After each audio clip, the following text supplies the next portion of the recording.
Ladies and gentlemen, it is our pleasure and our privilege to present to you tonight George Edwards in a radio version adapted by Betty Rowland of one of the world's great literary masterpieces, Dr. Jekyll and Mr. Hyde.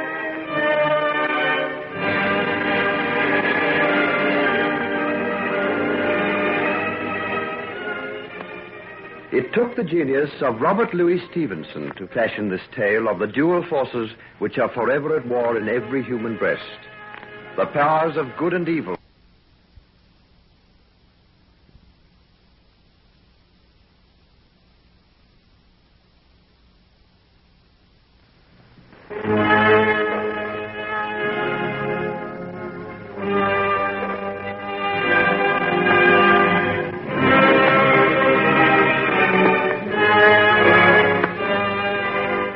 Ladies and gentlemen, it is our pleasure and our privilege to present to you tonight George Edwards in a radio version adapted by Betty Rowland of one of the world's great literary masterpieces, Dr. Jekyll and Mr. Hyde.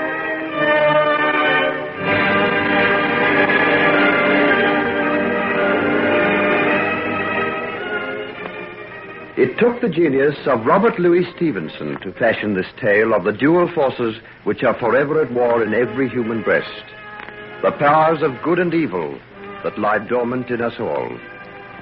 And he has given us a tale so weird, so strange, and yet so filled with the eternal conflict of man's immortal soul that we who hear it stand petrified, because in the tormented character of this strange fantasy we see ourselves.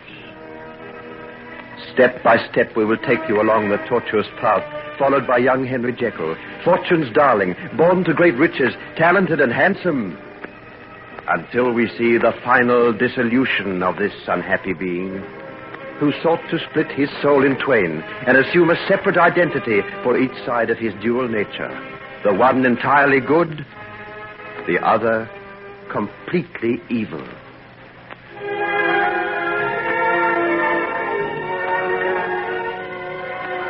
We will begin by looking into the handsome country residence of his father, Edward Jekyll, a wealthy London merchant who has retired to his estates to enjoy the fruits of a successful career on the stock exchange. He is a man whom anyone might envy, still in the prime of life, enjoying the esteem of all who knew him, blessed with the love of a gracious woman and the father of a splendid son. It is Christmas Day, and fires are burning brightly in the vast chimney pieces of the Jekyll house. Snow spangles the trees in the great park surrounding the gardens, and in the clear, crystal air, the chiming of church bells comes clearly from the little village just a mile or so beyond the gates. Henry, there's Mr. Bunning with his choir. Open the windows, dear, and show him that we're here. All right, Mother. Are you sure it won't be too cold for you? Not a bit. I've got this warm cloak on, and it isn't half so cold now that the sun has commenced to shine. Oh, Mother, just come and look at little Billy Hawkins. He's playing the cornet, and his cheeks look exactly like two Dutch cheeses. Let's go out onto the terrace and speak to them. Oh, there's Mr. Packer, too. His leg must be better. Well, fancy his being able to walk all this way through the snow. Thank you. Thank you very much. Merry Christmas to you. Thank you. If you'd care to step inside, there's a hot punch and some Christmas cake waiting for you. Henry, run and tell your father, dear. He wouldn't like not to be here to welcome them. Do you know where he is? I think he went down to the cellar with Monkton to choose the wines for dinner. Well, I'll go and fetch him then. And I'll go and make sure there's ample cake to go around. And look, there's Mr. Utterson and Margaret just driving through the gates. Oh, isn't that nice? I was so hoping they'd call in today. Tell your father, dear, and then run out and meet them. Oh, I do hope they can stay and have Christmas dinner with us. There's no one I'd rather have than them.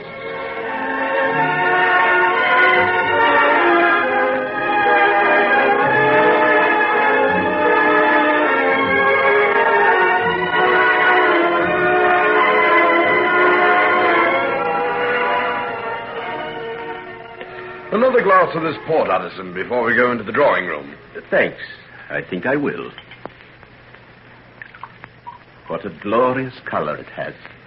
Fill me a beaker full of the warm south, eh? This wine was part of a gift to my grandfather from the Duke of Alba. It's lasted a long time. But I think there'll be sufficient for young Henry to celebrate his Christmases with. How the lad is shooting up. How old is he now? He'll be 12 in April. I'll have to think about sending him away to college soon. He's getting too much for a tutor. You must be very proud of him. But what about your daughter? She's got her fair share of good looks, don't you think? Ah, yes. Margaret's a bonny lass. A very bonny lass. Ah, there are the children outside now. What's that Margaret's carrying? Oh, I think it must be the doll my wife got for her last week when we were up in London. A doll? Why, from here it looks as large as a real baby. How delighted she'll be. Just look at the way she holds it. Haven't you seen a mother carrying her child that way? And the look on her face. I can see it from here. Purest rapture. Notice the way she walks. She's afraid of slipping on the snow and letting it drop. I've noticed the expression of the little girl's face when she's carrying her doll. Just the same rapt inward look of utter bliss that a mother has. I really think they feel the same. All of which is quite beyond Henry's scope of understanding. Look how impatiently he waits for her. The eternal male itching to be off on adventure. Come along, Coco. What's the matter with you? I'm coming. I told you should have left that silly old doll behind. It's not a silly old doll. Yes, it is. Look at its staring eyes. Whoever saw anyone with eyes like that? I think they're beautiful. And she's got real eyelashes, too. And they open and shut. And she says, Mama. Well, you're going to stand there all day admiring it, or you're going to come with me? Where do you want me to go? Down to Red Hill. The snow's deep there. I gave it a try out after church this morning. The new sleigh's a dream. Faster than anyone else's by a mile. I don't think I want to go sleighing, Henry. What? Before we had dinner, you could hardly wait. Well, I've changed my mind. Well, I know what it is. You've got that doll now. What if I have? It doesn't stop you from coming sleighing with me. Of course it doesn't. But I just don't want to, that's all. You prefer a silly-looking waxen-faced image to me, do you? Very well, then. I'll ask Phyllis Mortimer to go. She'll jump at the chance. Ask her. I don't care. Oh, yes, you do. You hate her. I know you do. I saw the look on your face when we were skating together last week. Who? What do I care who you skate with? That's not true. You do care. And if you don't come with me now, I'll ask her to be my partner at the children's party tonight. Very well, then. I shall dance with the squire's son. He's already asked me to. More than once, too. Oh, no, you won't. You're not going to dance with that pimply-faced ninny. He's a very nice boy. He has lovely manners, and he's never rude and horrid like you are. He's got buck teeth, and he breathes through his mouth like a grampus. He's promised to take me to the next otter hunt. And I shall probably go and stay at the manor after the new year. You're coming to stay here. I heard Mother ask your father. Papa lets me go where I choose. And you're going to choose to come and stay with us. And you're going to come sleighing with me now, do you hear? Indeed. Yes. Go inside and put away that doll. I should think a big girl like you'd be ashamed to play with dolls. I don't care what you think. And anyway, 10 isn't too old for dolls. Yes, it is. Phyllis Mortimer's only 9, and she smashed her last doll over a year ago. Phyllis Mortimer's balls and bowls. I heard your mother say so. Oh, Margaret, come on. You're wasting the afternoon. It'll be getting dark soon. Well, I'm not coming, so there. Yes, you are. I'm going to make you. No, you're not. Give me that doll. No. No. Henry, stop it. Oh! Margaret! Margaret! What's the matter? Speak to me. Oh, Margaret! Henry, what on earth have you done? She slipped on a step. Oh, Father, she's not dead, is she? Let me have a Jekyll, for mercy's sake. Oh, Margaret, my darling. I think she's only stunned, Utterson. We'll carry her inside. Henry, run and tell your mother. Tell her not to be alarmed. It can't be serious. There are only half a dozen steps. But she struck her head as she fell. I saw it through the window. Yes, I know. Don't let's waste any time. We'll send for the doctor right away. Oh, my darling, my darling. Oh, God, don't let anything happen to her. My little girl. Oh, Margaret. Steady, old man. She's my whole life. If anything should happen, I just couldn't go on.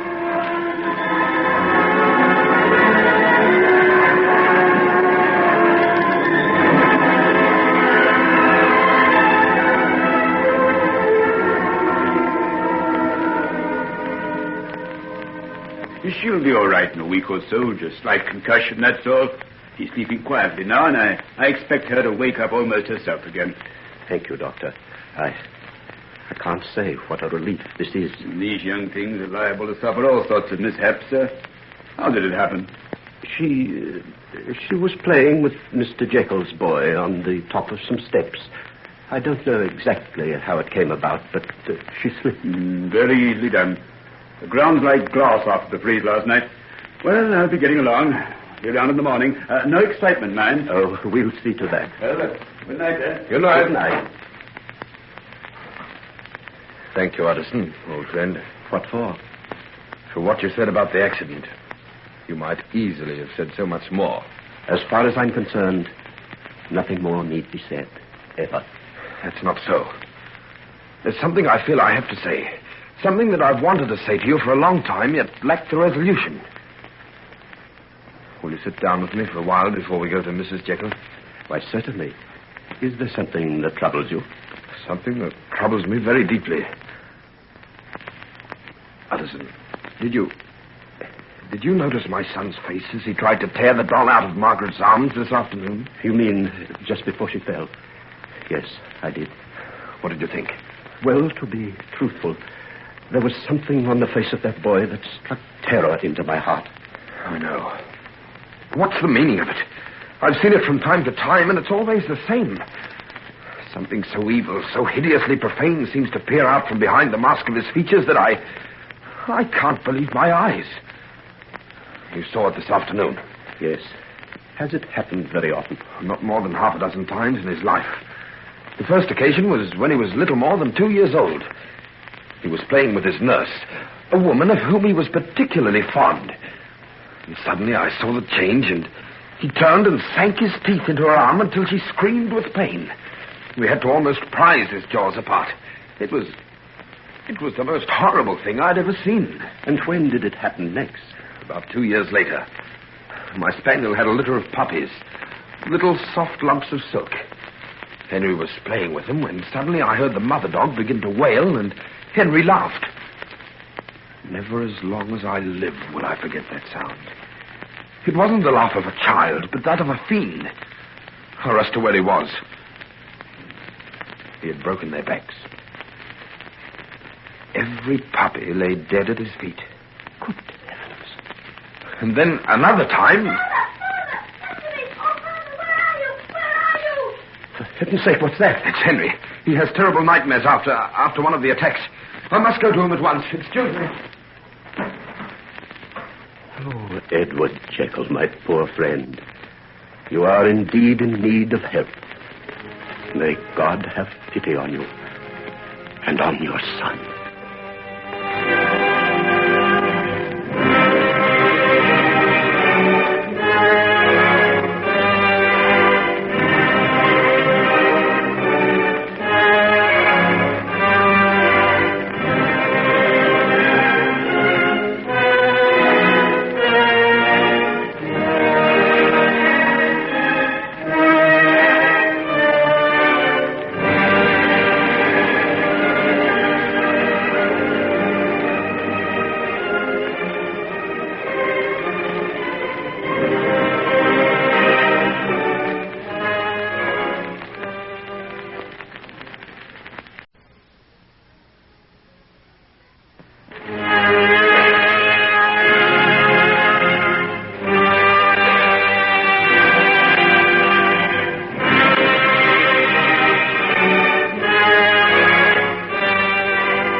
Ladies and gentlemen, we now present George Edwards in Dr. Jekyll and Mr. Hyde.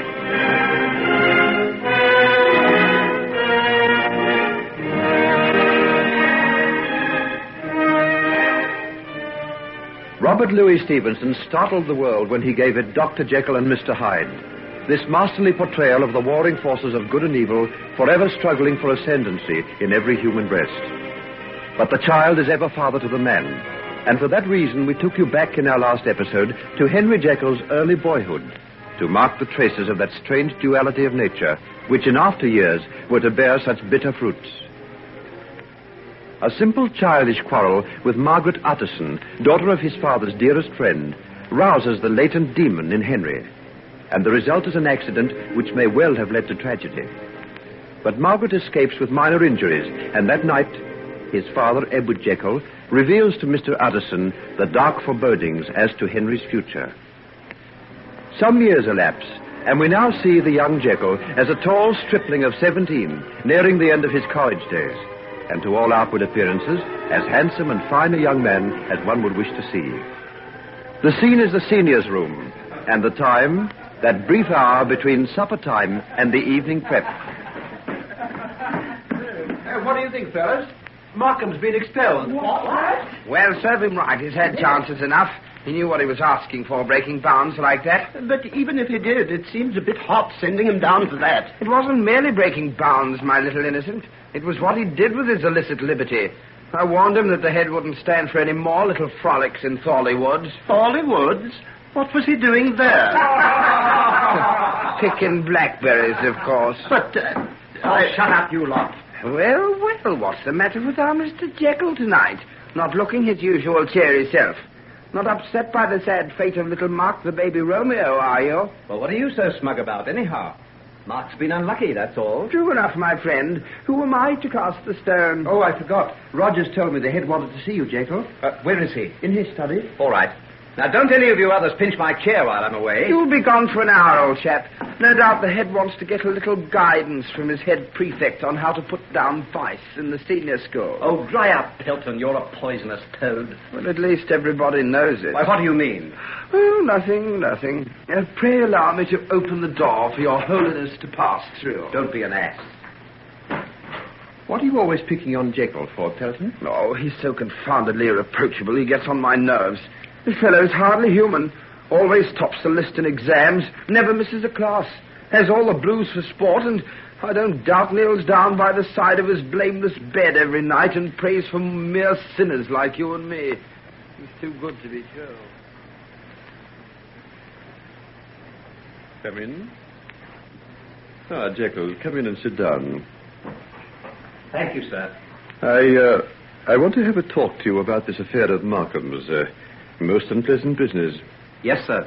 As head prefect, I repose a confidence in you that isn't shared by the other boys. I want your complete frankness, Jekyll. Thank you, sir. I appreciate what you've said. Have you noticed the peculiar change that's come over some of the boys in the senior school during the last few months? In what way, sir? In a loosening of discipline. A general decline of moral standard. This affair of Markham's is only a culmination of a series of things that have been taking place for some time. Markham was found in Thorley Wood last Saturday afternoon with one of the maids from the Horse Arms, and in a state of, well, one can only call it drunkenness. Markham was? Oh, you find it hard to believe. So do I, Jekyll. But there can be no possible mistake. Mr. Finch, the classic master, was walking through the woods with his wife, and, well, what they saw made it impossible for me to allow young Markham to remain at this college any longer. I see. But Markham was not alone. There was another boy with him, but he was apparently sober and heard the sound of footsteps. He ran away through the undergrowth before either Mr. or Mrs. Finch could see who it was. And Markham didn't say who he was? And refused to say a word. Jekyll, have you any idea as to who this other boy could be? I, sir? Why, no, I haven't the least idea. I have a feeling that if we could find him, we may put our fingers on the cause of all this unpleasantness that's been happening during the past few months. A boy like Markham wouldn't have sunk to that sort of thing unless someone had influenced him. Mind you, I'm not asking you to spy out on your friends, but I do hope I can count on your help in clearing up this matter. Markham's life is ruined. I can't stand by and see other boys destroy themselves without doing everything in my power to stop it. You understand, Jekyll? Yes, sir. I understand, sir. We must stamp out this vicious thing that suddenly appeared in the school, as one would put one's heel on the head of a reptile. And with as little pity. You would not be guilty of treachery, I want to point that out, if you told me anything you knew or suspected. No, sir. I understand that perfectly, sir. Good. Well, I can rely on you. Come to me if you have any idea as to who is at the bottom of this, and everything you tell me will be treated with the greatest confidence. You You haven't any suspicions offhand, have you? No, sir. Not the remotest idea. Why, I can't imagine anyone who could do such a thing, sir. Well, keep your eyes and ears open and report to me immediately. Oh, there's the bell for evening prep. I won't keep you any longer. Oh, Jekyll, when do you sit for your exams? At the end of next month, sir. I'd be sorry to lose you. Going to do medicine, aren't you? Medicine and science, sir. I expect you to do well. You've always been a credit to us, Jekyll. Thank you, sir. I hope I always shall be, sir. By the way, you might have a word with young Markham sometime this evening. He asked to see you. It mightn't do any harm to talk to him. Where is he, sir? Up in the tower room. I thought it best to put him there, away from all the other boys. I'll see him before I go to bed, sir. And don't forget, report back to me anything of interest he might have to tell you. Good night, Jekyll. Just close the door, will you?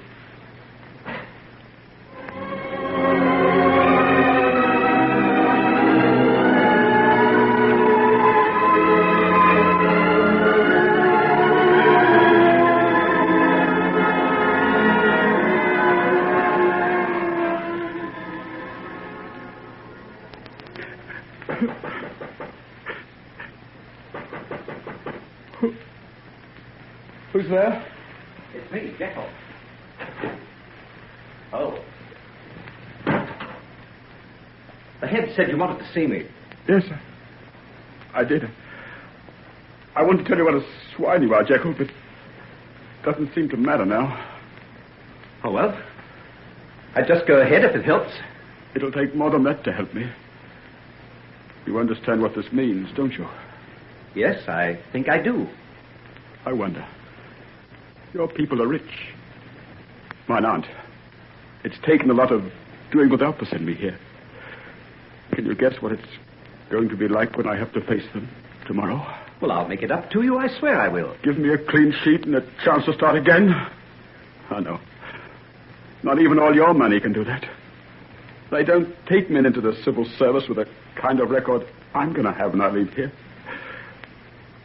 I've made an unholy mess of things now. I'll suffer for it for the rest of my life. The worst of it is that others have to suffer too. My people are old. I'm their only child. They've scrimped and saved to send me to this college. The things I've been going to do, the career I've been going to have has been the whole meaning of life to them. Tomorrow when they come here to see the head, they've got to be told it's finished. I'd rather have died than do this to them. Good Lord, has the world come to an end because you can't go into the civil service? Oh, I hate you, Jekyll. You're so devilishly clever. Not a single soul suspects you. I suppose the head sent you here tonight to find out who my accomplice was.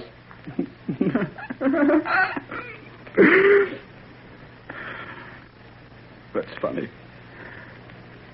That's one secret I can be sure of you keeping to yourself. You're not likely to go down and tell him it was you? Shut up, will you? Shut up. If you keep on shouting at the top of your lungs, there'll be no need to tell him. So you're no more anxious to be found out than I was. Of course I'm not. Who wants to pay the penalty for the sins he commits? But you will, Jekyll. Someday you will. You can get away with it for a long time if you're clever enough. But eventually it'll all catch up with you. Not me. I'll get away with it always. I'll find a way somehow. I could prove you're wrong right now. How? By going downstairs and telling the head who was with me that day in Thornley Wood. You wouldn't do that, Markham. I'm not so sure that I wouldn't. Why should I take the whole of it? If it hadn't been for you, I'd never have gone there. Never have spoken to those girls, never drunk that beastly wine. But you wouldn't tell the head, Markham. I would, I tell... Jekyll. Good heavens, Jekyll. Why are you looking at me like that? What's come over you? Don't stare at me that way. Your eyes. What's the matter with your eyes? Keep away. What are you going to do? Don't bury your teeth like that. You're a cannibal. Jekyll, don't. Don't. Keep away from that window. Keep away, you fool! He's fallen. Down to the ground, onto the stones. His body's lying there. I didn't do it. I didn't do it. He jumped of his own accord. I never touched him. What's the matter? What's going on in there? Oh, it's Markham, sir. He threw himself out of the window, right before my very eyes. Oh, it was horrible. I'll never forget it as long as I live. Stand back, boys. My dear Jekyll, this is terrible. What a tragic finish. Sit down in this chair. Oh, get him some brandy, someone. He's going to faint.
Ladies and gentlemen, we now present George Edwards in Dr. Jekyll and Mr. Hyde.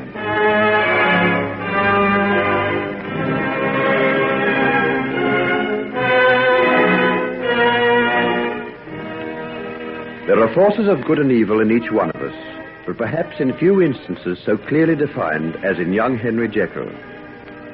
During his last year at college, he is instrumental in bringing about the moral downfall of one of his companions. And while he escapes detection, poor young Markham is caught and expelled. The boy is broken-hearted over this and bitterly reproaches Henry for the part he has played in his disgrace. High words follow, and Markham threatens to reveal the fact that it is the blameless head prefect, Henry Jekyll, who has really been the cause of his downfall. A cold fury possesses Henry, and his faith undergoes the peculiar transformation that only few have seen. Markham is terrified and backs away. Losing his balance, he falls headlong through the windows of the tower room they are in and crashes to his death on the courtyard below. Henry's paroxysm passes, and he lapses into unconsciousness. Next morning, he receives a visit from the headmaster. Well, Jekyll, how are you this morning? Much better, thank you, sir. Stay in your study if you don't feel up to attending classes, my boy. You had a very nasty shock. So did we all, for that matter. Shocking business. Absolutely shocking. I think I'll be all right, sir.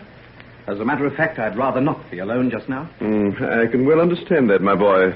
Just as well to keep your mind off things, though. By the way, I don't suppose he gave you any inkling as to who the other boy was with him in Thorley Wood? No, sir. Not a word, sir. Well, he's taken the secret to the grave with him. One can only hope that this tragic affair will serve as a lesson to the one who's been at the bottom of all this unpleasant business in the senior school. Oh, I'm certain it will be, sir. There'll be no more of it. I can promise you that, sir. I'm sure I hope you are right. The whole thing has been most distressing, and there's bound to be some publicity over Markham's death. Very bad for the school. Very bad indeed. What explanation are you giving, sir? There was a meeting of the council to consider the case this morning. We've decided to say as little about the matter as possible. The boys were all called together after morning prayers and put on their honor to say nothing at all of what they knew of the affair at Thorley Wood. At the inquest, we shall endeavor to let it be thought that Markham was worried over his failure to pass exams. That's no more than the truth. He has been working very badly just recently. And his parents, sir? Oh, of course, nothing can be gained by distressing them any more than can be avoided. I shall give them the same explanation. Oh, by the way, Jekyll, if they should ask to see you, would you have a talk with them? Me, sir? You were the last person to see their son alive. I should think it very likely that they should want to ask you a few questions. If it's absolutely necessary, sir. Come along now, Jekyll. You're taking this thing very much to heart. You mustn't do that, you know. You've got your own future to consider. You sit for those exams in a few weeks' time. If you let this business prey on your mind, you'll be having a breakdown and, well, you don't look at all well. Oh, I'll be all right, sir. Good. Then I'll tell Mr. Markham that you'll speak to him if he wishes it. Yes, sir. I'll do anything I can, sir.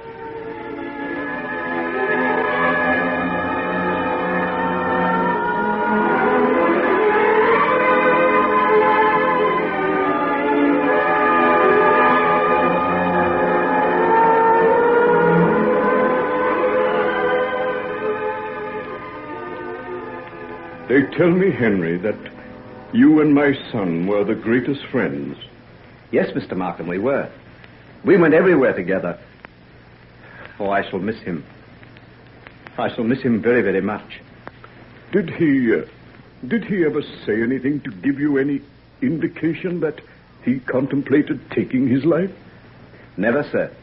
I think that he might cause you and Mrs. Markham any worry. Ah, yes, always the most thoughtful and tender of sons. We leaned on him too much, I fear. Perhaps we were at fault for letting him see how much we were wrapped up in all that he did. There was just nothing in our lives but him. And now... Mr. Markham, if you only knew what I'd give to be able to help you. Thank you, my boy. But grief is a burden no one can carry for us. But I'm glad I've had this talk with you. At least I know what happened right at the end. It was so sudden, I hadn't time to do anything. He just stood up on the window seat, and the next minute he was gone. Yes, so your headmaster has told me. Well, perhaps someday we shall understand the reason for these things. But just at present it's a little difficult. But I'll go and get his things now. I want to get back home as soon as possible. Mrs. Markham isn't very strong. And the shock of David's death, well, perhaps...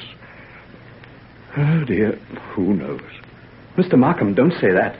Oh, not David's mother, too. Death is only terrible when you're young, my dear boy. When you're old and tired, like we are. Oh, please don't say that, sir. No wonder you and David were friends. He was sensitive like you. He felt things too keenly. It's a great mistake, my boy. A great mistake.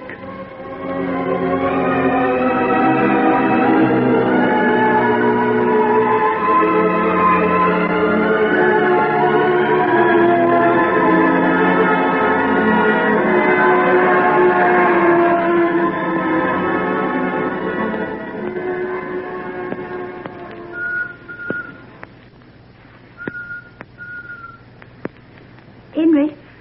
Is that you, Henry? Yes, where are you? Up here in the loft. Oh, Henry, I thought you'd never come. The oil's burnt out in the lamp, and I've been that scared up here in this creepy old mill all by myself. Well, I couldn't come before. I told you in my letter I might be late. I never would have waited, only I've been that worried over you. What happened, Henry? Wasn't it awful about poor Mr. Markham? Bill's been that upset. Now, listen, Hetty. If either you or Bill say so much as a single word about being in Fawley Wood with us that afternoon, you'll get yourselves into no end of trouble now. Do you understand? How, Henry? David Markham killed himself, and it was directly as a result of being found with Bill. If that comes out, you'll both have to go to the inquest and give evidence, and you'll get your photos in the papers. You'll never be able to hold your heads up in this town again. Why, Henry, how wild you talk. Ben and me ain't likely to give the show away, but you can see that she's upset. She was fond of him, was Bill. She's talking of going away and getting work somewhere else. Is she? Well, I think that's a very good idea. There isn't much chance for a girl like her in this little place. That's what I always say. If it hadn't been for meeting you, Henry, we'd have both been gone long ago. But knowing you has helped. Well, I won't be here much longer. I'll be going on to the university soon. Oh, won't I never see you no more after that? Henry, you won't forget me, will you? Oh, of course I won't. But I won't be able to slip out to this old mill like I've been doing. And I'll be jolly glad of that, too. Horrid, creepy place it is. If I hadn't have been so fond of you, Henry, you'd never have got me to come here. Funny what a girl will do when she's fond of a man, isn't it? We've never had no good times together. You know what I mean, like going places, seeing theatres and cafes and all that sort of thing. Would you like that sort of thing, Hetty? What do you think? Aren't I human, the same as everybody else? Well, suppose I meet you sometime. Oh, a long way from here. Where we could go round together and not be afraid of being seen. Oh, Henry, do you mean it? Of course I do. Where? Oh, anywhere. London, if you like. London? Oh, I'd love to go to London. I've been wanting to ever since I can remember. But I've always been too scared. Oh, what of? Oh, everything. A girl might have a terrible time in a big place like that. Well, you'll have the time of your life. I'll meet you there and we'll do all the things you'd like best. True? You mean it, Henry? Of course I do. Oh, but when? Oh, after the school year finishes. You know I can't get away till then. It's about a month, isn't it? Oh, that's a long time. Well, there's no need for you to wait. I've got to work hard anyhow. I won't be able to see you very much. If you like, you can go there now and wait for me. Henry, you ain't trying to get rid of me, are you? Oh, you silly little thing. Whatever put that idea into your head? I don't know, but you're bound to want to sometime. Your kind don't stick to girls like me for very long. I'll get along with you. I'm not nearly tired of you yet. It's just that things are going to be very difficult from now on. You've no idea how hard it was for me to get away tonight. If I got caught, I'd be expelled. Do you know that? Would you really? And you come out just to see me? Yes, so you see it'd be a good thing if you were right away. I wouldn't be tempted then. Do you really love me like that? Oh, Henry, I'd do anything for you. Well, do as I ask you. Go to London. Look here. Here's some money. You'll only have to manage for a few weeks, and then I'll come to you, and we'll have the most wonderful time in the world. Run your fingers through me hair the way you always do, Henry. How soft it is. It curls round my fingers like little live things. Do you have to go for a while? Well, not for a little while. Rest your head back against my shoulder. There, that's right. How soft you are. How soft.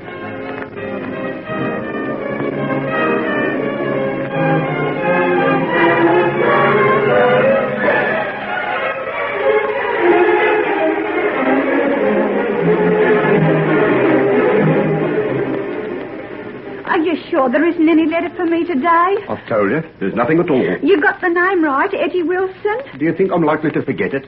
Haven't you been pestering me for the last 3 weeks? I'm sorry. Oh, now, you're sure this is the address you told them? Yes, the Charing Cross Post Office. This is it, ain't it? That's right. Oh, well, better luck next time.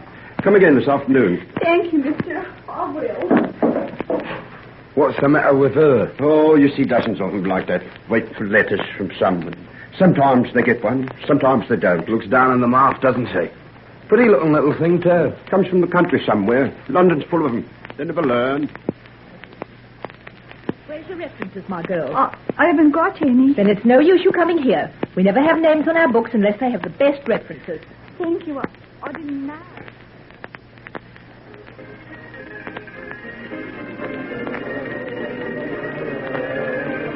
I meet the young lady often for you. What you like? Oh, it's you. Has you come back to the job, Yes, I am. I thought you would. When do you want to start? Any time you like. Ah, that way, is it? How long since you ate? Sometime yesterday. Oh, well, go out into the kitchen, get yourself a meal, and then come into me. You know the terms? Yes, I know. 3 meals and a bed and 5%. Can you dance? A little. What kind of dances? The barn dance and the polka. Ah, this isn't the village green. Ever heard of the can-can? Yeah, but I've never seen it done. You will. Say, what's your name? Eddie Wilson. Oh, we'll forget the second half. The girls here don't need more than one name. Hi, Kitty. What's the matter? Here's a new girl come to take Ruby's place.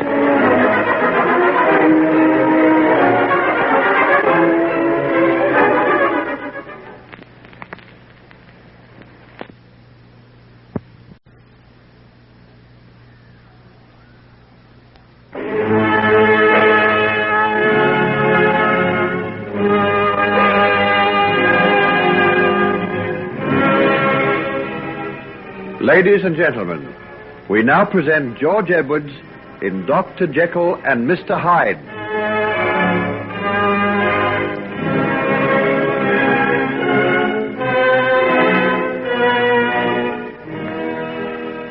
While in his final year at college, the baser side of Henry Jekyll's nature asserts itself, and he induces a younger boy to embark with him on an illicit affair with 2 girls from the local village. Henry escapes detection, but young Markham is caught and expelled. This ends in tragedy as Markham falls from a high tower during a scene of fierce recrimination between himself and Jekyll. Henry is sick with horror at the results of his deed, but safeguards himself from detection by getting rid of the girl who has been his companion in the escapade, sending her to London with the promise of joining her there later on. This he fails to do, and the unfortunate girl is driven to taking work at a very disreputable cafe in the lowest part of the city. Meanwhile, Henry's college days have come to an end, and we see him at home on his father's country estate. Well, my boy, have you thought how you'd like to spend your holidays? No, Father. It's been very pleasant down here. But don't you find it rather quiet? I thought perhaps you'd like to take a run up to London for a while. I'm sure Mr. Utterson and Margaret would be glad to have you come and stay with them. London? No, not London. But why? There are all sorts of things you could find to do there. You've been working very hard at college. Why not have a little relaxation, such as theaters and things? Margaret's getting to be quite a young lady about town now. I'm sure she could show you around. Margaret? How old is she now? 17, is it? 17 next month. Oh, she's a very lovely girl, Henry. Yes, very lovely. She came to the inter-college sports. I was the cause of quite a bit of envy from the other fellow. I'm sure she'll be disappointed if you don't go and stay at their place. Oh, please, Father. I don't know why, but, well, I feel I can't go to London just now. The place depresses me. It's so vast, so full of human beings struggling and jostling one another. Well, it seems to chill me somehow. There's so much suffering there. So much unhappiness. But you don't want to let these things get you down. Of course there's suffering and unhappiness and poverty and want. There always will be as long as human nature remains what it is. That's it. Human nature. The noble and the base, the ugly and the beautiful. Oh, if only we could change it all. My dear boy, you're not going to try and grapple with the universe, are you? Is this why you're going to take a course in science as well as medicine when you go to the university? Oh, no, I don't flatter myself that much. Science attracts me because of the enormous, undreamed-of possibilities it has. Possibilities, yes. But what kind? Everybody knows a lot of good has been done by science, but we owe the implements of modern war to the chemists working in the laboratories, no less than we do the most enlightened discoveries of our age. Oh, that's because we don't know enough. We're just coming out of the jungle, Father, and we're still more than half beast. But someday man will free himself from the beast, and we'll see a new being arise. A man no longer tormented by the awful conflict of good and evil. A man who, for the first time in history, will be a fully developed human being. And do you think science is going to do it? Oh, well, I'm sure that without science it will be impossible. Other things will help, but science most of all. These are very serious thoughts for a man as young as you, Henry. What made you turn to them? Oh, disgusted myself, principally. What? Father, you understand me. You know me better than anyone else. I don't have to explain to you, but... oh, sometimes I hate myself so much that I can hardly endure the thought of going on living with a creature who can be so vile as I. My boy, what's this you're saying? What can you have done? You're not yet 19 years of age. Well, that's it. If I can do these things at 19, what mightn't I be capable of later on? Oh, nonsense. You're run down, been working too hard, and you've got morbid. Then that affair of young Markham... Oh, for pity's sake, don't mention him. Why, what's the matter, Henry? Don't you see? Oh, don't you see? I killed young Markham. You what? For the love of reason, what's this madness you're talking about? Markham fell out of the top window of a tower. You saw him. You were standing near the door, several feet away. I know, but I killed him just as surely as though I'd taken him in these two hands and thrust him through the window. You don't know what you're saying. You're imagining all this.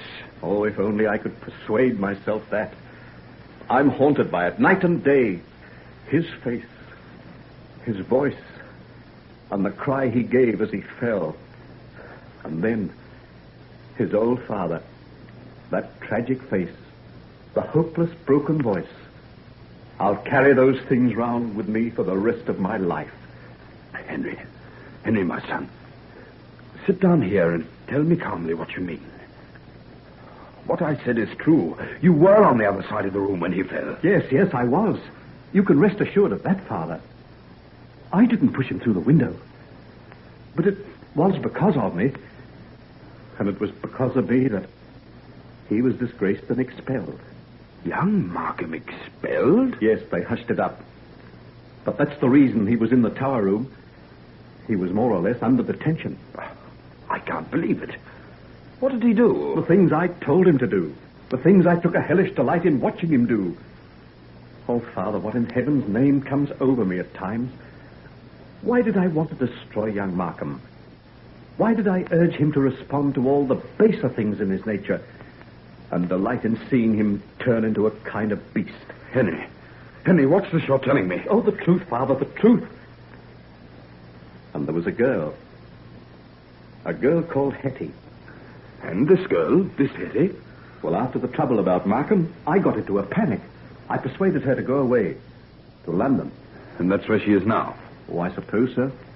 I promised to write to her, to send her money. I didn't either. I see. So that's why I can't endure the thought of going there. I had some inquiries made. She's gone from her old address. No one knows where she is. But she's somewhere in that great city. Alone, penniless. And I sent her there. Well, no doubt we can have her traced and do something for her if it worries you. But she'll find some way of looking after herself. That kind of person always does. But what kind of way? Henry, you two sitting here in the dark for? Why don't you light the lamp? Oh, please don't, Mother. No, not just yet. Why, dear, what's the matter with you? You sound quite upset. No, there's nothing wrong. We've just been having a quiet talk together, that's all. The afternoon mail's just come and there's a letter from Margaret. She's wondering if you're coming up to London, Henry. No, I'm not. But Henry's a little overstrung after all those hard weeks of work for his examinations, Marion. I was going to suggest that we might go up to Scotland for a week or two. Sir Roland has offered me his shooting box several times. How would you like that, Henry? Just the two of us? If you like. Oh, I'd like that. I'd like that better than anything else on earth. But, Henry, what will Margaret think? She's been expecting you. Oh, let her think what she likes. Nothing on earth is going to get me to London now.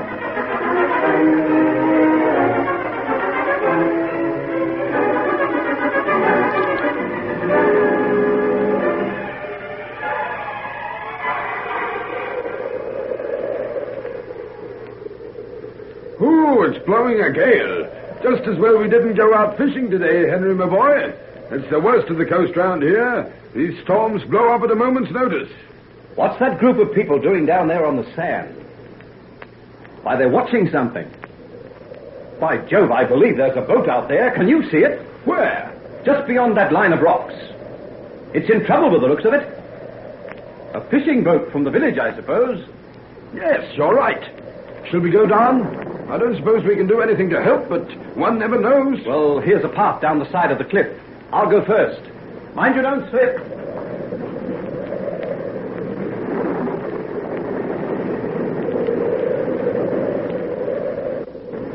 Oh, Lord, have mercy on us. But it's dashed to pieces they'll be on this cruel rock. What's wrong? The men out there in trouble? That they be. Jeannie's good man here and 2 others. They've been battling against the storm this last 2 hours now, and not a bit of headway can they make. Oh, it's gone, the sail's split. There's not to see them from the rocks. It's erected itself, it hasn't it sunk. Hey, but look, it's heading for them rocks. The wind's catching it, and the waves are dashing over it every minute. Oh. And if you can see them, they're clinging to their mast. Once you've got their rudder in his hand. Oh, this is horrible. Can't anything be done to save those men? No boat could live in that sea, Henry. They'll be on those rocks in another few moments. Oh, look. Why, they're on them now. They're dashed to pieces. The poor devils to die like that in sight of their very homes. Surely something can be done. Nothing short of a miracle will save those poor fellows now. Where are all the men? Can't someone take out a lifeline to them? There's naught but old ones and bairns in the village today. There's a young and he'll be all war. Oh, where's the lifeline? Have you got one long enough? Henry, What are you thinking of? Is that over by the boat shed? Aye, that's it. But you're never thinking of swimming out in that sea. Oh, bring it down. Hurry, hurry. Henry, you can't. Yes, I can. I've swum in seas like this before. Send those women away. I'm going to strip off my clothes. No, Henry. Think what you're doing. You can't. You mustn't. Father, this is a thing I've got to do. If I stand by and let them drown, oh, Father, can't you understand? Yes, I think perhaps I do. God be with you, my son. God be with you.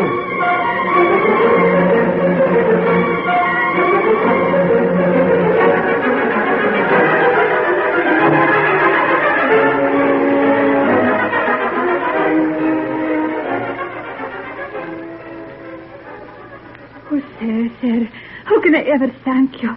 And is the grand young man no worse today? What did the doctor say about him? No bones broken, Jeannie.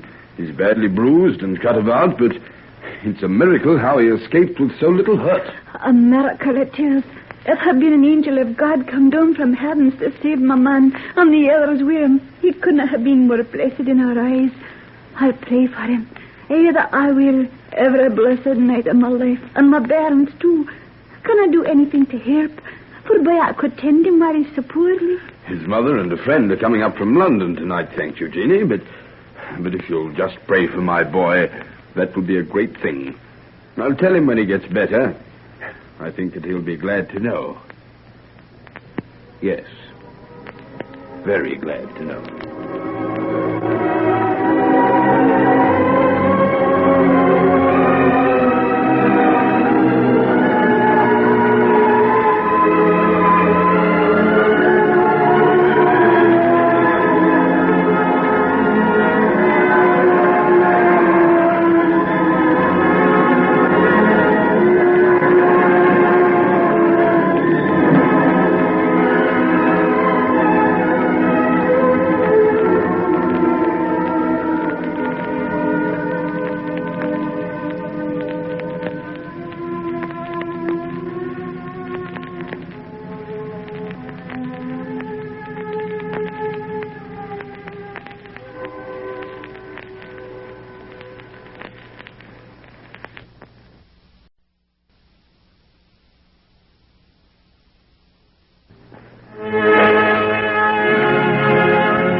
Ladies and gentlemen, we now present George Edwards in Dr. Jekyll and Mr. Hyde.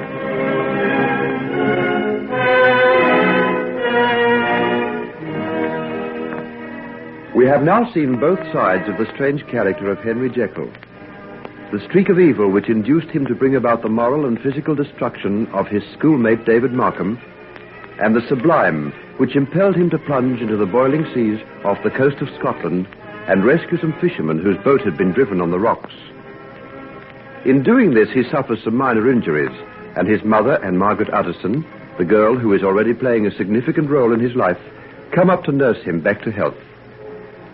Our next scene opens in the little shooting box on the Scottish moors, in which Henry and his father were staying.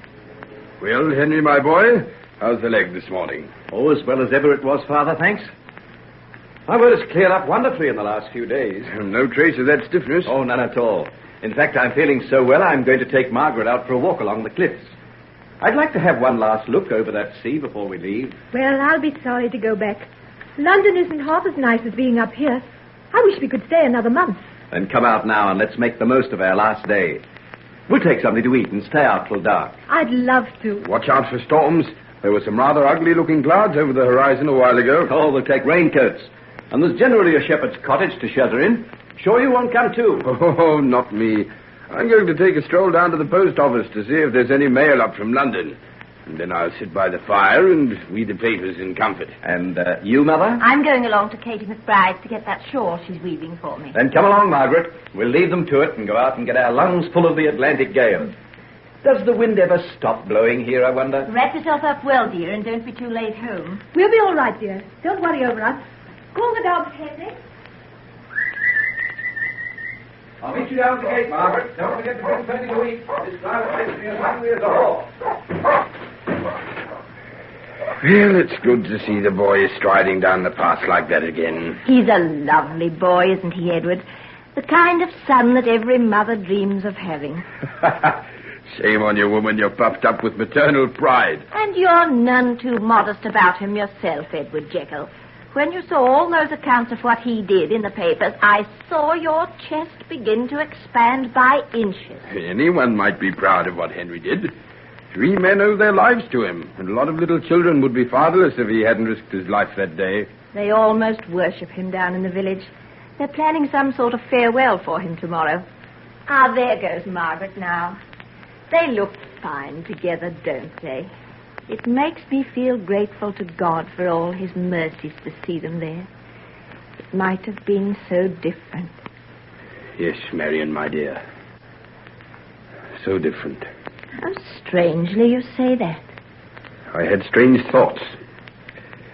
Oh, well, that's the thing of the past now. Let's forget about it and be thankful for the present.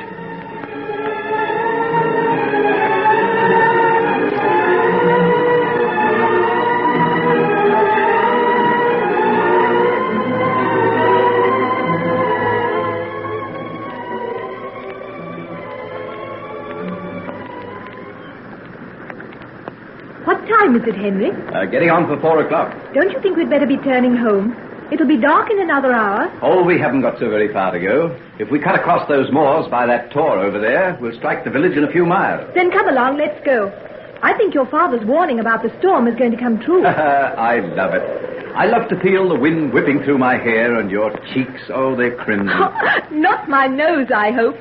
It's a bit red, too. Oh, how hateful of you, Henry. Even if it's true, you shouldn't notice it. It looks adorable. I like you much better like this, with your hair tossed all over your head, and old shoes and clothes on. I'd hardly know you for the elegant young lady of the London drawing rooms. Which do you prefer? Now you're asking both sides of my nature to speak.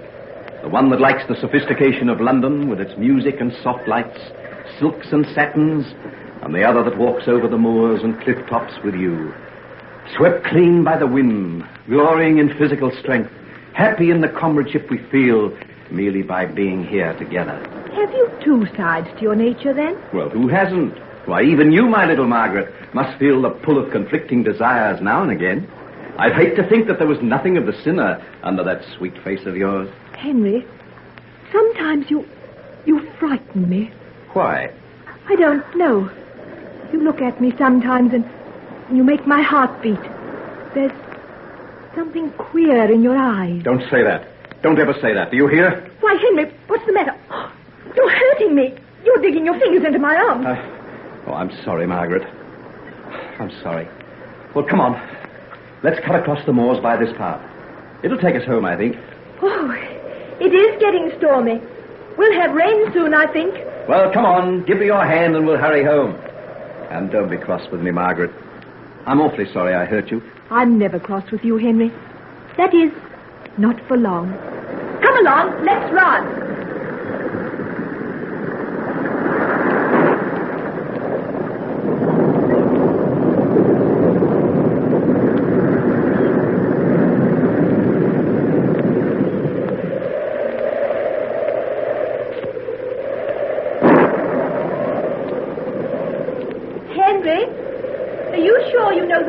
I think so. I came over by this path a few weeks ago, though it shouldn't have taken us as long as this. It's after 5 o'clock now. Isn't it dark? I wish we had a lantern. I can hardly see a thing. Well, hang on to my arm. I can still see the path. Oh, here's the rain again. Button up your coat and keep your head down. I'll guide you. I wish we hadn't thrown the last of those sandwiches to the dogs. Hungry? Oh, never mind. Mother will have a fine hot meal waiting for us, and we'll be home soon now.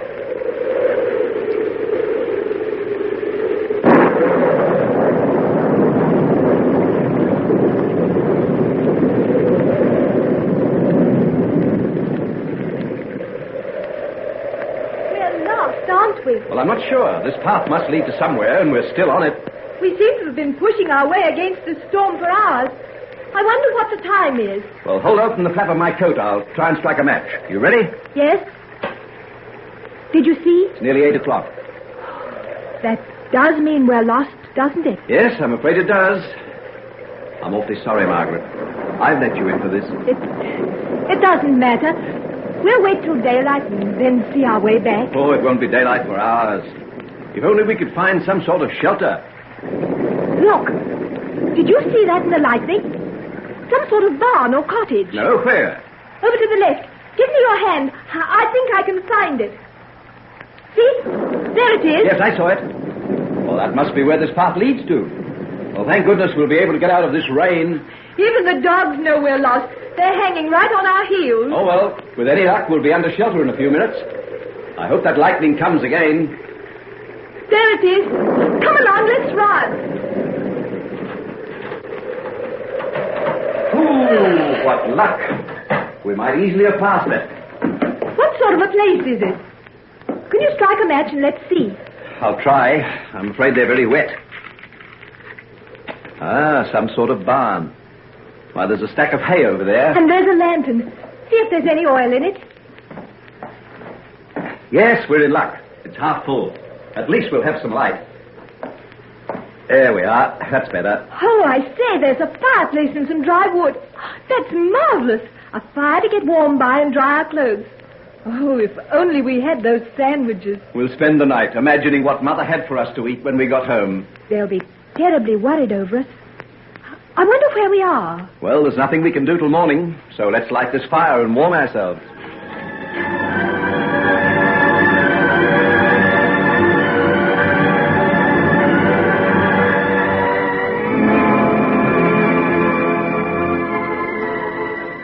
And what way did they go? The last we saw them, they were going along the cliffs towards Loch Moidart. And when was that? About 11 o'clock this morning. Well, they might be anywhere by now. But never fear, Mr. Jekyll, sir. We'll find them sure enough. There's not a body in the whole village who wouldn't spend the night searching for them. We're not forgetting what he did for us. We'll have him back for you safe and sound by morning. Tell his mother that. Feeling warmer now? Warm and sleepy. I'll bring across some more of that hay and we'll make a bed. What time is it? I don't know. My watch has stopped. Must be nearly midnight, though. No wonder I'm sleepy. Here you are. Lie down on this and be comfortable. I'll roll up my coat for a pillow. Oh, no, you'll need it. Oh, I'll be warm enough without it. Now, is that better? Yes, it's fine. Listen, even the storm has died down now. How quiet it is. I wonder where we are. High up on some isolated moor, I guess. This must be a feeding place for the cattle. That's why the track led down here. It's lonely and a little bit creepy, isn't it? I'm awfully glad I'm not alone. Scared? Not with you here. But don't go too far away from me. No, I'm here, right beside you. It's a pity that lamp burned out so soon, but the fire's still bright. I can see you quite plainly. You're in the shadows. I can only hear your voice. Shall I come closer? Yes, please. You could put your arm around me if you like, and I could sleep on your shoulder. Isn't the coat comfortable? Oh, all right, if you'd rather not. Oh, don't be silly. You know it isn't that. What is it, then? Never mind. There now, is that right? Oh, perfect. You've got such broad shoulders, Henry. They were made for this. Good night. Good night.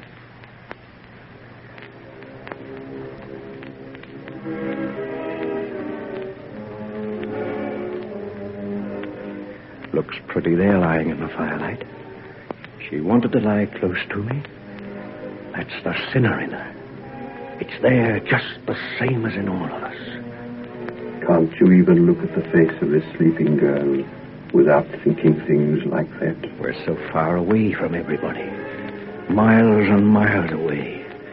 Just the two of us in this hut. She's turning her face towards me. Those lips, they want my kisses. She's in love with me, I know that.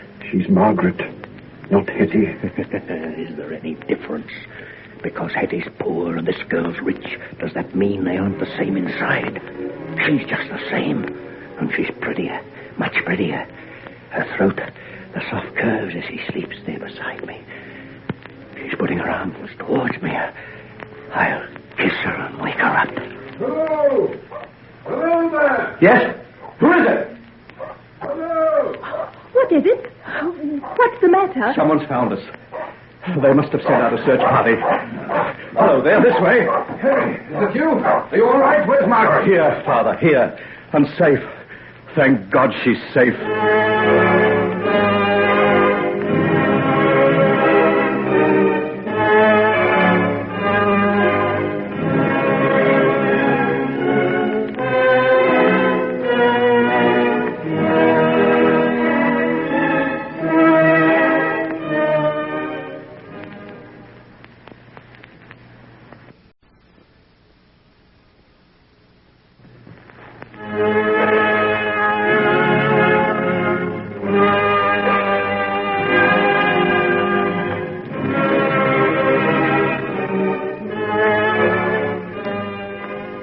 Ladies and gentlemen, we now present George Edwards in Dr. Jekyll and Mr. Hyde.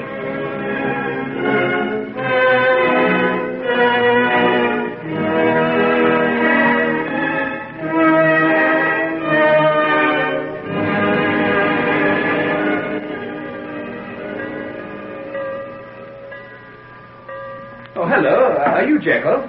Yes. My name's Lanyon. I believe we're in a room together. Have you been up to see it yet? No, I was just up on my way. Well, it's along here. Quite decent little place. Got a good fireplace and a window looking out into one of the squares. We're in luck. Anyone else but ourselves? No, just the two of us. The mate has promised to come along, get us some cushions and things, and a comfortable chair or so. Be rather snug by the time we're properly dug in. Here it is. Behold the scene of our future travails. Plenty of good old midnight oil's been burnt in here. That's right. We come in freshers, we go out lawyers, doctors, engineers. Oh, nothing so plebeian as that in this stronghold of culture, my boy. To be an engineer smacks too much of grime under the fingernails and the sweat of honest toil. Oh, by the way, what are you doing? Medicine. I thought I'd have a try for science as well. Oh, you're going to be busy. Old Stinks is a perfect slave driver, I've heard. You mean Professor Marriott? Well, I met him a while ago and liked him immensely. Oh, yes. No end of a decent old pot. But a martinet in the laboratory won't stand for any sort of larks at all. I guess I'm far too much of a butterfly to last out anything more serious than medicine. Even then I'll be surprised if I get away with anything more impressive than an M.B. Well, come along. Where'd you to assemble in the great hall? Put your bags and come out. How did you find out so much about things so soon? Well, I've got two brothers here. They will be wise to no end of things. Great saving on the nervous system. I hate starting anything, don't you? If the young gentlemen in the back row will kindly give me their attention, we will now proceed with the demonstration. Will Mr. Jekyll be so good as to give me his assistance? Jekyll again. The old boy dotes on him. Jekyll's out for honours. He can have them. He swats every night of his life. If you have anything of importance to communicate to your neighbour, Mr. Grayson, would you be good enough to allow us all to hear? Well, come along. Don't be modest. I'm sure the cause of science will be considerably advanced if we hear what you're whispering to Mr. Roberts. It was nothing, sir. I apologize for talking during lecture, sir. Good. We will now see that by the addition of a few minims of this tincture, we will completely alter the character of the subject under observation. Mr. Jekyll, are you ready to carry out the rest of the experiment? Yes, sir. Quite ready. Good. The action of extreme heat, which we will now apply by means of lighting a flame under this retort, will bring about a further interesting change.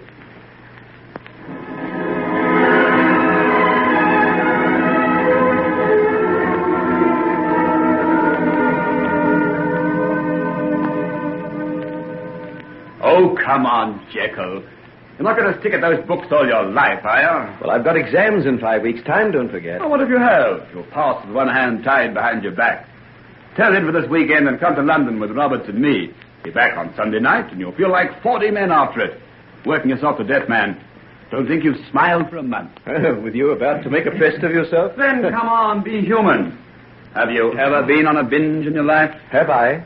Well, yes, I guess I have. Oh, I don't believe it. You've got that monkish pallor that betrays the pure in heart. Can't endure it myself.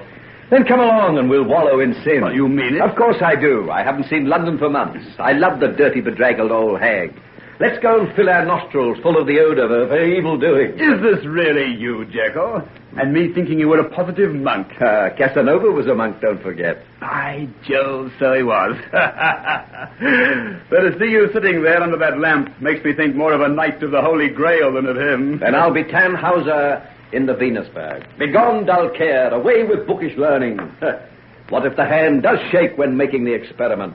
Who knows, a new discovery may be made, and I'll be famous. If old Prof. Marriott sees you at it, heaven help you. He's grooming you for half the fellowships in the year.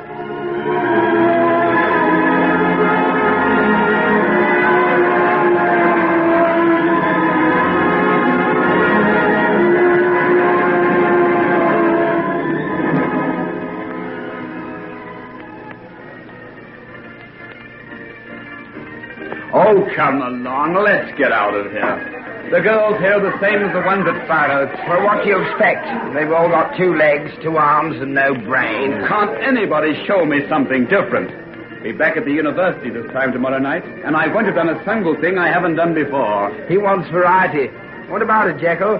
Can't you lead us to some dark and secret sin? Well, if you persist in sticking to the West End, you'll never find variety. Oh, what do you mean? Well, this is the sort of thing our fathers used to indulge in. If you want something different. Of course we do. Well, then come along. I say, where are we going to? Old Cheapside, the Embankment, the haunts and the dives of the East End. Have you got walking sticks and buttons on the pockets of your coat? You'll need them. Jekyll, you two-faced deceiver. Have you been keeping all this knowledge to yourself and letting us waste our time and money on the imitation rites of Bloomsbury? Well, we've still got 1 night left. Walpurgis night. On to the witches' Sabbath. Oh, you are not going? Faith, my little dear. We're leaving you for dark and desperate deeds. Oh, but what about this supper you promised me? Oh, here's some money. Eat it or put it in the top of your stocking. But don't ask to stay and watch you do it. Oh, but I promised to have supper with a rich banker from Hamburg for you. Never let your heart run away with your head, little one. Go and tell him you love him best after all. Well, come on, Lanyon and Robert. Let's get a cab.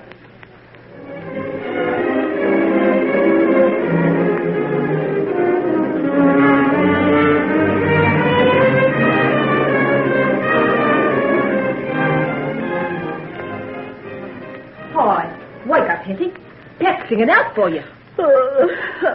What for? He wants you downstairs, of course. Oh, then tell him I'm not coming. Oh, don't be mad. You got to. There's 3 toffs just come in. They're drunk as lords and slinging their money round like anything. One of them just paid 2 quid for a bottle of fizz. Oh, what do I care? I'm tired. I've been working all night. I'm not coming down to sing songs for any toffs at this hour. What time is it anyhow? After 3 o'clock. Well, that puts the lid on it. I'm not coming down again for the Prince of Wales. You better not let Herr Pat hear you say that. He sent me up to get you special. You haven't been here so long as the rest of us, and you don't know Pat when he gets mad. I've been here long enough to know when I've earned what he pays me. I've done enough for 1 night, and that's that. Hey, Hetty, what's the matter with you? Make it lively. Oh, there he is now. Take my tip and you'll come down. Here, what the... Why aren't you out of bed? Who told you to knock off work like this? I'm tired. You'll have more than this to make you tired before you're done. Now, come on, get up out of it. This minute, come downstairs and entertain the gentleman. Or do I have to drag you down by the lug? You keep your hands off me. You slave driver, you. What's this? Is this the return I get for taking you off the streets? Where would you have been if it hadn't been me that took in pity on you, Took pity on me? I like that. There's about as much pity in you as there is in a man-eating tiger. So that's the way of it, is it? Then take that, you little impudent faggot, you. Now you do as I tell you and come downstairs. No, I won't. Well, we'll see about that. I'm giving you just long enough for me to count 10 before I take hold of you and throw you out of the place, lock, stock, and barrel. And where will you be then, I'd like to know? Oh, wait, he do as he says. It ain't any use making a fuss. And why isn't it any use? If all you other girls would do the same, things would be different round here. But you haven't got the nerve, and he gets away with it. I've been here 6 months now, and I haven't ever got out of debt to him. I'll be glad if he threw me out, and then I'll be rid of him. You would, eh? Then out you go. Go on. Out of this. Right this minute. Then give me back the clothes I had when I came. What? Those rags? I burnt them long ago. But I can't go without clothes. And the kind I have to wear here aren't fit to go out in the street in. No, you're not going in any clothes of mine. You're going as you are, and the first policeman who comes along will arrest you. Oh, You beast! That's how you keep your girls in, isn't it? We're slaves, that's what we are.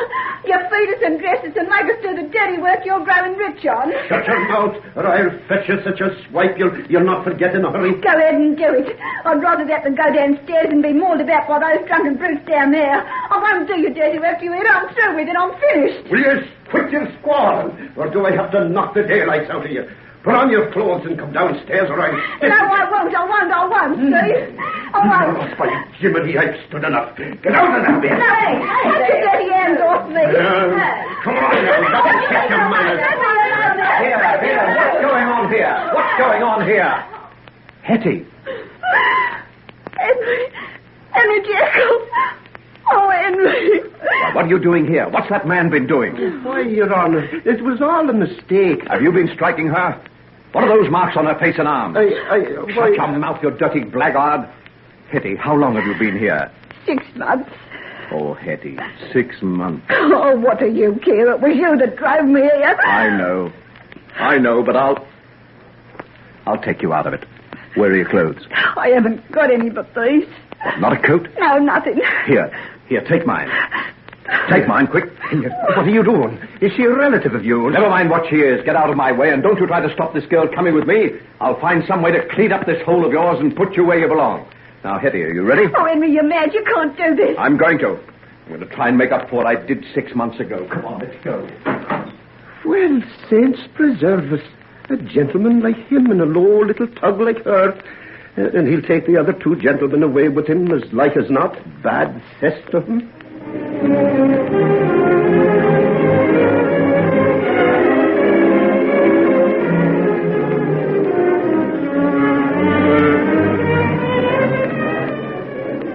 Hey, Jekyll, where are you going? Who's the girl you've got? Never mind. I'll see you on Victoria Station at 7 o'clock, Sunday evening. Well, how's that for rapid work, Robert? Goes upstairs to see what the noise is about and comes up with a girl wrapped up in his overcoat. And gets away with her, too. Look, he's putting her into a cab. What? There's something more to our young friend Jekyll than meets the eye. This'll have to be investigated. Come along. Let's follow him.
Ladies and gentlemen, we now present George Edwards in Dr. Jekyll and Mr. Hyde.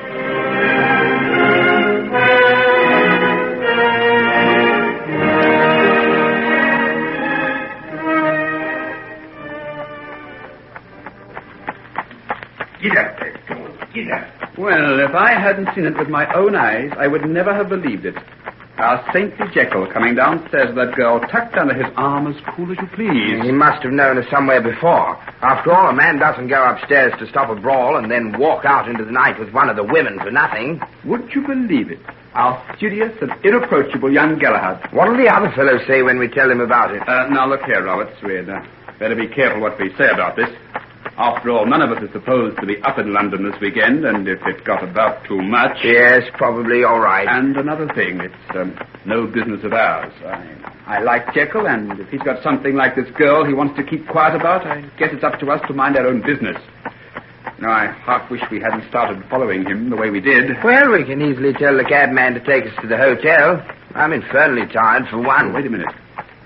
Jekyll's cab seems to be turning into that side street. Queer sort of quarter, this. I wonder where we are. Heaven only knows. I've been half asleep for the past half hour. Well, now that we've gone so far, we'd better see the rest of it. Hey, driver, stop here, will you? Very good, sir. Well, there. What are you going to do? Jekyll's cab's pulled up. We'd better stay here and see what happens. Doesn't seem to be a single soul about but ourselves. Look at all those wretched little shops and the puddles in the street. I never saw a more desolate-looking spot. Oh, I say, look. Well, there he is now. Going over to the door in that house. He's unlocking it. House? Doesn't look like a house to me. It hasn't any windows, just a door.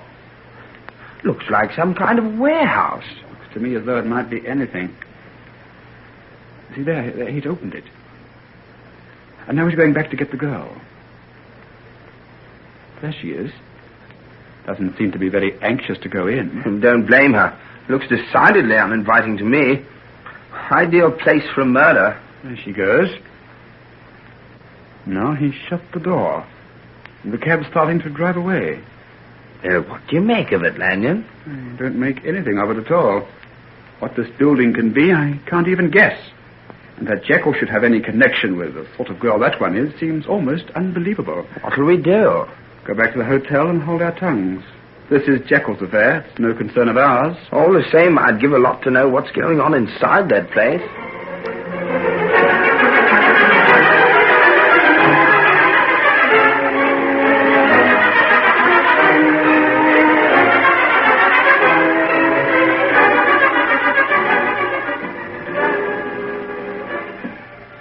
Give me your arm, Hetty.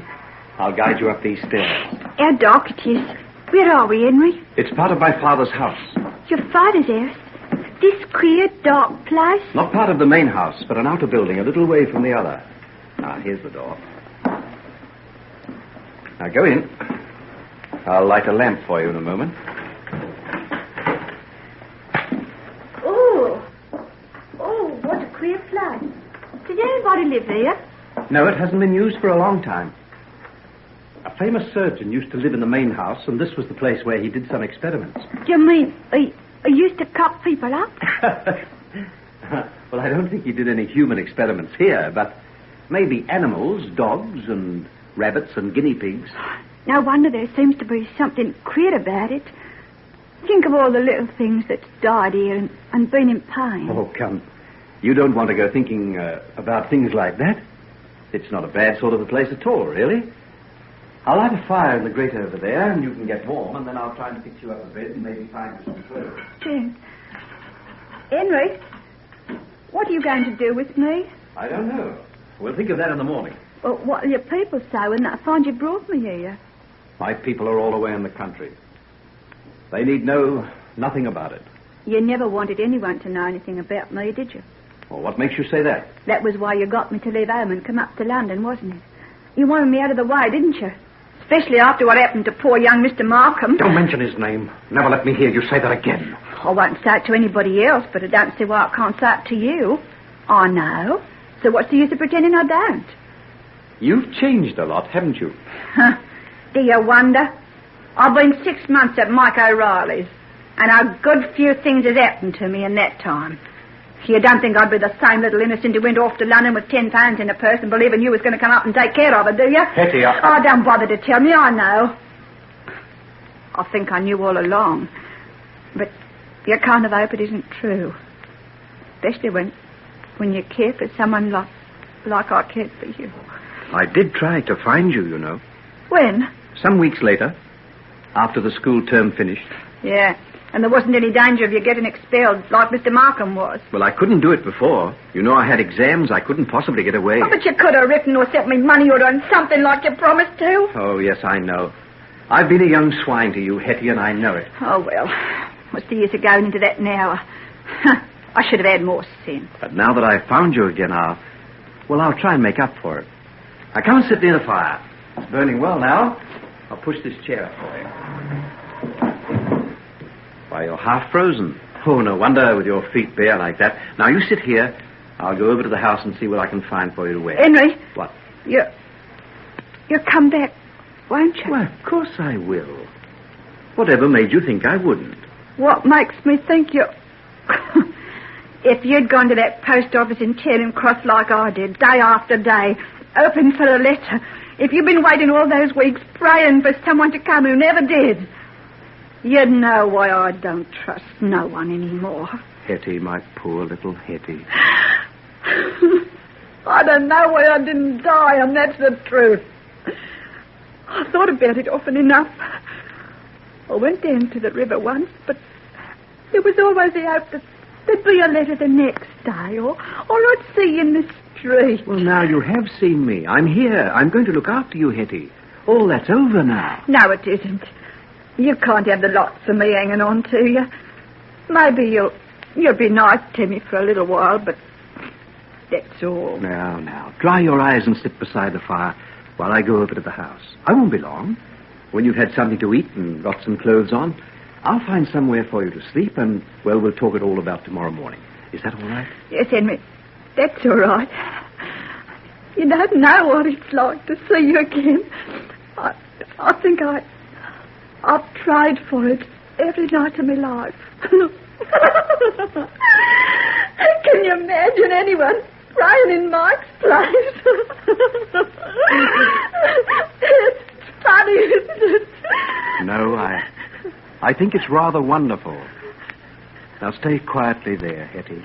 I won't be long.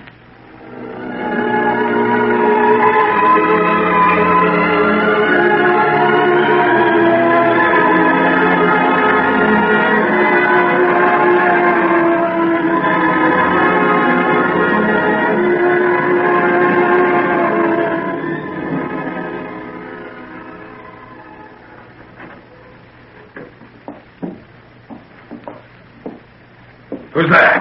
Put up your hands. Father, you here. Henry, what are you doing here? I took you for a burglar. Wait a minute till I light a lamp. Why are you up in London? Shouldn't you be at Oxford? Oh, I came up for the weekend with two other chaps. We just came up for a bit of a break. I see. Well, you'd best be getting into bed, hadn't you? It's nearly 4 o'clock. Yes, I suppose I had. You know, I had no idea it was so late. Did you have a good night? Yes, very good. Went to a show, on to Ciro's, and one or two other places afterwards. See anyone you know? What's that? Oh, yes. Oh, yes, one or two. You know how it is. One always bumps into people, you know, in those places. Pity you didn't happen to drop into the Regency. Margaret was having a small party there. She'll be very disappointed when I tell her you were in town. Oh, Father, you mustn't do that. You mustn't say a word to Margaret about my being in town this weekend, or to anybody else. Very well, my boy. Just as you please, of course. Well, I don't suppose there's any point in standing here. I'll see you at breakfast. Good night, son. Good night, Father. Henry. Yes, Father? You're not in any kind of, difficulty, are you? What makes you ask? I just thought you looked a little strained. But perhaps that's only the result of a late night. Oh, I'm all right, Father. Never better. Good. Well, off to bed with you, and no more wandering round the house in the dark. Next time I might shoot. I'll go right to bed. I promise.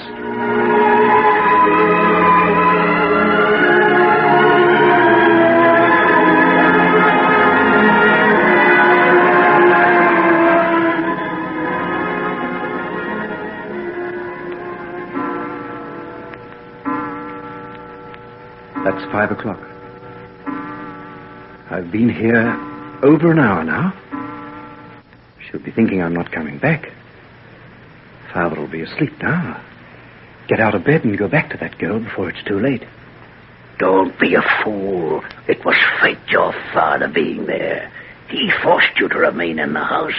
You'd have given yourself away if you hadn't gone to bed. That's enough, isn't it? Let the girl go. She'd be an infernal nuisance to you. What are you going to do with her? You're sure to be found out. Stay where you are and let her think what she pleases. I failed her once, and see what happened to her. Am I going to send her away again? What's it got to do with you?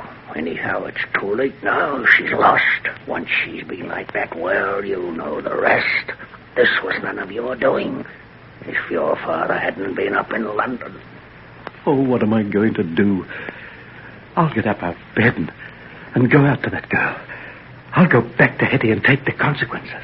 You fool. You fool.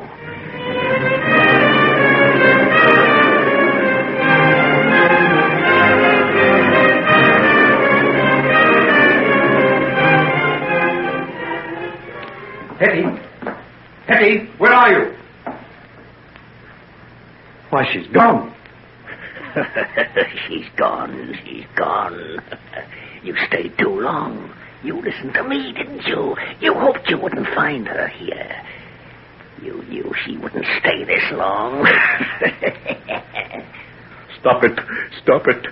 Stop it. But you're glad.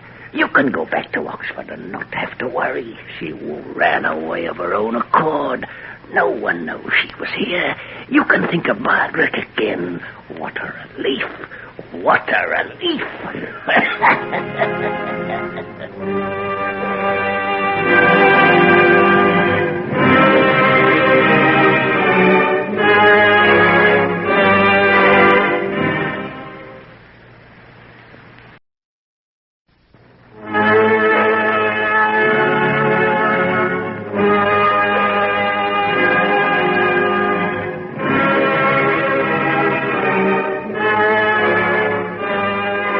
Ladies and gentlemen, we now present George Edward in Dr. Jekyll and Mr. Hyde.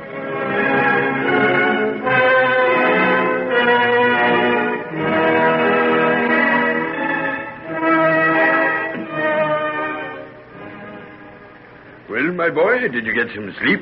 Not very much, I'm afraid. Did I hear you wandering round after we parted? Me? Oh, no, I stayed in bed once I got there. You look as though you could do with an hour or two more. Have some breakfast. The cook's provided some excellent kidneys. Thanks. I think coffee will do me this morning. Care to see the paper? Anything in it? Oh, just the usual Sunday morning crop of murders and suicides. Funny how they seem to break out over the weekend. Everybody too busy during the week, I suppose. By the way, were you out in the old dissecting room while you've been up here this time? Oh, dear, you've spilled the coffee all over the tablecloth. I'm sorry. It's awfully clumsy of me. Hands none too steady this morning. Wait a minute. I'll wipe it up. I suppose Mrs. Porter will forgive you. What made you ask about the dissecting room? I happened to take a look in there before breakfast. There were traces of a fire having been lit there quite recently. Last night, I should say. No, I wasn't there. I wonder who it could have been. One of the servants, perhaps. They might have been entertaining some friends. I'll have the lock on the outer door changed. Oh, by the way, it was open when I looked. Open was it? Oh, well, perhaps the nocturnal visitor left in a hurry. It's a bad business, really. I thought I could rely on all the people we have here. That back door gives access to a very bad part of the city. We can't afford to risk having that door left open. You know, Father, I was only thinking the other day that I'd like to have that place cleaned up. I'll be wanting to go on with my work even during vacation. And I could do all sorts of things out there without making a nuisance of myself. But wouldn't it be better to forget about work? You can't keep going all the time. Well, I'd like to play around there sometimes. There's so much equipment there already, and Professor Marriott and I are working on a scheme now that must be gone on with. I'll have to work somewhere, and it's so quiet and so isolated. Then have it, by all means. We'll go out and have a look at it after we've finished breakfast. Sure you won't look at the paper? Oh, I suppose I might as well have a glance at it. What time do you leave tonight? 7:10, I think. Then you'll have time for early dinner. I'm going back to Maryland tomorrow. Just took a flying trip to attend to a small piece of business. Well, what's the matter? This girl. Do you see her picture? Oh, that. Tried to throw herself off Battersea Bridge, didn't she? I know her. You do? It's Hetty. Hetty Wilson. Don't you remember? I told you about her. She was the girl who was mixed up with that business of David Markham. I see. She's been arrested and charged at the Waterside Police Court for being a person without lawful means of support. What does that mean, Father? It means she'll probably be sent to a house of detention for a while. Jail? Hetty in jail? Would you like me to get in touch with Utterson and get him to see what he can do about it? Mr. Utterson? Margaret's father? Oh, I know. I'll go myself. Will I go with you? No, I'll go alone. Well, you'll find me here all morning if you want me.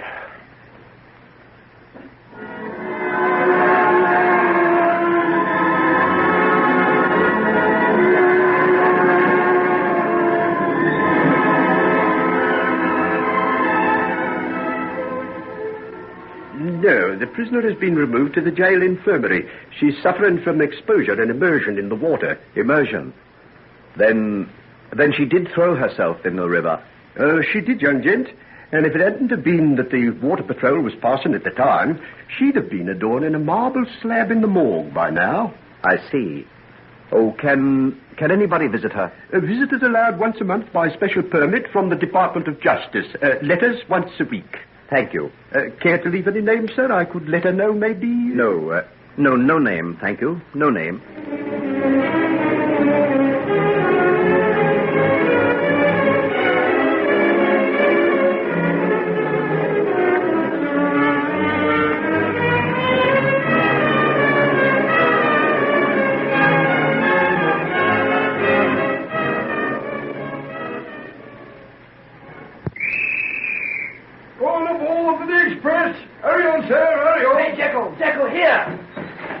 Thank heavens you made it. Roberts and I are in a fit. Nice mess you'd have been in if you hadn't been there for assembly tomorrow morning. What's the matter with you? You look all out. I had to rush for the train. Making the most out of merry old London town, eh? I must say you're a dark horse. Roberts and I are a couple of babes in arms compared to you. I wish to show us the way around next time. Still, we didn't do so badly. Have a good time today? Oh, yes. Marvelous. Don't know when I enjoyed myself so much before. Who was the little piece you got away with last night? Don't mind my asking, do you? Oh, no, not in the least. She's a Hungarian princess in disguise. Takes drugs, poor thing. Very sad case. Hungarian... Oh, get out. That's for a yarn. Still, I suppose that's your way of telling me to mind my own business. I say, look at old Roberts over there. Sound asleep already. Think I'll do likewise. Oh, what a night.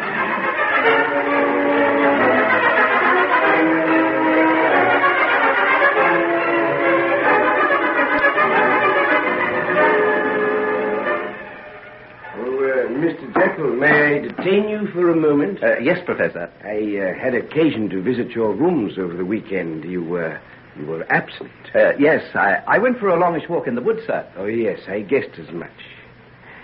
Has it ever occurred to you, Jekyll, how extraordinarily useful it could be if we could disassociate the more fleshy parts of our being from the spiritual? I'm afraid I don't know what you mean, sir. Well, you come into the laboratory with me for a while. Yes, sir.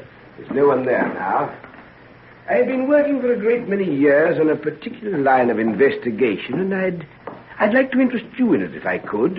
It's still far from complete, and, well, I'm an old man now, and I need someone who could carry on from where I left off if I should happen to move to the place where scientific experience will no longer seem important.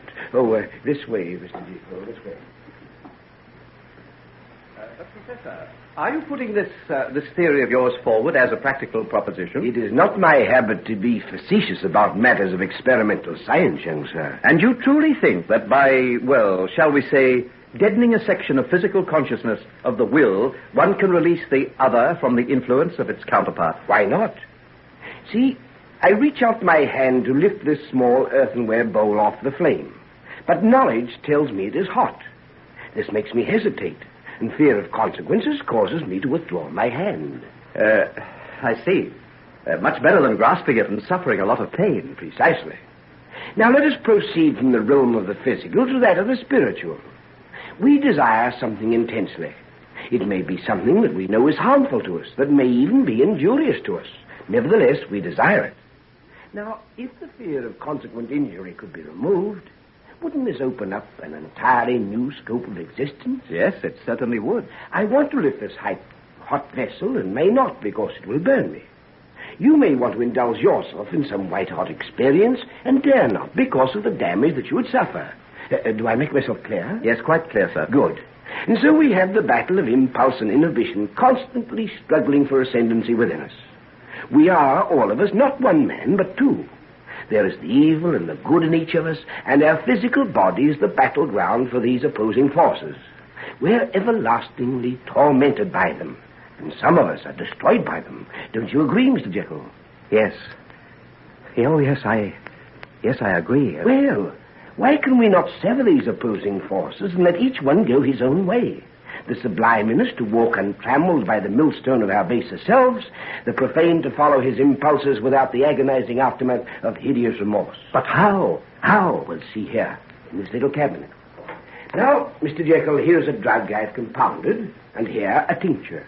By the addition of one to the other, I believe I'll have the essential instrument which will sever these polar opposites now chained together in the agonizing prison of our consciousness. And then, what then? Then we shall see. I propose to put my theory to the test. You are going to experiment on someone? I am going to take the drug myself. You? But supposing it fails, supposing you've made some sort of a mistake. I know perfectly well the risk I run. Any drug as powerful as this might well prove fatal. But I'm an old man. I have no family, no obligations, except to the furtherance of science, a master I've served all my life. Oh, no, you mustn't. You can't be spared. I've left all my affairs in order, Mr. Jekyll. Now, what few material things I possess will go to my sister. My notes, the data I've kept for years, the results of the experiments I've made, are all to go to you. You are my spiritual heir. Oh, sir, Professor Marietta, I'm too young. This is too great a responsibility for me. Only a young man on the threshold of his career should have them. If I fail, it may well take you half a lifetime to discover the error in my calculations. And now, if you're ready, we'll put the theory to the test. Now? Now? Why not? I've planned this for nearly 20 years. See, thus I measure out the tincture. Now note well the amazing brilliance of its color. Now, the essential source. Now, this must be measured to the utmost of accuracy. The least fraction of an overdose might well be fatal. There. See the way it boils and rages in the glass as the crystals start to melt? Yes, now it smokes. Those are the fumes escaping in the form of vapor. It catches the throat, eh? Now, see, the color changes. The original crimson turns to purple. And now the final metamorphosis. It turns to green. The preparation is complete. Now remains the final, ultimate test. Oh, but this is blasphemy. You're going to rip apart the veils that hide the human soul. Galileo was threatened with a rack on the wheel of Inquisition for the blasphemy of saying that the earth revolved round the sun. And I am prepared to accept the torture that will follow the taking of this preparation for the sake of my beliefs. Are you prepared to stay and witness what follows? Yes. Yes, I'll stay. Good. I now drink to the cause of science, to the furtherance of knowledge, the only bridge whereby man can cross the abyss that separates him from the barbarism of savagery to the godhead of his greater self.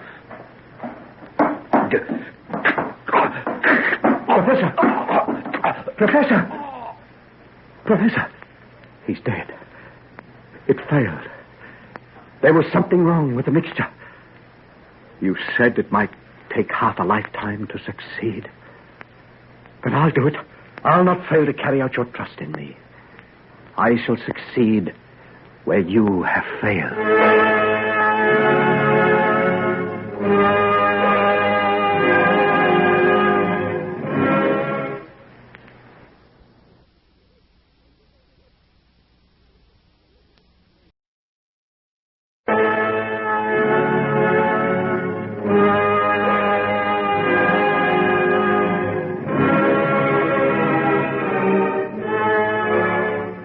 Ladies and gentlemen, we now present George Edwards in Dr. Jekyll and Mr. Hyde.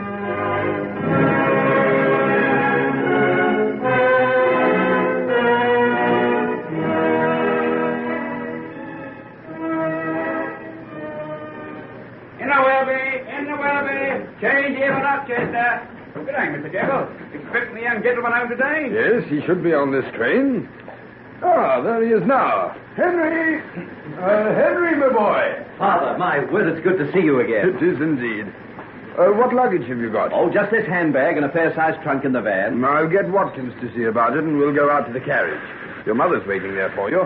She's been a little poorly, and I thought it wouldn't be wise for her to come onto this drafty station. Nothing serious, I hope? No, nothing at all. I'm thinking of taking her to some warmer climate after Christmas. No, that's all she needs. It's been terribly bleak and cold for the past few weeks. Henry! Why, Margaret, you here? What are you doing here, Puss? We tried to keep her in the carriage as a surprise for you, Henry. I caught a glimpse of him coming along the platform, and I just couldn't wait. When did you come down from London? 2 days ago. I almost let the cat out of the bag in my last letter to you. Have you finished all your exams? Every one of them. I haven't got a thing to do but enjoy myself for the next 7 weeks, and then back to work again. Well, we'll forget all about that. You're looking a little thin and pale, my boy. You need some racing over the moors with Margaret. And a little less of the midnight oil. Just exactly what I intend to do. How are the horses, Father? In fine fettle. Eating their heads off and spoiling for some good hard exercise. Oh, Margaret and I will attend to that, won't we? We will indeed. There's a meet tomorrow morning at Wickham Barns, Henry. I told the squire you would be sure to be there. A meet? Oh, how good that sounds. You can't imagine what the thought of galloping over the fields is like after weeks and weeks of stewing in a stuffy little room. Oh, Mother! Henry, dearest. Oh, what a great big bear you are. Why, you've left me breathless. Henry, dear, you mustn't lift me off my feet like that. Why not? You like it, and you're blushing, too. I should think I would, in front of all these people. Well, then, come on. Let's all get into the carriage, and I can hold your hand under the rug. You shouldn't have come out into the cold anyway, Mother. She couldn't bear to let Margaret get in ahead of her. Then I shall sit between you and hold both your hands. Oh, you just don't know how marvelous it is to be home again.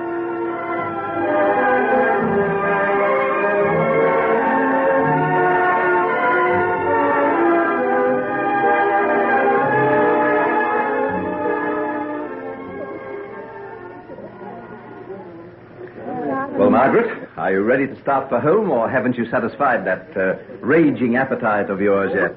You're a nice one to talk. How many slices of game pie did you have? Oh, at a hunting breakfast, it's never the thing to inquire into these little details. Can I get you another glass of punch? No, indeed. After all, we've got a good few miles to ride home. And I think we'd be better to make a start. It's nearly 3 o'clock. It's getting dark so early now. Then I'll go and say goodbye to Sir Ronald and Lady Westmore. I'll go and get the horses and meet you out on the terrace.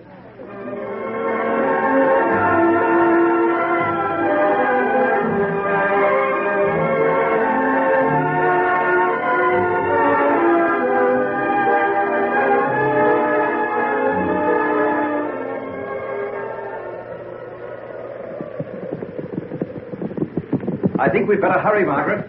I don't like the look of those clouds. We're going to have a storm. I can't. This mare's dreadfully lame. Can't you do anything about her, Henry? Well, the best thing we can do is to get her home as fast as we can. Oh, heavens, look at those clouds. They're banking right up. Oh, we'll be catching it any minute now. Look, Henry. What's that over there? Isn't it some sort of a barn? We could go in there and shelter for a while. Oh, this storm might last for ages. I think we'd better push on.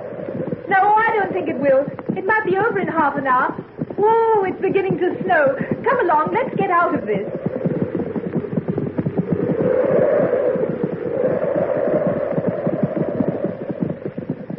Oh, bring the horses in, too.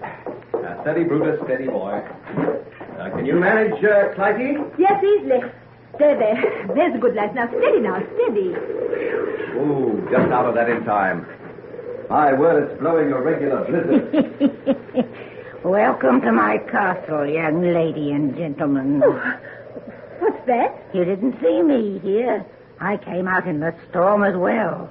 The cold's harder on old bones than young.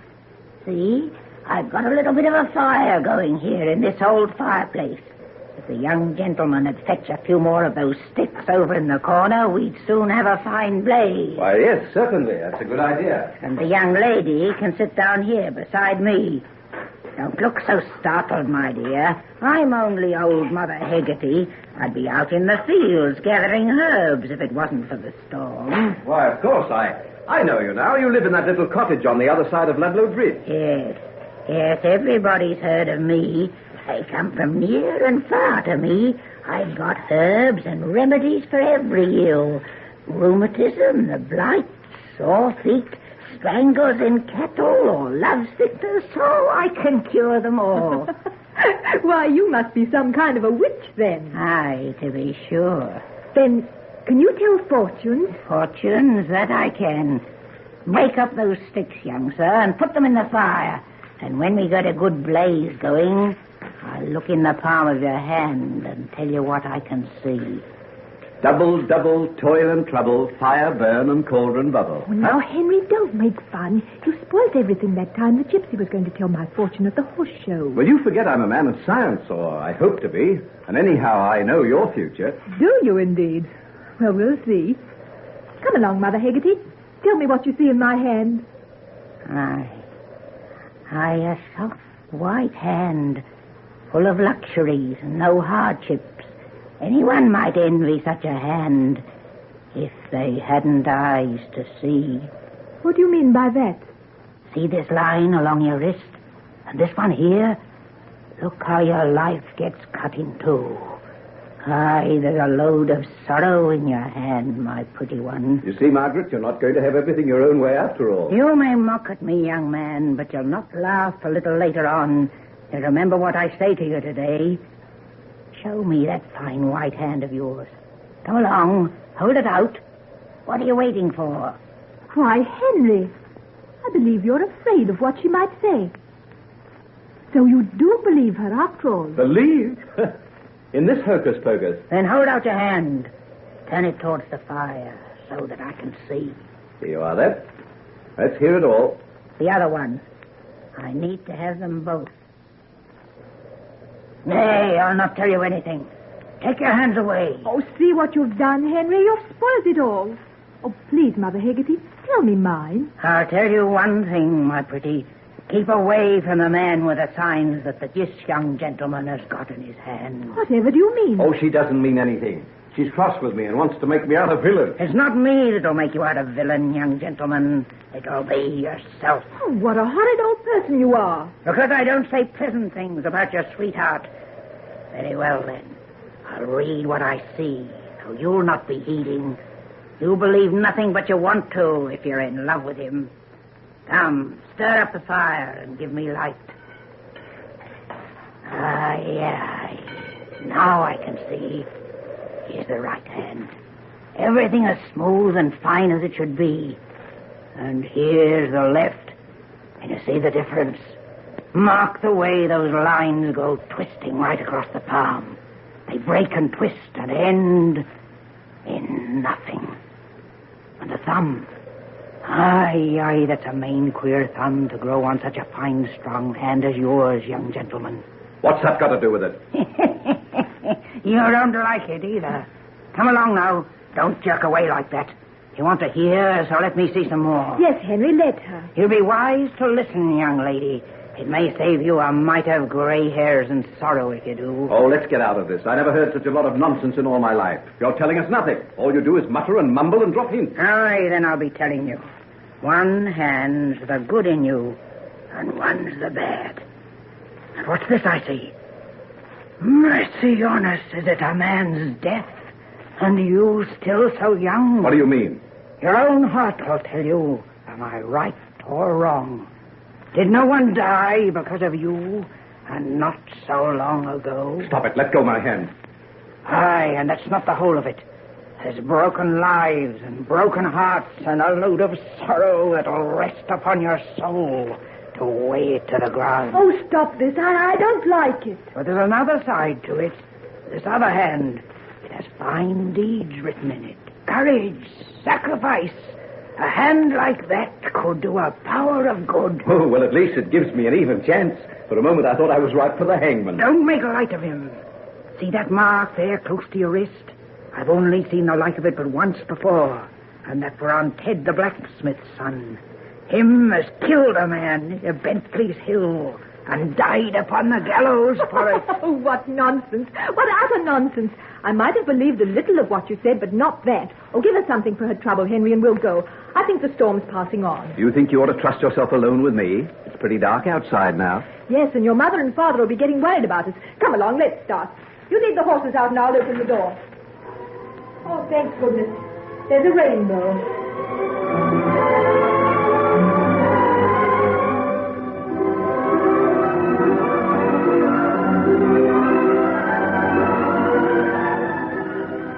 Why, my dear children, I've been worried to death about you. Margaret, you're soaked through. Go up and change at once. Oh, couldn't you find anywhere for shelter? Well, we went into a sort of a tumble-down barn for a while. Yes, and found the most weird old creature there. She told our fortunes. Oh, it wasn't old Mother Heggarty, was it? Yes. What a horrible old thing she is.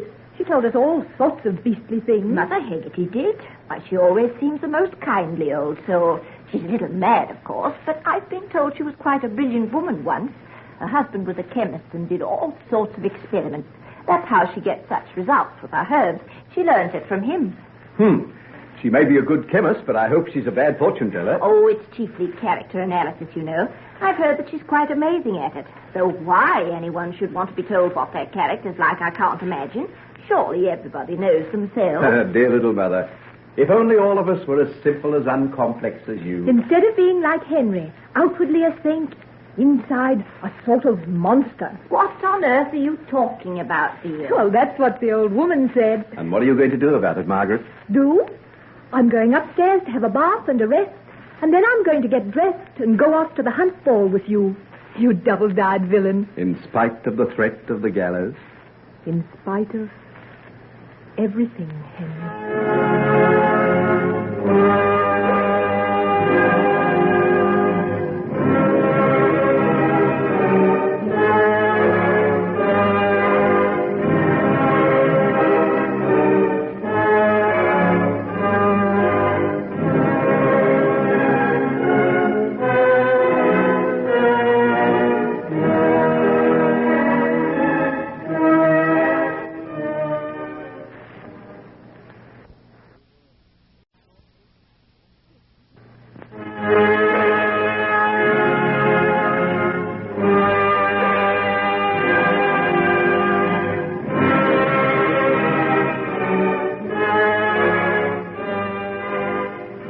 Ladies and gentlemen, we now present George Edwards in Dr. Jekyll and Mr. Hyde.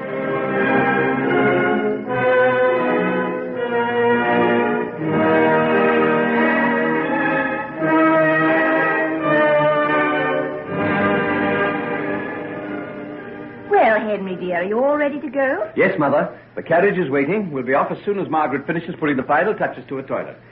Oh, what a pity you're not coming too. I'll be very comfortable at home by the fire with my knitting and an interesting book.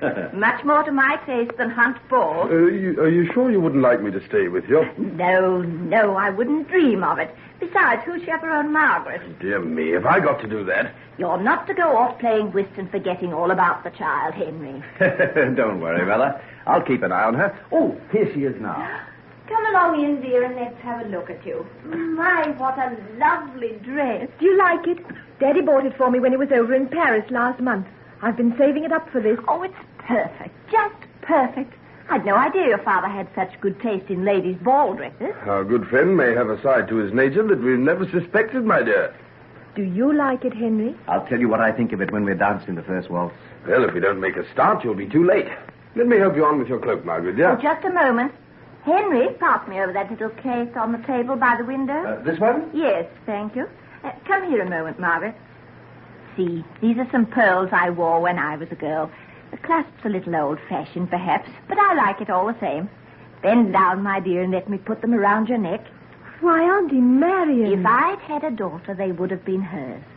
Providence gave me a son, but he also gave me you, dearest girl. There now, don't they look nice against that snowy neck of yours? They're beautiful, absolutely beautiful. Oh, how can I ever thank you enough? Well, come along. Let's go. Good night, Mother darling. Take care of yourself while we're away. Indeed I will. Good night. Good night. Good night.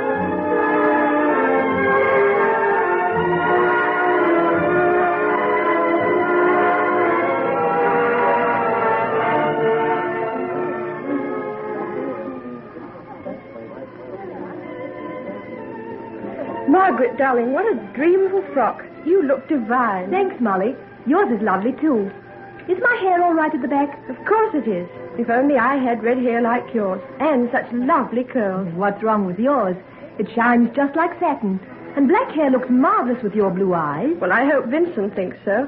He's asked me for 3 dances. That looks hopeful, doesn't it? You really like him, do you? Do I? If he doesn't propose this season, I'll go into a convent. I can't imagine it. Come along if you're ready and let's go down. Henry's waiting for me at the foot of the stairs. My dear, are things still as strong as ever between you two? Yes, I'm afraid so. I can't understand it myself. Of course, I'm all for fidelity in the long run, but you've never even tried anyone else. Now, I had half a dozen flutters before I finally settled on Vincent. Half a dozen? You started flirting before you were out of school. Oh, well, I never could endure the thought that I might be missing something. Look, do you see that woman going downstairs now? Which one? The one wearing the white dress and the emeralds. Yes. Rather marvelous, isn't she? Do you know who she is? She's Mrs. Marchbanks. Mrs. Marchbanks? Yes, don't you know? She's an American. I heard Mother and Aunt Eleanor talking about her after dinner. They didn't know I could hear. My dear, there's been a terrible lot of scandal over her. She's divorced. No. Absolutely. And they say... Oh, is that the one? Oh, do let's stop and look over the balcony at her.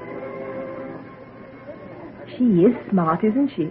Well, do you wonder? Oh, Molly, you're dreadful. Just look at the men flocking round her. Oh, bother. What hope have we got with flounces and forget-me-nots against a dress like hers? My goodness, there's Vincent. I'm going down before he catches sight of her. See you later, Margaret. Good luck, darling. Thanks, dear. Margaret, what luck? I've been looking all over the place for you. Where's your dance program? Oh, hello, John. I'm afraid it's pretty full. Now, let's have a look. HJ. No need to ask who that is. Has he got a monopoly over you? There's a polka and a quadrille in the second half. Yes, but I don't want to polka with you or dance in a set. I want to waltz. I want to be able to talk to you, to tell you how marvelous you look. You know, I haven't seen you for an age, Margaret. I'm afraid there isn't a waltz left. What about this one? It's hardly started. Oh, not this. I promised it to Henry. Look, he's waiting for me at the foot of the stairs. Oh. What's the matter? Oh, nothing. Would you like to have this waltz, John? Would I? But didn't you say that Henry... I thought this was the first waltz. I made a mistake.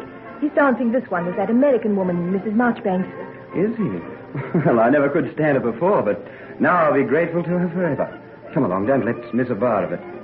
You know, I've been thinking of you all the time I've been away, Margaret. Do you know, even in Italy, I was counting the days... Why, I don't believe you're paying the least attention to what I'm saying. I'm sorry, John, dear. What was it? I was telling you that you're the most beautiful woman in this room, and I'm madly in love with you. Stop it, John, please. You mustn't. Why not? Because... Of Henry? Oh, you don't need to tell me. It's always been him, hasn't it? Even when we were children. Do you remember that time I begged you to be my partner at the Christmas party, and you wouldn't give me an answer because you were waiting for Henry to ask you? Indeed I do. We had a quarrel over it, and I fell down some stone steps and cut my head. That's putting it mildly, isn't it? I heard that Henry pushed you down. Oh, what nonsense. Whoever told you that? Oh, one of the servants saw it happen and told my sister's governess or something. I believe he was a real little fiend at times. John, you ought to be ashamed of yourself. A lot of servants gossip. Well, he was, wasn't he? I remember him flying into the most awful tempers sometimes. I'll bet there's a good deal of old Nick in him still. John, I didn't dance with you to talk about Henry. That's right. Let's forget him. Now, how about getting out of here? It's horribly crowded. I hear that Lady Winterton's show of begonias is wonderful this year. Like to see them? The conservatory is just through this door. John, you're irresistible. If only I thought you meant it.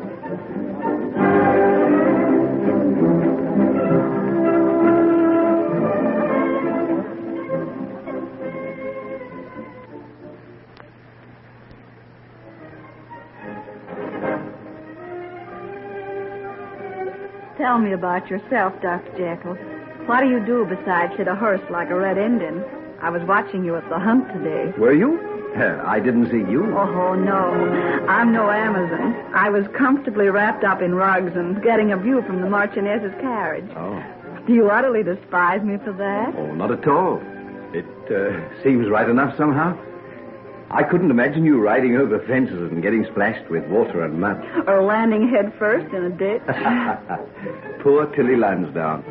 She did take a tumble, didn't she? You know, you dance as well as you ride. Oh. Do you know that? You'll have my head turned soon. Does it turn easily? Too easily. Whenever a pretty woman passes by. How old are you? Oh, now, that's not fair. Why? You're not still so young that you're ashamed of your age, are you? Well, I'm 22. And everything to learn. No, not everything. I can see that now.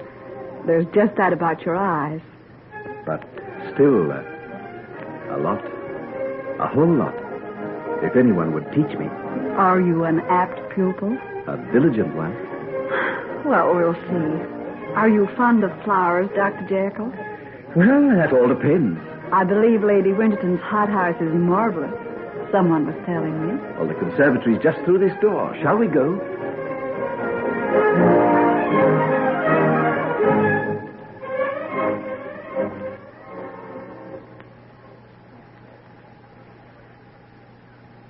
Let's go back, John. This dance must be nearly over now. Oh, there'll be at least 10 minutes before the next one commences. But I can't stay out here. People will talk. About us? Oh, I wish they would. Unfortunately, they all know I've been pursuing you for years and you won't even look at me. Suppose I keep you out here and compromise you. You are absurd. What good would that do? If I only go far enough, you might have to marry me. You'd have to go a long way. I'd go to the ends of the earth for you, Margaret. I mean that. I'm always fooling with you, but you know how much I really care, don't you? Please, John. Oh, I know. All right, let's go back to the ballroom and I'll hand you over to your rightful guardian. But do you know what I'd like to do? No. Take young Henry out and knock him down for what he did to you a while ago. What do you mean? Margaret, don't think I didn't see. He went off with that soulless, unscrupulous American hussy when he should have danced with you. Oh, I... Darling, don't let him hurt you. I feel afraid sometimes when I think of you with him. What do you mean? I can't say. What would you think of me? I'm his rival. I can't talk about him to you. Tell you what I know. There isn't anything. I'll not believe a thing. No, I didn't think you would. Well, let's go back. Listen, there's someone coming. They won't see us if we stay where we are. Tell me, Dr. Jekyll, do you ever come up to London? Well, sometimes, but I'm at the university, you know. It doesn't give much time for pleasure. But sometimes, surely. You know, you must come and see me. I have a house in Mayfair. In Mayfair? Well, I may be going up at the end of next week. End of next week? Then I'll count on seeing you. John, do you want the rest of those dancers? I do, but... Do you want them? Yes. Very well, then. Take me out of here and don't leave me. Come along. Why, Margaret. Oh, hello, Henry. I'm so terribly sorry about the last dance. I came in here to talk to John. He's been telling me all about Italy, and I didn't realize it was our dance. I see. Oh, that's all right. Mrs. Marchbanks, may I introduce Miss Utterson and Mr. John Fairley? How do you do? You took pity on poor Henry and danced with him, Mrs. Marchbanks. Oh, that was nice of you. And all the time I pictured him as a wallflower. Come along, John, dear. The next dance must be due to start. Oh, I say, wait a minute. I think it's ours, isn't it, Margaret? Oh, no, Henry. We have the polka and the quadrille after supper. That's all. Goodbye, Mrs. Marchbanks. Thank you so much for being kind to Henry.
Ladies and gentlemen, we now present George Edwards in Dr. Jekyll and Mr. Hyde.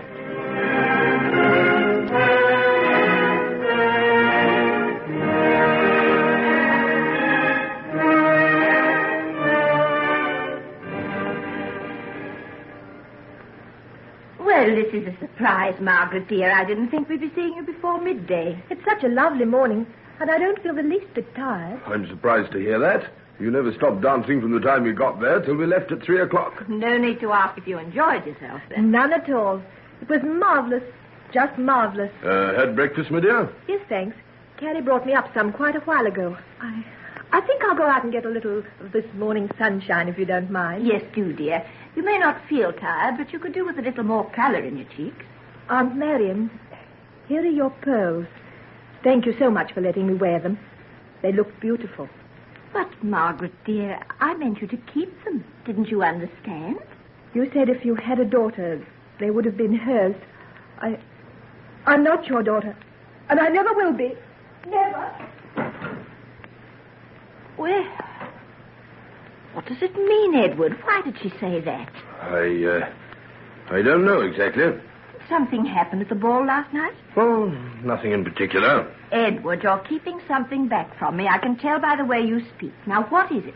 Well, it's just that Henry paid rather a lot of attention to a Mrs. Marchbanks last night, and I suppose Margaret's upset by it. Mrs. Marchbanks? Not the Mrs. Marchbanks? I think there is only one. But what was she doing there? How did she come to be at the Hunt Ball? I understand that she moves in the very best society, my dear. She's staying with the Marchioness of Ralph at present.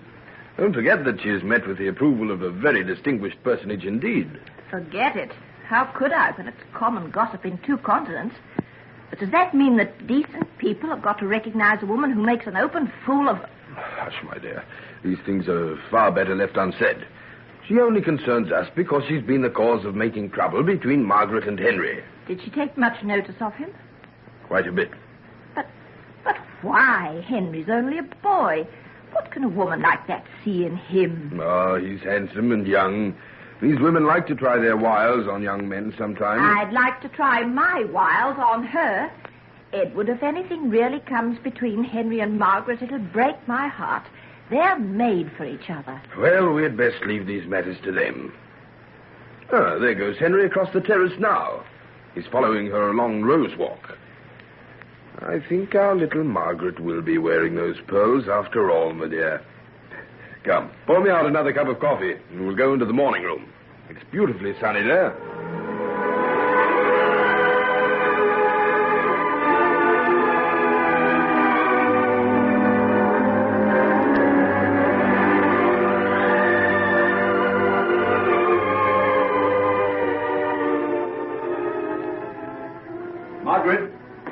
Margaret, wait for me.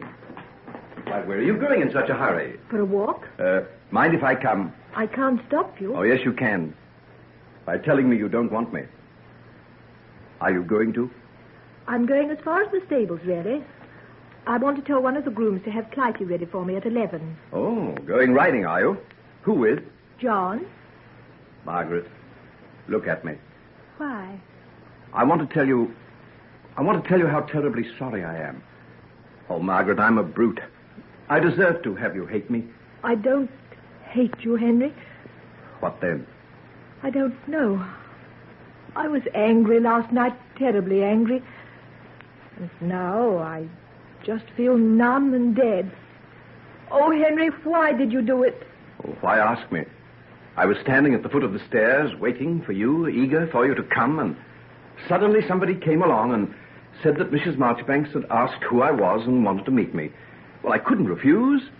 And then we started talking together, and it seemed as though she'd forgotten that there was anybody else in the room. I don't think I even asked her to dance, but somehow she seemed to be in my arms, and, well, we were out in the middle of the floor. Well, I can't explain it any better than that, I'm afraid. And did that mean that you had to dance with her over and over again so that everybody was talking about you? Well, I would never have done it if you hadn't given all my dances to John. Well, I'm glad I did. I enjoyed dancing with John. I like him. I think he's nice, ever so much nicer than you. Oh, I'm perfectly sure you're right, but you don't love him, and you never will. What makes you so sure? He asked me to marry him, and I didn't say no. You didn't say yes either, did you? I said I'd tell him this morning. When you go out riding? Yes. Margaret, you know what you've got to tell him, don't you? Oh, it isn't any use, Margaret. You'll never make yourself feel any better this way. And it isn't fair to John either. What do you mean? You're right when you say John's nice. He is. Too nice to be hurt so badly. You've got to tell him the truth and let him go. And what is the truth? That you'd hardly have given him a single dance if it hadn't been that I'd behaved so badly to you. You know that. And you know that there's no one else but me. Oh, you're so certain of me. I hate you for it. Do you think that you can do anything to me and get away with it? Margaret, do you remember what you said to me last night, just before you went upstairs to dress, after we'd come home from the hunt? You said, in spite of the gallows, in spite of everything. There may be nothing in what that crazy old woman in the tumble-down barn told us, but you must go on feeling that way about me, Margaret. You don't know how desperately I need you. You're everything that's best and worthwhile in life to me. Don't take yourself away and leave the Mrs. Marchbanks instead. Henry, if I only understood you better. But there's something so strange and wild about you. At times you seem so old. As though you'd lived for 1,000 years. Well, don't try to understand me. Just love me, Margaret. Love me forever. No matter what happens, no matter what I do. Otherwise, I'm lost. I know I am. I do love you. If you only knew how much. And you'll marry me? As soon as I'm through my course, you'll marry me? Yes. Yes, I will. Oh, I'm going to do such splendid things, dearest. I'm going to heal people and make them well. I'm going to get little children who are deformed and delicate and help to make them strong. I'm going to find new drugs and medicines to take away pain. I'm going to find a way to reach the tortured souls of men and women and give them peace. Now you've got that look on your face that I love so much. Now I know why I love you. Why I'd follow you wherever you go. Oh, if only you knew. I only know I love you. And always will. Forever and forever.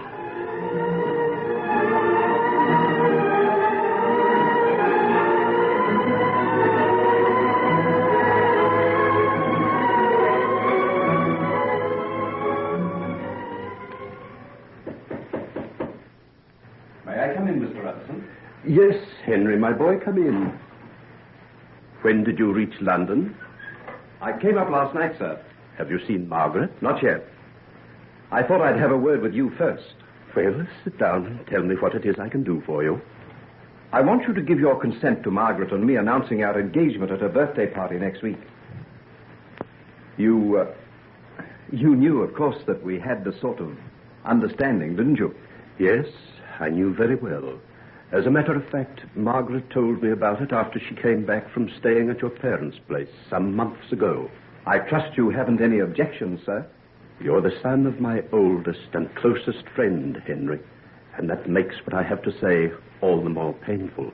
Why, what do you mean? Surely. I'll be frank with you. A marriage between my daughter and you, Henry, has been one of my dearest wishes, and I know it's been the same with your mother and father. Then let me finish, please. Margaret is my whole life. Her happiness and her welfare matter more to me than anything else in this world. Yes, but surely you know that I feel that I should be perfectly content to trust them both to you. I can't tell you how much I wish it was so. Why, what do you mean? What have you got against me? The man I give my daughter to must be able to keep faith with her. He must have a moral standing, at least to match hers. I don't say equal to hers, because no man can be on the same plane as a really good, pure woman. Oh, I wish you'd explain. What have you got against me? What are you talking about? A certain Mrs. Marchbanks. Now, don't think I've been spying on you. But by the merest accident, actually through my legal business, I happened to discover your relations with her. What? There was a certain settlement about to be made. It was cancelled. And the reason was you. You can't blame me for feeling reluctant about giving Margaret into your keeping, can you? Oh, I know I'm unworthy. I know I'm unfit to touch her, but the thought of losing, why, you don't know what it means. Did you think of that when you were paying your surreptitious visits to that woman? Oh, won't you give me a chance to redeem myself? We're not asking to be married yet. I won't be through my course for another year. I swear that if you'll say nothing to Margaret, you'll never have cause to complain of me again. I'll say nothing to her. But I can't consent to the engagement being made public. But what am I going to tell her? I don't know. But I imagine that you're pretty practiced in the art of concealment, aren't you? I deserve that. But it hurts for all that. Henry, why did you do it? For the life of me, I can't imagine how you could have stooped to such a thing. And so soon after Margaret promised to marry you. Surely your love for her should have made it easy to resist the temptations that this other woman offered. Couldn't it have been that it was because I love her so much? Do you think that the feelings I have for Margaret have nothing to do with the flesh? She's remote beyond me. Everything places her beyond my reach. Oh, can't you be reasonable? Perhaps I can. Yes, perhaps I can. I'm not so far removed from my own youth that I've forgotten. Then you'll not be hard on me. You'll see that what I felt for this woman had nothing whatever to do with Margaret. It's just as though I was another being, a different man. Yet still the man who wants to marry my daughter. And the man who might well break her heart and ruin her life. Oh, give me a chance. Just give me a chance. Come back to me at the end of 2 years when you've taken your degree and established yourself as a doctor. If there's been no more of it, well, there'll be no more. I swear there'll be no more.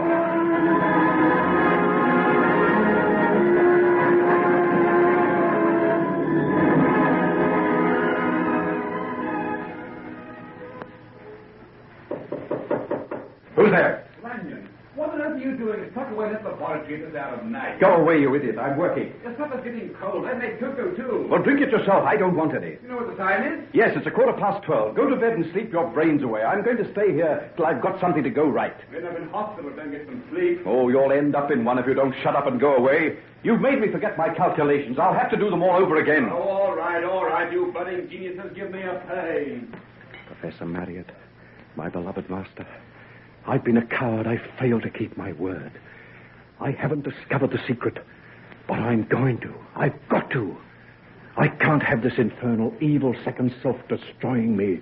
And it is destroying me. It's growing stronger, harder to resist. Come now, here are my notes. Here is the tincture. Here are the salts. I'll start again.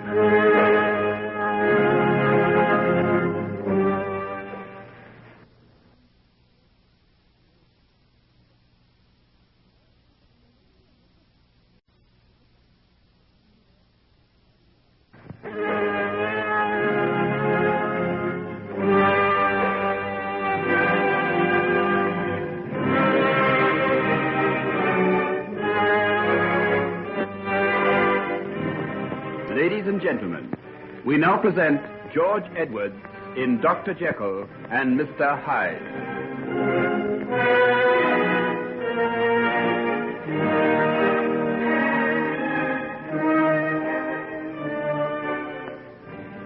What about these pictures, Henry? You taking them? Oh, no. Leave them for our successors. Well, I never thought I'd be sorry to see the last of this old room, but I must confess to something like a pang. Well, I've always said you were a sentimental idiot, Lanyon. Of course, you're altogether too detached from reality to know the meaning of human sorrows.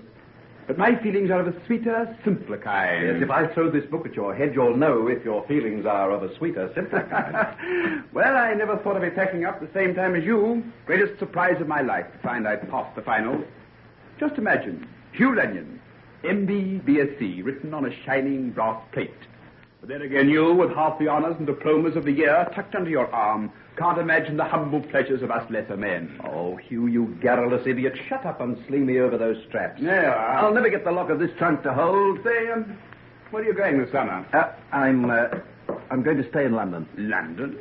What on earth for? Oh, I've got one or two things I've got to clear up. London's the only place where I can do it. You don't mean that crazy notion of old Professor Marriott's, do you? Oh, sorry. That's a touchy subject with you. Then shall we not discuss it?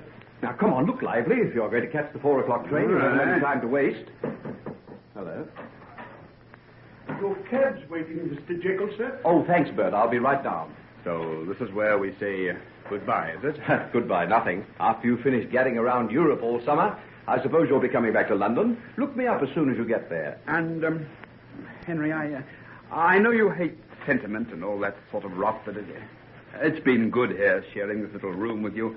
Oh, well, you know what I mean. I know. I found it good, too. But it doesn't end here. We're only at the beginning. You're an idiot, you know, and a pest into the bargain, but I don't want to lose touch with you. No, me either. See you in London, then. Be good. Not me. Goodbye, you all ratbag. Don't go blowing yourself up by mistake. Can't promise. Goodbye.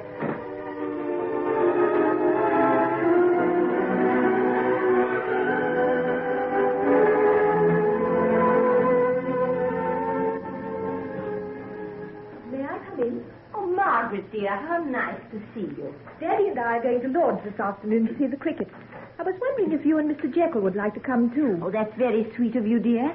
I don't think I feel quite up to it, but I'm sure Mr. Jekyll would. Oh, you should come. Dr. Grace is batting, and I hear he's a wizard. Why don't you try and persuade Henry to go with you? He's been stuck away in that laboratory all the week. He'll get ill if he doesn't go out into the fresh air sometime. I know. I thought he wasn't looking a bit well last Sunday. Oh, I do wish he'd find out whatever it is he's looking for. We hardly ever see him, do we? You're very patient with him, dear. I'm not a bit patient. I hate his old laboratory. I'm jealous of it. Oh, but what's the use of that? Henry's promised me it won't be much longer. He was terribly excited when I saw him last. He said he was within an ace of success. Has he ever told you what it is he's trying to discover? Never. But he told me that he'd be a different person if he succeeded. That he'd lock up the laboratory and be a human being again. Oh, go and get him out of it now. The weather's glorious. Make him go to the cricket and enjoy himself. He'll have forgotten how to be human. Do you think I should? Why not? Oh, he mightn't like me going over there and disturbing him. I'd risk that, especially if I looked as charming as you do in that new Leghorn hat. Do you like it? I'll admit I wore it on purpose, hoping I'd catch a glimpse of Henry. Go and let him catch a glimpse of you. That's more to the point. I believe I will. Try the outer door, and if it's not locked, go right in. He'll be in the little room at the top of the stairs. Take him by storm, my dear. I've been dying to see the inside of the Chamber of Mysteries. Then off with you, and don't be denied. I won't. Hello, Margaret. How are you, my dear? She's come to drag you and Henry off to the cricket. Henry? Yes. I'm just gathering up enough courage to go and beard the lion in his den. You know the way, don't you? Go through the little side door and right across the courtyard at the back of the house. Yes, I know. We used to play there when we were children. Wish me luck? Indeed I do, child. Do you think she'll succeed? I hope so. I'm getting quite worried over the boy. He's lost weight terribly. I don't think he sleeps more than about 3 or 4 hours a night. He can't go on like this. Oh, there's nothing we can do about it, my dear. It's the zeal of the scientist, and he's chosen to serve the most jealous of all mistresses. She'll brook no rivals. It's a bit hard on Margaret, isn't it? Not many girls would consent with little attention as she gets. Margaret is a very exceptional girl, and I only hope our son appreciates her. Oh, he does. You've only got to see them together. He looks at her as though he's filling his eyes with the sight of her to last him during the times he's shut away by himself. Well, I must say I'll be very much relieved when he completes his investigations and they can be married. You forget the engagement isn't even announced yet. Oh, a mere formality, a whim of Henry's, but we know perfectly well the way things stand between them. Yes, they've belonged to each other ever since they were children. I sometimes... Merciful heavens, what's that? It's Margaret. Something's happened in the laboratory. I can see her running across the courtyard from this window. Then go and see what it is. Go. Something might have happened to Henry. Yes, I'll go. Keep calm, my dear. Remember your heart. I'm coming too. I just can't sit here. Help me, Edward. I can hear her coming up the stairs. Margaret. My dear child, whatever's happened? Now, calm yourself. Sit down here and tell us. Is it Henry? Has something happened? Oh, no. I don't know. Get us some sal volatile, Edward. There, over in the little cabinet by the window. Margaret, try and calm yourself, child. You must tell us what's the matter. What happened? What did you see? A man. The most awful little man. What? Where did you see him? Over there. In the room below the laboratory. Oh, he was terrible. In what way? Here, drink this, dear, and you'll feel better. Edward, bring a footstool to put under her feet. She's shaking from head to foot. Now, dear, try and tell us just what happened. I went across the courtyard and pushed open the door. I couldn't see very well, as it was dark in there, and I'd just come out of the sunlight. Then I heard a sort of sound. I can't describe it. Something like a laugh. It was the most horrible and terrible sound I've ever heard in my life. Don't worry yourself, child. Go on. It was just behind me, and I turned. There he was, looking at me, leering at me from the darkness. He was little, sort of deformed and terrible. I can't describe it. I couldn't move. Just stood there, paralyzed. And he began to move towards me, slowly, like a cat. He reached out his hands to touch me. And then I screamed. I screamed and screamed as though I'd never stop. And a sort of terror came over him. He looked over his shoulder and leapt up the stairs to the laboratory and slammed the door. That's all? Yes. And I came running back to the house. Oh. Marion, you stay with her and try and get her calm. I'll go and see what this is all about. No, don't go. Keep away from him. He's evil. The most evil thing on earth. But I must go, dear. If he's there, Henry must know about him. There must be some explanation. Yes, Henry. Why, I'd forgotten Henry. He might do him some harm. Oh, go quickly. Oh, Margaret, you must stop this. Stop it at once, do you hear? Nothing has happened to you. You've had a bad fright, but nothing more. You go, Edward. I'll look after her. Go quickly. I'm afraid for Henry. I'll get a doctor and I'll be back as soon as I can.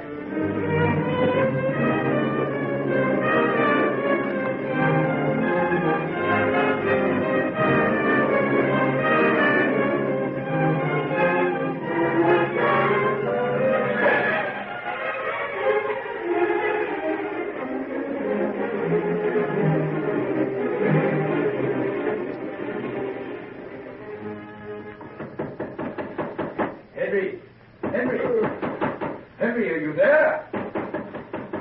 Open the door. Henry, what's the matter? Why don't you answer me? Open the door. Smash it in. Henry, can you hear me? Henry, what's the matter? Is that you, Father? Yes, it's me. Open the door. Are you all right? Yes. I'm all right. Then let me in. I will. In a minute. Just wait. Are you ill? Has something happened to you? No, I'm all right, Father. I'm coming now. I'm going to open the door.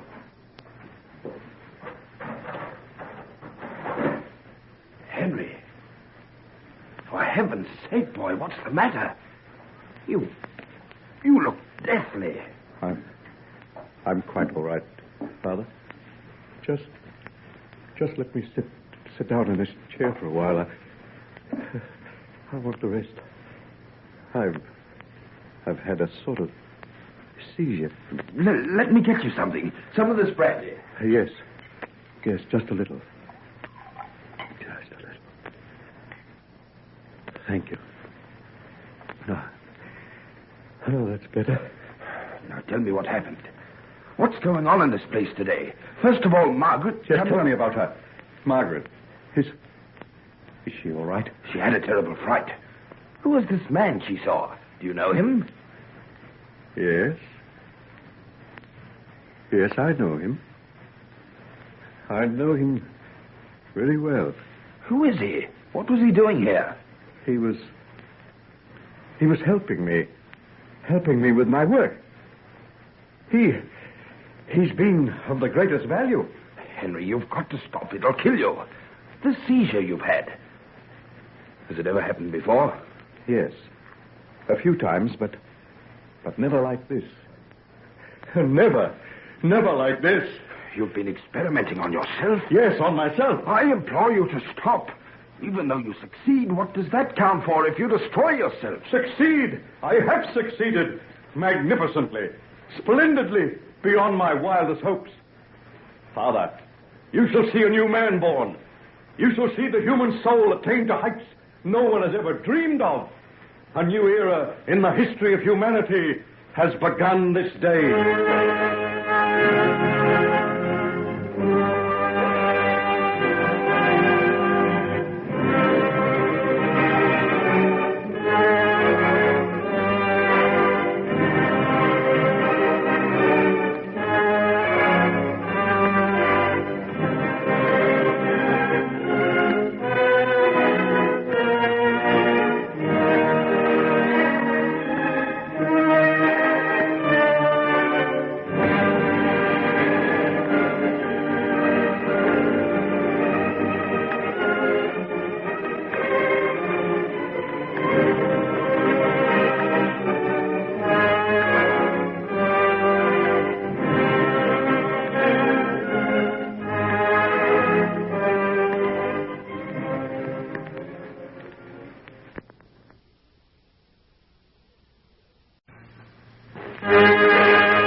We now present George Edwards in Dr. Jekyll and Mr. Hyde.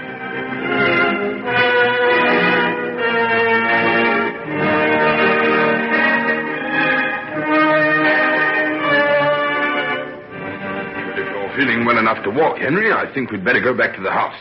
Margaret and your mother are terribly anxious about you. But why? We all feared that this man Margaret saw may have been up to some sort of devilment and that you were hurt. Oh, what nonsense. He's a friend of mine. The last one in the world to do me any harm. Where did you meet him? From what Margaret said, he must be a very unpleasant-looking person. The poor child was frightened into hysteria by the very sight of him. Oh, that's bad. I'm terribly sorry she saw him. Well, it won't happen again, I promise you. Then come along and let them see for themselves that you're safe and sound. Margaret came over here to see if you'd go with her to Lord's. You mean cricket? Yes. Oh, I'd almost forgotten the existence of such a thing. Then it wouldn't do you any harm to remember it. You'll have to get out of the atmosphere of this laboratory of yours, my boy. You're as pale as a ghost. Come along, shut the door after you and forget it for a while. I will. I said I'd keep on until I'd made the discovery. Now that I have, you'll see me turn into a different person. I'm free now, Father. Free as I've never been before in my whole life. As no man has ever been.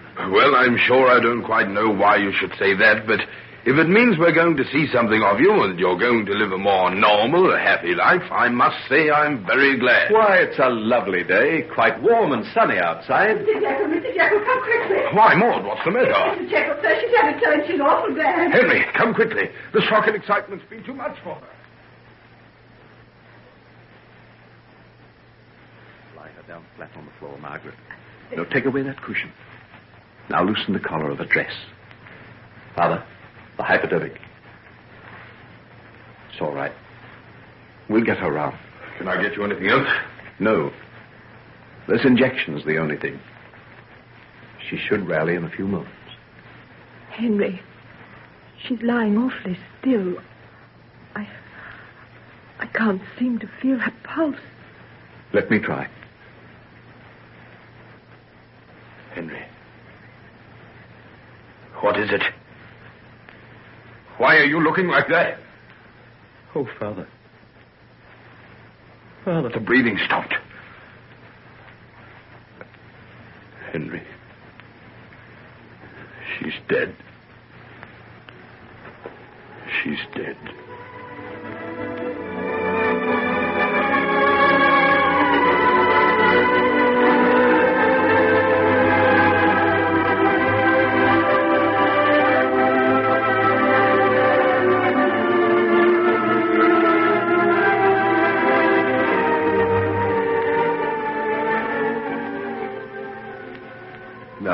If you will just sign these documents, Henry, that finalizes all the legal side of the matter, and your mother's estate passes to you. Just here, beside that seal. Well, you're now a young man of considerable fortune, Henry. Yes. I had no idea that Mother was so wealthy. It's a big responsibility. You can do a great many things with as much money as that. I hope I'll do good with it, Mr. Utterson. I hope you will. Oh, Mr. Utterson, nearly 2 years ago I spoke to you about Margaret. You told me then that you were not satisfied with the thought of me as a husband. Do you remember? Yes, I remember very well. Have you still got anything against me? Who is this man, Edward Hyde? Why do you ask about him? I can't help wondering what you can have to do with such a man. What do you know about him? Nothing. I only know what my daughter told me, but her description was enough to rouse all my old doubts and apprehensions. If you have anything in common with such a man, what manner of man are you? This is too much. Before, you had a legitimate cause for complaint against me. I hold no brief for myself, but you promised me that if I gave up my old ways of life, you'd give me another chance. Have you had anything against me in the past 2 years? Nothing. Your life has been blameless. And now you make this man Hyde, whom you know nothing of, an excuse for denying Margaret to me. This is why I've seen so little of her lately, isn't it? She was very shaken by your mother's death. You know that. She went to stay in the country. At John Fairley's place. You're hoping she might begin to prefer John, aren't you? Margaret is free to marry whomsoever she chooses. That's not true. She chose me years ago. And you've done everything in your power to keep us apart. Margaret's welfare is my first consideration, Henry. I want nothing but her happiness. I would never go so far as to forbid her to marry you. But you'll do everything in your power to try and wean her away from me. I would think that I'd done less than my duty to her if I did anything else. Mr. Utterson, what have you got against me? Edward Hyde.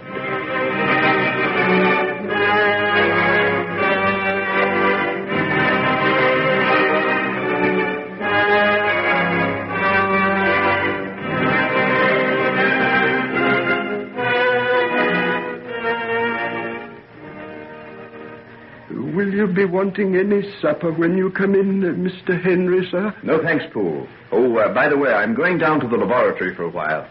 If I'm not in to dinner, don't worry about me. No, sir. And don't tell anybody where I am. You understand that? No one at all. I understand, sir. I'm thinking of going away for a few days, as a matter of fact. If I'm not here in the morning, you'll know that I've gone. Yes, sir. Would you like to leave an address for letters or messages? No, no address. I'm going away to be by myself. Completely by myself. Yes, sir. A very good idea, sir. You know, Poole, when you drop your eyes like that and get that bland, expressionless look of stupidity over your face, I realize all over again what a pearl of butlers you are. I've always endeavored to give satisfaction, sir. Well, go on. Get away with you down to the servants' quarters and see that none of those maids ever come spying round that outer building. I'll not stand for it, mind. Oh, sir, I hope there hasn't been any more of that since I dismissed Alice. No, there hasn't, but it doesn't do any harm to keep reminding them. I'll remind them, sir. You can rely on me for that. How long do you intend to be away, sir? I don't know. You can expect me when you see me.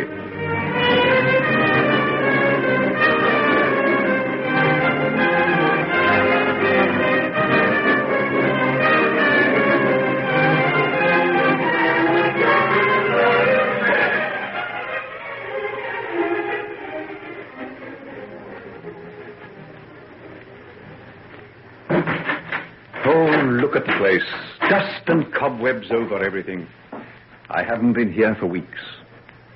Not since the night that Mother died. Why should I think of that? I've come in here to forget it. To forget Henry Jekyll and everything about him. I'm sick to death of him. Let's have a little of Hyde. There's nothing half-hearted about Hyde. He knows what he wants. And there are no regrets. He never weeps or repents. He's made his bargain with the devil, and he pays the price. Let me see now. Here's the tincture. And here are the salts. I must weigh them to the utmost point of accuracy. Wasn't that what you said, Professor? Can you see me now? Are you pleased with your pupil? I haven't failed to keep my promise. In a few more minutes, you will see my other self in all his perfidy. The living, breathing vindication of your death. 1, 2, 3, 4 minims. That's the dose. And now, the salts. Now the crystals start to melt, and the color changes. Crimson, rich and thick, like human blood. Now it brightens and the gases start to rise. It starts to change. It turns to purple. Darker. Darker. And the boiling stops. Now it fades. It turns to green. Palest, coolest green. And nothing remains now but to drink it down. Look in the mirror, Henry Jekyll. Take a last look at your pallid, haunted face. The face that she at one time likened to a saint. Saint! What did they get for their pains but martyrdom and the chill austerity of self-denial and prayers? Is that what you wish for, Henry Jekyll? Don't you prefer the pleasures of the earth to the doubtful rewards of heaven? The laughter and the music and the wine? The red lips of women and the fever of impassioned nights? Drink then, you craven. Why do you hesitate? The agonies that follow will be terrible, but so are the pangs of birth. Come, gulp it down and be reborn as Edward Hyde. Then nothing is denied to you. No matter what foul action you commit, once you assume again the form of Henry Jekyll, you have passed beyond the range of punishment. Close your eyes and nerve yourself and drink.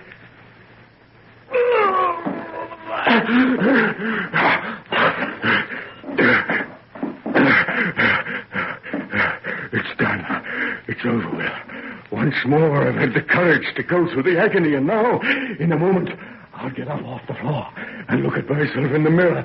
I'll see the form of Edward Hyde, hideous, misshapen, and dwarfed, a sight to chill the very blood of common men. Now, I'm strong enough. Now, I can get up and look. What's this? I see the face of Henry Jekyll. It isn't Hyde. I've failed. I've lost the power. Stop. Wait a minute. Think calmly. There's been some slight mistake, that's all. A simple error. I must try again. Oh, that agony, that grinding of the bones, that deadly nausea, the horror of the spirit that cannot be exceeded in the hour of birth or death. No, I can't do it. Not again. I'll not leave this room till I succeed. Oh, how tired. How tired I am. How tired.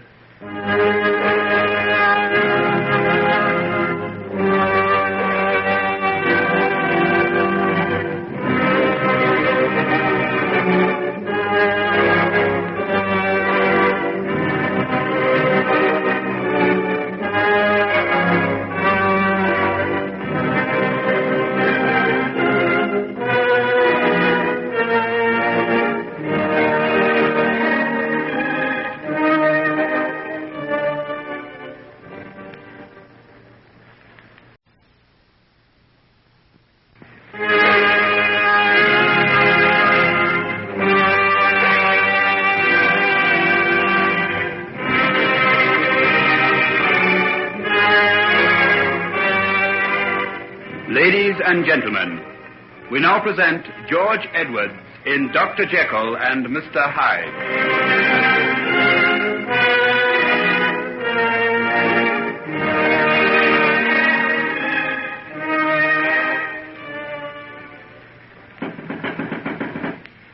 there?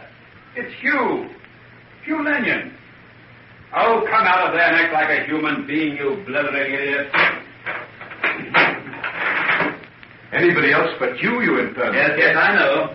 That's what I told Pooh. Oh, did he let you in? I'll sack him for that. Splendid. We've anticipated that. I've already engaged him to come to me. Well, come in. Well, what do you want now you've got me to open the door? Ah, nice little Bastille you've got here. No risk of unwelcome visitors breaking in with all these bolts and bars. What's the idea? Tell me, what have you been up to? When did you get back, and where have you been? I went for a walking tour through Austria and part of Hungary. Oh, a great pity you went with me. Never saw such girls. Got there just in time for the summer festivals. I was in my element, old chap. I'll bet you were. Sit down over there. Tell me all about it. Thanks. Do you know, I'd forgotten that people like you still existed. No wonder. This is a fine, dreary little morgue you've fixed up yourself. Oh, tell me, what's that table over there? Looks like something out of the dissecting room. So it is. You see, this whole place used to belong to a famous surgeon before my father bought it. He used to carry out experiments here. Some say vivisection. No wonder the place brings me out in goose flesh. No windows either on the ground level. No. Didn't want anyone peeping in. And soundproof, too. When I shut that inner door, no sound can get through. And this is where you've been most of the summer. No wonder you look as pale as a ghost. Come along out of it. We'll take a bus and have a day on the Thames. You know, I'll bet you haven't had an oar in your hand since you left Oxford. Well, you're quite right there. I haven't. Then how about it? Listen, we'll hire a punt and get a picnic basket at some nice little country inn and lie out on the grass and eat sandwiches and drink good old English beer. And you'll tell me all about the buxom peasant wenches you met out in Austria. Nothing omitted, old boy. Positively nothing. All right. I'll be with you just as soon as I've changed my clothes. Come over to the house. We'll get the rascally Poole to put us up some food. There speaks the good old Henry Jekyll. Hence loathed melancholy. From Cerberus and Blackus, midnight born. In Stygian cave forlorn, amongst horrid shapes and shrieks and sights unholy. Stop it. What made you say that? What do you mean? For goodness sake, what's the matter here? Here, I say, don't throttle me. I'm sorry. I'm awfully sorry, old chap. I don't know what came over me, but those words... Oh, come along, let's get out of this quickly. Can't be too quick for me, old chap.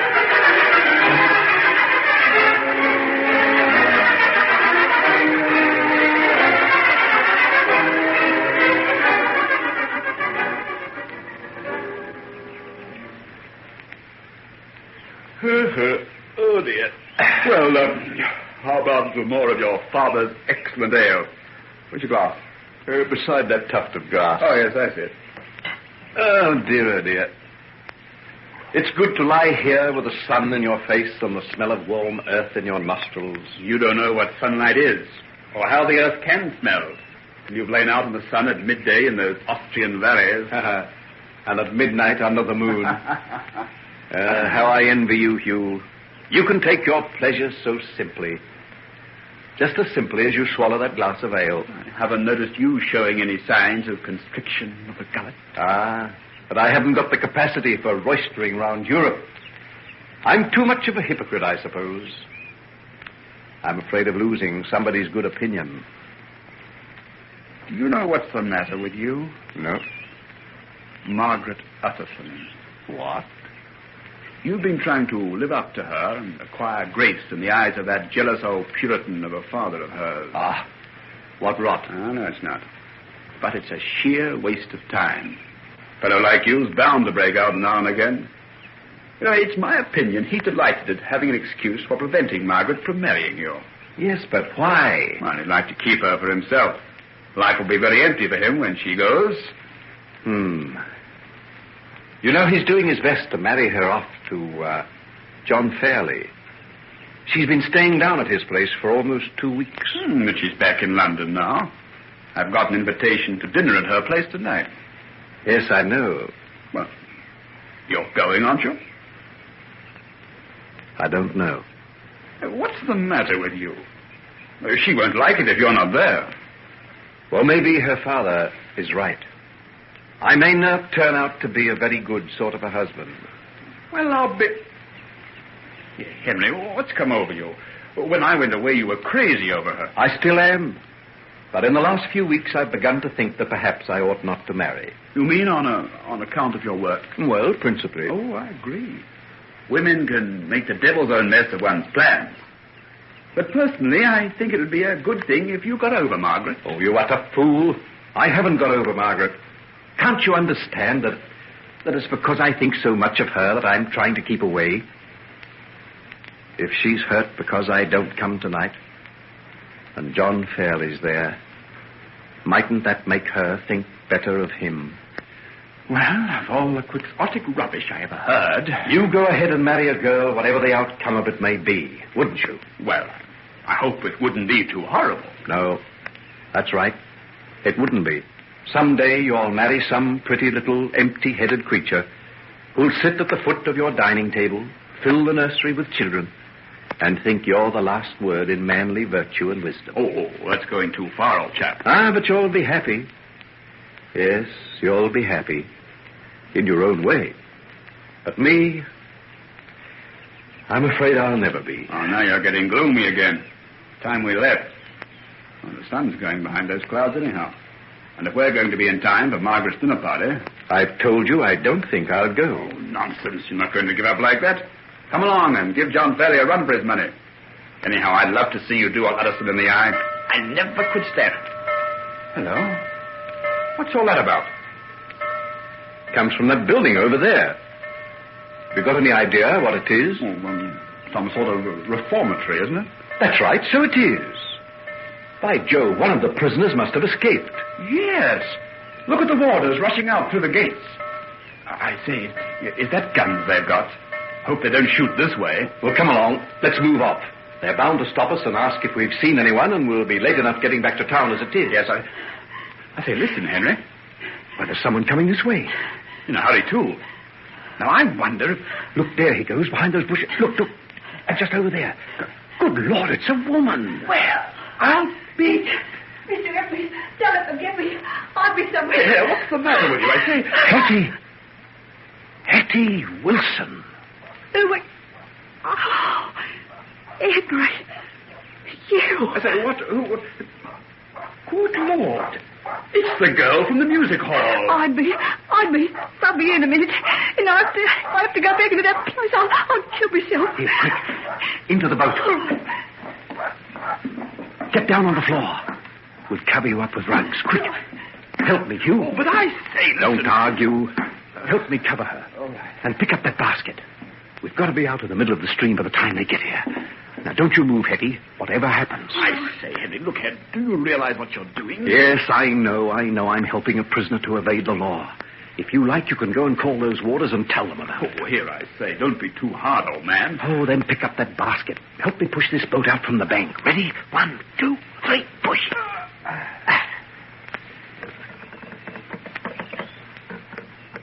Now, Hetty, you lie down against those cushions, pull your hat over your eyes, and pretend to be asleep. I'll do any talking that may be necessary. A nice, quiet afternoon in the country.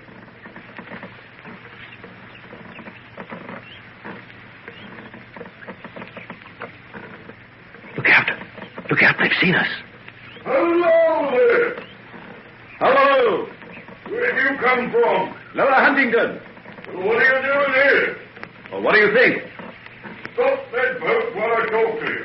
I'll do my best, but the current's pretty strong. Then pull into the shore. What for? Because we're the police, and we're looking for a prisoner that's escaped from the reformatory. I'd like to search that boat. Can he swim? What's that got to do with it? Well, he'd have to get us out of here. That's what, good. We're wasting time. There's just a couple of top shots for the afternoon. Let him go. Oh, you never know. Oh, what does a low little tough like Eddie Wilson be down with a pair of swells like that? Yeah, maybe you're right. All right, then. Off you go. Sure you wouldn't like us to come and help? Help? You? We got work to do. Come on, boys. Let's have a look around. Lie still, Eddie. Don't come out from under those rugs under any circumstances. Are you all right? I'm very tired of dozing here. Am I allowed to talk in my sleep? It all depends what you want to say. I just want to say that I may have had my moments in the Austrian Tyrol, but you go in for a form of excitement that's far, far beyond my humble scope. Oh, don't jest, Hugh. This is serious. Serious? Certainly is. Both of us might be struck off the rolls of the BMA for conduct improper to the dignity of our profession. Do you realize that? I do. And I'm expected to lie here and pretend to be asleep. Well, you'll have to do more than that before we get Hetty hidden away. Being a friend of yours certainly has its drawbacks.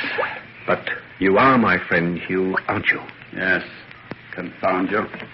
Now keep on with that rowing and let's get out of here as fast as we can. I only ordered the brass plate the day before yesterday, and I'll die of disappointment if I get the sack before I have a chance to hang it up.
Ladies and gentlemen, we now present to George Edwards in Dr. Jekyll and Mr. Hyde.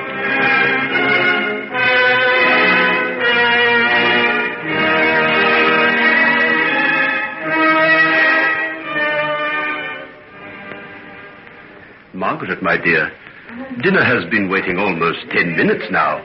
Do you intend to wait any longer for those two young men? No, Father, I don't think I will. Oh, here's Hugh now. I wonder where Henry is. Perhaps Hugh will be able to tell us. Margaret, 1,000 apologies. Henry and I went off to spend the day out in the country and didn't get back until late. Where is Henry? Isn't he coming? There was a call waiting for him when he got in. Something rather urgent, I think. He said to tell you that he'd be along as soon as he could. I didn't know Henry was bothering much about a private practice. Oh, this is one of his patients in the East End.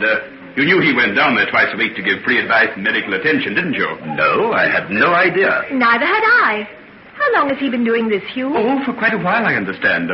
He was telling me this afternoon that he intends equipping a proper clinic with some of his mother's money and possibly opening a convalescent home somewhere out in the country where poor people can go. Why, Daddy, isn't that splendid? Oh, now I can understand what's kept him tied up in London all the summer. And me thinking it was something else. Well, I'm very glad to hear that he's putting the money to such good use. And now, Margaret, my dear, our guests must be famished. I've asked John Fairley to take you in to dinner. Are you ready? Oh, but I'd much rather go in with Hugh. I want to hear what he's been doing on the continent and a whole lot more about Henry's clinic. Oh, I'm afraid that will have to wait, my dear. Here's John now, and you can't disappoint him. Then don't you go sitting half the evening over your port, Hugh. Not even Mr. Utterson's excellent wine shall keep me away from you. Oh, hello, fella. Oh, hello. When did you get back? 2 days ago. See you later, Margaret. Hugh, will you take Miss Dawson in? Yes, certainly, Mr. So I draw the prize after all. What do you mean, John? When I saw our good friend Hugh Lanyon arrive, I thought that you'd be going into dinner on someone else's arm. Which proves all over again that one should never despair. What do you mean by that, Margaret? I mean that Henry isn't here, and see, I take your arm. Why isn't he here? What can there possibly be to explain his neglect of you all these weeks? His failure to come tonight? Fortunately, I can now tell you. Henry's gone to attend to one of his patients in the East End of London. East End? I didn't know he had a practice there. Neither did I, but he has, and he's there now. Because he feels that to help one of those poor people down there is better than to be here eating and drinking with us. And I agree with him. And now, if you'd kindly move my chair. Oh, I'm sorry. Really, I apologize.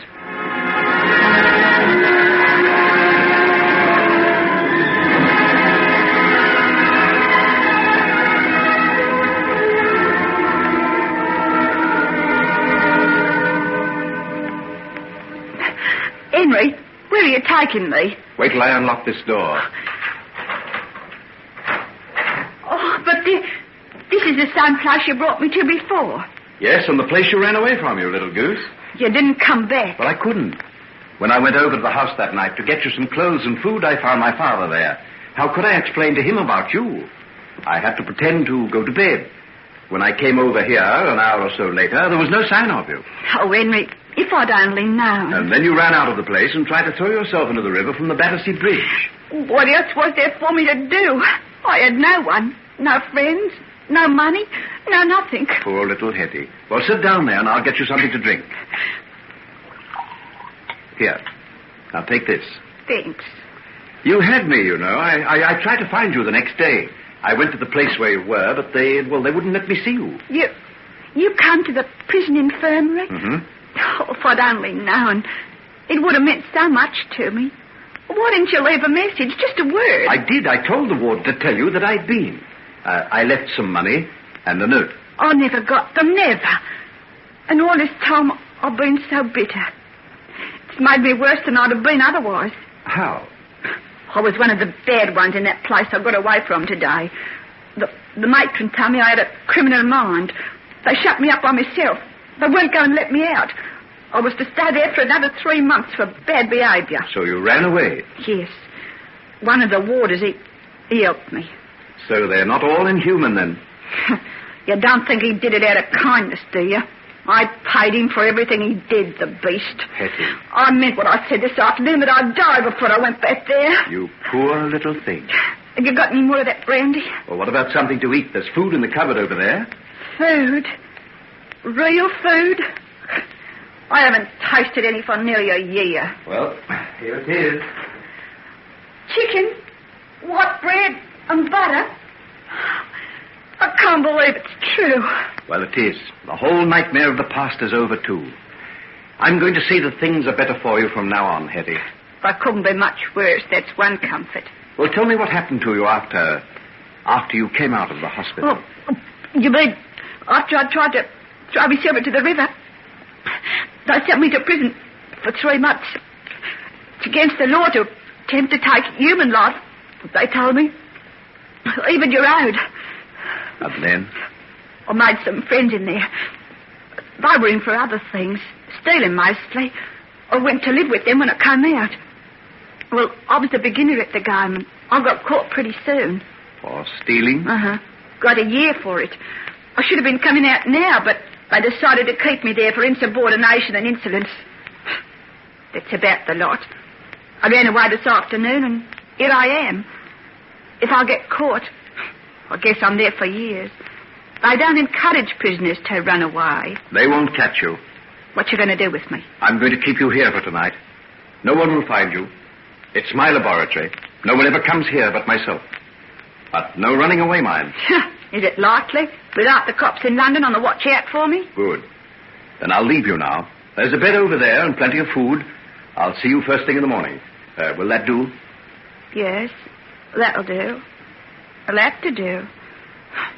I guess I've got to take anything from you now. You won't have to take anything from me.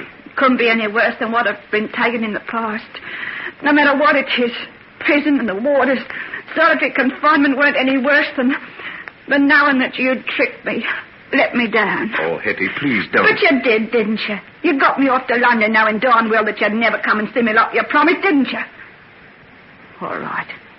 You don't have to say anything. I know. Will you let me try and make it up to you? Ha! How? By flipping me a fiver and telling me to run home and forget all about it? Oh, no. I won't let you down this time. I swear I won't. But you won't want to be saddled with me now, any more than you did years ago. Oh, don't worry. I understand these things now. I'm not green anymore. Perhaps you like me better that way. I liked you before. But not as much as you did your good name. It wouldn't have done for Henry Jekyll to be mixed up with a common little nobody like me. And it wouldn't do now. So don't think you fool me, Henry. But I'm not trying to fool you. I acted like a cad, and I admit it. Now I'm willing to try and help you. If you don't think I'll do it, well, you can walk out that door. Oh, no. It's nice and comfortable here. And I've had precious little comfort for a long time. I think I'll stay. Yeah, that's right. I'll stay. Maybe you'll get sick of me like you did before. But you won't get rid of me so easily this time. Not be a long shot. If you only knew how much I've learned since that night you kissed me goodbye in the old mill. I don't blame you for being bitter, Hetty. Thanks. But you can run along if you want to. I suppose you've got some pressing engagement somewhere. Give the lady my kind regards, and I'll be waiting for you tomorrow. So long.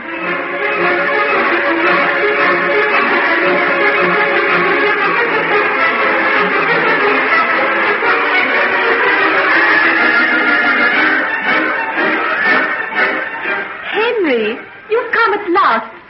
I was beginning to despair of you. I'm most awfully sorry, Margaret, but it was impossible to get away before. You don't have to apologize. I understand perfectly. Hugh gave me your message. I think it's just wonderful of you, Henry. What is? That work you're doing in the East End, the clinic. Why didn't you tell me about it before? But, who told you now? Why, Hugh, of course. Well, do come into the other room with me and tell me all about it. I do think you're mean, you know. I've been wondering and wondering what you do with yourself, and all the time you've been helping these poor people. Won't you let me help? Why, I don't know what to say, Margaret. Well, surely there's something I can do there. I could take temperatures and bandage legs or arms. Can I see you for a moment, old chap? Yes, of course. Will you excuse me, Margaret? On condition you come back immediately and tell me everything. I'll do my best. I won't be a moment. Well, Hugh, what's the matter? Look here, I didn't know what to say to account for you not being here, so I said you had a call to go down to one of your patients in the East End. Now, that's all right, isn't it? Oh, I suppose it is. But I told you about my work there in strictest confidence, you know. Oh, yes, I know, but dash it all, something pretty desperate had to be done. Margaret was looking daggers, just about ready to throw herself into John Fairley's arms. The clinic saved the day, old boy. I wonder. Oh, of course it did. Anyhow, why should you be so secret about it? It's something anyone could be proud of. Not many fellows with your money and opportunity cares a hang for the poor wretches down there. You know, I think it's juiced decent of you. Thanks, Hugh. Thanks. It's nice to feel that someone thinks well of me. Oh, I'm not the only one. Let's look over there. Look at the way Margaret's watching you. Go on. Follow up your advantage. Her father's been hoping that you've been up to all sorts of crimes while she's been away. And all the time you've been above reproach. Hugh, shut up. You're an idiot. Come on, Hugh. You've had him all the afternoon. I've not seen him for ages. He's all yours, Margaret. And see you make the most of him. I wish he'd make the most of me. You will let me come down to the clinic with you one day, won't you, Henry? Yes, of course you can. When? Will tomorrow afternoon do? I'll be busy in the morning on something else. Oh, yes, of course it will. I'll put off everything else for it. Why didn't you tell me about it before? Well, I wanted to be sure of it. Sure of myself. It's just an experiment so far. I know it'll succeed. I'm so happy, Henry. Tell me, are you just a little pleased to see me again? Pleased? My dear, if you only knew.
Ladies and gentlemen, we now present George Edwards in Dr. Jekyll and Mr. Hyde.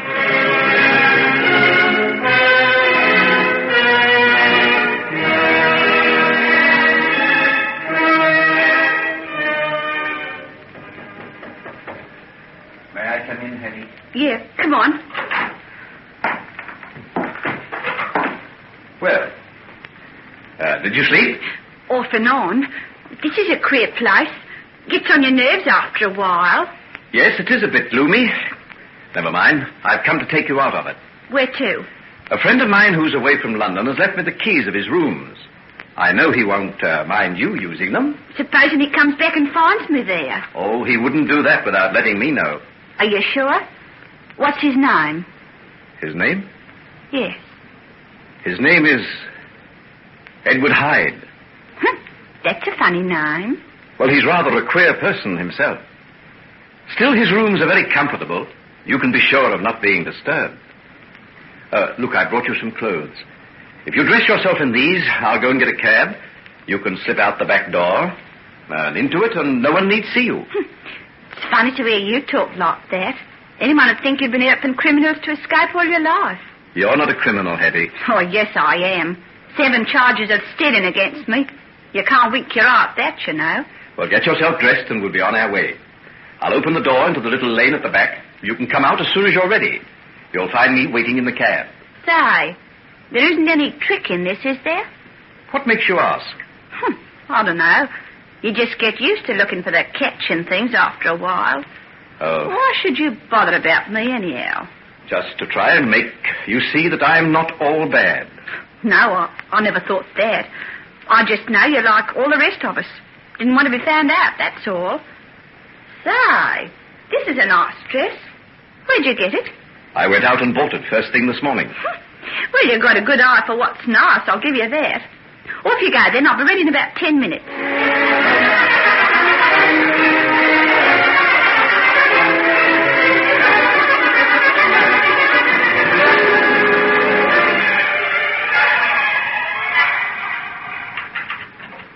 Well, here we are. Nobody here. Just as I told you. Cool. This is a bit of style, isn't it? You Mr. Hyde must be a proper swell to have things like this. What's he doing with it in a mean little back street like this? Well, I told you he was rather a queer sort of chap. He prefers this part of London. Do you mean to say he won't mind me being here? I'm sure he won't. Now, just make yourself at home and do what you like. But look at the carpet and the furniture. Wow, I've never seen things like that before out of a shop. Bit neglected, though. Look at all the dust. Well, you see, he's been away some time, and you can amuse yourself cleaning it up. And what'll I do after that? I can't stay cooped up here all the time. Well, wait till tonight. After it gets dark, I'll come back and, well, then we can decide what you'll do. Can you put up with it for a day? Put up with it? Didn't I tell you I'd been doing solitary confinement in that hellhole of a prison reformatory? I'll order some food to be sent round to you from the shops. The tradespeople know this place. There's a little box just outside the kitchen door. They leave everything there, so you needn't see anyone at all. Gee, look at the sun shining outside. You can see it even in this dirty little street. It'd be nice to go for a walk, wouldn't it? Oh, I don't think you'd better do that. Oh, don't worry. I'm taking that chances. If you only knew what it's like to be shut up for months on end. The very thought of walking about among people again. Oh, well, no good thinking of that. You'll come tonight for sure, won't you? For sure. You can expect me around about 10 o'clock. 10? That's late. Well, it doesn't get dark till nearly 9. Yeah, that's right. And you're just as anxious to keep out of sight as I am. Wouldn't do to be seen with me, would it? Please, Hetty. Oh, I don't blame you. Off you go, then. I can see you're on pins and needles. I'll be all right here. Well, I'll see you at 10 o'clock, then. Yes, at 10 o'clock.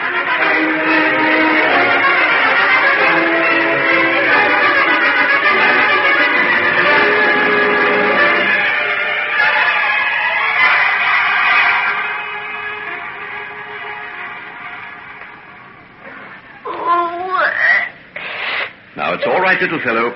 Don't be afraid. I'm not going to hurt you very much. Margaret, hand me over that basin of water and some fresh lint, will you? What's the matter, Henry? Is he badly hurt? I can't tell yet. Well, old chap, what happened? Did you get knocked down? Yes, sir. I was riding along the street on a message from my mother. And you got mixed up with a horse and dray. I know. The driver told me about it when he brought you here. Well, now, let's have a look at this leg of yours. Ooh, steady now, steady. Ooh, steady. I may have to hurt a bit.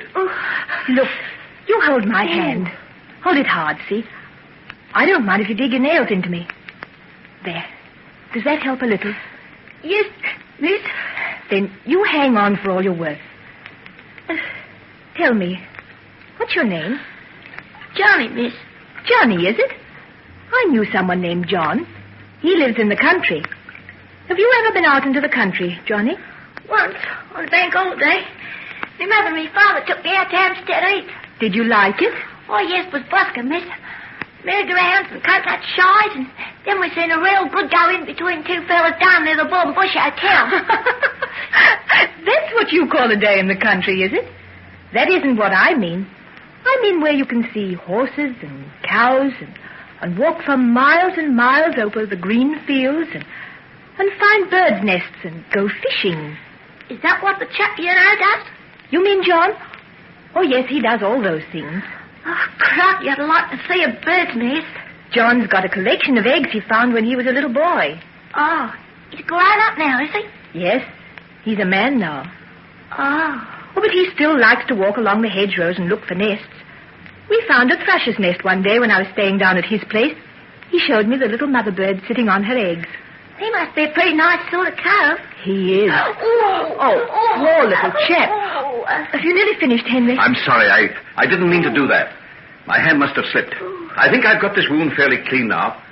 There aren't any bones broken, so I'll just have to bandage it, and then he can go home. Oh, but he won't be able to walk. Well, as soon as his mother comes, we'll get a cab and send him off in that. Where is my Johnny? Oh, that sounds like her now. Dr. Jekyll, the little boy's mother's here now. Will I let her come in? Yes, I think it'll be all right, thank you, nurse. Will you be a good boy now, Johnny, and tell your mother you're not hurt much? Yes, sir. All right, tell her to come in, nurse. I don't think Nurse Peters quite approves of my bringing you down here, Margaret. Oh, I hope she won't think I'm trying to usurp her place. She's a grand person, but just a little bit touchy. Perhaps I'd better go then. Oh, no. Let her get used to the idea of you. I hope this won't be your last visit down here, Margaret. Would you really like me to come? Well, if you can bear the sights and sounds, some of them aren't very pretty, you know. If I could be of any help, I'd come every day of my life. Margaret, I don't deserve what you give me, you know. When I see you working here amongst these poor, friendless people, giving so much to them, I feel ashamed that I ever doubted you. You have doubted, then? Yes, Henry. I have. Oh, forgive me, will you? I'm such a fool to have ever listened, but I won't again. I swear it. The things you heard are probably true. There's more than one side to my nature, you know. Johnny. Oh, Johnny. He's all right. Look, he's sitting up as though nothing had ever happened. Oh, how can I ever thank you, sir? They told me you were taking care of him. He's down at Dr. Jekyll's, I says. And I says, thank heavens for that. For if anything can be done for my boy, it's Dr. Jekyll who'll do it. Oh, that's all right, then. He's just been cut and knocked about a bit, and you'll have to keep him quiet for a few days till the wound heals on his knee. After that, he'll be running about as well as ever. And don't you go letting me catch you hanging onto the backs of driving lorries anymore, young man, or I'll give you what's what, I will. Oh, poor little chap. Me, Mum, can't you give a fellow a chance? Johnny's probably learnt his lesson. Now, I'll get a cab for you, and you can take him home. I'll call in and have a look at him this evening and see that no other symptoms have developed. Leave your address with Nurse Peters before you go, will you? Oh, how can I ever thank you, sir? You're a heaven-sent blessing to us people here. If only there was more of your kind, the world would be a different place. Oh, you don't have to thank me. Just keep young Johnny away from horses' hooves in future, and that'll be enough. You can trust me for that. If ever I catches him at it again. Dr. Jekyll, there are a lot of people in the waiting room. Oh, thank you, nurse. Do you think you could get someone to find a cab to take Johnny and his mother home? I'll try, Doctor. Good. Now, off with you, young man. I'll see you later on. Send in Mrs. Higgins next, will you please, nurse? Yes. Goodbye, mister. Goodbye, lady. And if that covey of ours any of them eggs to spread... I'll ask him the next time I see him. Oh, Johnny, haven't I told you not to keep asking for things? Quite all right. Well, Mum, that's the only way I can get things. I think you'd better leave this next patient to Nurse Peters, Margaret. It's a leg ulcer and not a very pretty sight. Oh, if I sat away in the corner and just watched, would I be in the way? Oh, you'd never be in the way, sweetheart. I do so want to learn, and this is the only way I can do it. All right, but don't be ashamed to say if things get too much for you. Many a first-year medical student has to rush out of the casualty room, you know. Did you, Henry? I did, and more than once. All the human frailties are mine, I'm afraid. Mrs. Higgins, Doctor.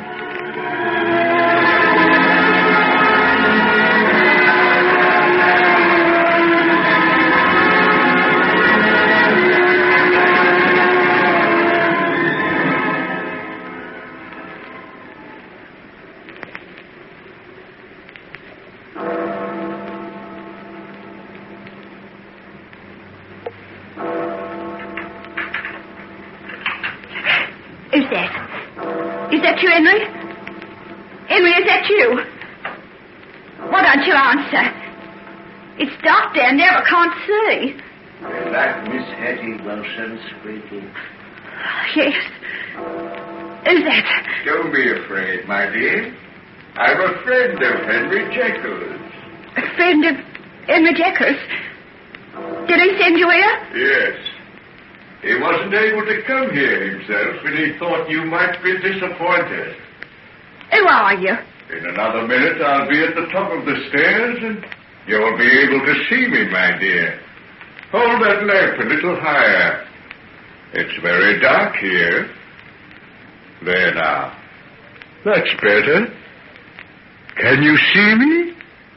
My name is Edward Hyde.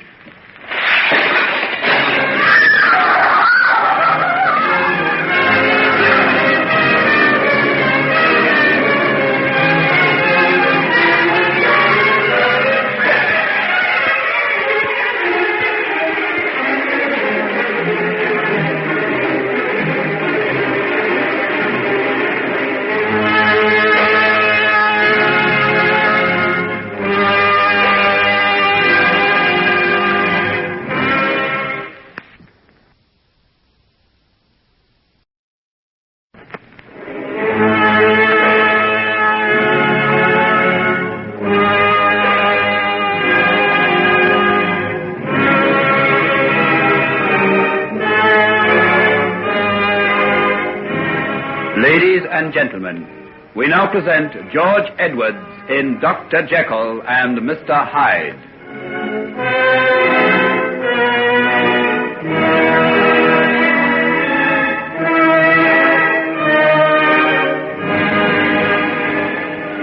Come, my dear. What's the matter? Who are you? I told you.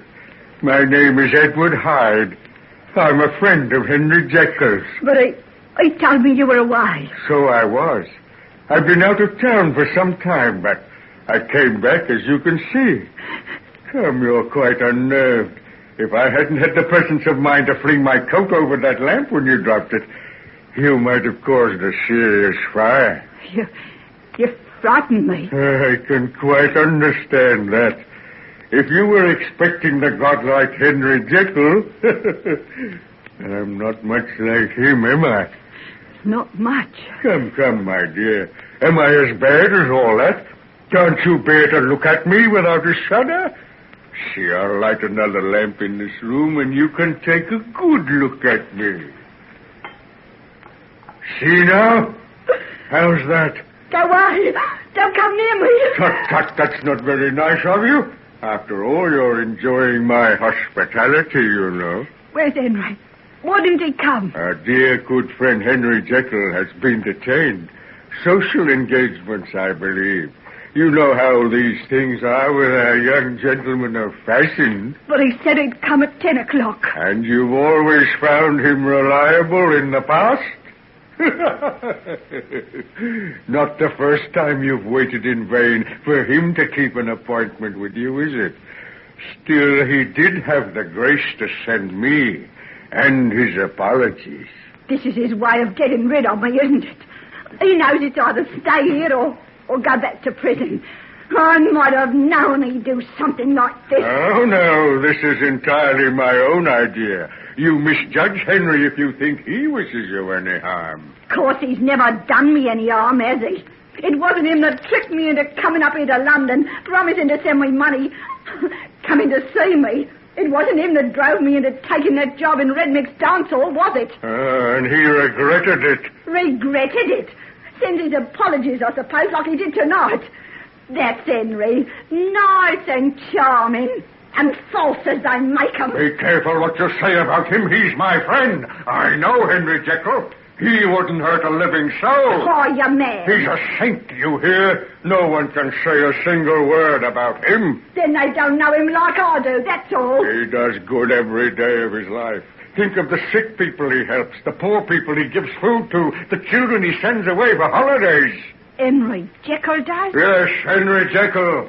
But you drag him down because of the folly of his youth and his human weakness. You destroy all this.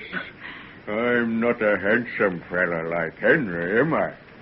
Take a look in the mirror there. No. Come on, don't turn away. Take your hands off me. Your hand in the back of my neck. I want to see your face up against mine. No. See. There we are. Beauty and the Beast. You haven't lost your looks for all that you've been through. Let me go. Not till you've had a look. I don't want to look. You're idiots. Pale, aren't I? As though I never saw the sun. And there's something wrong with my forehead. Deformed, some people would call it. And my eyes, they slit upwards. And they're small and mean and set too close. But my mouth, that's the worst part of me, don't you think? Did you ever see another mouth like mine? Or those teeth? They're more like fangs, aren't they? Yes. And have you noticed my hands? Not a bit like Henry's, are they? He's a large, firm, white, and beautiful. But mine, they're more like the hands of an ape. Hairy and knotted and hideous, but strong, so strong. See, I can place them round your throat like this. Take them away. It's all right, my dear. It isn't my intention to strangle you. Not yet. Let me go. Let me get out of this. Where are you going to, my dear? Remember who and what you are. Yes, that's right. I got nowhere to go. I'm a wanted criminal. It's either prison or you. Come now. Am I so terrible? Am I worse than those warders? Did I tell you about that? Henry Jekyll and I are the closest friends. We have no secrets from each other. And you wonder why I hate him. He brought me here on purpose so that he could send you.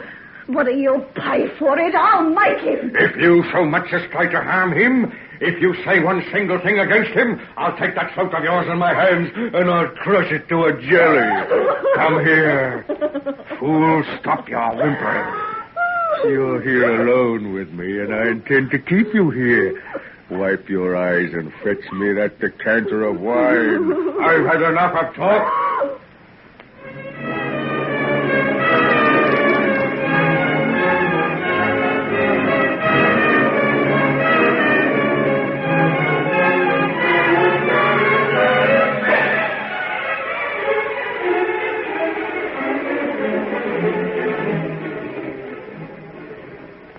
Utterson, I'm awfully sorry to trouble you at such an hour, but I'm at my wit's end. Do you happen to know where Dr. Jekyll is? Isn't he with you, Nurse Peters? Well, he had dinner here, but left early, saying he had to be down to see a patient at 10 o'clock. At 10 o'clock? Well, I don't know anything about that. The clinic shuts at 5 o'clock.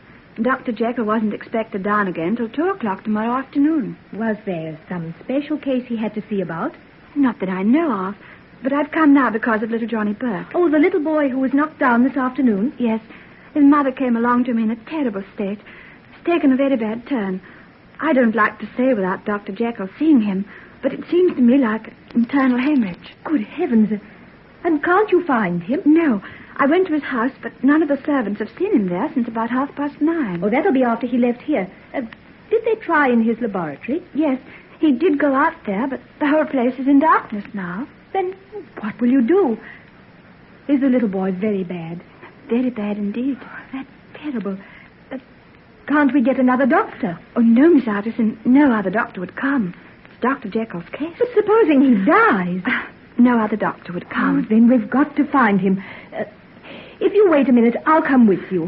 But where can we look? Well, he told me he was going to see a patient. We can look in his case book. There may be something there to help us. Yes. Anything wrong, Margaret? Oh, Daddy, this is Nurse Peters from Henry's clinic. A little boy who met with an accident this afternoon is very ill, and we've got to find Henry. But you're not thinking of starting off at this hour of the night.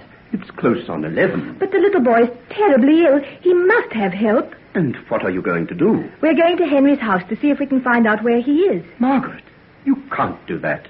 Why not? Let me send one of the servants round with a message. I'll be all right, Daddy. Nurse Peters will be with me. I insist that you take either John or me with you. You can't go out unaccompanied at this hour of the night. Very well, Daddy. You come. And tell John, too. It's a good idea, because he can be looking in one place while we go somewhere else. Oh, Daddy, he's such a dear little boy. We've got to do what we can to save him. Don't you see that? That's Henry's work, not yours. Henry's work is my work, Daddy. Don't you understand that much?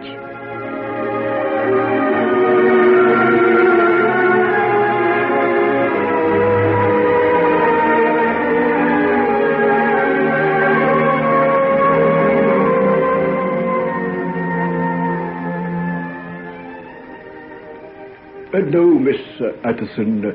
Dr. Jekyll isn't home. He left here soon after 9:30, and he hasn't come in yet. But where did he go? I've no idea. He left by way of the laboratory.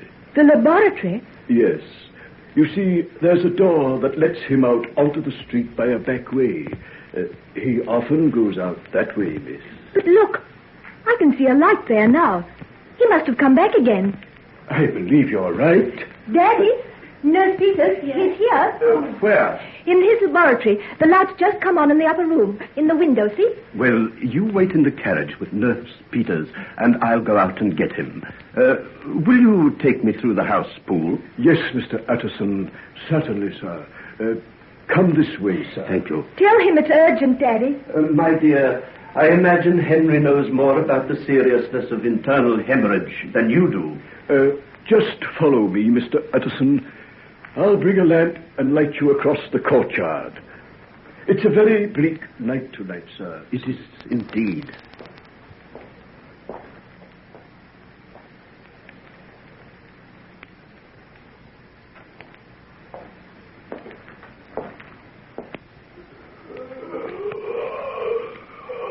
Oh, in heaven's name, what's that? Fool! What's happening in there? In there, sir? I don't know, sir. Someone's being strangled, surely. Oh, quickly.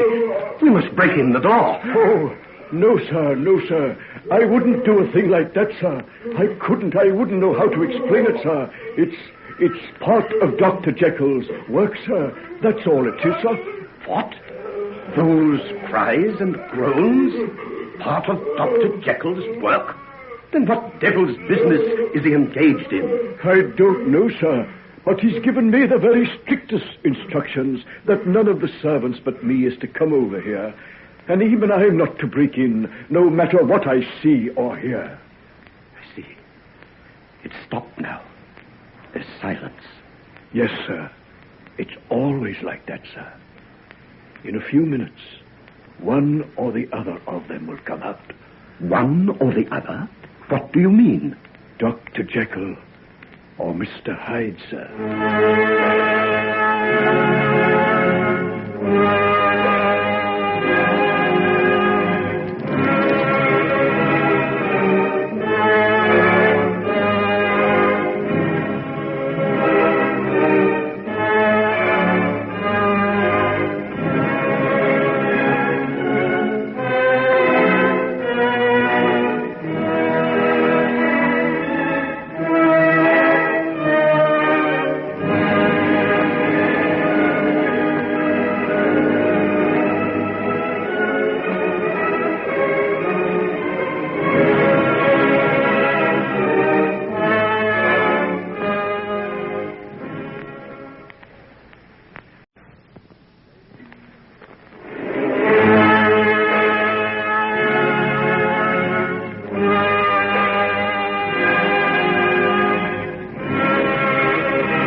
and gentlemen, we now present George Edwards in Dr. Jekyll and Mr. Hyde.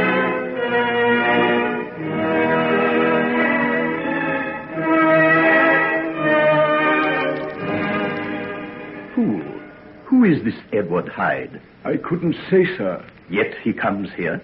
Off and on, sir. Sometimes we don't see him for weeks. Then he might be here almost every day, but please say nothing about it to Dr. Jekyll, sir.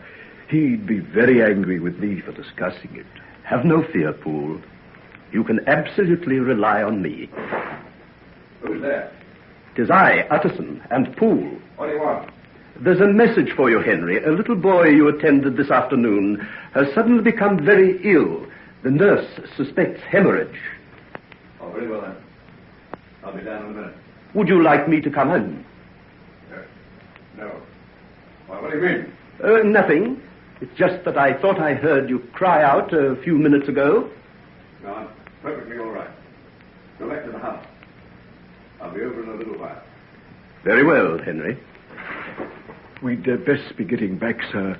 No point in standing here. No. Come along. Mr. Utterson, you won't mention anything of what I told you about Mr. Hyde, sir, will you? It's just that you, being such an old friend of the family, sir... I quite understand, Poole, and I appreciate your confidence. I think Dr. Jekyll's too much by himself, sir, if you ask me. Since his mother died, there's been practically nobody here but the servants and himself. It's too lonely. A man gets morbid or takes up with bad company, sir. That depends very greatly on the man, don't you think? Dr. Jekyll's never been the same as other young men, sir. Even as a boy, he was given to reading and sitting by himself. Too clever, if you ask me, sir. Well, we'll have to see what we can do about it, Poole. There you are, Daddy.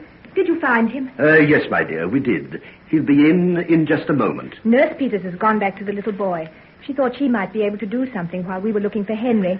Well, I think I can hear him coming across the courtyard now, so he'll soon be on his way as well. Henry, is that you? Yes. I'm coming now. We've been looking for you every... Why, Henry, What's the matter? how pale you are. You look ill. Is anything wrong? No, nothing. Poole, have you got any coffee? Yes, sir. If you'll wait a minute, sir, I'll bring it up. See that it's hot. I won't have any milk. What about you, Margaret?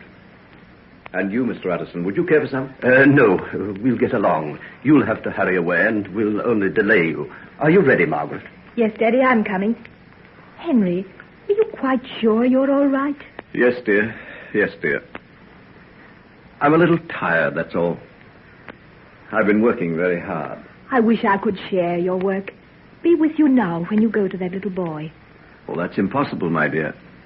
It may mean an immediate operation. I'll have to get him into a hospital. I'll probably be up all night. If I could only be here when you get back. If only you could. When, Henry? When? Margaret, are you ready? Go to your father, Margaret, my dear. He'll give you the answer to that question.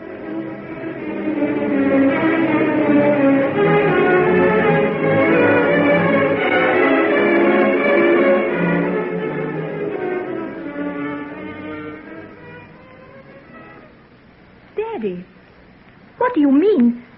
You can't have anything real against Henry. No, my dear, I haven't. I'm 21 now. You asked me to wait till I was before I finally made up my mind. And you were a good daughter and granted an old man's request. I'd do anything for you, Daddy. Anything but give up Henry. And I'd do anything in the world to feel that the love you have for him is merited. Why do you say that? What has he done? Nothing that I can name. It's just an instinct. Something that warns me to be wary. Oh, how can I be expected to listen to things like that? You don't know him like I do. If you could see his face as he bends over those sick people, talks to the children... I know. Henry is a very complex character, has possibly more goodness and nobility in him than the rest of us. And you think there's something bad as well? There's something I can't name. I know. I've felt it too. There's a strangeness about him. But that doesn't make me love him any less. And I do love him, Father. There'll never be anybody else for me. Ever. Very well, my dear. If that's the case, I'll say no more. And you'll let us be married? You're of age now. You can marry when and whom you please. Ah, yes, but I want your consent. You know how much I love you, too, Daddy. You've been so wonderful to me, dear. Since the day your mother died, there's been one thing only in my life. Your happiness. And it'll be safe with Henry. I know it will. And he needs me. If I were to desert him, that thing we both of us feel might destroy him, you know. As long as it doesn't destroy you. Never. And you'll tell him you won't oppose our marriage anymore? I'll tell him. I might call in tonight. I have to pass that way after a meeting I have to attend. Oh, thank you, dearest. Thank you. You'll never be sorry, I'm sure.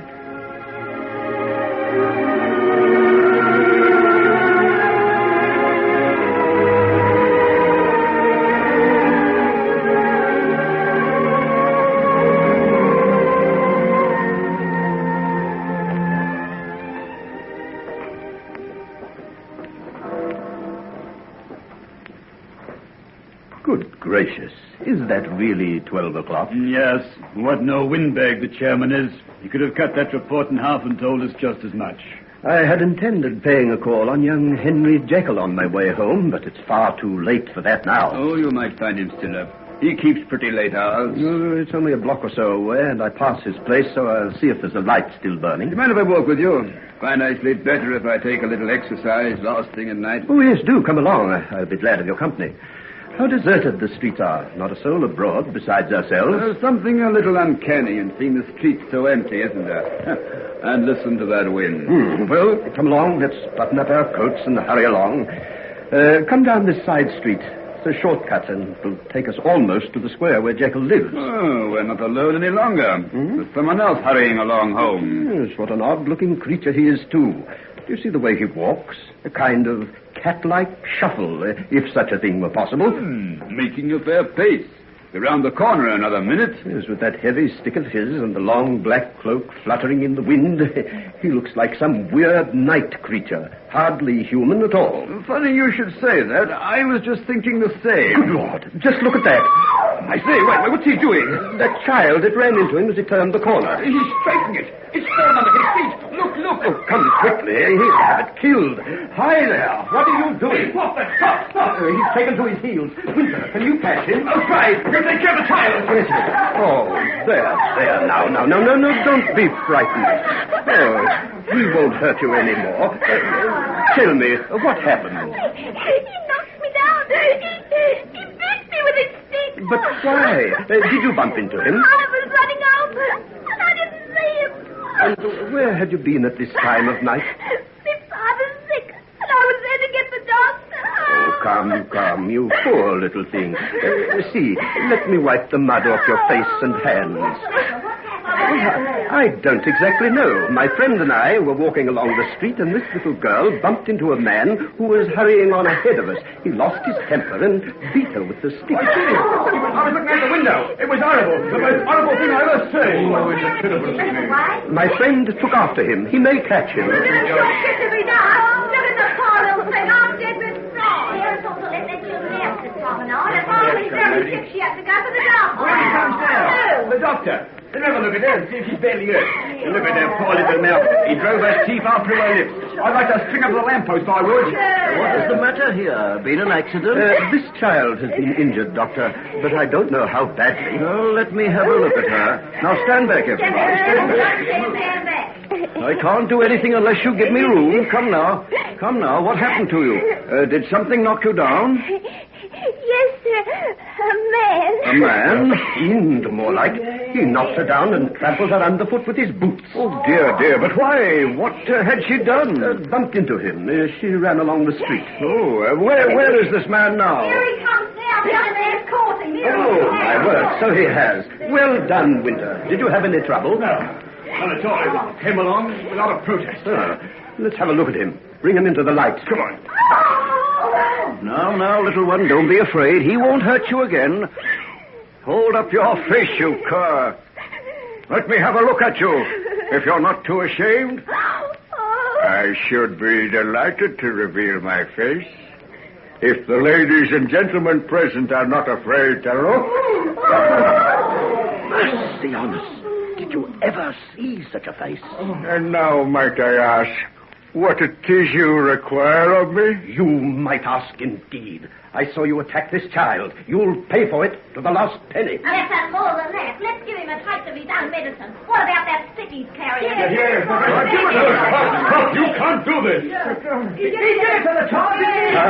But there are better ways to punish him than that. We'll hand him over to the law.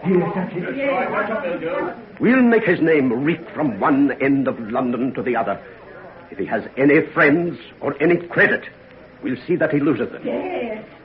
He'll carry the brand of this night's work to the end of his days. Your eloquence does your legal training credit, Mr. Utterson. What? You know me? Who in heaven's name are you? You may have heard of me. My name is Edward Hyde.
Ladies and gentlemen, we now present George Edwards in Dr. Jekyll and Mr. Hyde.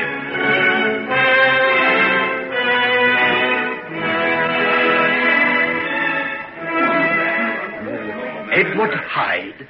So you are Edward Hyde? Entirely at your service, sir. No. Keep back. Winter, Doctor, I think we'd better get the child back to her parents as soon as possible and deal with this gentleman afterwards. I think you're right. This crowd has got an ugly look, and the man himself doesn't help matters. Did you ever see such a face in all your life? I'm not by nature an emotional man, but I tell you truly, it's all I can do to keep my hands off him. Me too. It's just as well he didn't struggle when I ran after him and caught him.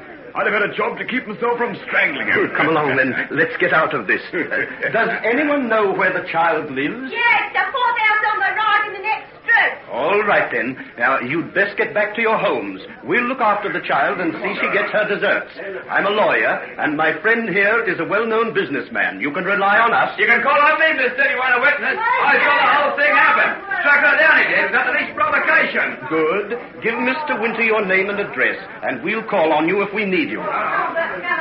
What's all this fuss of witnesses? I'll pay you what you want and make an end to it. You'll pay all right, my friend, and a tidy sum it'll be if I have my way. How much do you think I'll have to pay for my night's entertainment?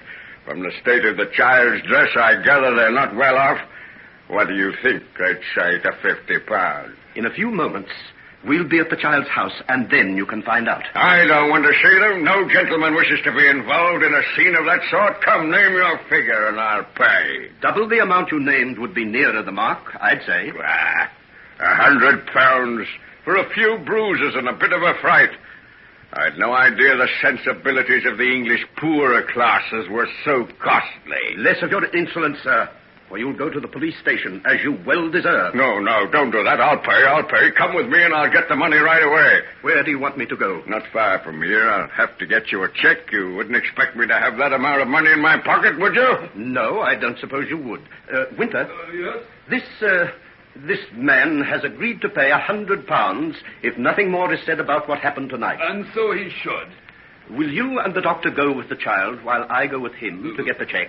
Will you come back? As soon as I get the money and make sure of its bona fides. How will you do that?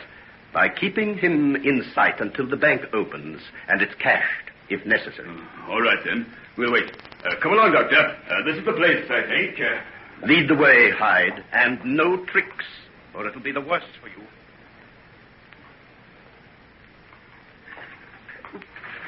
Why, this is Dr. Jekyll's house. Well, I know it is. You have a key to it? The doctor has confidence in me, you see. I see very little and nothing that gives me confidence. I'll light a lamp and then you can sit and make yourself comfortable. I'll not be long. Why have you come here to get the money you want? Henry and I are true friends. His purse is mine and mine is his. I regret to hear you say so. Well, go, and let's be done with this sorry business.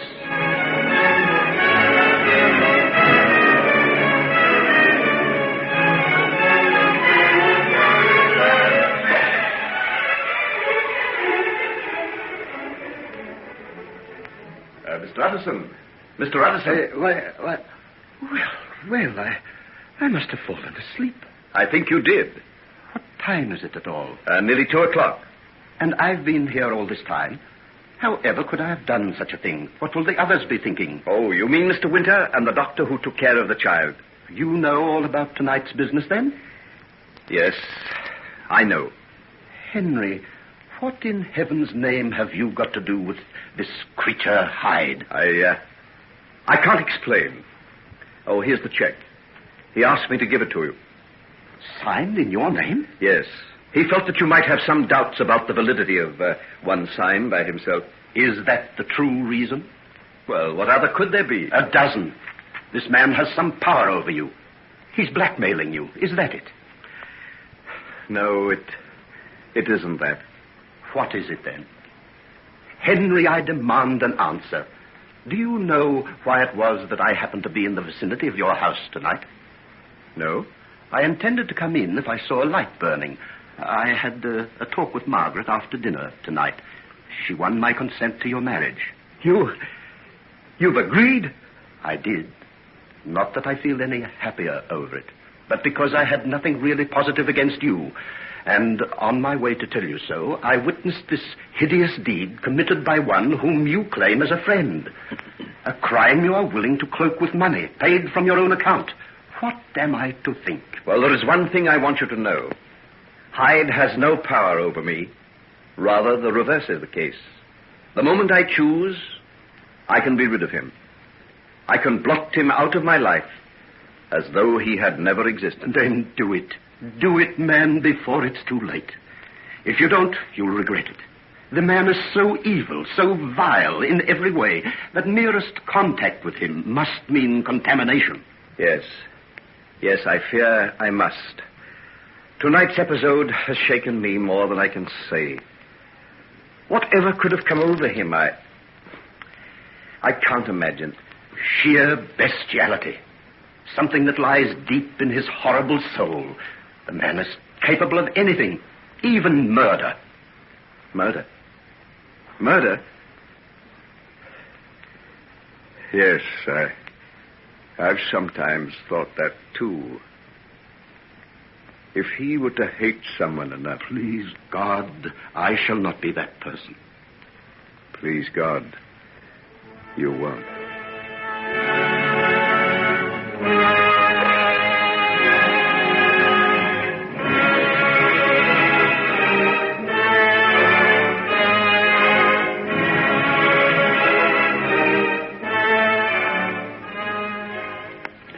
Well, I must say there's no one like you, Henry, my boy, for putting on a tasty little dinner. Tell me, where did you get your cook? My cook? She's married to Poole. Oh, really? That's too much. No man should have the perfect butler and the perfect cook.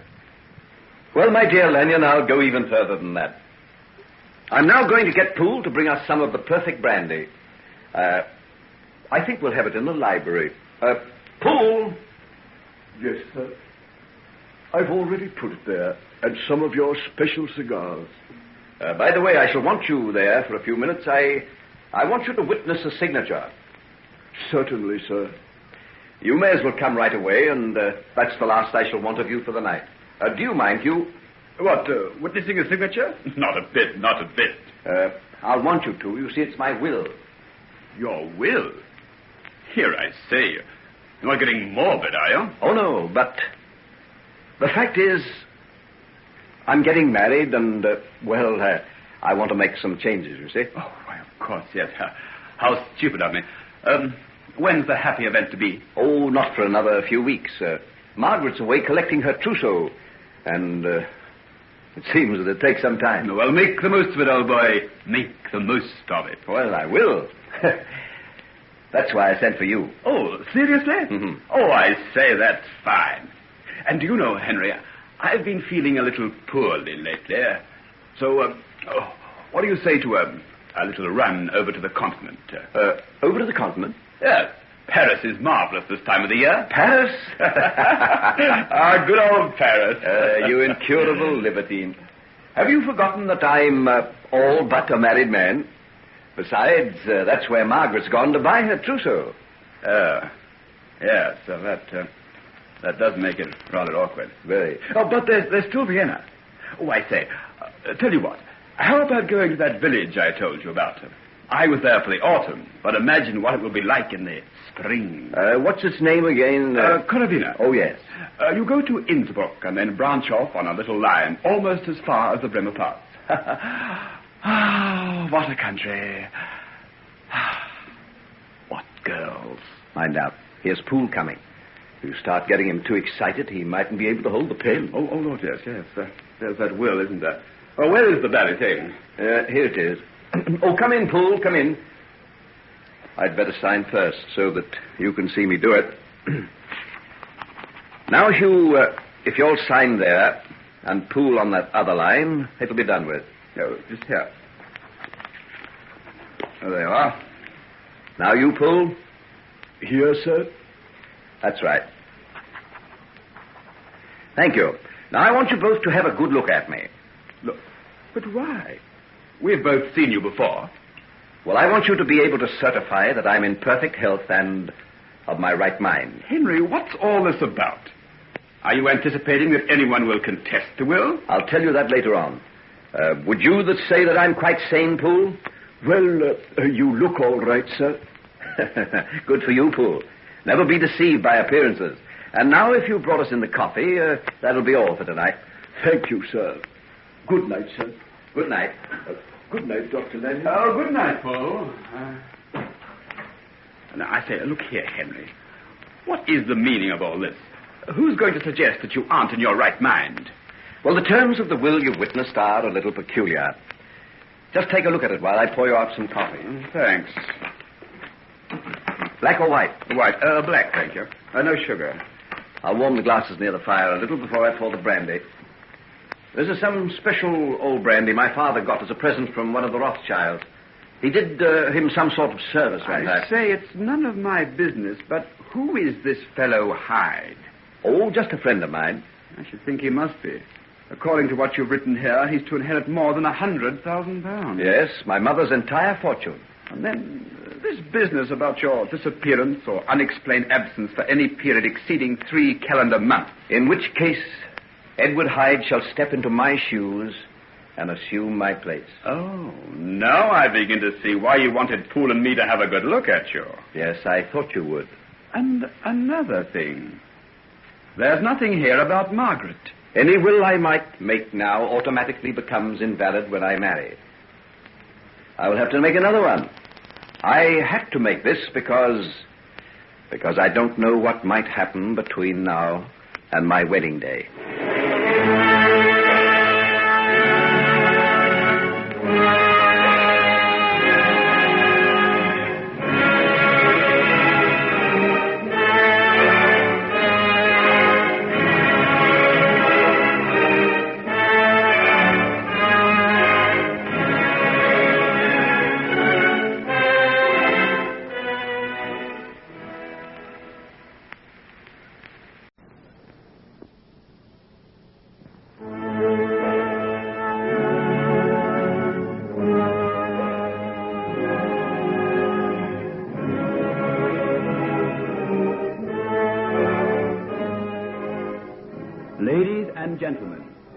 We now present George Edwards in Dr. Jekyll and Mr. Hyde.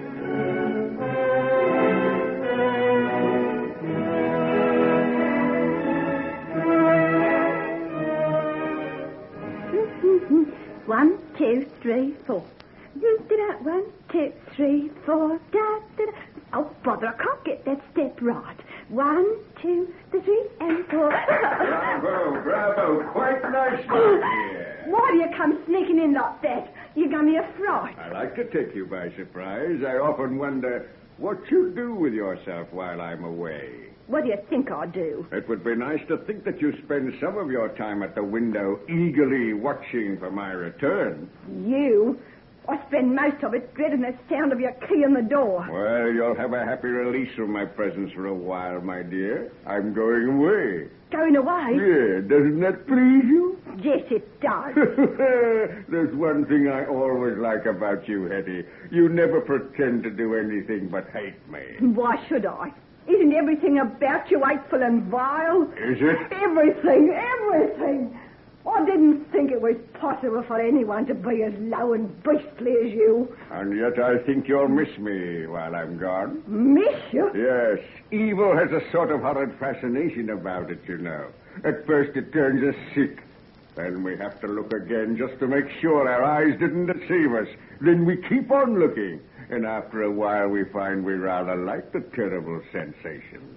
It's like a strong drug. At first it's agony, and then we crave for it. I don't know what you're talking about. Let me put it this way.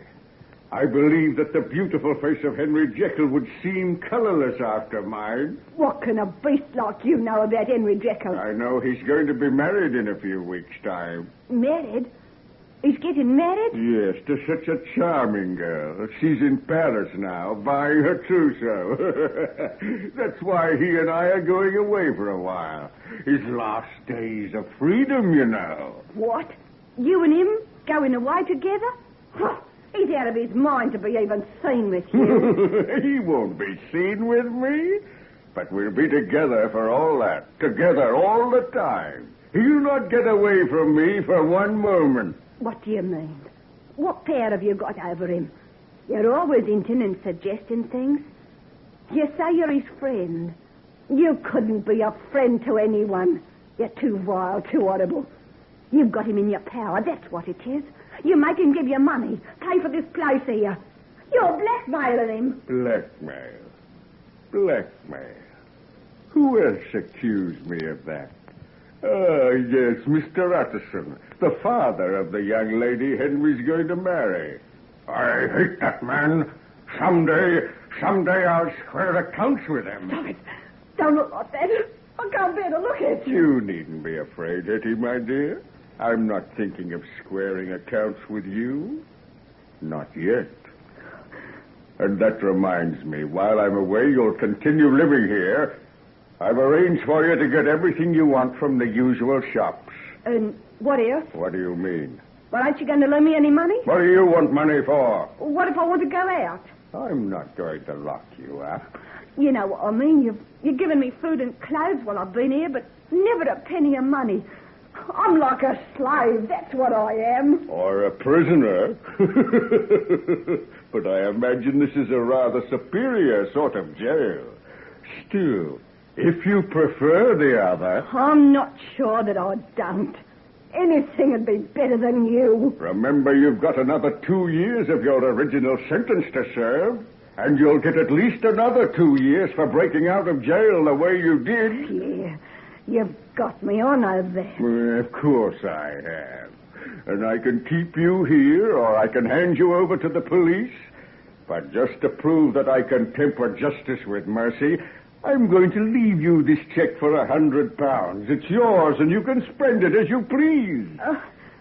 £100? Yes, it seems like a fortune, doesn't it? But don't deceive yourself. It won't take you far. You can run away if you like, but when you've spent your money, what will you do then, eh?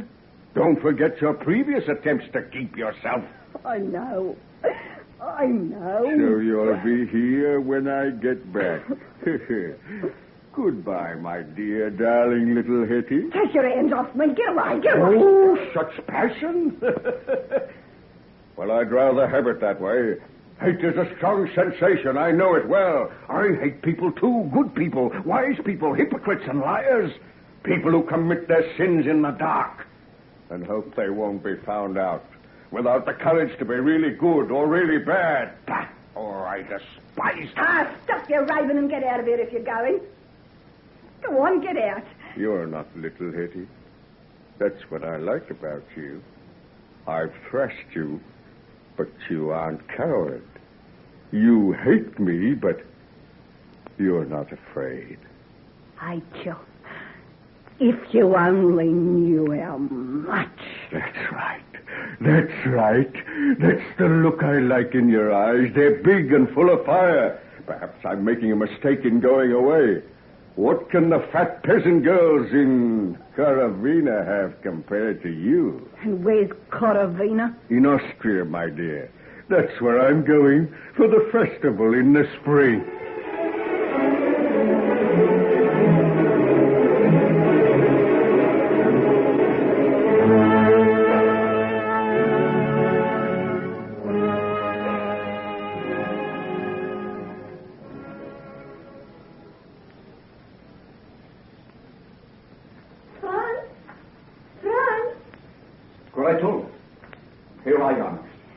I didn't see you lying there behind that tree. It is warm here in the sun. The sheep are grazing peacefully on the side of the hill, so I thought I'd practice a new song for you.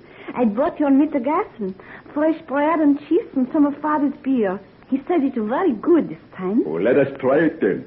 Sit down beside me and talk a while. You haven't got to hurry away, have you? Mother said I had to be back in time to help her with the baking. There's pies and butchercream and no end of things to be got ready for tomorrow. Oh, let the other girls help her. I want you to stay with me. Come, sit down beside the grass here. We are only betrothed, you know. Oh, but this time next week we will be married. When you will be sorry to leave your father's inn and come to live in a shepherd's hut with me. But you will not be a shepherd all your life. Your uncle said he would let you have the wool off his sheep this year for being such a good worker and looking after his flock so well. Oh, but suppose he changed his mind, would you still marry me? Franz, you know I would. I like you best of all the men in the village. I told you so. Oh, there's no one like you, Gretel. Even that time when I went down to Linz for the big fair, I didn't see anyone as pretty as you. Or with such long golden plaits of white skin. You'd be a beauty no matter where you went. Well, I'm going to stay in Caravina and marry you because you're handsome and you dance well and you play me little songs on your flute. And I love you. Oh, that is as it should be. You wouldn't catch me marrying a girl whose heart didn't beat fast when I kissed her. Franz, how many girls have you kissed? Oh, dozens. But I believe you did carry on with someone else when you were in Linz. What makes you say that? I noticed a difference in you when you came back. Well, as long as I have improved. Oh, you are a wretch. How do I know what you were up to? And all the time I was sitting waiting for you to come back. And not a soul to take a scrap of notice of me because everybody knows I'm promised to you. Do you think I am the strongest man in the district for nothing? Franz, if you were ever jealous of me, would you beat me? Would I beat you? No. Although I am so strong, I wouldn't beat you. I would never hurt a hair of your head, sweetheart. But you'd break me right in two if anybody ever came between us. Silly. As if that could be possible. Have we not been sweethearts ever since we were children? Do you remember how you used to carry my bag to school and do my sums for me when the teacher was not looking? And how you embroidered me my first jacket to wear to church. And how you danced with me almost all night at our first festival. And you let me kiss you when I took you home. Do you remember that kiss, Gretel? I remember. Wait, what is that? Hello. What is frightened the sheep? There must be a stranger about. Yeah, I can see him. Look, coming round the side of the hill. Why, it looks like a foreigner. I wonder what brings him here. He might be that Englishman who was here last year. Oh, no, this man is taller. We'll soon know. He's seen us. He's coming this way. How does my hair look? I'm sure you've ruffled it and it looks terrible. Oh, you look so beautiful with your cheeks as rosy and your eyes like stars that I think I'd better send you away before the stranger sees you. Silly. Call him over. Hello there. Hello. Where are you making for? Is that Caravina down there in the valley below? Yes. Where have you come from? Well, I've been on a walking tour. Do you think I could get a place to stay at in your village? Well, there is the inn. Graceful father is the owner. We have a room for you. That's fine. How do I get down to it? Just follow this path? Oh, there is a shorter way than that. I will take you down if you like. Oh, but surely I can find it myself. Will you just turn off where you reach that big rock about halfway down and takes you right to the center of the village? Good, I'll go down then. Do you plan to stay for a while? Well, a friend of mine was here last year. He told me how beautiful it was. Oh, you mean the hair of Dr. Lanyon? Yes, that's right. So, you remember him, huh? Oh, remember him? Oh, he was charming. So gay and such a dancer. We all hoped he would come back again. Well, he sent me instead. I hope I'll be able to make a good impression, too. I do not think you need worry about that, Mynheer. Well, if you go right the way, you should go down and be in time for the midday meal. Gretel has just brought mine to me. Then don't let me keep you from it. I suppose I'll be seeing you later on. We have our festival next week. You've come just at the right time. At the right time for what? For dancing, singing, all sorts of good times. Oh, that's what I've come for. All sorts of good times. Well, goodbye until I see you again. Goodbye. Goodbye. Who is he, I wonder? He's much better looking than Herr Lanyon. All the same, I'd rather Herr Lanyon's red, good-natured face than this man's for all his good looks. Oh, Franz, what do you mean? I don't know, but something about him makes me feel uneasy.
Ladies and gentlemen, we now present George Edwards in Dr. Jekyll and Mr. Hyde.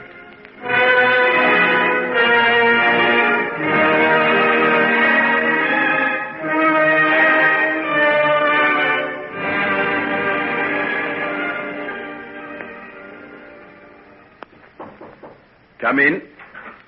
Well, not out of bed yet, Herr Doctor? And the sun up 2 hours ago? I was very tired after my long walk yesterday. And your father kept me up till late, you know. You should not have listened to him. Papa loves to have a stranger to gossip to. Did he tell you all about the way his father met Bismarck? And fought in the Napoleonic Wars. Yeah.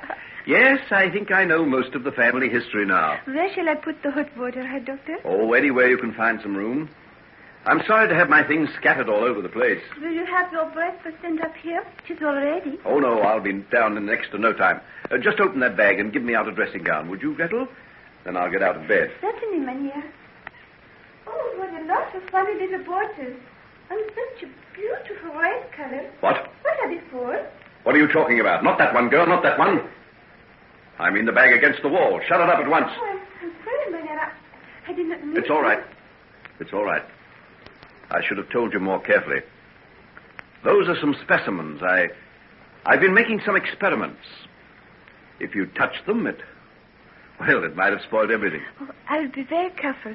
I will not touch them again, I promise you. Is it your work to do this room? Oh, I'd do anything. Help with the cooking, wait at table, make bed. A real housefrau, eh? How does it come that some of the young men here haven't snapped you up? I'm not yet 17, Herr Doctor. Oh, is that really all? Yeah. I'd have thought you were 20. You look so grown up, especially now that you've twisted those plaits of yours round your head. After this week, they'll stop for always. I'm to be married when the priest comes to bless the spring plowing. To France? The handsome young shepherd I saw you with on the hill. Yeah? To France. I'm to be married, too, when I get back to England. Married? Is this her picture? Yes, that's it. Oh, she's very beautiful here, Doctor. No more beautiful than you are, Gretel. But it's the use of being beautiful in a little place like Coralina. No one ever sees you. France does. Yeah, France does. And sometimes strangers come to your village and they see you. Yeah? And then they go away and never come back. Like that nice Herr Dr. Lanyon. Oh, he was the merry one, that one. He made love to all the girls, and even the men did not mind him much. That sounds almost superhuman. Did he make love to you, Gretel? No. You see, Franz was always there. And does Franz never go away? Only if he has to go to Linz, or when he takes the sheep up into the mountains for the summer. When does he do that? Tomorrow. Tomorrow? Yeah. All the sheep are driven away tomorrow. The snow is melted on the mountains now, and there'll be plenty for them to eat on the tablelands. And how long will he be away? 2 or 3 days. He will be back for the festival, never fear. I've come just at the right time. What do you mean, Herr Doctor? For the festival, of course. What else did you think I meant, pretty Gretel? Oh, I didn't know. Are you blushing? You thought I meant something else, eh? Well, suppose I did. Suppose I feel glad that the tall young man of yours will be out of the way for 2 or 3 days. Oh, you mustn't. Franz is my... I love him. Of course you do.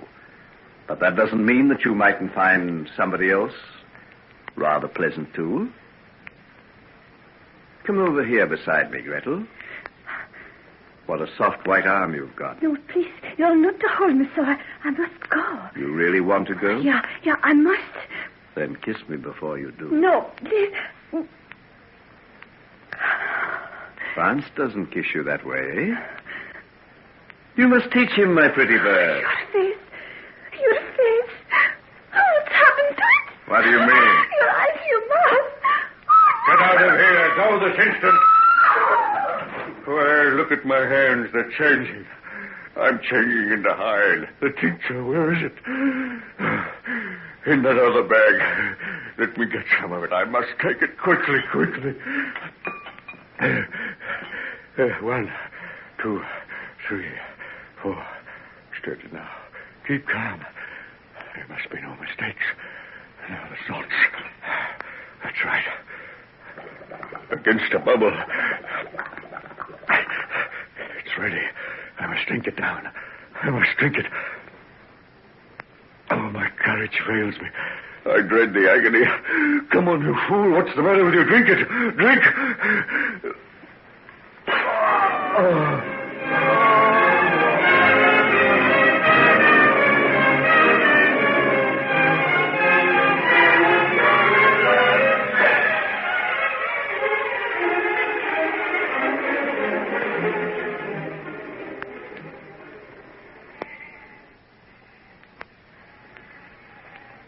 Herr Doctor, you're feeling better this morning? Yes, I'm quite recovered. I came down to see the flocks being driven off to the upland. That is good.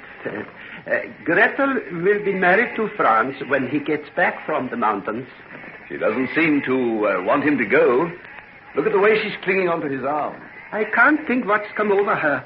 Ever since yesterday, she's been like one possessed, pale and silent and ready to burst into tears at the least thing. That's a strange thing, love is. You know, Herr Doctor, when I was a young man, I remember how my father once said to me... Franz, don't go. Why, Gretel, you little silly, what has come over you? You were quite ready to have me go with the other man yesterday. Yeah, I know, but now I feel different. I want you to stay here with me. But I cannot do that, sweetheart. I have my uncle's sheep to look after. And if anything happened to them, we'd lose the fine keep of wool he's promised us.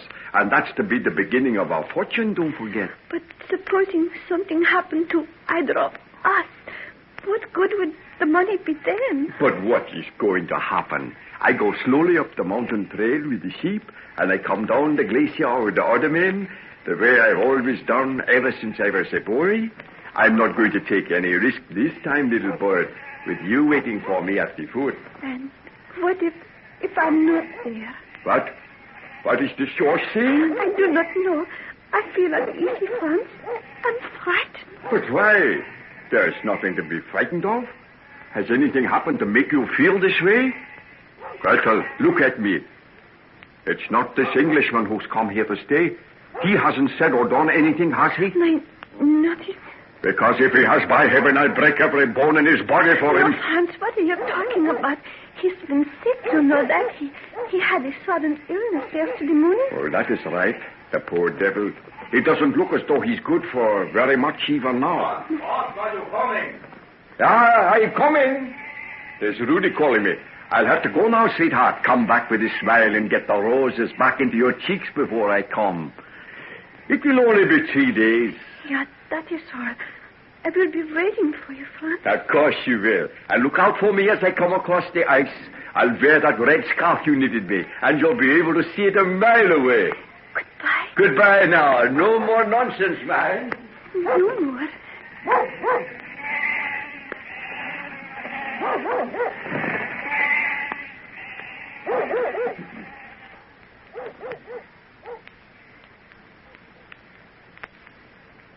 There. That's the last we'll see of the sheep till summer's over. Would you like me to bring a chair out here for you to sit in the sun, Herr Doctor? No, thanks. I think I'll take a little walk. I hear the wildflowers are wonderful just over the side of that hill. Yeah, they are. Lily of the valley, hyacinth, gentians, a carpet of flowers. But are you well enough to go that far? Oh, yes, I'm quite all right.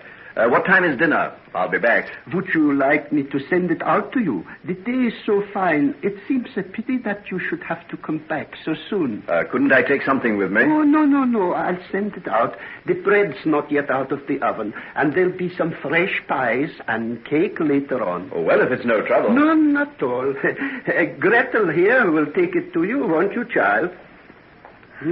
You take it? Yes. I won't have time. What? Not? The doctor's dinner. You would have time for that. No. He's going to take a walk to look at the wildflowers.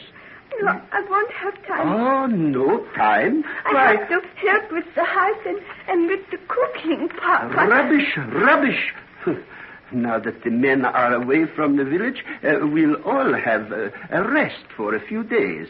And just as well, too, with the wedding next week. Let me take it with me now. Anything will do. Oh, no. We don't often have guests from other countries come to stay at our inn. You must have the best.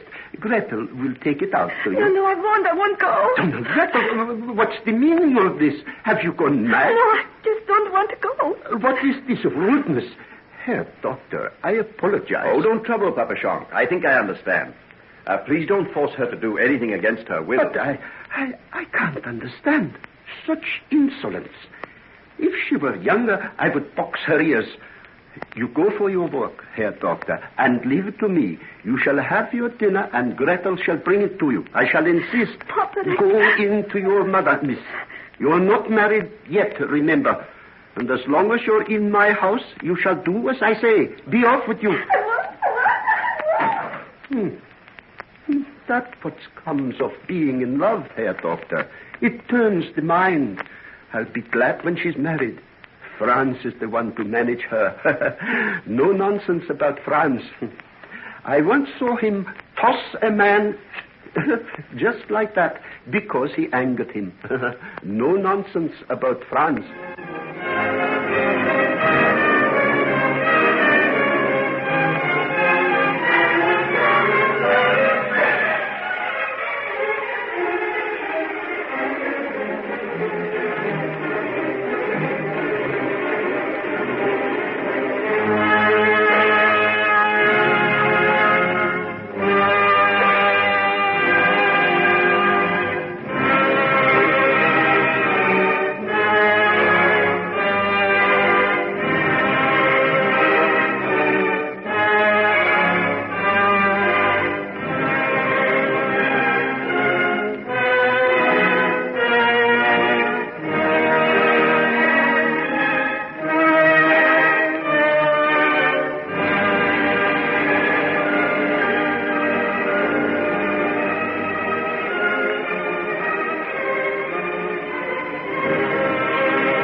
now present George Edwards in Dr. Jekyll and Mr. Hyde.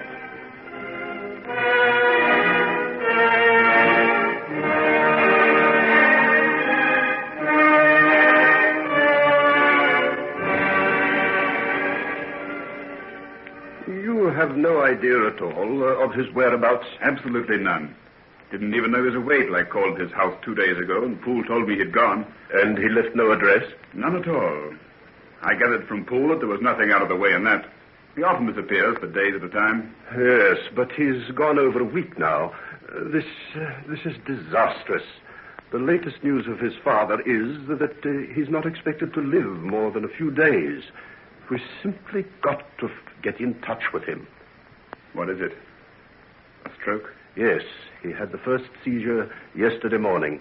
He may go at any moment. He's barely conscious and keeps asking for Henry all the time. What on earth are we going to do? Isn't there anyone you know of who might be able to tell us something? Let me think now. Wait a minute. I wonder... Yes, what is it? It's just a faint possibility. But there's a friend of his, an Edward Hyde. Edward Hyde? Yes, do you know him? Know him? I've had an encounter with him. I'd be very reluctant to repeat the experience. Why, what's he like?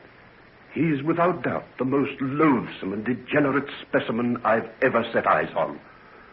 What his association with Henry can be... well, let's forget that.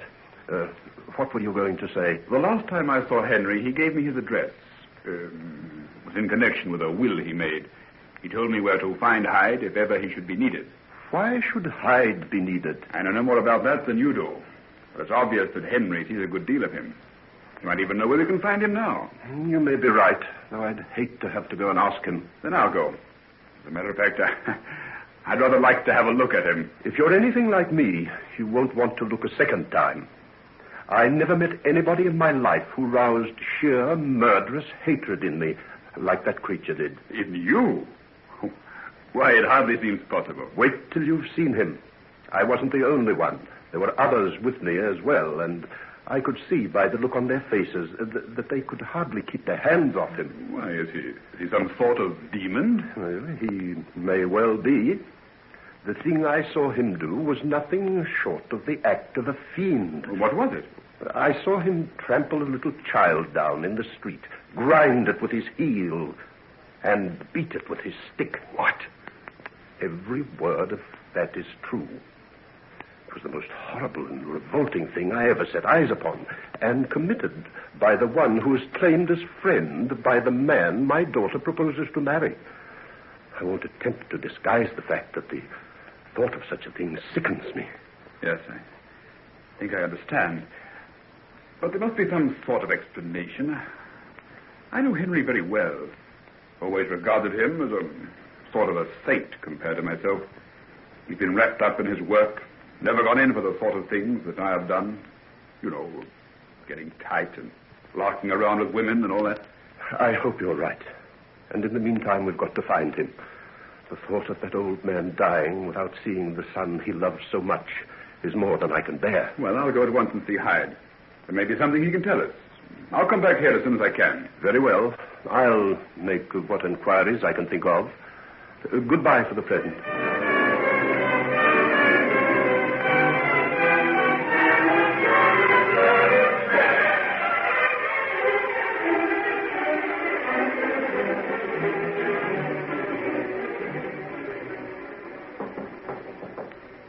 Who's there? Is Mr. Edward Hyde at home? Who are you? What do you want of him? I'm Dr. Hugh Lanyon. I want to see him urgently. Dr. Lanyon. Oh, come in. Robert, I'm glad to see you. Hetty, what on earth are you doing here? I've been here for ages. Ever since that day you and Dr. Jekyll hid me in the boat and helped me get away from those men. But I thought you were in the country. Henry told me you'd gone away from London. Did he? Well, this is as far as I ever got. And doesn't Hyde live here? Yes. He lives here. Then... Yeah, you've guessed it right off. I see. May I sit down and talk to you for a while? Of course you can. I'm that glad to see someone. I've been shut up here by myself, afraid to show me nose out the door in the daytime. It's been so lonely, I think I'd even be glad to see Hyde come in. Where is he? He's gone away. Been gone almost a week. Away? Yeah. Why? Henry's father is very ill. We can't find him anywhere. He's away, too. I was hoping Hyde might have some idea where he is. I can tell you that. You can? Yeah. Let me see now. He said they were going to a place called Coravina. Coravina? Yeah. Hyde told you that? Yes. He said he and Henry were going together. Are you sure? Of course I am. I remember his very words.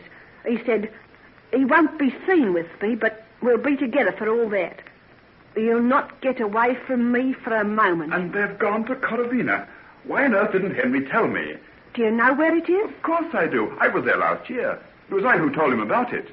Perhaps he was trying to steal a march on you. Henry was. Don't you think he would? Coravina. All places. Oh, it's miles away from any telegraph line. Perhaps his father will be dead by the time he gets back. What makes you say that? I don't know. Perhaps I hope it'll be that way. I'd like to think that something happened to him. Something that'd hurt him.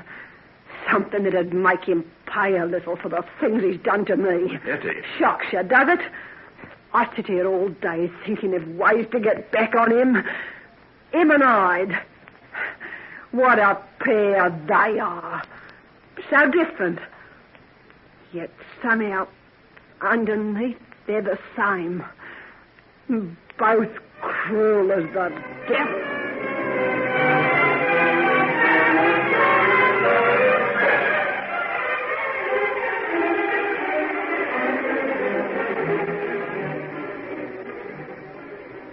Dead. He's dead. Yes. I had a telegram not 10 minutes after you left. He died at 6 o'clock this morning. This will be a terrible shock to Henry. He's devoted to his father. I know. The loss is a very great one to me, too. We were lifelong friends. The finest man I ever knew. What do you think we'd better do? There's no means of telegraphing him. Coravina's about 100 years behind our times. Tiny place that lives in a world of its own. Whatever possessed him to go there? I told him about it. I had a very pleasant time there last year. I suppose it made some sort of impression on him, and he suddenly decided to go there himself. Well, I'll write a letter to him. Perhaps that's better than a telegram. The shock will be bad enough as it is. Do you know, I think I might go over and tell him myself. I could get away now. Take me about 4 days to get there. If we return at once, we could be back at the end of next week. But why should you go to all that inconvenience? Oh, it's just that I feel the news of his father's death is going to be pretty hard to take. We're rather close friends, you know. Might be glad to have me around. Yes, I think perhaps he would. When will you go? I'll try and catch the Dover Express tonight. I've got 4 hours. Very well. I'll write a letter for you to take. Oh, you'll have to pass through Paris, won't you? Oh, yes. If you can manage it, will you try and see Margaret? I imagine this will mean a postponement of their wedding. It was to have been in 6 or 7 weeks' time. Oh, I say that's going to be another blow for Henry. Do you think so? Think so? Why, Mr. Utterson, don't you realize what Margaret means to him? She doesn't mean enough for him to be willing to give up his friendship with this beast Hyde. He told me he need never see him again. And now they've gone away together, secretly, as though on something that won't bear the light of decent scrutiny. What am I to conclude from that? Is that the kind of man you'd wish your daughter to marry?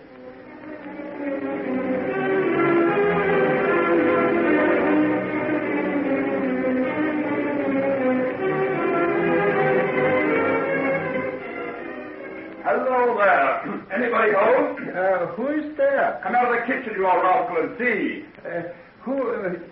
Why, Dr. Lanyon, what brings you here? Well, have you got a friend of mine, Dr. Jekyll, staying here? Dr. Jekyll, here's your friend. Oh, Herr Doctor, it is terrible. What is it? They are lost out in the mountains since yesterday. All night we've been searching for them. Who?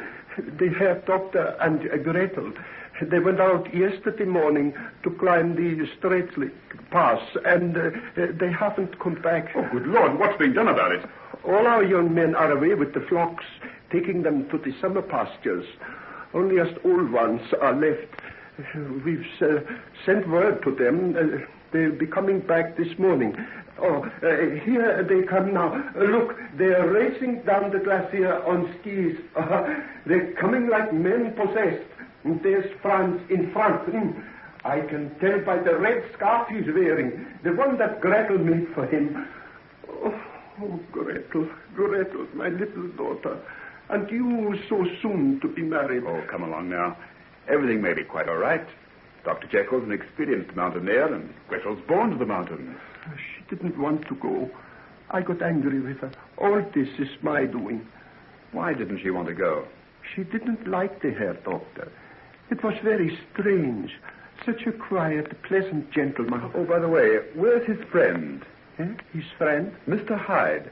I understand they're traveling together. There's been no Mr. Hyde here, Herr Doctor. Only Dr. Jekyll. Oh, that's good. I'm glad of that. Oh, look. The men are nearly here now. In a minute or two, they'll be on the slopes just above the village. Come, let us meet them. There are the other people running out. It's good to see our young men back. Now the search will really begin.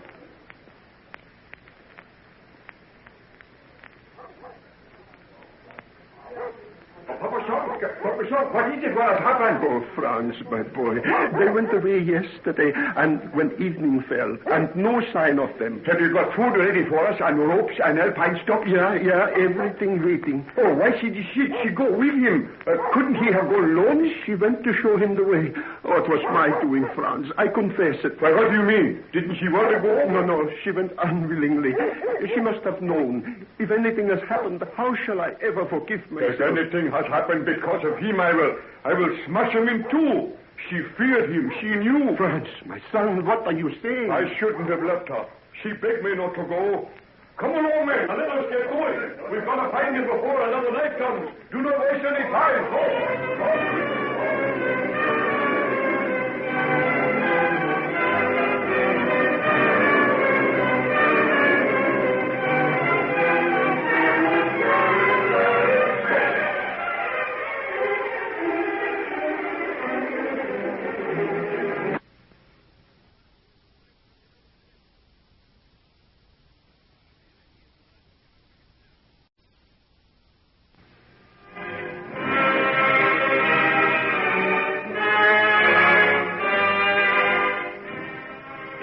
And gentlemen, we now present George Edwards in Dr. Jekyll and Mr. Hyde.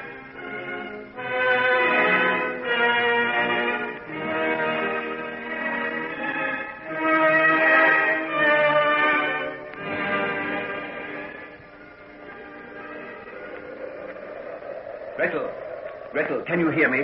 Yes? I'm going to lash you to my back with this rope and try and climb up the side of the ravine. No, it isn't possible. Better leave me here and go for help. No, if you can stand the pain, I'll get to the top all right. How does the leg feel now? It hurts. I know it does. But it's our only chance, Gretel. The ice and snow is likely to start and move again at any minute. And with this wind blowing... I know. So will you be a brave girl? It isn't any use. You can't do it with me. You will fall. That will be the end for both of us. Better, far better that I stay here and you go for help. No. If you stay, I stay, Gretel. It's my fault that you're here. Whatever happens, I'll share it with you. A little while ago, I was afraid of you. You thought I meant to do you some harm, wasn't that it? Yes. Perhaps you were right, Gretel. But since our accident, since that great wall of snow came down the mountain and swept us into this ravine, you've been so good, so wonderful. What else could I do? You never wanted to come up here. If it wasn't for me, you'd be safe in your village. The village? Will we ever see it again? And Franz? What will Franz do if I don't come back? You'll go back. I'll carry you up the side of this ravine. I'll take you back to your village and put you in the arms of your sweetheart. Or I'll die in the attempt. Now, come. Don't let's waste any time. I've got plenty of rope and plenty of strength. Now, are you ready? Yes. Good. There's still some brandy in this flask. You drink it down. And remember, if I hurt you, it's because I can't help it. Won't you have some, too? No, I'm better without it. I want you to sit up. Put your arms around my neck. Then I'll tie you to me with a rope now. You ready? Yes. Steady now. Take it easy. Take it easy. How's the pain? It's all right. You're a brave girl, Gretel. We learn to be hardy in the mountains.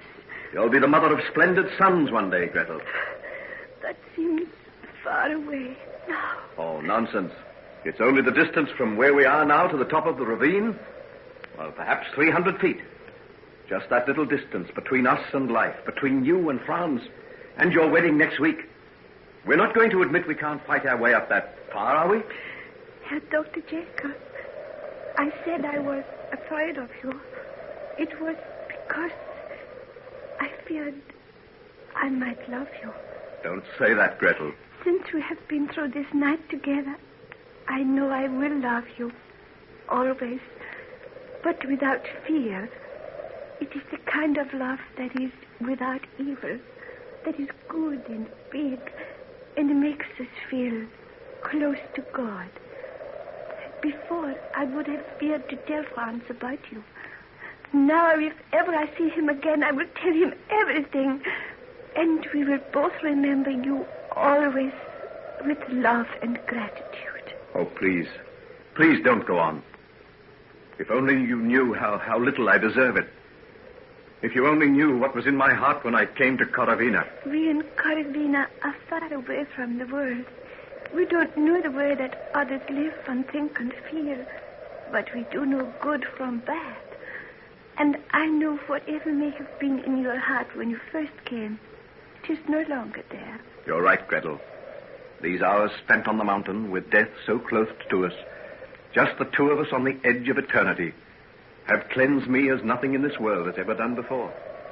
That's why I feel I can climb that perilous ravine. I feel strong. I feel that a new life has begun for me. This can't be the end. Then let us go. You will need your strength, all of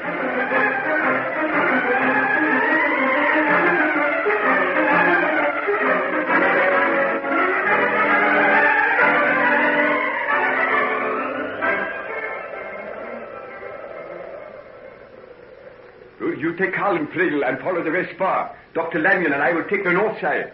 If you find them, sound your horn. You understand? Yes, boss. And if we don't, we'll return to the village when it gets dark. Good luck. Good luck. Come here, Doctor. How much more daylight have we got? About 4 hours. The twilight lasts a long time, even after the sun sets. Oh, hadn't you better have something to eat? You haven't stopped for a minute since we left. Oh, but I am not hungry. Look here, that's all very well. But you keep going much longer if you do have a bite of something. We may be searching for a long time yet. Till we find them. I'll search till I find out. If it takes weeks. Then sit down for a few minutes and have some of these sandwiches and a drink of coffee. Come on, now there's no sense in killing yourself like this. Oh, it seems so slow, so helpless. This climbing over ice and snow. They might be anywhere of 1,000 places. We might pass right over their heads and not know it. And we might suddenly top a rise and see them right in front of us. You be sensible and have something to eat. I'll climb up onto that rock and have a good look round with the binoculars. Perhaps you are right. That's right. Now have a good tuck in. I'm sick of hunting the darn things anyhow. I say the visibility is much better than it's been for hours. Those clouds have lifted. I can see right across to the other slope. I can see Jan and Bert and the others quite clearly. They're using snowshoes. We'll have to use ours when we get up a bit higher. Lucky I had these glasses with me. I can see for miles. Oh, wait a minute. Well, what is the matter? I can see something. What? Where? Right across from the other side. It's moving. Let me see. What is it? Wait a second, till I get the focus properly. Yes, there it is. By heaven, I believe it's them. It's a man with something on his back. He's struck me across the snow. Oh, let me see. Let me see. Here you are, then. Have you got it? I see it. You are right. It's the doctor. And he is carrying Gretel. They are safe. They are alive. They are alive. I told you so. Didn't I say Henry'd make it? You don't know Henry. He'd get out of anything.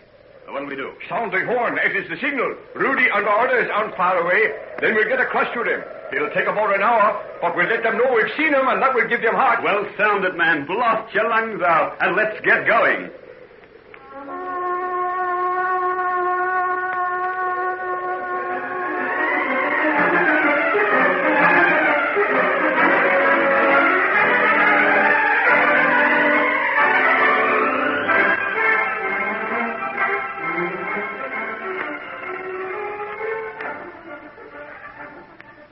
Well, now, Hugh, you old rascal, I want a full and detailed explanation as to why you came out here to see me. Are you sure you're feeling all right? Of course I am.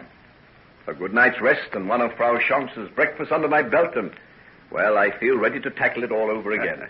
Oh, by the way, how is Gretel? Oh, she's all right. I gave her some morphia a while ago, but it's a simple fracture. She'll be none the worse in a few weeks. You were both remarkably lucky. We certainly were. If that ridge we were on had happened to be a few feet narrower, well, I'd not have been sitting here in the sun with you. Well, let's talk of that.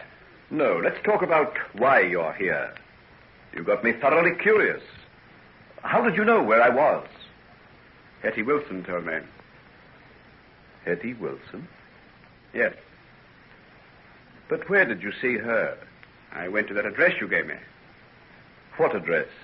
Edward Hyde's house. You what? By heaven, Hugh, you had no right to do that. I gave it to you in the strictest confidence, on the understanding that you'd never reveal that you knew it except under the greatest emergency. I didn't reveal it. Nobody knows it but myself. And there was an emergency, Henry. The greatest emergency. Why, what do you mean? Has something happened? Yes. What is it? Tell me quickly. Your father, old chap. My father? He's dead? Yes. Tell me about it. A stroke. He barely regained consciousness. It's only a matter of a few hours, and then the end. Why didn't you let me know before? You left no address. That's why I went to Hyde's place. I thought perhaps he might know. I see. Did Hetty tell you anything else beyond where I was? She thought Hyde had gone with you. Is that all? She talked about him a bit. I gathered he's not very popular. No, he wouldn't be. Did she say anything about me? She seemed pretty bitter on that score, too. Yes, I suppose she is. But why do I think about these things when he is dead? Without my knowing, without me being there. You couldn't have done anything, old chap. But he would have liked me to be near. We were very close. Always. Yes, I know that.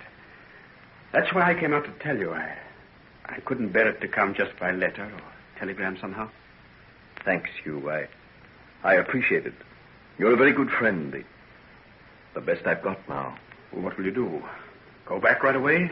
Oh, I suppose so.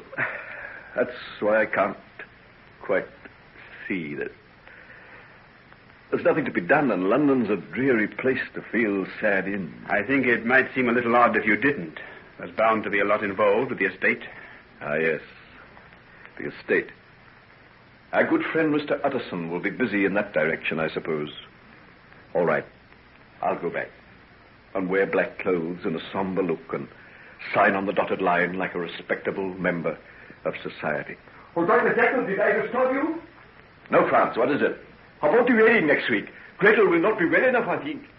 Why not? She won't be able to walk down the aisle of the little church as you'd planned, but the priest can marry you at her bedside if you like. Oh, it would not be too much. I don't think so. A broken leg is not so serious that you need put off your wedding. Oh, thank you, Herr Doctor. We were so afraid. It is so unlucky to put off a wedding. Yes, of course it is. Don't do it on any account. I'm going to be married, too, almost as soon as I get back to London.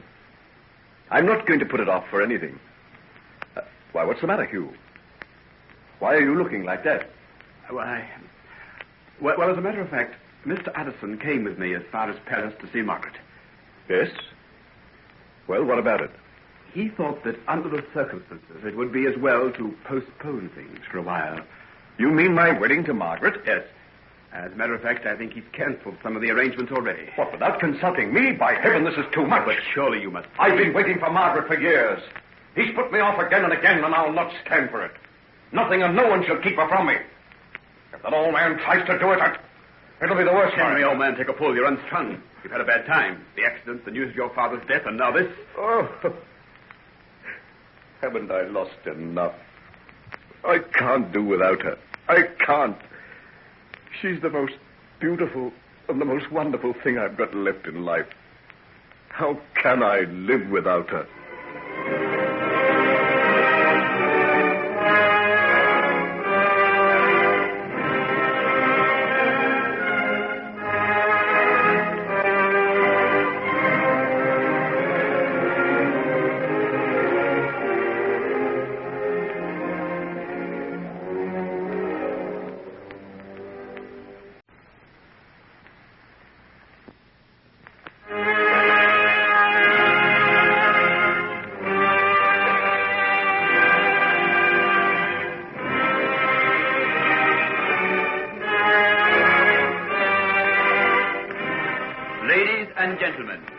We now present George Edwards in Dr. Jekyll and Mr. Hyde.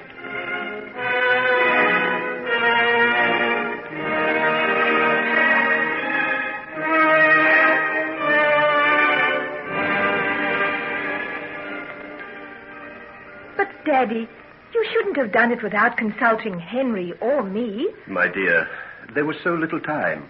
The wedding invitations were in the hands of the printer. I only just cancelled them in time. But how did you know that we wouldn't want to go on with the wedding? But surely... Oh, I know what you're going to say. Respect to Mr. Jekyll. What will people say, and all the rest of it? We could have been married very quietly without any fuss, and no one would have thought any the worse of us. Well, my dear, you can still do that if you want to. But you're hoping we won't. Oh, Daddy, I wish you didn't feel the way you do about my marrying Henry. It makes me frightened somehow. In what way, dear? I know you're the best and dearest person in the world, and you'd do anything for my happiness. The fact that you're so opposed to Henry makes me wonder sometimes. Wonder what? If there may not be something against him after all. Margaret, dear, I feel that I'm playing false with the son of my dear old friend, Edward Jekyll, when I say these things against him. But a good father doesn't necessarily mean a good son. And there's something about Henry that has always filled me with uneasiness. Yes, but what? You never have anything definite. It's only a kind of instinct. I think it dates from a time when you were both children. Do you remember the time? One Christmas day, when you and he had a quarrel. It was over a doll, I think. You wanted to play with it, and he wanted you to go riding on his new sledge with him. Yes, I remember. I slipped or something and fell down some steps. That's a charitable way of putting it. In reality, he pushed you down. His father and I happened to be watching through a window, and we saw the whole thing. I also saw his face when he did it. What do you mean? The blow on your head has made you forget it, but I haven't. I remember all too well. But what? What do you remember? The look on his face. It wasn't the expression of a child. It was that of a fiend. Of what? Daddy, you can't be serious. Indeed, I am. And that night his father and I had a long talk about it. He told me then of certain misgivings he had about the boy.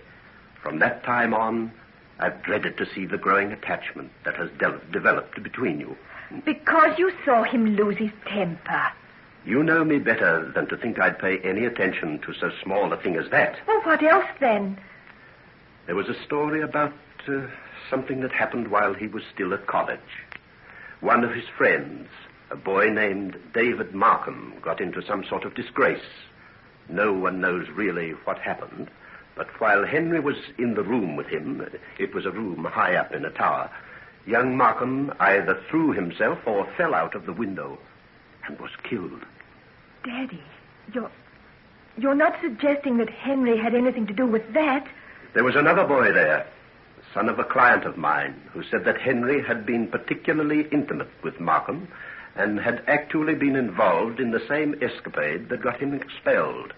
There was no proof of it, and Henry, of course, went scot-free. What was the escapade? According to my client, something to do with two village girls. No, I'll not believe it. It isn't possible. My dear, I'd do anything to spare you this, but you've asked me why I oppose your marriage to Henry. These are my reasons. Well, suppose it is true. That was years ago. Henry might have been tempted. Who are we to judge him? But what about the rest of his life? Doesn't that make up for it? All the wonderful things he's done for sick people, his clinic, his work at the laboratory. You saw that article about him in the Science magazine. He's not yet 30, And he's made some discoveries that'll transform modern medicine. For all I know, Margaret, dear, Henry may be a genius. But even a genius would not find forgiveness in my eyes if he caused you any harm. Harm? But how could he? Don't you understand that he loves me? But not enough to give up his association with a man whom I've reason to believe is evil enough to overcome all that is best in Henry Jekyll and reduce him to a level similar to his own. And that is lower than the beast. Who are you talking about? A man named Edward Hyde. Has he ever spoken to you about him? No, never. Who is he? I don't know. But before you marry Henry, I'm going to make it my business to find out.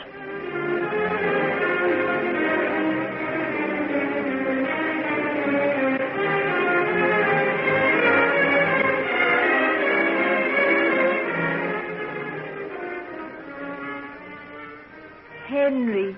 Oh, my poor darling. You don't know how good it is to see you, Margaret.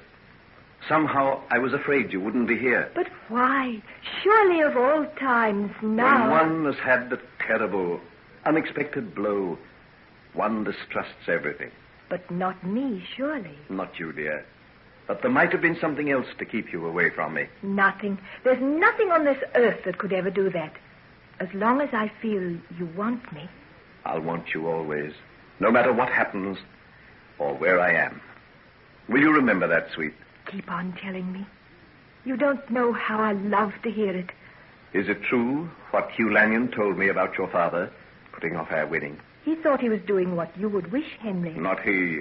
He was doing what he wished. Father's death gave him an utterly unhoped-for excuse. Henry, dear, you mustn't feel that way about him. He's given his consent. He told me that there's nothing to prevent us getting married quietly, even now, if we want to. And do you want to? Yes, if you want it that way. Never mind about me. How do you feel? Will you marry me now, right away? Or would you rather wait and have your wedding in a church, with bridesmaids and choral service and all the rest of the pomp and ceremony? Oh, Henry, darling, you know I don't care a bit for all that. No, but you hesitated. You said if I wanted it that way. Don't you want to get married now? Can't we talk about it a little later on? You've just come from that long train journey and... No, I want to know just exactly how you feel. I wasn't wrong in feeling uneasy about you. There is something that's keeping you away from me. Oh, darling, that's nonsense. Oh, no, it's not. I've got a peculiar instinct for these things. There's something at the back of your mind. I can sense it. And I'm never wrong. Now tell me what it is, Margaret. I'm not going to let you worry yourself over nothing. You look dreadfully tired and not a bit well. Did you sleep on the train? I've hardly slept for nights. Then you must get some rest now. After that, we'll talk. Do you think I'll be able to rest until I know? What's troubling you, Margaret? You've got to tell me. Please, dear. You're making a mountain out of a molehill. Ah, then there is a molehill. You said there was nothing. There is nothing. A pack of stories which I don't believe. What kind of stories? Oh, ridiculous nonsense about someone who fell out of a window when you were at school. What? Who told you that? Oh, never mind. It's not important. Not important? Margaret, I've got to know. But why? I told you I didn't believe it. Whoever told you is trying to turn you against me. What else did you hear? Nothing. Yes, there is something. Henry, why do you look like that? There's no need to get so angry. Isn't there? You think I should feel nothing about the person who's trying to take you away from me? But they haven't. Yet there's just that shade of doubt that makes you hesitate about marrying me. The poison's beginning to work. How can you say such a thing? I don't care what anybody says about you. What have they been saying? It was your father, wasn't it? Yes, it was. I guessed it. And yet you say he's not trying to prevent our marriage. If he doesn't think you'll make me happy, can you blame him? No. No, I can't blame him. But I can hate him. Oh, don't talk that way. You're the two people I love best in all the world. Don't you know how unhappy it makes me feel when I know that you're hostile to each other? Poor little sweet. Unhappiness already. And not even married to me. He doesn't ask very much of you, Henry. What does he ask? Just that you should give up your friendship with this man Hyde. Hyde? He told you of Hyde? Yes, he did. What did he say? He said he was lower than the beasts, and evil enough to overcome all that is best in you and make you like himself. Did he tell you anything else about him? No, nothing. Who is he, Henry? He's a man I've used to help me in some of my scientific experiments. There. I knew there was some perfectly good explanation. Will you be needing him much longer? That depends. On what? On you, Margaret. I don't understand. The day you marry me, my need of Hyde will cease. Oh, what a strange thing to say. What have I got to do with Hyde? Nothing. You're as far apart as the moon from the earth. And yet his fate lies in your hands. You have the power to exorcise him, to set his evil soul at rest forever. Or send it out into the world to ravage and despoil like a creature out of hell itself. Henry, you frighten me. You look so strange. And you're thinking once again that perhaps your father was right. How do I know unless I've seen this man? You have seen him. When? The night my mother died. Don't you remember? You mean that awful little man I saw out near your laboratory? Yes, that's the one. But Henry, he's horrible, dreadful. How could you bear to have him near you? Oh, you'll have to send him away. He is evil. Think what happened just by having him there that night. Yes, because of him my mother died. Oh, don't say that. But it's the truth. Don't think the knowledge hasn't haunted me ever since. And now my father. Perhaps if it wasn't for Hyde, they'd both be alive today. Then send him away. Get rid of him before he does us any more harm. Oh, promise me you will. Then you'll marry me. The day you come and tell me that you've sent Hyde away forever, I'll marry you. Then we'll go back to London tomorrow. Have you had enough of Paris? More than enough. I, too. I want to get back to work, to the clinic, to the hospitals. It's only in work, good, hard, ceaseless work, that we can lose ourselves. And lose the Edward Hydes. And lose the Edward Hydes. You don't know how right you are, Margaret. The Edward Hydes in ourselves.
Ladies and gentlemen, we now present George Edwards in Dr. Jekyll and Mr. Hyde.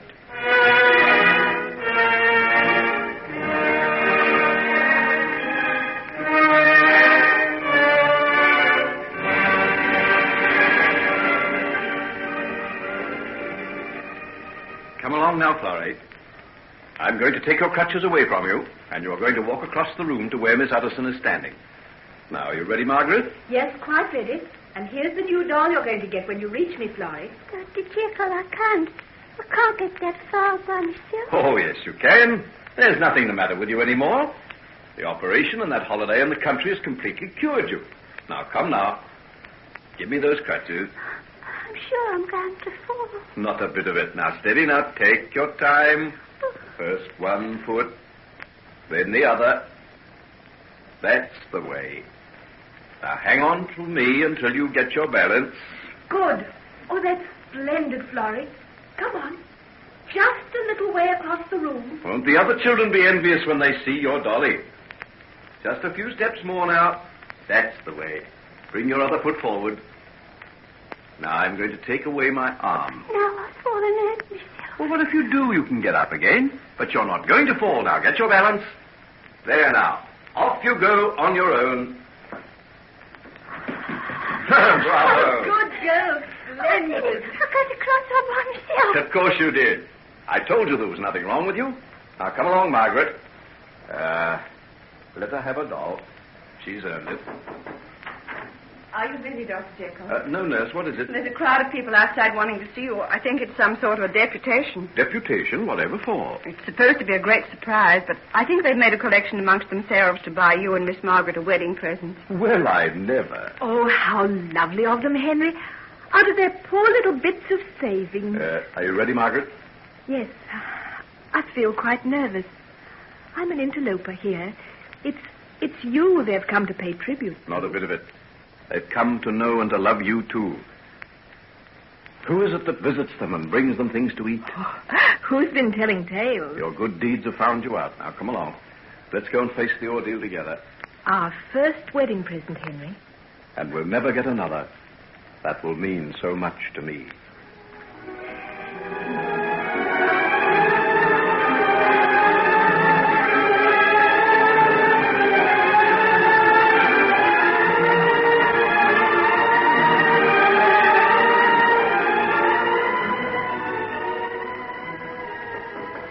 Come in. A gentleman to see you, Miss Margaret. Mr. John Bailey. John! Well, you are a surprise. Where have you come from? I got back to England yesterday. And where have you been all this time? You haven't written or sent us a word of any kind. Oh, some of the places I got to were rather a long way from post offices, Margaret. Oh, then sit down and tell me all about it. Oh, you don't know how nice it is to see you. Really? Do you mean it? Oh, of course I do. I've missed you terribly. Oh, Margaret. Only the other day I was saying to Henry that I'd miss your face at our wedding, and now you'll be here. Ah, yes, but I didn't come back to be in time for your wedding. What did bring you back? Well, almost 3 months ago, a bag of mail did reach me where I was, away out in the wilds of Africa, and one of the letters told me that your wedding had been put off. I decided to come back to England right away. Why, John? You've got no need to ask me that. The wedding was only put off on account of Mr. Jekyll's death, and for no other reason at all, John. While there's life, there's hope. Have you never heard that? Yet 2 years ago, you suddenly set sail for the other side of nowhere. The more fool me. I'd abandoned hope, but somehow, when I got that letter, I had a feeling that fate was giving me another chance, and I've come back to find out. Oh, John, you mustn't. It's absolutely out of the question. Why, everything's arranged. It's only a little more than 3 weeks. When I see you coming down the aisle of the church as Henry's wife, I'll know it's time to give up hope.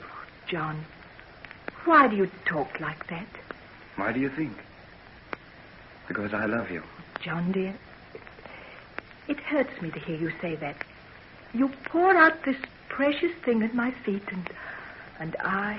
You don't even want it? No, it's not that. You know I feel proud and pleased that you should think me worthy, but... Oh, why couldn't you have given it to someone who would return your love? Give you what you so well deserve. Because, Margaret, darling, there's no one who can give me what I want but you. Don't say that. You must put me out of your thoughts. Forget me. And what do you think I've been trying to do all the time I've been away? There were thousands of miles between us. Yet I never forgot you for a day. It's very lovely of you, John. And if it wasn't for Henry... Yes, go on.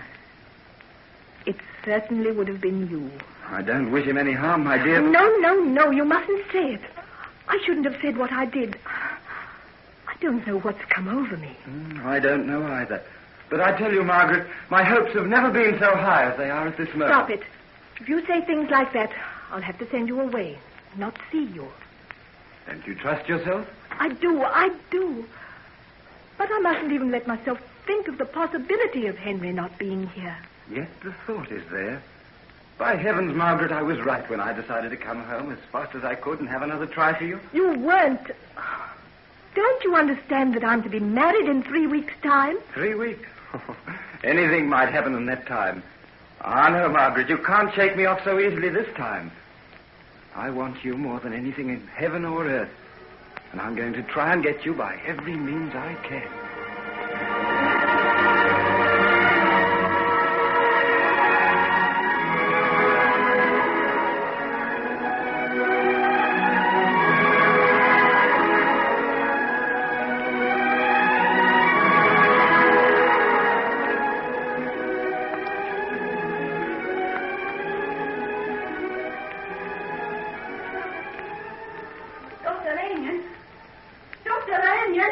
Why, it's Hetty. Oh, Dr. Lanyon, I'm so glad I seen you. I chased you off way across the park. Well, sit down in this seat and get your breath. Thanks. Tell me, how have you been getting along? That's just what I want to talk to you about. I've been that worried. Why, what's the matter? Well, you know Hyde. No, I don't know him, but go on. Well, he went away like I told you. You know, that time he went off with Henry Jekyll to some place in Austria. Oh, yes, sir.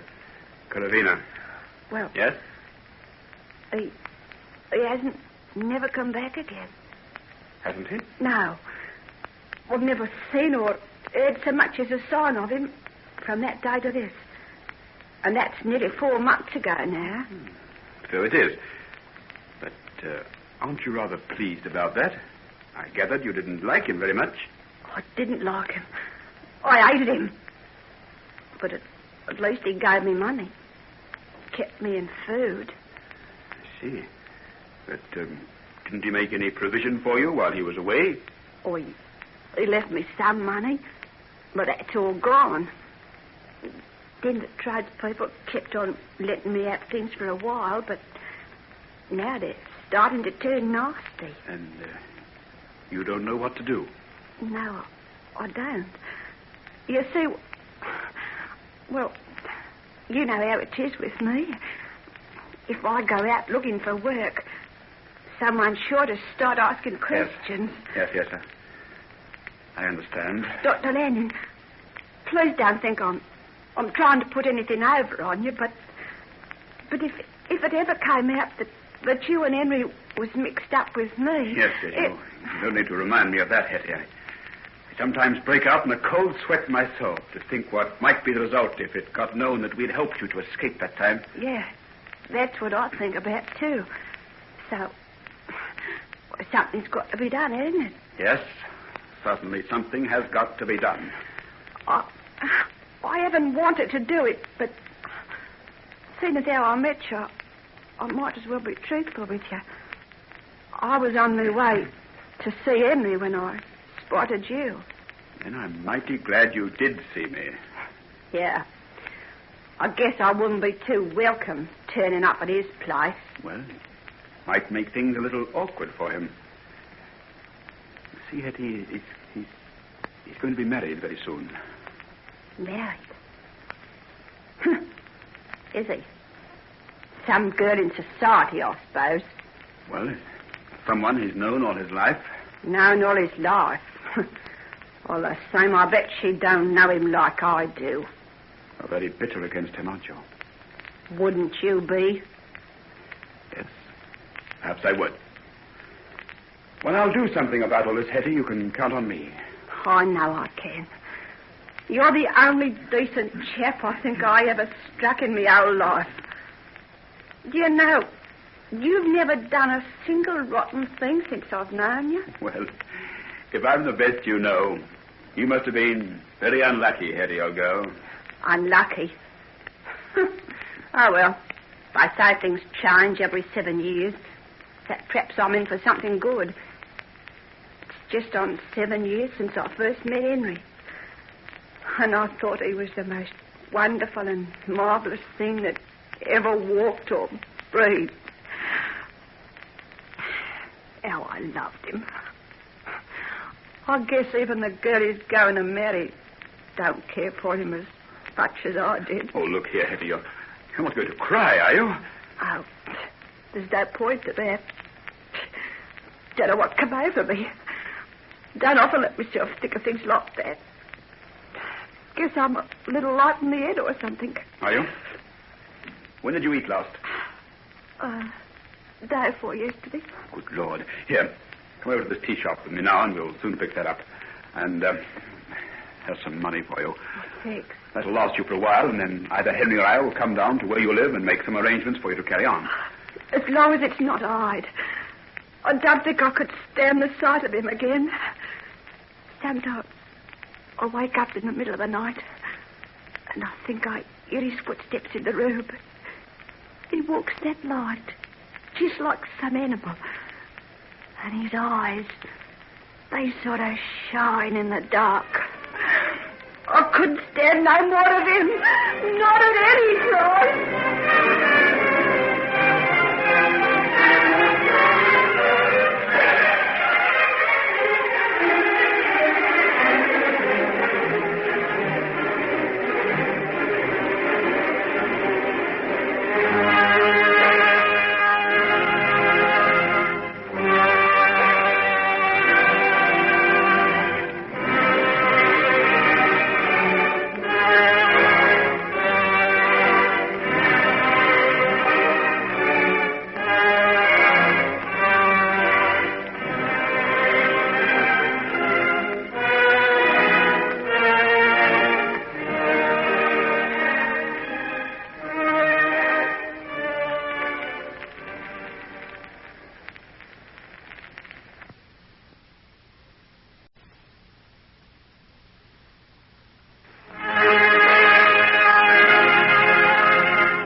Present George Edward in Dr. Jekyll and Mr. Hyde.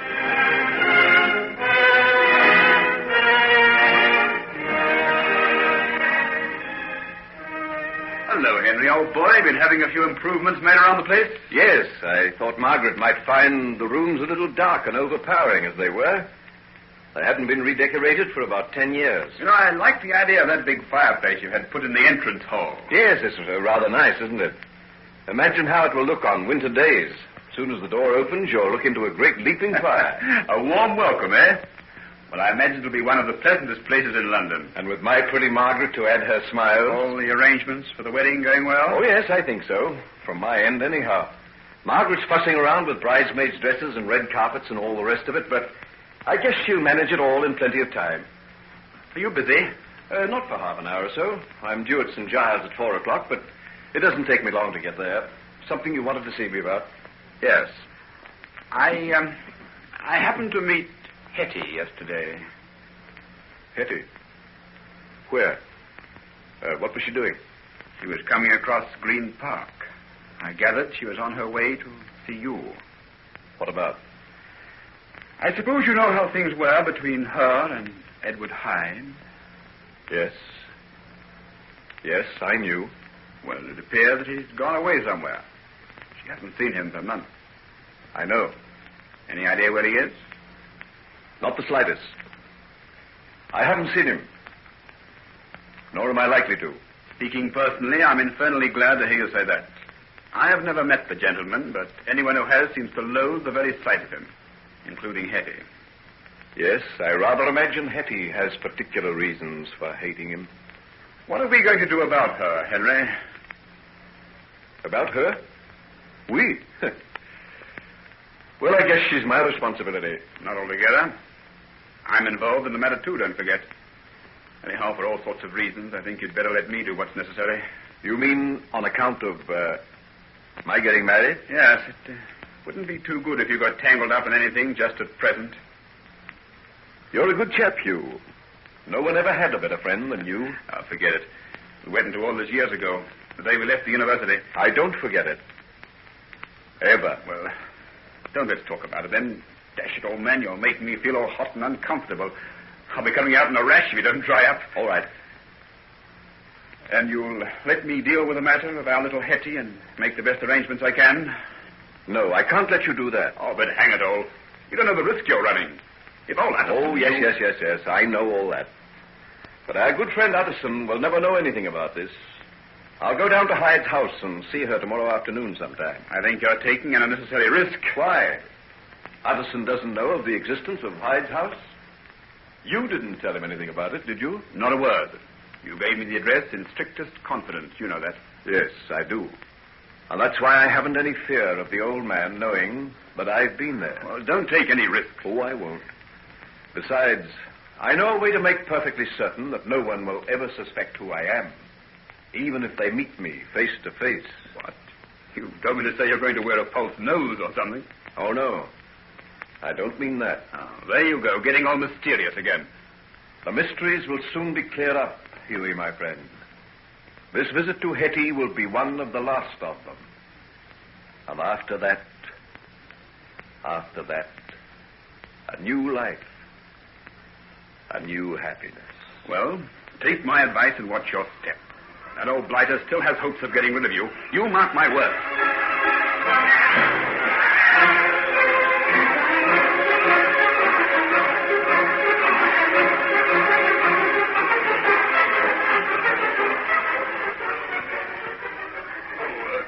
Hello, Utterson. Waiter. Well, this is very fortunate. I was on my way to your chambers to see if you were in. I was just going to this little tea shop for my morning tea. What about coming too? Oh, that's a good idea. The weather makes one think of warm cup of tea, a first nip of autumn in the air, isn't it? Yes, the trees were starting to change colour when I was coming up from Kent last Monday. Oh, you still have your country house there? Oh, yes. I'd never part with that. It means a great deal to be able to get away from the city every weekend. Oh, well, here we are. Will you sit here? No, thank you. What will you have? Just tea? Tea and a muffin, I think. Yes, I'll have the same. Will you see that mine is toasted very well, please, waitress? Yes, sir. Now, what is it you wanted to see me about? Well, a curious coincidence happened to me a while ago. Do you remember the time we were walking home together and saw that man Hyde attack the little girl? Hyde? It's not necessary to ask. Neither of us is likely to forget that night. But why do you ask? As an architect, I sometimes have to go into curious parts of London. A short while ago, a client of mine decided to acquire a row of houses and rebuild them as modern residences. Everything was going all right when we suddenly struck a snag. One man refused to sell. And who should this obstinate fellow be but Edward Hyde? What? He owns a house? Yes, not a bad house. Fairly good repair, but in about as bad a locality as one of his kind could wish for.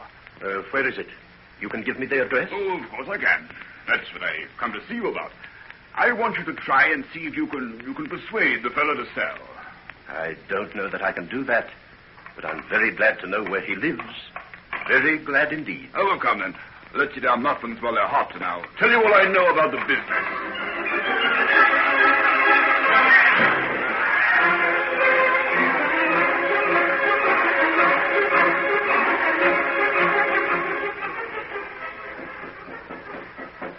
Who's there? Is Mr. Edward Hyde at home? Who are you? My name is Utterson. Margaret Utterson's father? Yes. Why do you ask? Come in. I want to shut the door. There's room in here. Come in and I'll talk to you. Thank you. But may I ask who you are and what you know about my daughter? Going to marry Henry Jekyll next month, isn't she? Yes, but what has that to do with you? Oh, nothing. Nothing at all. I used to know him once. But that's all past history now, I guess. When did you know him? Oh, forget it. Henry has, so why should I bother? What did you come here for? I wanted to see Mr. Hyde. Can't understand that. I should think anyone would run a mile rather than see him. I've come on business. Well, I can't help you. He hasn't been here for almost 2 weeks. I never know when he's coming. He might be here any minute, or he mightn't be here for a month. And you don't know where I can find him? No idea. He don't encourage questions, does Edward Hyde. Have you known him very long? Too long for my liking. Well, perhaps if I left a card, you'd give it to him and ask him to get in touch with me. Oh, I'll do that all right. He'll be back sooner or later. Just when I'm thinking he's gone for good, he always turns up. Worse luck. You don't sound as though you like this company very much. What, me? Well, hardly. Is he a relative of yours? He's not. He pays me to look after this place. I see. No, you don't. You don't see anything. You're a gentleman.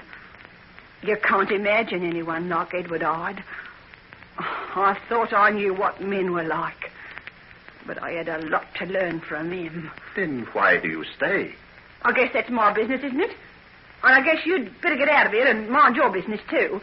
You don't like people coming here. And no more do I. Very well. I'll go. But don't forget, it was yourself who asked me to come in. I know. I just wanted to talk to you about Henry and your daughter. Is she very pretty? Very. Don't mind my asking, will you? But, you see, I used to be very fond of Henry once, and I'm sort of interested, see? Where's the wedding to be? I'd like to see it. St. Martin's in the Fields, on the 25th of next month. But tell me, when did you know him? Oh, years and years ago. Oh, he'd hardly remember me. I was just a bit of a kid. But you said you were fond of him. So I was. Not that he ever knew it, though. Imagine it fell into the great Henry Jekyll if he'd realised that the little waitress in the tea shop at Walgrave Corner was shook on him. Walgrave Corner? Yes. That's the village near the college he went to, isn't it? Yes, that's right. This is of particular interest to me. I'd be glad if you'd tell me anything you can about the boys you knew in Walgrave Corner. Particularly Henry Jekyll, eh? Well, naturally, I'm interested in him. Because he's going to marry your daughter, eh? Well, there's nothing that I know about him that ought to make any difference to that. He never even knew I was alive. That's how much notice he took of me. I see. Tell me, did you ever know a boy named David Markham? David Markham? Look here. What's the strength of all this? What are you after, anyway? Why are you getting angry? Because I don't like the way you're quizzing me. And anyhow, I think you better go. If Hyde comes back and caught me talking to you, there'll be the devil to pay, and I'm the one who'd cop it. So get, do you hear? Go on, get. I think you better go. Well, not yet, I think. Oh, Hyde! Where did you come from? You were so engrossed in your conversation that neither of you heard me. A most interesting subject. Very interesting. I'm glad I was able to listen to some of the things you said. You've been listening? I have. And now, my dear Mr. Utterson, if you will kindly sit down again, I'll tell you the things you so badly want to know about your prospective son-in-law. There's nothing that I don't know about Henry Jekyll, nor he about me, because we're twin souls, you see. Twin souls.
and gentlemen, we now present George Edwards in Dr. Jekyll and Mr. Hyde.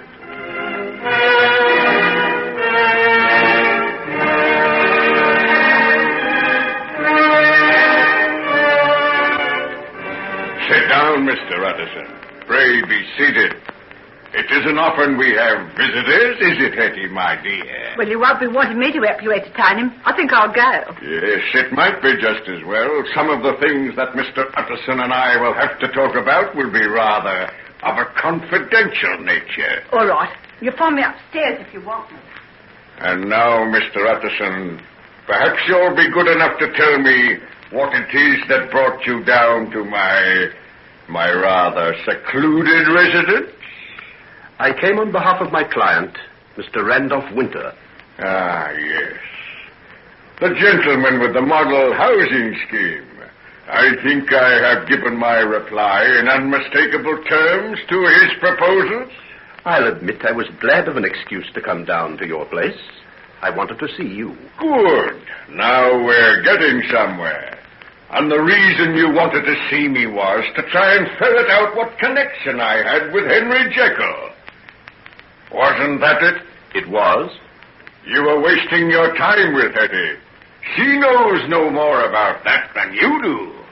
Though the things she could have told you about Henry. What do you mean?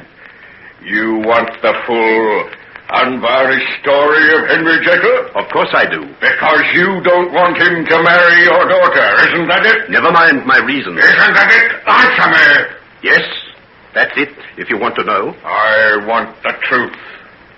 You want the truth from me? I demand it from you. Very well, then. I have never wanted my daughter to marry him, and if you put me in possession of sufficient evidence to make it impossible, I shall consider myself as being in your debt. My debt? Oh, that's good, that is. Well, please, go on. This interview is painful, and I want to have done with it. First, we will finish with Hetty. As I was saying, he accidentally found her again. He was horrified to see what she'd become, and he took her away with him out of the place she worked in. He took her to the building at the back of his father's house. He calls it his laboratory. What? He had a girl there? Oh, but only for a very brief time. Henry was entirely blameless on this occasion. Believing that the main house was deserted, he went into it to get food and clothes for his protege. It was about 2:00 in the morning, remember? And while he was groping his way in the dark, who should surprise him but his father? The old man had unexpectedly come up to London from his country house. Yes, go on. Picture Henry's dilemma. There he was, with Hetty waiting for him in the laboratory. And his father, asking what he was doing, wandering round the house like a thief at such an hour of the night. Henry made some sort of an excuse and went off to bed. Leaving the girl to shift for herself? Precisely. Hetty thought that he'd played another trick on her, so she ran away.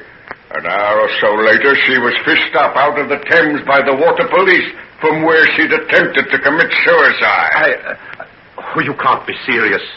The girl that I've been talking to? The same. There's a lot more, but I won't go into details. Hetty was charged with vagrancy, sentenced to a term in prison, came out, became a professional thief, got a further prison sentence, and eventually arrived at her present situation, which is a companion to my lighter moments. And this trail of misery is the work of Henry Jekyll? You'd never believe it to hear the way she lied for him, would you? Strange, submissive creatures women are. Well, I can only repeat that I'm indebted to you for what you've told me. I often felt that there was something about Henry that none of us knew of. But I never suspected this. Wait a minute. That's not all. Surely there's no more. Oh, yes, much more. You were asking Hetty about David Markham, the unfortunate young boy who fell from the window. That was Henry's doing, too. What? Yes. He didn't push him from the top of the tower, but it was he who led him to do the things that got him expelled. They had a quarrel up there, and Markham lost his balance. That's the explanation of the accident. I wonder no one ever suspected it. But he was little more than a schoolboy then. How curious. But curiously old for his age. Didn't you once make that very remark to his father? How do you know these things? I told you Henry and I are twin souls. When you first said that, I thought you were joking. Now you begin to think there may be some truth in it. And I'm not a very pleasant specimen for a man to claim affinity with, am I? At least you look what you are. And Henry, with his pale, fine face and sensitive manner, looks something of a saint. Two halves of a single whole, Mr. Utterson. You're talking riddles, but that's unimportant. Unimportant? You never made a greater mistake in all your life. It's the most important, the most vital statement you've ever heard, if you only knew it. I'm afraid I can't stay to discuss metaphysics with you now, Mr. Hyde. What you told me has been such a shock that I'll ask you to excuse me. So that you can go and break the news to Margaret and postpone the wedding once again? Oh, it won't be mere postponement. This time, will it? After what you have told me, she will marry that man only over my dead body. That's precisely what she's going to do. She's going to marry him over your dead body. Well, what's the matter with you? Have you suddenly gone mad? Why have you shut the door? So that I can lock it. There! Now it's done. We're shut in here alone. Just you and I. Let me out. What sort of madness is this? I told you too much knowledge of a certain kind is dangerous, didn't I? Oh, no. You needn't go casting wild looks at the windows. The shutters are barred on the outside. I demand that you open that door and let me go. I've been waiting for this moment far too long. I've thought of it for years. I began to hate you, I think, when I was still a child. I hated the way you looked at me. Curiously, as though I was some sort of specimen impaled on a pin. You were wondering then what manner of creature I was. What are you talking about? When did I ever see you before the night you struck the child down in the street? And then when I heard you give your reasons why Margaret shouldn't marry me... Marry you? In heaven's name, what are you raving about? Haven't you realized? Don't you see who I am? I know that you're a maniac. But you don't know that I am Henry Jekyll. You're what? Henry Jekyll! Don't look at me like that. I know you're telling yourself that insane people are subject to delusions, but I am not insane. And then if you're not, stop this hideous fooling and let me out. I can see now I was a fool to believe anything you said. The whole thing is a pack of lies from beginning to end. And you're willing to regard it as such and do nothing to stop your daughter's wedding? I'll make inquiries, and if I find there's no truth in what you say... You'll make no inquiries, my friend, because you're never going out of this room alive. I'm never going out of this room? No. Since I've found the way to protect myself into the form of Edward Hyde, I've done many nameless things, but I've never yet committed murder. I wanted to. I wondered how it felt, and now I'm going to find out. Stop this infernal nonsense. Open the door. I decided it should be you some time ago. I never thought you'd play so neatly into my hands as you've done by coming here. Let me out. I wondered when the opportunity would present itself. Stop following me about the room. Stop it, I say. You've knocked over one of the chairs. Are you frightened? Why should a man who's lived the blameless life that you have be afraid to meet his maker? Hyde, stop this. I've done nothing to you. Haven't you? If you hadn't kept Margaret away from me, Edward Hyde would have ceased to exist long ago. She would have made all the difference. Look on your work, O righteous man, and see what you've called forth out of the darkness of a human soul. You foul obscenity. Take my daughter's name off your lips. Your daughter is mine. Mine, I tell you. She's belonged to me ever since we were children, and it's you who have kept us apart. You won't do so anymore. I'll wipe out the existences. I'd smash any other barrier that stood between us. I'm not a young man, but I can still fight.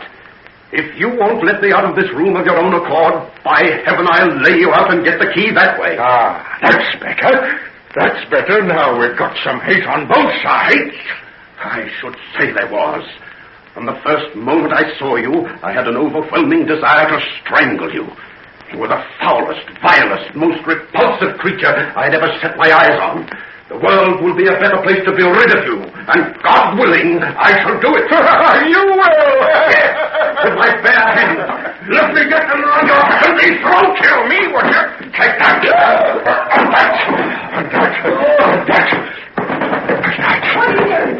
What's happening there? Go away. Get back upstairs. Oh, what are you doing? Let me come in. All right, my dear. Come in. Come in.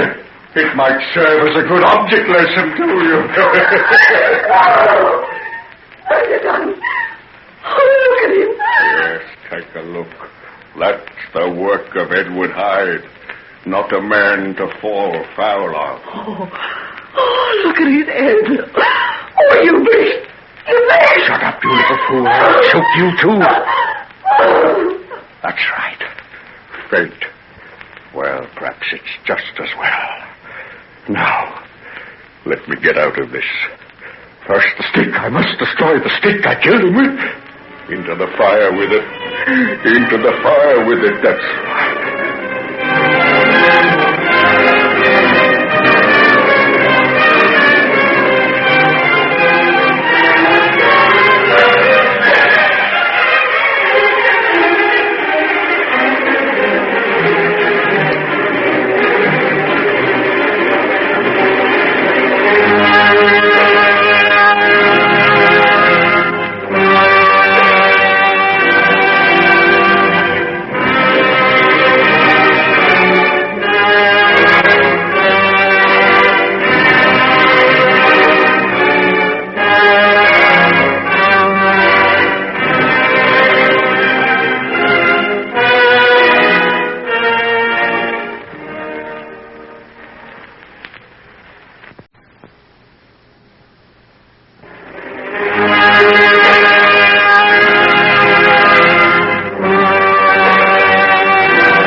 Ladies and gentlemen, we now present George Edwards in Dr. Jekyll and Mr. Hyde.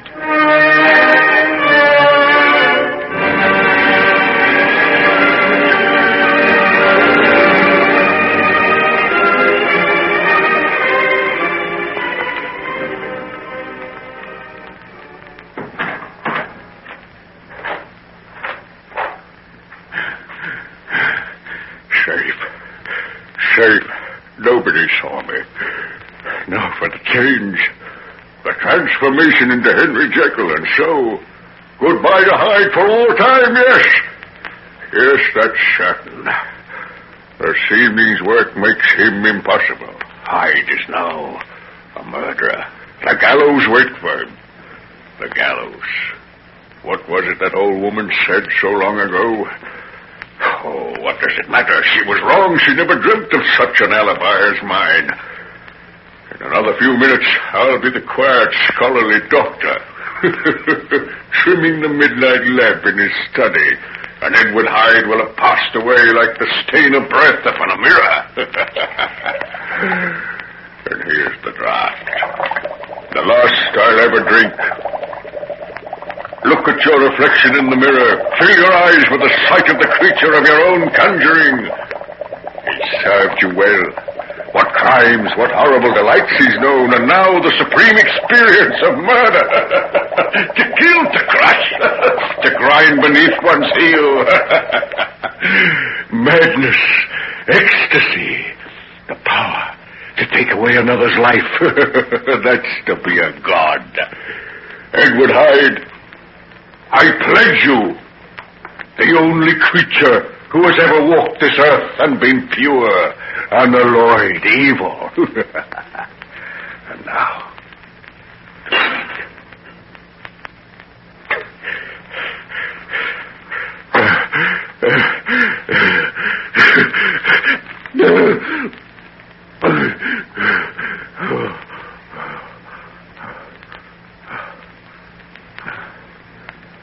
oh God. Oh God, have pity on me. What have I done? What have I done? Don't let me remember. Don't let me remember. Let me forget the damned horrors of this night. Her father. Margaret's father. Oh, no, it's not possible. I could never have been guilty, no matter how much I might hate him. I'll go to his place.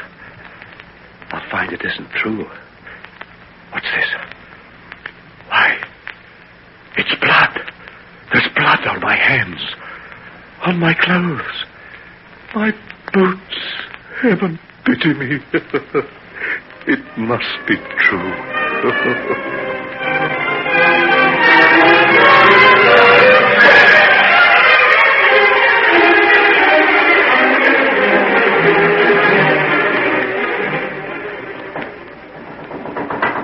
Who's there?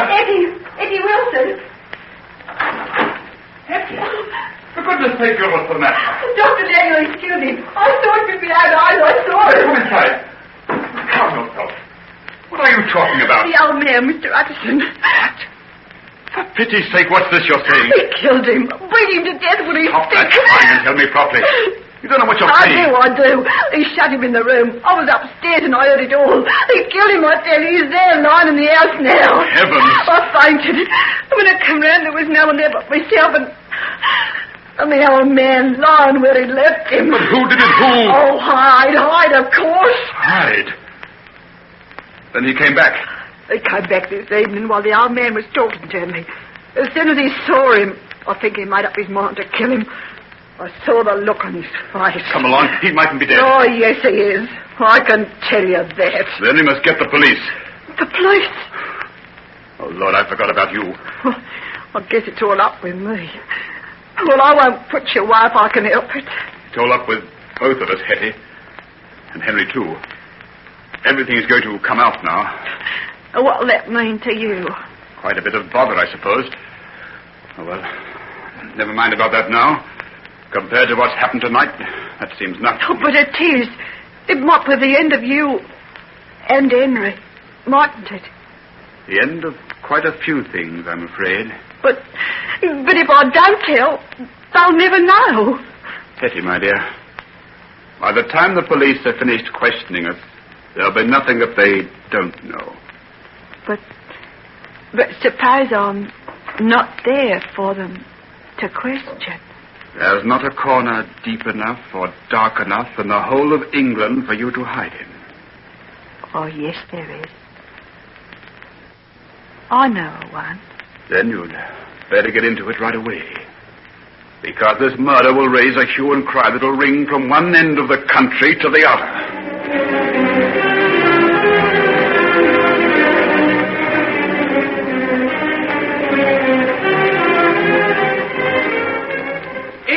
Standard, all about the city murder. Mr. Utterson found dead in house in Soho. Murder, all about the murder. Margaret, my dear. Oh, my poor darling, what can I do for you? Find me the fiend who killed him. He'll be found, never fear. The police have got a perfect description of him. Yes, but where is he?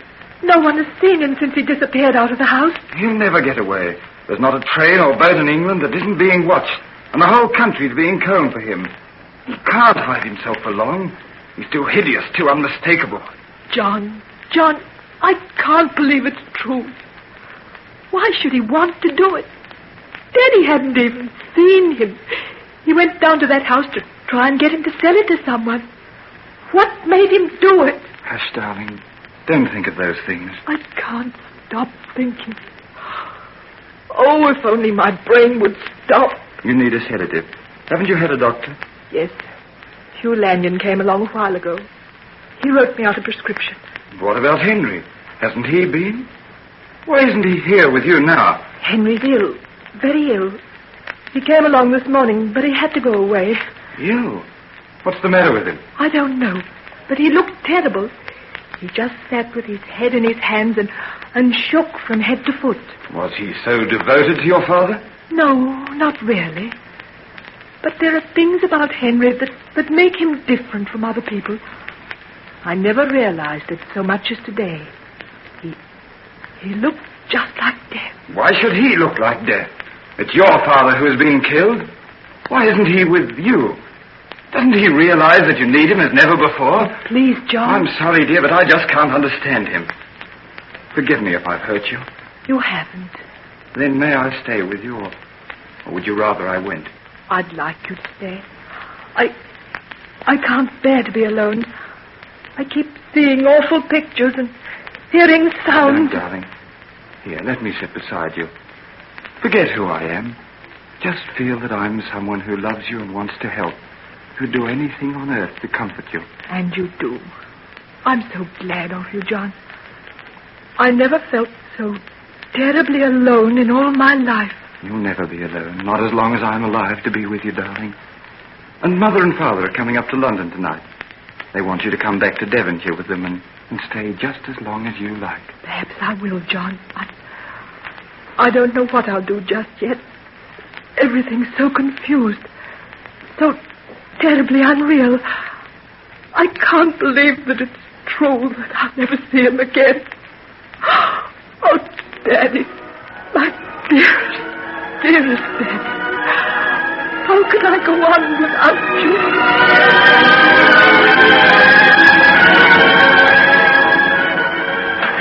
Henry, Good Lord, Henry, what's the matter with you? I'm feeling rather under the weather. Come in. I shouldn't say you do. You look as though you want to be in bed. This dreadful business has shocked me terribly. Terribly. Shocked me terribly. I should rather say it has. Apart from everything else, do you realize that our share in Hetty's evasion of the police is bound to come out? Yes, I've thought of that. In the past few hours, I've thought of everything. And I can honestly say that hell need have no fears for me after this. Say, that's going a bit to extremes. Hetty swears she'll tell them nothing. She's a good little thing, you know. Despite all she says, I believe she's really fond of you. Oh, please don't. My whole life has been passing in front of my eyes while I've been sitting here. And the part concerned with Hetty is one of the things I've found hardest to look at. Well, we're both of us in danger of getting into a pretty mess. She's the only one who can help us to keep out of it. She stays quiet. No one on earth's going to suspect that we've ever had anything to do with her. I wish as much could be said about your association with Hyde. Don't have any fears about Hyde. He'll never be seen again, that I can promise you. Henry, you're not mad enough to be hiding him. Hugh, I swear to God I've never set eyes on him again. I give you my word of honor that I've done with him. It's all at an end. Can you get rid of him so easily? I told you once before it was in my power to dismiss him at any time I liked. I assure you I've done so. Look, there's one thing I've always wanted to ask you. Don't think I'm poking my nose into your private affairs. No, go ahead. About that will you made, leaving your money to Hyde in case of your death or disappearance. Well, what about it? It was Hyde who dictated those terms, particularly the disappearance clause, wasn't it? Yes, it was. I knew it. He meant to murder you, Henry. You've had a lucky escape, if you ask me, though it took poor Utterson's death to do it. I've had more than that. I've had a lesson. Oh, what a lesson I've had. Look here, you want a pretty stiff pick-me-up. What drug have you got in these cupboards of yours? Better let me fix you up something. Heavens, what's that? Dr. Jekyll. Dr. Jekyll. Yes, what's the matter, Poole? There's two men from the police here waiting to see you, sir. The police? Yes, what shall I tell them, sir? Where are they? They're here with me now. Well, what do you want? Well, we're sorry to trouble you, sir, but we were told Dr. Hugh Lanyon is here. That's right. I'm Dr. Lanyon. Well, we'd like you to come along with us, Doctor, and identify the body of a young woman. A young woman? Who is she? Name of Hetty Wilson, sir. She committed suicide about half an hour ago.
now present George Edwards in Dr. Jekyll and Mr. Hyde.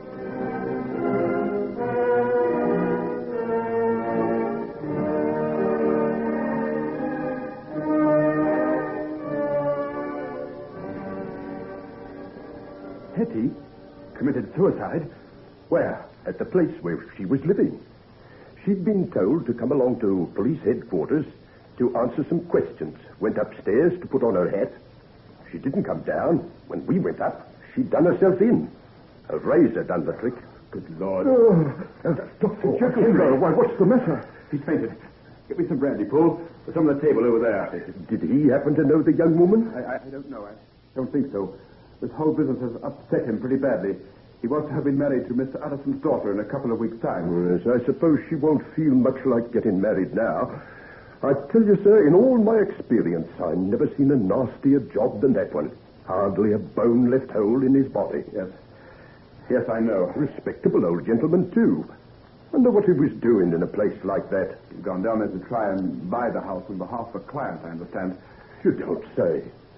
That man Hyde must be a devil and no mistake. What did he want to kick him to death for if that was all he had against him? Feeling better, old man? Yeah, take a little more of this and lie still. You gave us quite a turn, sir, going off like that.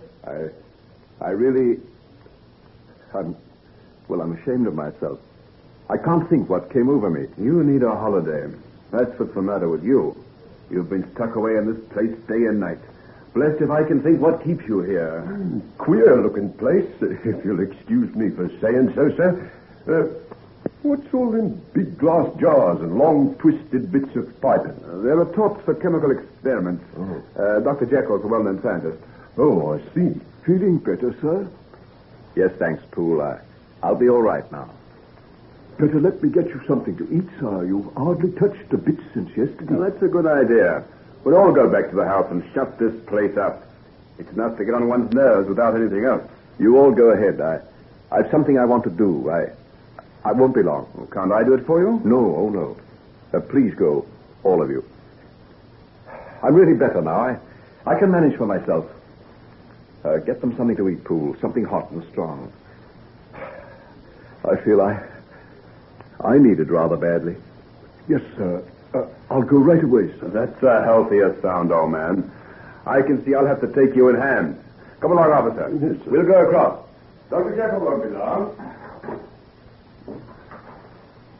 Hetty, David Markham, my mother, and my father, Utterson, and now, Hetty.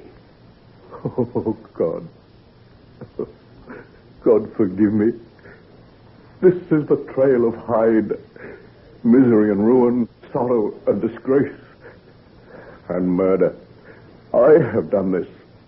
I alone. Oh, let me wipe him from my existence. Let me make certain that never can this hideous monstrosity that walks in the guise of man pursue his frightful course again. To destroy the secret tincture that is necessary to transform me into... There. It spills across the floor like blood. Like human blood. Oh, that I could get that vision of the old man's blood out of my mind. And now, I'll go and lock that outer door. I'll lock it, grind the key under my heel, so that never again can I pass through. That was the door to my infamies. Let it be closed forever. And then perhaps in time, I'll cease to be afraid. I'll learn to live as other men, not in this hell of fear that he'll return. Oh, God. Oh, God.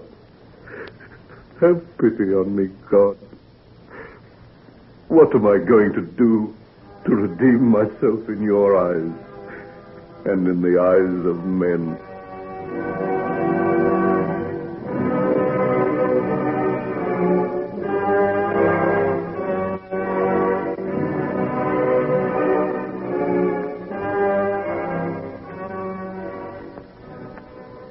Poole, is he any better today? Yes, Miss Margaret, much better. He's sitting in the sun out in the garden. Would you care to go out this way? Yes, I will. I bought these flowers for him. They looked so pretty in the shop window. I thought they might make him feel better. I think the sight of you, miss, will do more than any flowers. That's nice of you, Poole. But I'm afraid I'm not very cheerful company these days. We were talking about you in the servants' hall only this morning. If you'll excuse us for taking the liberty, miss. And we were saying that it was nothing short of wonderful the way you've borne up through it all. I've had kind friends to help me, Poole. As if the one thing wasn't enough without poor Mr. Henry getting took so bad.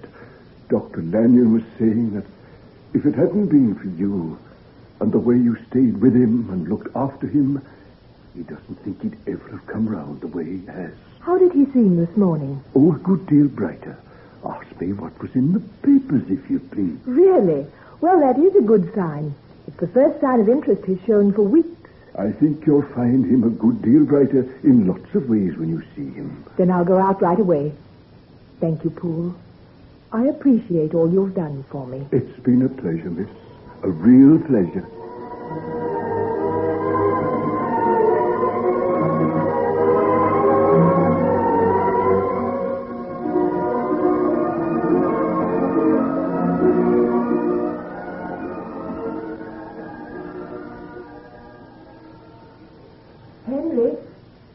Henry? Are you asleep, dear? Oh, is that you, Margaret? I think I must have been in some sort of a daydream. I didn't hear you coming. I came over the lawn. No, don't get up. Let me sit here beside you. Oh, it's time I gave up these invalid ways. I'm really quite strong again. See? I don't need a stick anymore. Oh, that's fine. Will we go for a little walk? It's just lovely in the sun today. Give me your arm.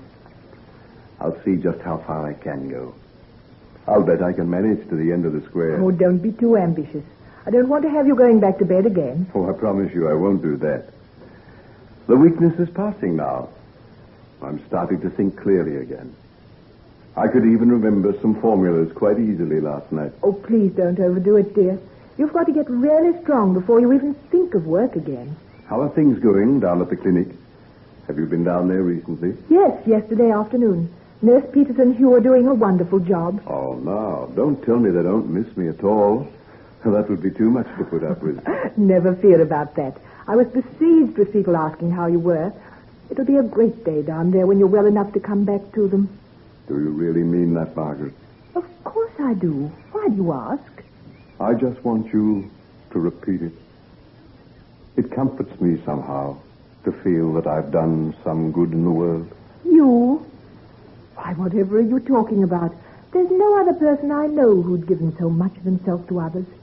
Your whole breakdown was due to overwork. And now, I'm beginning to long to get back to it. Oh, but you mustn't. You've got to rest for a long time yet. Henry, why can't we get married quietly and go away together so that I can look after you?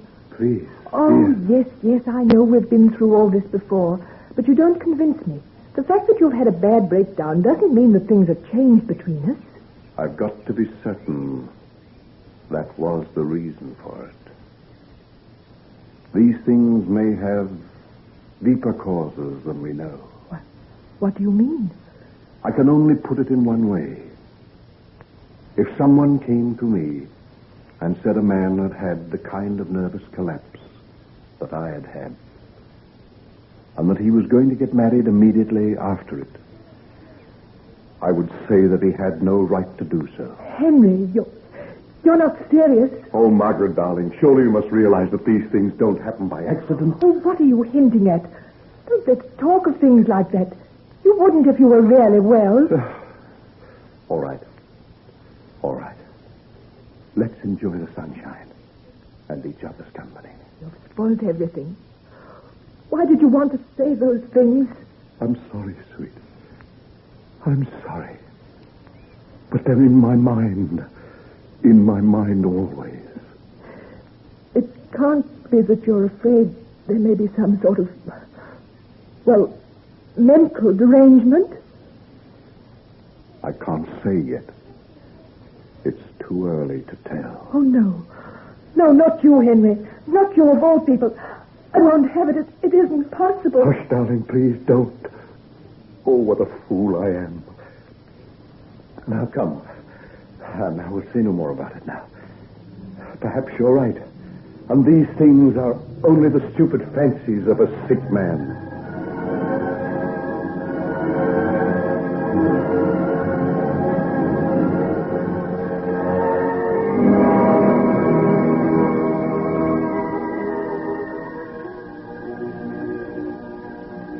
Look here, old man.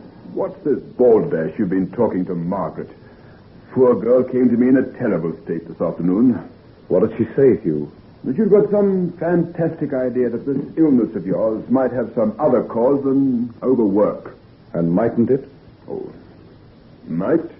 But it would take a lot to convince me there was anything wrong with you. Why?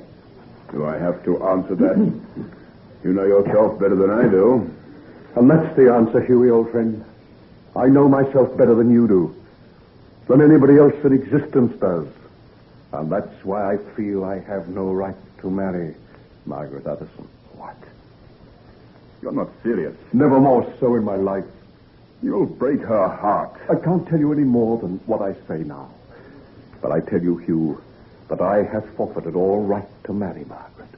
Or any other woman I shall ever meet. Now, don't ask me why. It's the truth. And it is the knowledge of that has made me what I am. A man old before his time. Broken in health. And my hair turned white before I'm 30 years of age.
Ladies and gentlemen, we now present George Edwards in Dr. Jekyll and Mr. Hyde.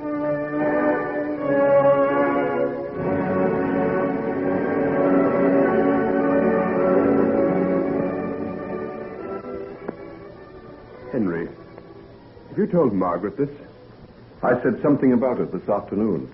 No wonder the poor girl was upset. You shouldn't have done it, you know. It isn't fair to her. Was ever a man in such a predicament as I am? What am I to do? She wants me to marry her right away so that we can go away together and she can nurse me back to health. Sounds a jolly good idea to me. Oh, how can you as a medical man say that? Heaven only knows what this illness of mine might mean. You're not getting the idea that you maybe not sound mentally. Precisely what I do mean. Oh, rot. Anyway, I'm not taking the risk.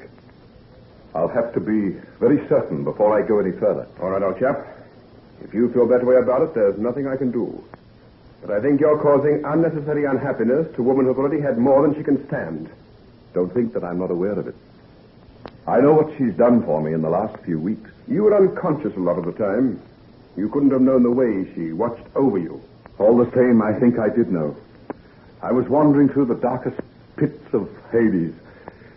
It was the feel of her little hand in mine that that brought me back again. Don't let go. You're not so firmly on the road to help yet, you know. You've no need to tell me that. The slightest exertion or strain simply wears me out. Oh, by the way, they're asking me when I thought you'd be fit to answer some questions. They? Who do you mean? The police. Police?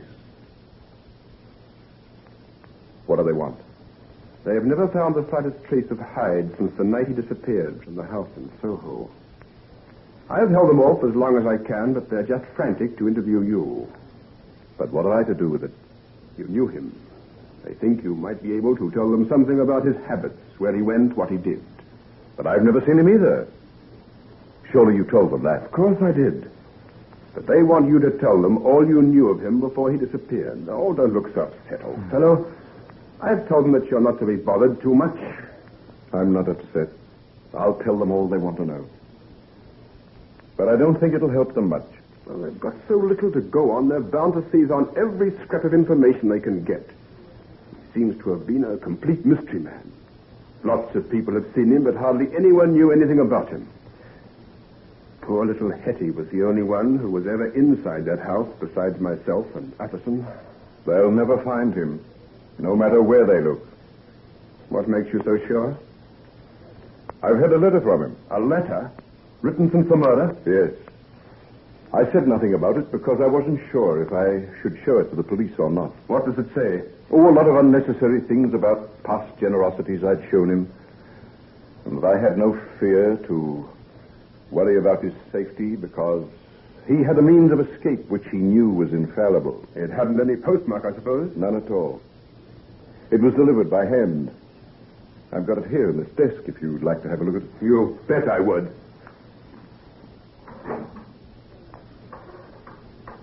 Here you are. Tell me if you think I ought to hand it over. What curious handwriting. Yes, he's left-handed. When did this come? Not when you were ill, surely. No, about 2 days ago. Then he's still in London. The fellow must be mad. He's such a horrible-looking creature. He's bound to be recognized at once. Well, I guess he knows what he's up to. If he says he has a safe hiding place, isn't that enough? Oh, sure. Well, let's forget the gentleman. Even the mention of his name seems to upset you. But what shall I do with the letter? If you like, I'll take it along to police headquarters. I think you'd be foolish to keep it from them. All right. Do as you think best. And tell them they can come along and see me when they like. I'll give what help I can. Good. I'll call in there on my way home. Oh, don't get up. Paul let me out. Hugh, I'd like you to be here when they come. You mean the police? Of course I will. I'm your medical advisor, and you can rely on me to see they don't take too much out of you. Now, don't let it worry you. You needn't say a word more than you want. All right, I'll claim privilege as soon as the questions get too hot to be comfortable. By the way, we owe a lot to little Hetty, you know. Do you think I don't know that? We both of us have been out of the BMA by now if she had told what she knew. I went out to her grave on Sunday. It was covered with flowers. Was it? If you sent them, Henry, make quite certain there's nothing to show who they came from. You can't afford to be connected with her in any way. I'll make sure. Goodbye. Goodbye.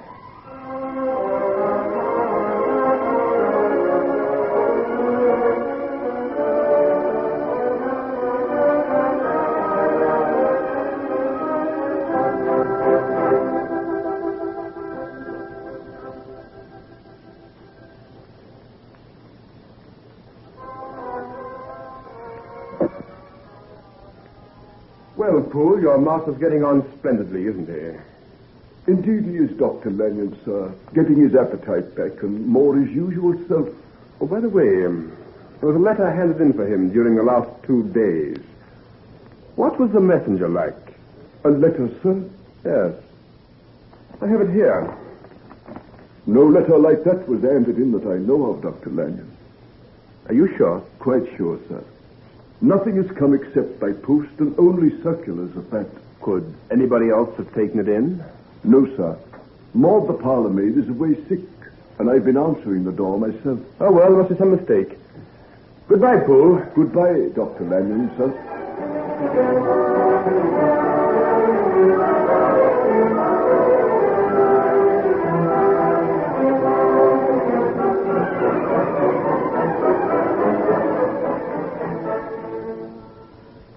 Why, hello to you, my boy. Very nice of you to come along and visit an old man. Sit down and help me sample this bottle of wine. It looks a fine and venerable one, sir. Oh, it is indeed. I was going through the cellar a while ago and found 3 of these bottles tucked away in a corner where they'd been forgotten. Look at the date, 1817. Older than I am. By Jove, I'm in luck's way. Fancy dropping in at a time like this. You never can be sure how the cork is held, though. Wait till I draw it. Oh, sound as a bell. They did things properly in those days, eh? None of your cheap, careless work then. Pass me those glasses. There you are now. Taste the kind of wine your grandfather's vinted. Marvelous view, Mark, the bouquet. There's the hot glow of autumn afternoons and the perfume of the south in that. A royal wine. Now, you sit down by the fire and tell me what brought you here. Well, Mr. Winter, I want your advice and help about something. Oh, I'd be glad to help you in any way I can. You know that. Yes, I do. And I also had to have someone whose discretion I could rely on absolutely. It's a very peculiar matter. Go ahead, then. Well, it's about this letter. Edward Hyde. A letter from Edward Hyde? Where did you get this? I got it from Henry Jekyll this afternoon. Yes, I see it's addressed to him, but it's dated the 25th, and that's the day before yesterday. Where did it come from? Henry says it has no postmark. As a matter of fact, it was delivered by hand. Then the man's in London. Yes, he must be. Have the police seen this? Not yet. I intend to take it to them tomorrow. Oh, you must. This is tremendously important. He's disappeared so completely that they've been afraid he's got away out of the country. But you can see he seems perfectly confident of being able to evade them. Oh, we'll see about that. He's got to show his face sometime or another, and such a hideous creature as he is will be recognized at once. You saw him, didn't you? Indeed I did. When I was with my poor old friend Utterson, we saw him trample a little child underfoot and beat it with his stick. Little did we dream that he was to do the same to Utterson, only this time with no one to stop him. You're an authority on handwriting, Mr. Winter, aren't you? Oh, yes, it's been a hobby of mine. What do you think of Hyde's? Curious hand. Angular, untidy. Have you ever seen another like it? Not that I can think of offhand. Compare it with this. Let me see now. Yes. Yes, that's very strange. Where did you get the second note? I've had it in my possession some time. Do you know who the writer is? I know him very well. Then you must tell the police his name at once. Why? Because the man who wrote this torn scrap you have just given me and the one who signs himself Edward Hyde are one and the same person. Yes. I rather expected you to say that. But why are you so calm? Don't you recognize the importance of this? The first letter is written in an obviously disguised hand. If it really is by Edward Hyde... Then I've only got to take the police to the man who wrote the second note, and we've got our murderer. We've got someone who's been willing to forge for him? Yes. You're right. The thought of that's been weighing like a load on me ever since I saw the resemblance. But why should you shield him? Anyone who would try to help a beast like Hyde deserves the worst that can be thought of him. You don't know what you're saying. But why? Who is he? Who wrote this second note? Henry Jekyll. What? Henry Jekyll? Yes. Now you know why I feel as I do. But Henry Jekyll forged for a murderer? Oh, it's all a part of his illness. He had the most frightful delusions when he was unconscious. Times he used to think that he was committing the murder himself. Mercy on us. Yes. He was saying to me today that he felt he had no right to marry Margaret because he had some doubts as to his mental stability. And to tell the truth, I'm beginning to wonder myself. Poor chap. Oh, this is terrible. So I don't think we'll say anything about the matter. I think you're right. Come. I'll throw it in the fire, and then we'll have another glass of wine. I've got a kind of chill in my blood. Poor Henry. Poor Margaret.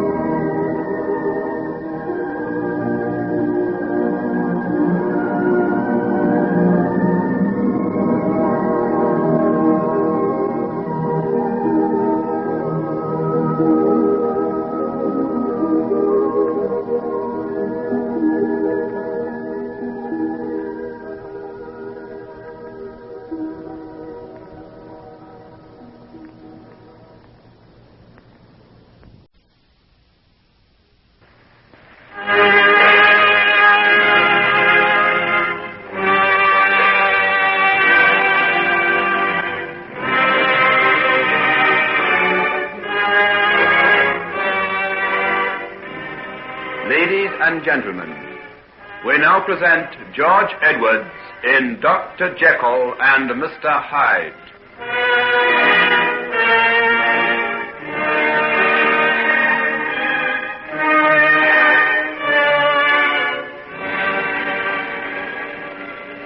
Now, would you tell us, Dr. Jekyll, everything you know about this man Hyde? I don't know very much, Inspector. But you've known him for a number of years. Yes, that's true. When did you meet him first? Well, you see, it's difficult to remember offhand, but, well, I'd say I made my first acquaintance with him about, 5 years ago. How did you meet him? Well, he read about some of my experiments in a medical journal. He came here and made himself known to me. Why was that? Was he a medical man? Oh, no, far from it. But he was very interested. He had a lot of knowledge for a layman. And you were so impressed with him that you let him help you at times? Yes, that's right. What was he interested in particularly? Well, for a very long time, I've been searching for a drug that would have a certain effect on the will. He used to let me experiment on him. Oh, how do you mean? Well, he used to take doses of the mixtures I'd compound and allow me to watch the results. Oh, rather dangerous, wasn't it? Very dangerous. I warned him that he did it absolutely at his own risk. I've got papers in my laboratory in which he made a full statement that he knew what he was doing and that I was in no way to be held responsible for anything that might happen. Well, he must have had plenty of nerve. Well, he certainly had that. And what was the result of these experiments? Did any of them come off? None. We met with total failure. At the time of his disappearance, we were starting on a new line, but hadn't really gone far enough to find anything fresh. How often did you see him? Oh, that's hard to say. Sometimes he'd be here pretty constantly, and sometimes he'd disappear for weeks. And you say you have no idea where he went? None at all. He hated to be questioned, and so I didn't ask. Of course, my interest in him was purely scientific. And what about this girl, this Hetty Wilson? Did he ever speak to you about her? Never. I didn't even know of her existence until a few weeks before she died. And how did you hear about her then? When my father died, I was away on the continent.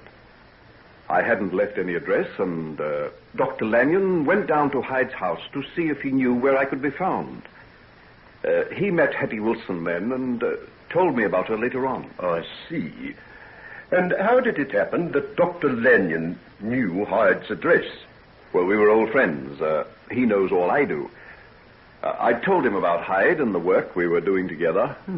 Well, that seems reasonable enough. Look here, Inspector. What are you driving at? Why shouldn't I know where Hyde lived? Oh, no reason at all, Dr. Lanyon. But so very few people did. I was naturally curious. I see. Well, are there any other questions, Inspector? Did he never tell you anything about his private life?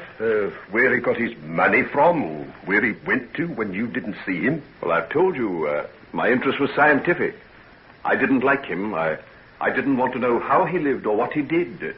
He was useful to me and gave me a lot of help. But he had the run of your house, used to be here at all sorts of times. Once he slept in your bed. What's that? Who told you that? One of your servants. A maid who was dismissed for trying to see into your laboratory. That girl? Yes. She told me that she'd gone into your room with your early morning tea and was horrified to see Hyde lying in your bed. And what if he was? The man risked his life again and again for the sake of my experiments. We often worked late into the night. Yes, that's quite understandable. All I'm trying to get at, sir, is this. That you were on pretty close terms with him. But I repeat that I know nothing about his private life. Nothing at all.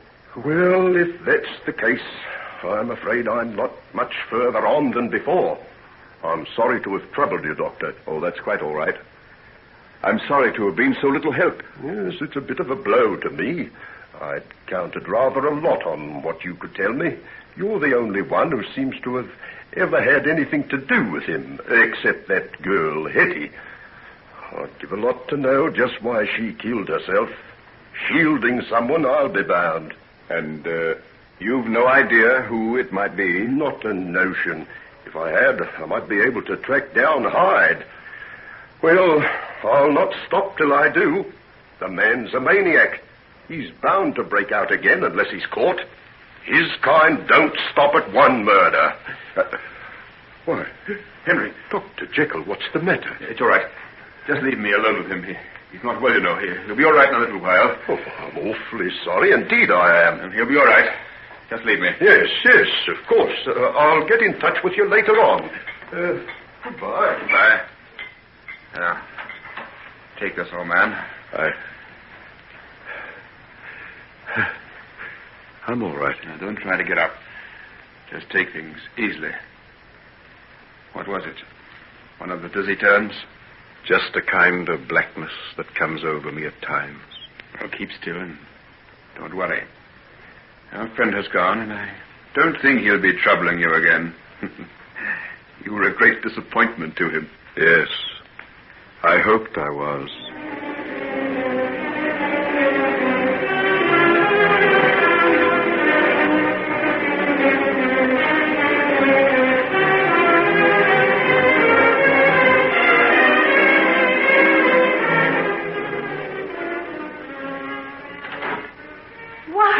Dr. Jekyll. Well, nurse, I thought I'd call in and give you a surprise. Oh, you certainly have.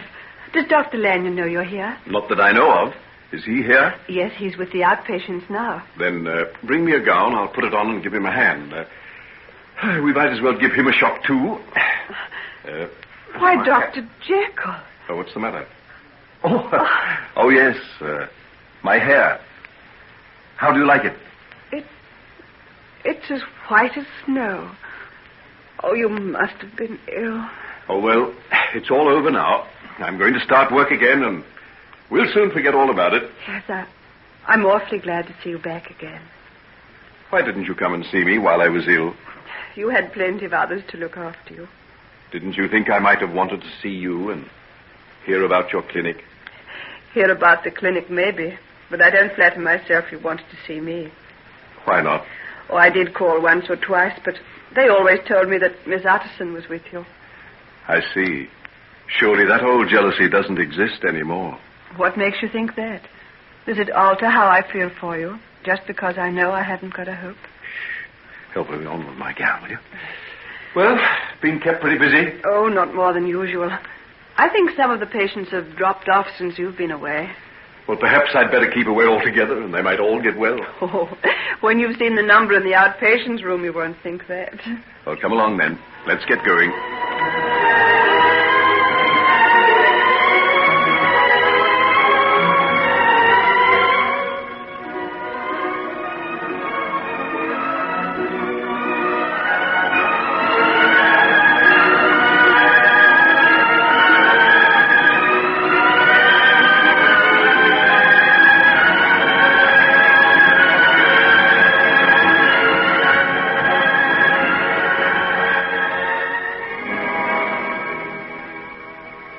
Hello, little girl. What's the matter with you? One of her legs is shorter than the other, Doctor. We've heard wonderful things about you, and we wondered if you could do anything for it. Let me have a look at it. Now, don't be frightened. I won't hurt. I just want to take your boots and stockings off so that I can have a good look. Now, tell me, what's your name? Tessie, sir. Tessie. That's a pretty name. How old are you?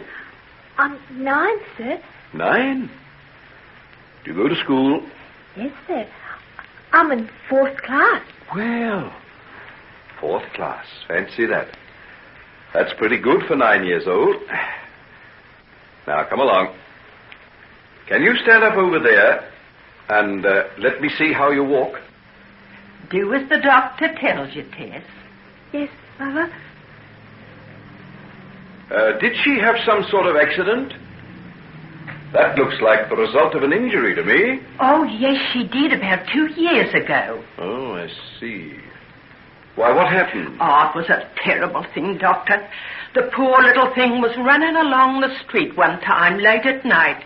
She'd been for a doctor, and you'll hardly believe this, sir, but a fella took to her with a stick. Beat her something terrible, he did. And if it hadn't been for 2 other gentlemen who was near, I think he would have killed her. What happened? Did you hand him over to the police? No. He paid us £100 to say nothing. But I can see now that we did wrong. We didn't think he'd done her so much harm. But look at her. She's maimed for life. Mommy. There, dear. Now, never you mind. The kind doctor will make you better again. Oh, I didn't ought to have told you this in front of her, sir. She gets that upset to hear it. She's never been the same child since. The flight half killed her. Have you any idea who the man was? No, not for certain. I never seen him myself.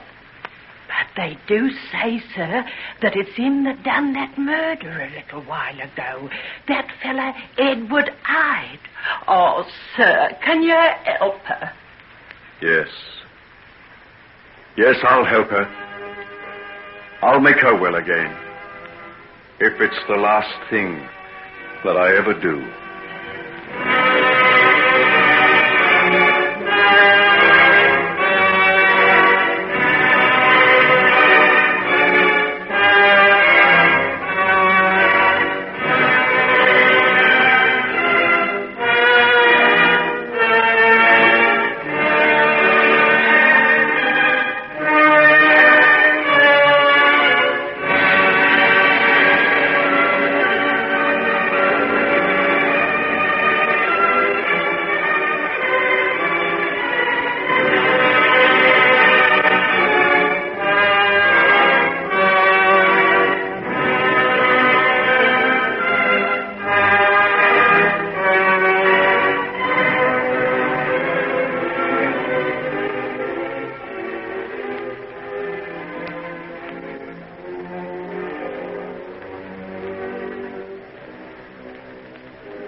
gentlemen, we now present George Edwards in Dr. Jekyll and Mr. Hyde.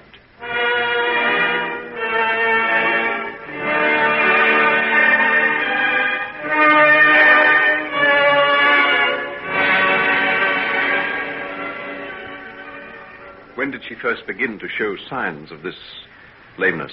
Well, you see, Doctor, her hip was injured. She was in the hospital for ages, and when she came out, she had to walk on crutches. It wasn't for a good while afterwards that we began to notice that one leg seemed shorter than the other. Poor little Tess. It's not fair, is it? Never mind. We'll fix you up again. One day you'll be able to run round just like all the other children. Oh, will she really, sir? Oh, I think so. But it'll take time, and Tess will have to have a lot of patience. Oh, she won't be any trouble to you, Doctor. She's not the least bit of bother. No, I'm sure she's not. Now, just you wait there a minute, and I'll call Dr. Lanyon in to let him have a look at this leg of yours and see what he thinks. Hugh, can you spare me a minute? Yes, coming. Tess, would you like to go to the country for a while and get really well and strong before we start fixing this old leg of yours up? The country? Oh, do you really mean it, sir? Of course I do. There's a place I know of where quite a lot of people go to get cured. It's the most beautiful place you can imagine. Big trees, gardens full of flowers, fresh cream and milk, and all the sunshine you could wish for. Ah, it sounds like heaven, sir. Well, it's not as far away as that. You'll just have to take a train, and in a few hours you'll be getting out at a little station, and then you'll find someone waiting to meet you, and you'll get into a little dog cart drawn by a fat horse called King. The groom might even let you hold the reins for a while as you drive along. Would he? I wouldn't be surprised. And, by the by, you'll come to the big gates leading to the park, and after you've gone through, you'll see a fallow deer grazing on the grass, and all sorts of birds and little rabbits. Oh, mister, this ain't true. It's just a fairy story you're telling me, isn't it? No, little Tess.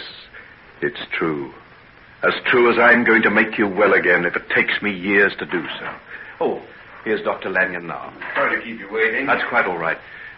Come here and meet Tessie and her mother. Tessie had an accident. It's made her a little lame. Now, Tess, walk across the room, will you, dear? Let Dr. Lanyon see the way you walk. Contraction of the femur. What happened? Did you have a fall? No, sir. It was the way she was knocked about. Knocked about? What do you mean? A man knocked her down in the street and beat her and trampled on her. They say it was that Edward Hyde who done the murder a while ago. Edward Hyde? How do you know? Some of the neighbors seen him, and they say the description's just the same. Small and ugly and sort of deformed. You couldn't mistake him. Edward Hyde. Are we never to be free from this devil's work? Well, at least we can do what we can to set it right. We'll start with Tess, and then I'm going to try and find the other people who's been injured and do what I can for them. From what I can hear of him, he'll have a task beyond the power of one man. If one man can do the evil, surely another can undo it. At least let me try.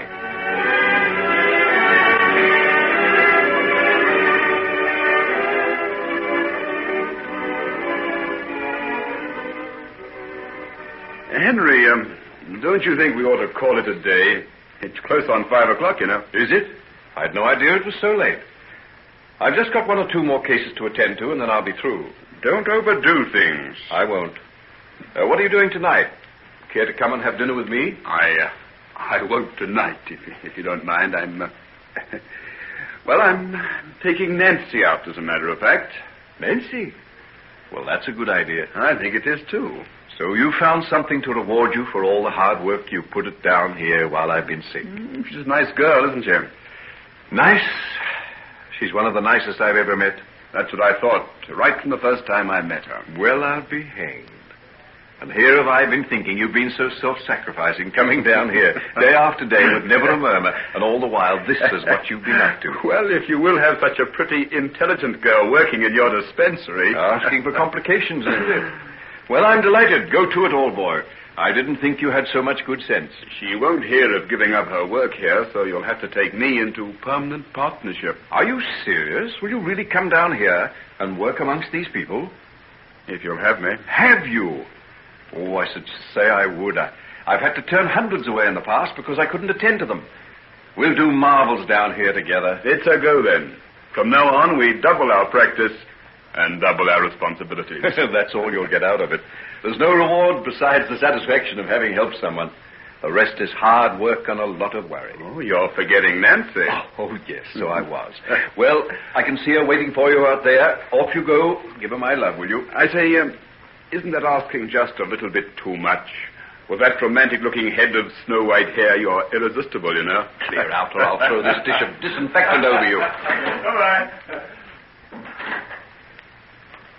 Isn't it time you were going home, Doctor? Oh, hello, nurse. I didn't see you there.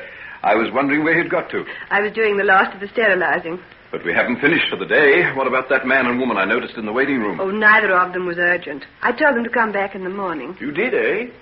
And who are you, Nurse Peters, to go giving instructions in this clinic? If you can't tell when you've had enough, it's time someone else started to give orders. We've only just got you back again after nearly 3 months' illness. It's not going to happen a second time. Oh, it won't. I promise you that. You know, if you insist on working 12 and 14 hours a day like you did before, it will. Don't look so severe. Anyhow, you've been neglecting me. What about my afternoon tea? Neglecting you? Didn't I have it ready at 4 o'clock and no one to drink it? 4 o'clock? What was I doing then? You got a call to go to Mrs. Prentice and off you went. Just got there in time, too. Why these women will leave everything to the last minute, I can't understand. What was it? Boy, weighed nearly 8 pounds. How do they do it on the rotten food they eat? You might call in and see if she's all right if you're passing on your way home. She'll be all right. It's her 5th, isn't it? I've lost count. She will have, too, in another few years. Well, what about tea? You want it now? Of course. Don't you think I deserve it? If you got what you deserved, it would be more than a cup of tea, Doctor. Anyway, we'll start with that. Now, how about strawberry jam? Any left? I put it all away. Not a single jar has been touched since you've been ill. Suppose I'd never come back. Would you have buried it with me? Oh, don't. But it's quite a good idea. The Chinese do, you know, to provide for the spirit world. But perhaps I wouldn't have gone to the place where food seems very important. I wish you wouldn't talk that way. Why? Oh, come on, Pete. I haven't seen you smile for hours. What's the matter with you? Aren't you glad to see me back again? I don't know why you tease me so. You know I'm glad. And just how glad. All right. I'm sorry. Well, take me into your little office and brew me some tea, and I'll sit in the old chair and let you fuss around me, just as though I'd never been away. And just as though you won't be getting up and leaving in a little while and going off to your friends in your big house, and I'll be going in the other direction, to my bare little room and a solitary meal on the end of a table. Pete, why do you do it? Do what? Stick to that sort of life? You could have something so much better. What, for example? How about that chap who went to Canada? You still hear from him, don't you? I do. Well. Why don't I go out and marry him, you mean? Didn't I make that clear to you a long while ago? Oh, but that's just madness, Pete. I know it is. But what am I going to do? Would it be fair to marry him when I feel the way I do about you? You'll forget about me. Do you think so? It's funny, isn't it, the way we're talking? You know, women aren't supposed to say these things to men. Oh? Why not? Oh, it isn't maidenly. I'm supposed to pine away in silence and end up with a hacking cough and a bunch of lilies on my chest. Oh, I say. Oh, not you. You'll end up with a double chin and half a dozen children. Oh, how can you laugh at me? I know I'm plain and I know I'm scrawny and I'm not the kind of woman you'd look at. But you needn't think I can't feel deeply for all that. Oh, Pete. Pete, my dear, I wasn't laughing at you. Can't you take a joke? It's just that I can't imagine you ever pining away. And it's just that you can't imagine me as anything but Peters, the nurse. A mass of starched uniforms and smelling of antiseptic soap. If I had the clothes and background and all the rest of the things that Margaret Utterson has, I'd be just as good as her. I shouldn't have said that. Don't take any notice of me, Henry. Please forgive me. It's all right, Pete. I'm not cross. It's just that it seems so unfair. She has everything. I haven't got a thing. I haven't even got any pride. Oh, Pete, what makes you say that? I throw myself at you. Tell you just exactly how I feel. I don't blame you if you despise me. Despise you? I'd never do that. I know the thing you give me is too precious and too good ever to be despised. It means a great deal to me, Pete, dear. Even though I do nothing about it. Well, there's a kettle boiling. I'll make the tea and then we'll get back to normal. You know, there's nothing like a cup of tea to restore one's sense of values. And there's nothing like a talk with you to restore mine. These half hours at the end of a hard day mean a lot to me, you know. Do they? Yes. Do they really? If I could only feel that I was necessary to you. You know, the one thing a woman can't stand up to is to feel that the man she loves can get on just as well without her. It sort of kills her deep inside. Then you needn't ever die that way, Pete. I don't think I could get on very well without you. And I'm going to need you a whole lot more in a little while. Now, pour me out that tea, and then I'll take you home.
and gentlemen, we now present George Edwards in Dr. Jekyll and Mr. Hyde.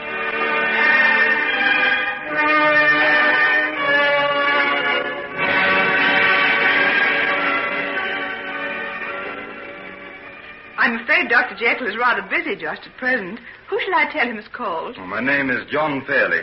I've called several times at his house and haven't been able to find him. That's why I came down here to the clinic. Well, if you'd care to come into my room and wait a while, I'll tell him you're here. If he'd just let me know when I could see him. Well, I believe I can hear him coming now. Nurse Peters, are you there? Yes, Doctor. I say, will you... Why, hello, John. Why, what are you doing here?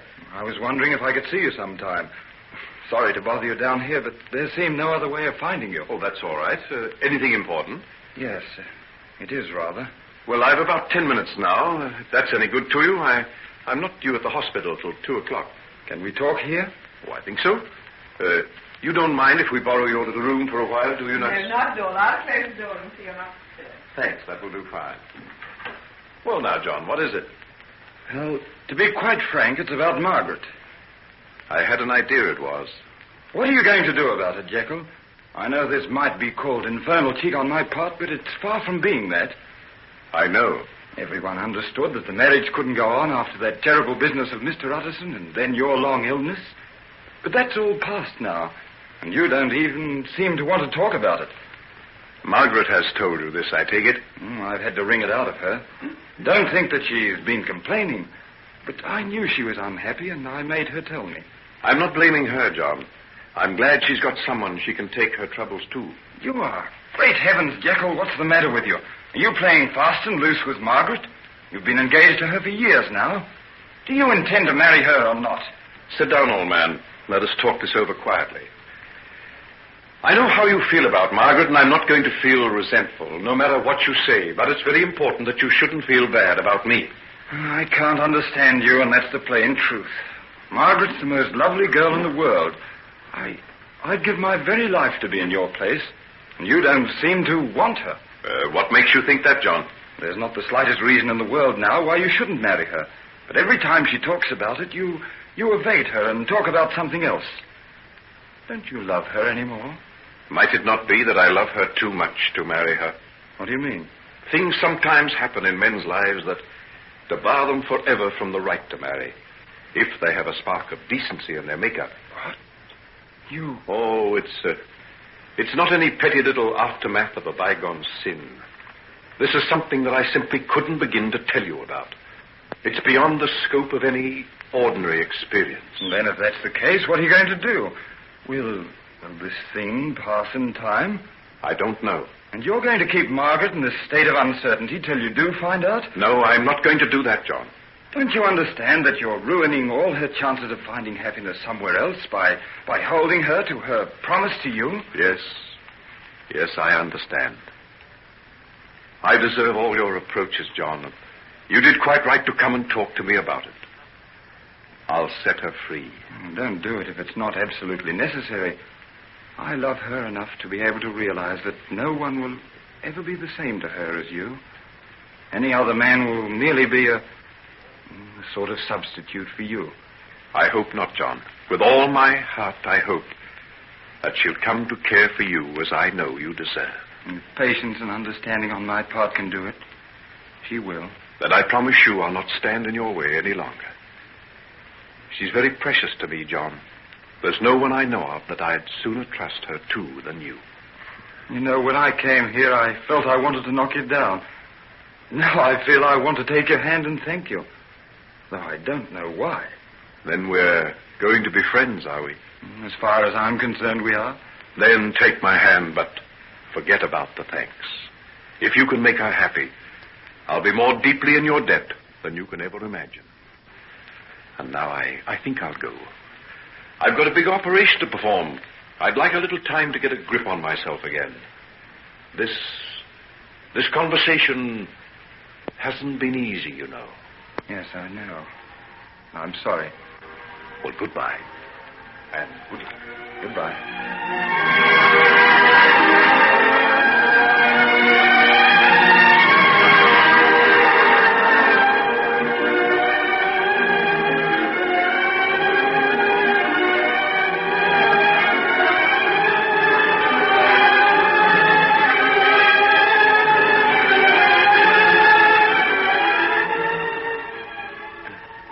Henry, dear, when are you going to take me down to your clinic again? Don't you think you've had enough of sick people for a while? You nursed me for several weeks, you know. And see what a good job I made of it. You're almost as well as you ever were. You're a born nurse, Margaret, and no mistake. As a rich man's wife, your greatest talent will be lost. Why should it be? I'll also be the wife of a doctor, don't forget. Henry, what's the matter? Why do you turn away like that? Give me your hand, darling. Let's lean over the edge of this bridge and watch the water trickle over the rocks. You're evading me. You always do whenever I speak of our marriage. Henry, you've got to be honest with me. I can't stand this much longer. Dearest, I brought you out into the country today so that we could have a good long talk. It's so perfect out here. I hope the beauty around us would help. Help? Why are we in need of help? I've got to hurt you very much, I'm afraid. No. Oh, don't draw away from me. Give me your hand again, please. Oh, what's the matter with you? Why are you so strange? You've never been the same since your illness. You haven't thought that I've loved you any less, have you? No, not that. Something else. Some underlying strangeness that I haven't been able to get at. What is it, Henry? Can't you tell me? I brought you here to try. I want you to know, dear, that I've never loved you so much in all my life as I do now. And I say what I'm going to say because of that. You don't have to tell me. I know. What do you know, my sweet? You're going to say you aren't going to marry me at all. Oh, why don't you answer me? Why don't you tell me I'm wrong? It can't be true. I have no choice. What do you mean? There are certain things that put a man beyond the pale of decent society. They're nameless things, crimes and horrors of the night. I have committed them. No, it's not true. Not you. Hold fast to me while I tell you, sweet. Your father told you certain things about me. Put them forward as reasons why you shouldn't marry me. I never believed them. Never. But you should have. He was right. Only he didn't know the full, hideous truth. Oh, what is this you're saying? Henry, it's because you're still not better of your illness. You used to have the most terrible delusions then, imagining you were committing the most frightful crimes. This is only part of it. I wish to God it were. Oh, no, my darling. I'm sane and in my right mind. And I know that everything I say to you is less than the truth. But when? How? Where did you do these things? Oh, don't ask me for details. I can't tell you. You must never know the full extent of my degradation. But I can't just be put off with hints. I'm a grown woman now. This is too dreadful a thing to be accepted without facts. Do you remember what the old gypsy woman, Mother Haggerty, once told us long ago? I remember something. There's broken lives and broken hearts and a load of sorrow that will rest upon your soul to weigh it to the ground. Stop it. Stop. She was an old crazy creature. What could she know?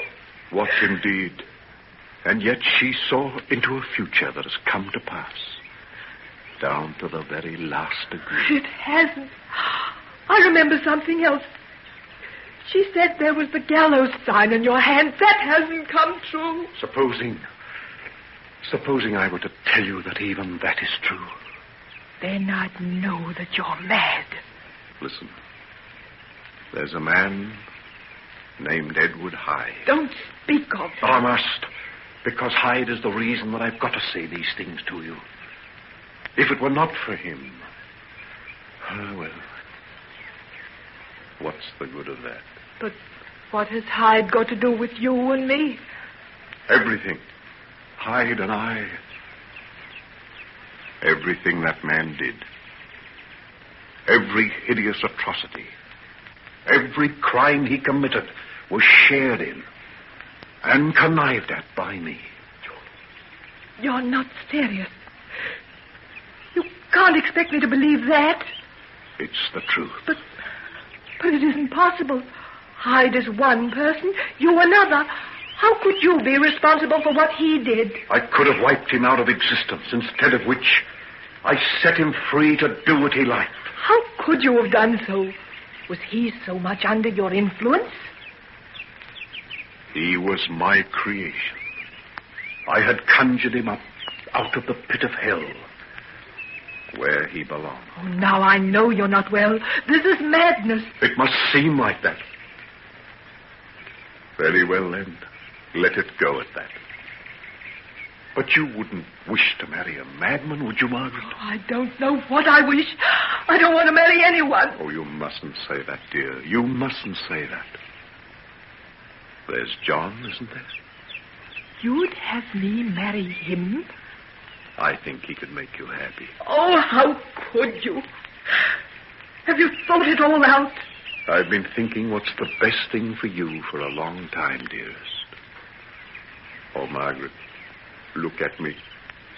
Look at my eyes and tell me. Do you see anything in them but love for you and pain at losing you. Oh, but why? Why? If I love you and you love me, what does it matter? I've committed almost every crime in the calendar, Margaret, my darling. But to take advantage of your love and innocence and loyalty is something that even I have not fallen low enough to do. Oh, let me hold you in my arms just once again. Let me kiss you. Feel your cheek against mine. Your tears. Your precious tears, my darling. Oh, let me drink your tears.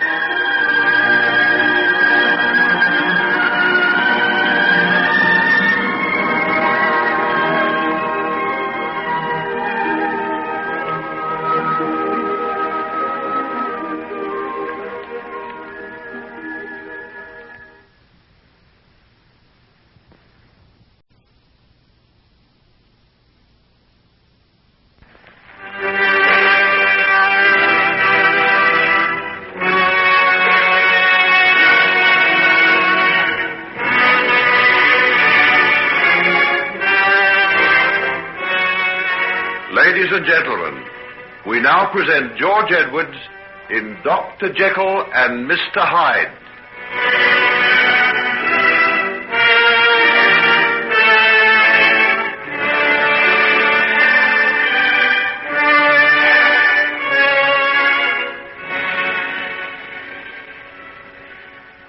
Well now, nurse, that seems to be the lot for today. Oh, how's that kettle of yours? Just about boiling. Would you like some tea? Very much.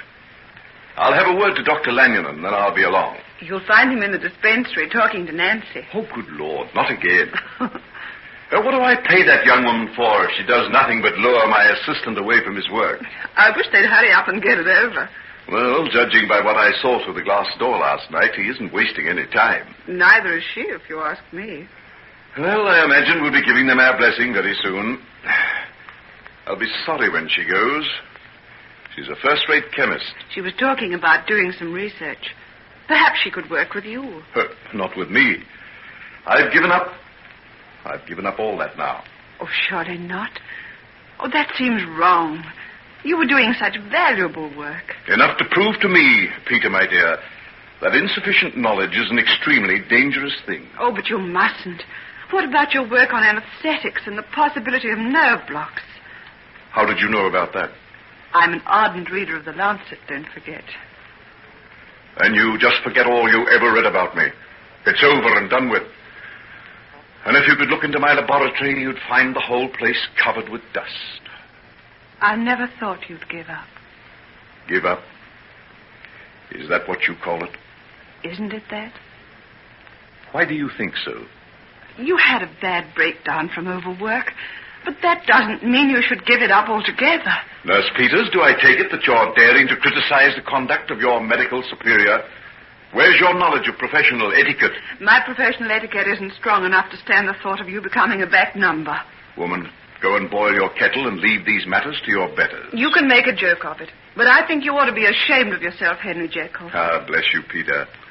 You're the first person who scolded me like that since Mother died. I didn't know how much I'd missed it. If it's a mother you're in need of... Oh, don't think that you'd be any good as a candidate. You're far too young and pretty when you blush like that. Oh, please don't. I mean it. Go and see Dr. Lanyon. You're wasting time again. Well, I won't come back if you don't give me toasted crumpets with my tea. You've been looking in my cupboard. Oh, no, I haven't. I've got second sight. Well, then perhaps you can tell me what I'm going to give you to put on them. Of course I can. Strawberry jam. Wrong. It's honey Mother sent me up from Devonshire, and clotted cream. Devonshire? Oh, perhaps I can call and see her when I'm down there. Are you going to Devonshire? Yes. There's someone down there I particularly want to see. Will you be going soon? Oh, as soon as I can fix things up to get away. It's one of the things I want to see Dr. Lanyon about.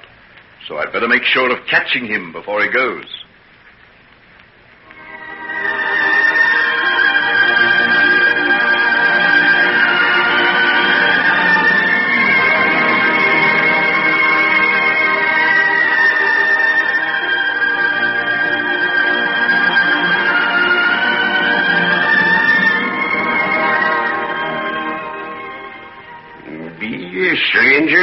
this way, sir? Well, not really. I've been down here once or twice before. Can't say as I recall your face. Strange. There ain't many as comes this way that old Jeremy can't remember. You don't get many visitors, I suppose. Just now and again, sir. Now and again. Out of the way we be, but none the worse for that. Indeed you're not. This is a very pretty little village you've got. Aye, snug it be, tucked in at the back of them hills. I ought to see them come autumn time, when the heather's out. Rare sight they be, and no mistake. Stopping long in these parts? No, not long. I've just come down on business, as a matter of fact. I wonder, can you tell me if any of the Trelawney family are still in the old house? Trelawney? Aye, that they be. There's old Samuel and his daughter, the same as they always was. It's not likely that they'd ever be leaving the place. And young Sam? Aye, Sammy went to South Africa, a year or so gone. Naught's been heard of him, as far as anybody knows. He, didn't get married then? To Widow Cole's lass. Nay, that was called off long afore he went. She were fit for nothing since that accident she had. And what became of her? Well, when her mother died, she were took in by her auntie down at Grogley Alt. Been there this 2 years or more. And Hester and the old man Trelawney are still at the farm? I wonder, would he see me if I called? He might. Then he might take a fit into his head and set the dogs on you. Old Samuel's got mortal bitter since young Sammy went away. Oh, they do say it was partly his own doing. Oh, well, I think I'll take a chance about the dogs. Good day to you. Good day, sir. Now, what might a young swell like that be doing in these parts? Sticking his nose into other folks' business.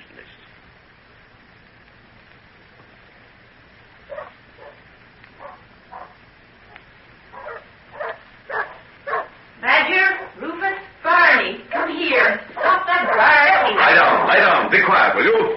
Good afternoon. Be you wanting to see someone? You're Miss Trelawney, aren't you? Yes, that's right. Well, I've come up from London. I was wondering, could I see your father? Father doesn't see many strangers. What was it about?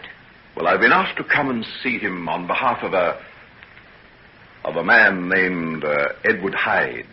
Edward Hyde? Yes. You'd best not mention that name in this house. I think if your father would listen to me, I might be able to do something that would make your memory less bitter. Esther, who's there? A gentleman's come up from London, Father. He wants to see you. What about? I think you'd best be coming inside. Father's not left his chair these 2 years now. If you'll just step this way and mind your head on the lintel. The doors are made low in these parts. Thank you. Oh, Jekyll is my name. Dr. Henry Jekyll. What are you talking about, Esther? Who is this stranger? What does he want? I'm bringing him in now, if you'll only have patience. Through this door on your left, Doctor. This is Dr. Jekyll, Father. He's got something he wants to talk to you about. Well, if it's about selling the place, he might as well save himself his breath. There's been 9 generations that Trelawney's living here, and I'll not be the one to let it pass into other hands. It's all right, Mr. Trelawney. I haven't come to try and get your farm away from you. Well, what have you come for, then? What's brought you all the way from London? I've come at the request of a man I happen to know. He asked me to come down here to try and make amends for an injury he once did you. A man did me an injury? Oh, there's only one man that I know of who ever did that. I haven't any doubt that we're thinking of one and the same person. I'm referring to Edward Hyde. Did you say he was a friend of yours? If that's so, you can get out of this house. No man who has anything to do with him can ever stay here. Father, calm yourself. You'll be getting bad again if you get so worked up. And then what does he mean, coming here talking about Edward Hyde? Has he come to torment us and remind us of things best forgotten? Oh, no, I've come to try and make amends. How could you do that? Can you bring back my son to me and wipe out the disgrace of that fine girl? Well, I came To see you. You see, I can't undo the past, but there may be some means of making the future a little better. Who are you?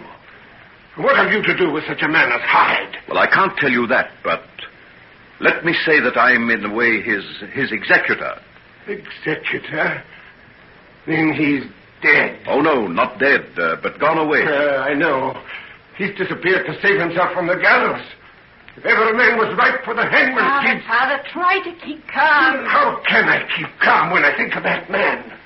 I've never ceased to regret that I didn't choke him with these two hands, the way I wanted to when I first set eyes on him. Dr. Jekyll, I really think you'd better be going. Father's not well enough to stand excitement. Then can I have a talk to you? Some other time, maybe. I'll have to see to Father now. He's looking very bad. Well, I'm a doctor, don't forget. Now, let me feel his pulse. I promise not to upset him anymore. Very well. But for mercy's sake, don't talk about that man. I won't. Now, Mr. Trelawney, just lie quiet and let me see how that heart of yours is behaving. That's better. That's right. Now, just let your wrist relax. Well, it'll be all right soon. Of course you will. Of course you will. Well, I'll go now, and I'll not trouble you any more. You'll be all right, I think. The heart is rapid, but it's beating quite evenly. Will you come out here? I want to speak to you. Why, certainly.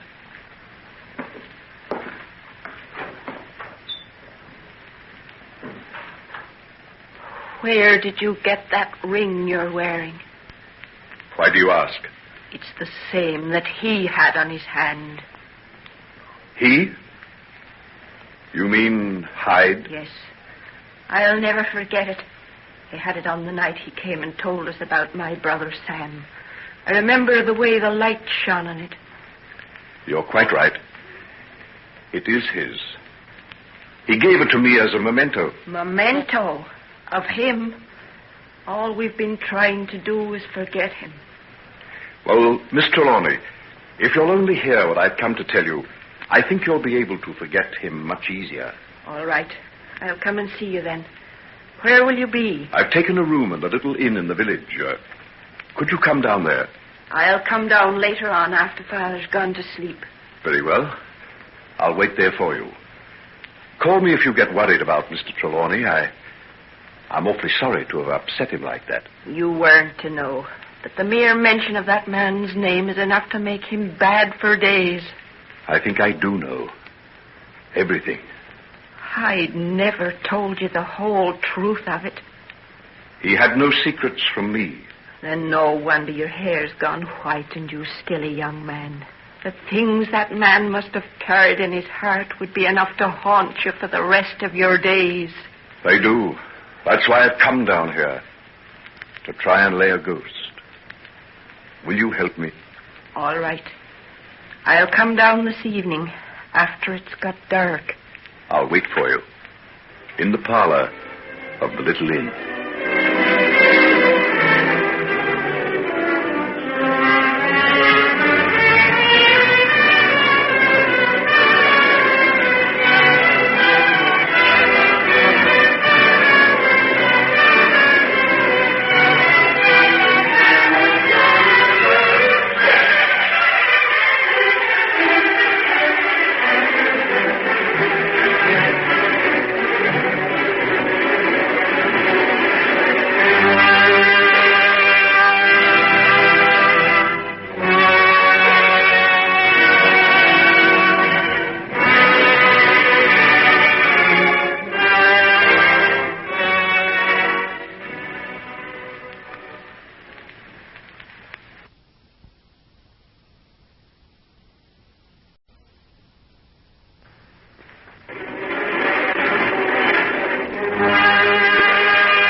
Ladies and gentlemen, we now present George Edwards in Dr. Jekyll and Mr. Hyde.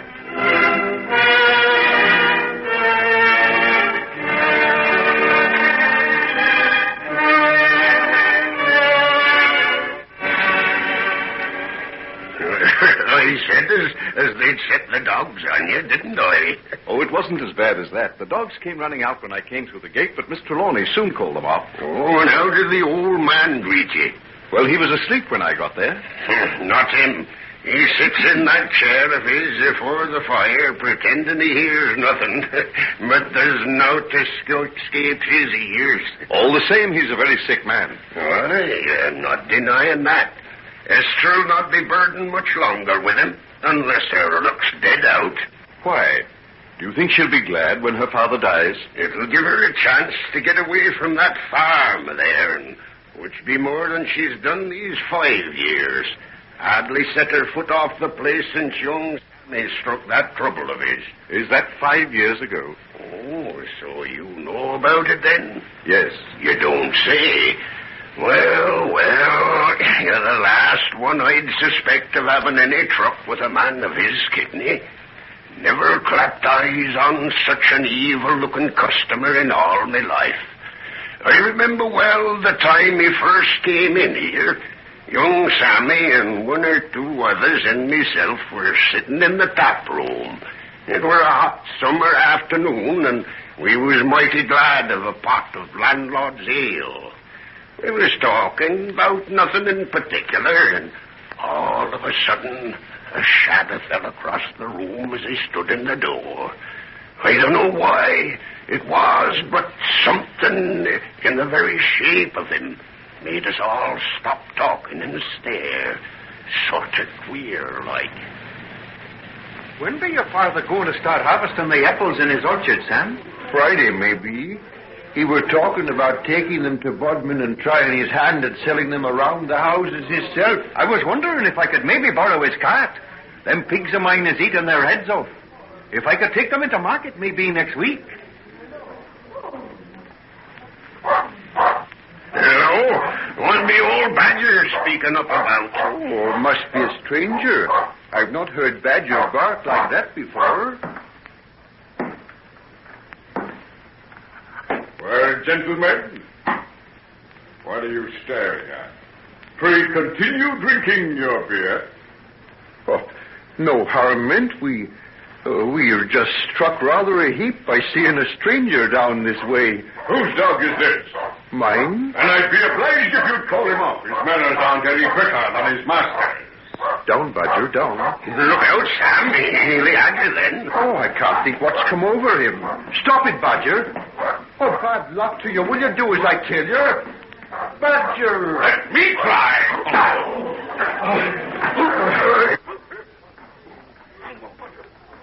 Look out what you're doing. Stop it. Do you want to kill the dog? Grab the stick off it. What sort of a man be you to strike a dog like that? What sort of a dog do you keep that he'll attack a perfect stranger in such a way? I've never seen him to the like of it afore. And I imagine after the lesson I taught him, he won't make the same mistake again. I'll trouble you to hand me back my stick. Throw it on the floor, eh? Master and dog, both curse. No, by Jiminy. Now hold back, Sam. Let the fella be. He's not worth wasting your strength on. If it comes to strength, you toothless old scarecrow, there are other things besides brawn and sinew. Aye, that there be. There be common decency. But what did a man like you know of that? Come, Sam, lad. Let's leave him be and attend to the poor dog. He's got some bones broke by the look of him. So, you can well imagine, sir, that we took no great liking to the feller after that. No, I don't suppose you did. Sam told me that it was all he could do to keep his hands off his throat.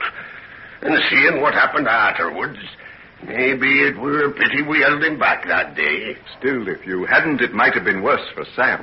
Worse than what happened in any case. Maybe you don't know the story, then? I know some of it. What I'd told you, I'll be bound. Well, you tell me.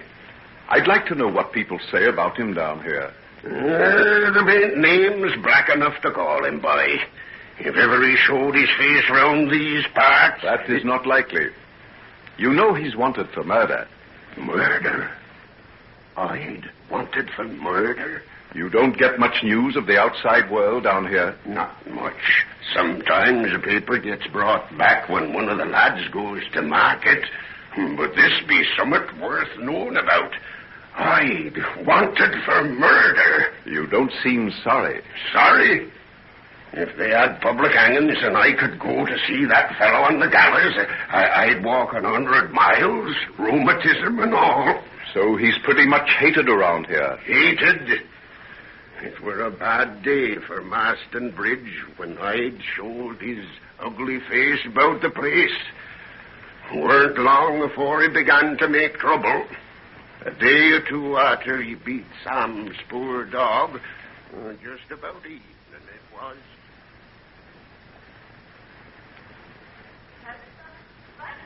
Yes, Mother. There'll be a storm coming up. Go out and drive in the geese. If them young goslings get wet, they might all catch a cold and die. Just wait a minute till I put the last of the bread in the oven. Oh, I'll do it.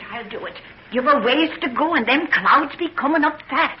Be sure you take the pasty out first, then. Sam will be calling in on his way back from Bodmin, and I promised him he'd have one. Oh, you and your Sam Trelawney. If you'd be baking pasties for Master Wallace. I don't care for Master Wallace, and that's an end to it. Then more's the pity. If you only knew which side your bread's buttered. Did you when you married Father? He were a poor man, weren't he? And shouldn't that be a lesson to you? Look at the way I've been slaving all my life. And here's your chance to get yourself fixed up snug and comfortable by marrying a fine, upstanding man like Josiah Wallace. With 2 wives buried already. Well, I've no mind to be the third. Now, there's the bread all kneaded into loaves and ready for the oven. You take care of it and let me take care of who I marry. Young Sam will bring you nothing but a load of children and a life of work. Where did you drive the geese this morning? Into Farron the Hesling's field. There's a ton of pickings for them where they cut the grain last week. Then I'll go and fetch them back. Mind, don't let that pasty burn now. Oh, I mayn't approve of your marrying young Sam, but I got too much pride to let a pasty burn. Shoo! Get along there, will you? Shoo! Can I give you any help, young lady? Oh, how you frightened me. I didn't see you there behind the tree. I was looking for a place to shelter from the storm. Your geese don't seem to want to go home. I can't think what's come over them. Every man Jack going in different directions. Look at that old gander there, and him been over this path 100 times. Let me head him off. Move that gap in the hedge to the right here. That's the way. Shoot! Oh, thank you for your help, sir. I thought I'd never get them home before the storm. It's coming up fast now. Would you care to step inside a while and take a cup of tea and maybe something to eat? That's my mother's place just over there. If your mother wouldn't mind your bringing in a stranger. I tell her how you helped me with the geese. Them geese are mother's pride. You send them to market, do you? Aye. Top price they always fetch, too. Then perhaps she wouldn't mind giving me a cup of tea and shelter when the rain comes. That she won't. Mother'll be right pleased to see a stranger. We hardly ever see anybody but ourselves from one year's end to the other. Mother! Mother, are you there? Yes, here I be. Here's a gentleman that helped me home with the geese. I've asked him in out of the storm. Oh, good day to you. I hope you don't mind my coming in this way. Not a bit of it. Won't you be taking off your hat and coat and the scarf you've got up around your face? It's nice and warm by the stove, and you'll not have need of them. Yes. I suppose I'd better take them off. Why? What's the matter? Oh, nothing. Nothing, sir. It's my face, eh? If you'd seen it outside, perhaps you mightn't have invited me in. Is that it? Why, whatever makes you say such a thing? Where's your manners, sir? Fetch the gentleman a chair and wet the tea. I've got some saffron buns in the oven that'll be out in a minute or two. That's a fine pasty you've got over there. You know, it's years since I had a pasty. Oh, that's for... Oh, sister's baked that for a sweetheart. He'll be coming here on his way home from Bodmin. I see. Nothing would persuade you to part with it, I suppose. Part with it? But why? I've just got a fancy for it. Oh, she's baked it specially for Sam. Sam. I wonder is he the young gentleman I met a day or so ago down at the Marston Bridge Inn? A tall young fellow with red hair on him? That'll be the same. And so, you baked this specially for him. Well. Now, suppose I were to offer you a guinea for it, huh? A guinea? Yes, a guinea. You think I'm mad, eh? I paid more than that for a meal in London a score of times. And I'll wager it hasn't been as rare a treat as a pasty baked for Sam by his sweetheart. Mother! Why, if you're serious... I was never more so. Now, is it a bargain? No. Don't be silly, Ferguson. What's a pasty? And a guinea means a lot to us. But Sam's coming in the gate now. I can hear his horse's hoofs. Excellent. Excellent. Here's the guinea. Now let me have my pasty.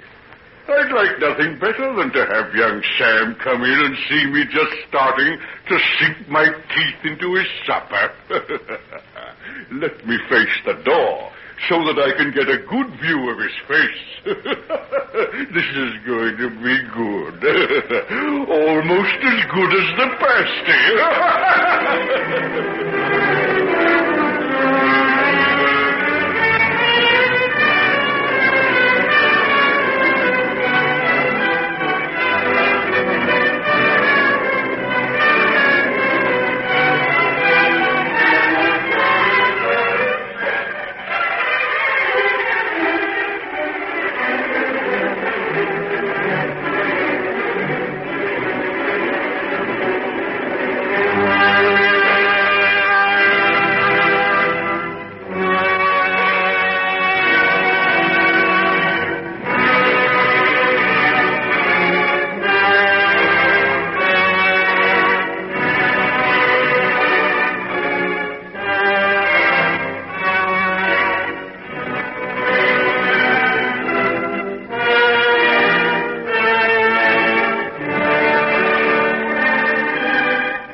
Ladies and gentlemen, we now present George Edwards in Dr. Jekyll and Mr. Hyde.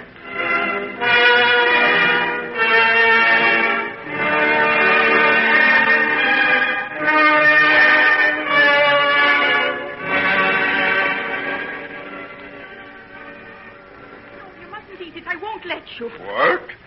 Not let me eat a pasty that I've paid a guinea for? You've got some other reason for this. You're trying to get back on Sam for something. Sparza, what's come over you? I don't know, Mother, but I don't like this man. It was you who brought him to the house. Yes, but it were almost dark outside, and how could I see what he was like with him all wrapped up in a scarf half over his face? What are you talking about? Anyone would think the gentleman was someone we wouldn't care to ask inside. You didn't like him either till you see the guinea that he has in his purse. Shame on you, Mother. Is that the way you judge a man? And shame on ye that you talk to your own mother such a way. Sit you down, sir, beside the fire, and I'll be making you some tea. Further, you can go and tell young Sam to come some other time if it's a pasty he's looking for. What's this? Is it my name I can hear, Mrs. Cole? What's that fellow doing here? Eating your pasty, as you can see. Sam, come outside with me. I want to talk to you, Sam. Yes, go along with her, young man. Your pasty's gone, I'm afraid. I bought it for a guinea. What? Now, Sam Trelawney, don't you go making scenes in this house. I'll not have it, you understand? Please, Sam, please. Oh, all right then. but it sticks in me throat to go taking dirt from him. I hope I won't cause you any serious trouble between your daughter and her admirer, Mrs. Cole. It won't be troubling me too much if he never darkens the door again. Don't you like him? Oh, he's well enough. But she's thrown herself away on him, and that's the truth of it. In what way? She could do better for herself than Sam, if she'd a mind to. So she has more than one admirer, then? Oh, my Furze is the prettiest girl for 30 miles around. She could take her pick. Even Josiah Wallace would wed with her, and him with the finest farm in the district and 3 houses and a ship in Bodmin. Quite a match. That fair makes me mad to think of that young Sam standing in her way, and that's the truth of it. So you wouldn't be sorry if he was removed? Oh, I don't wish him any harm. But I don't want to see my girl wed to a poor man the same as I was. Well, we'll have to see what we can do. We'll have to see. I'm not saying that the widow Cole weren't a lot to blame for what happened. Fair daft she must have been to be took in by a scoundrel like Hyde. But was she taken in? Aye, there you be right. She were dazzled by his guineas, if you be asking me. And the good Lord knows he had a power of money in his purse. There's your shooter yourself sitting there dancing half the night. What's the gentleman be? Oh, hold your noise, woman. The doctor wants to hear all about young Sam and that feller Hyde. Don't you, sir? Yes. Let me hear it all. Well, as I was saying, the widow Cole were fair dazzled by his guineas. Brazen it were, and at her age, too. You could have knocked me down with a feather when he moved his traps out of this here inn and went off to live with them. He did, too. You know, he went off from the inn on their invitation. And how did the rest of the village take it? Oh, it were open scandal, so it were. When she began to wear them flash clothes, bought, if you please, at Josiah Wallace's store in Bodmin, where things reached a pretty pass. The poor lass Thurzer could scarce hold up her head. Mother, you're never going to church in clothes like that. And why not? Isn't it time I had something decent to wear instead of the old rags I've had to put up with all my life? But, Mother, what'll folks be saying? They'll be saying that fine feathers make fine birds, no doubt. Well, let them, as long as the feathers be on my hat. Oh, you can't. Mother, what's come over you? How can you do such things? What things? Take presents for Mr. Hyde. Don't you know what folks be saying? Let them. I've wanted nice things all my life and never had a chance of getting them. Do you think I'm going to pass them by now because of a lot of wagging tongues? Put on your bonnet and let's be getting off. Parson don't like it if folks comes late. I'll not be going with you. What's that? You heard. Put on your things this minute, or do I have to fetch you a slap across the ear to remind you I'm your mother? It'd take more than that to make me know that the woman standing afore me now, dressed in them clothes that she got in such a way as any mother of mine. Take that for your sauce. It's no use blubbering like that. I'll have no child of mine give me a lip while she's living in my house. Very well, then. I'll go. You'll what? Either that man Hyde goes or I do. And who are you, miss, to set yourself up in judgment of your mother? Would you be asking me to condone the things I knows are going on? Do you think I'm blind and deaf? I'll be asking you to mind your own business. What my mother does and what folks say about her is my business. And if I can do aught to bring you to your senses, I'll do it. You'd be a deal better advised to come to your senses yourself. Look at the fine length of silk he brought you home 2 days ago. And what did you do with it? Put it in the fire. The same as I'd burn any other of the devil's things he brings into the house. That man's a fiend. There's not been aught of happiness or peace or good about the place ever since the first minute he set foot here. Didn't he and Sam get into Holt's right away on account of the way he beat the poor dog? And what's that got to do with you and me? Has he ever said a word that's out of place or been anything except a perfect gentleman the whole time he's been stopping here with me? And have we done anything but quarrel and have ill feeling between us? Us has lived peaceable all these years. And will Sam come about the place when there's any danger of coming face to face with him? Maybe in time to come you'll be grateful to him for that. If you think you'll get me to marry Josiah Wallace that way, is that the reason that you had him here to stay? Because you knew it'd cause trouble between me and Sam? I had him here because he offered to pay me good money for the room. And I was sick of sweating and slaving on the farm for every penny I got. And right glad I was of the chance of getting some easy. What a pleasant domestic scene. Mother and daughter exchanging a few home truths. You devil, you devil. Do you see what you've done? See something, but perhaps you could reveal some hidden meanings to this pretty scene. Look at her. Is she the same woman that you saw when you first came here? Not exactly. But I can't say that the change isn't for the better. Can't you? Do you think she's better in them clothes and that hat and her face all painted and powdered? Oh, how can you? How can you? Why did you want to come and bring such sorrow onto us? What can you want? We're making a fool out of her. I have my own peculiar methods of enjoyment. I haven't never hated anyone in all my life before. But I hate you so much that I could take this knife and stick it into that black heart of yours, so true as heavens above I could. Stop it! Stop it, I say! So, you meant it, did you? You tried to stab me. Don't. Oh, let me go, let me go. Not till you get down on your knees and beg my pardon and say you're sorry. I won't. I'm not sorry. I wish I'd killed you. I'm very strong. I can break this wrist of yours. I shouldn't like to have to do it, but I will. Oh, let her go. Let her go. Don't do that. Get out of my way, you rattle fool. And now, my pretty little vixen, will you get down on your knees and do as I say? No. No, I won't. I hate you. That's better. Now we're getting to it. Down you go. Both knees. Now, your head on the ground. Right down until it touches my boots. No. Then one twist more and that should be enough. I thought it would be. Now say you're sorry and I'll let you go.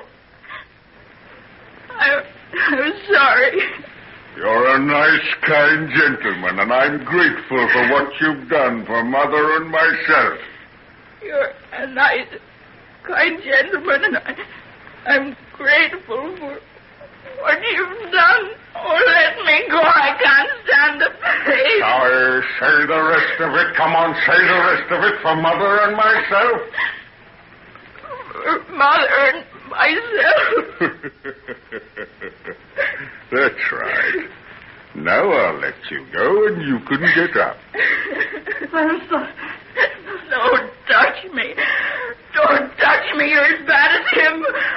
I never want to see either of you as long as I live. Elsa, where be you going? Let her go. Let her go. She can't go far. She hasn't either clothes or money. Oh, how could you do it to her? She's right. You are a fiend.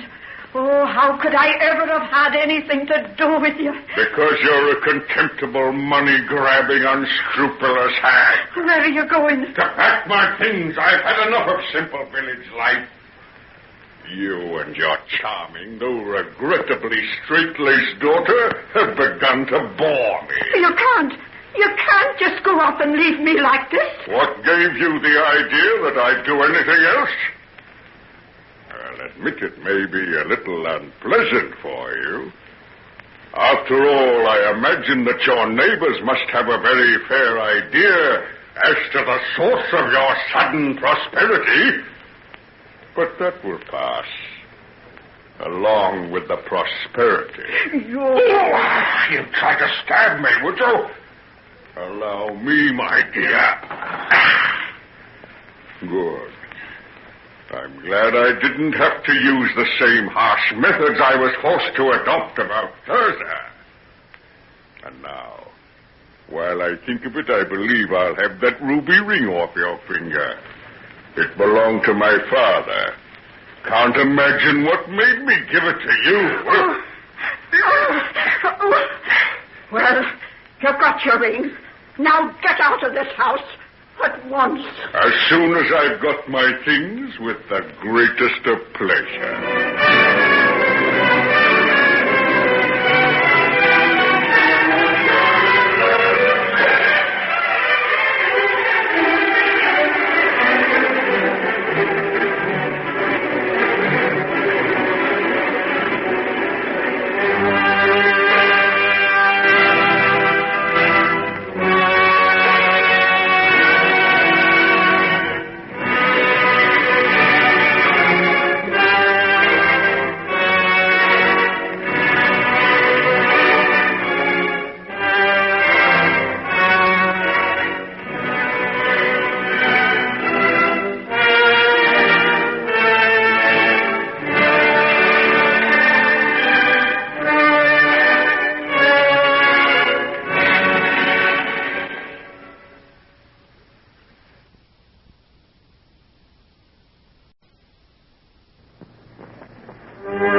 Ladies and gentlemen, we now present George Edwards in Dr. Jekyll and Mr. Hyde.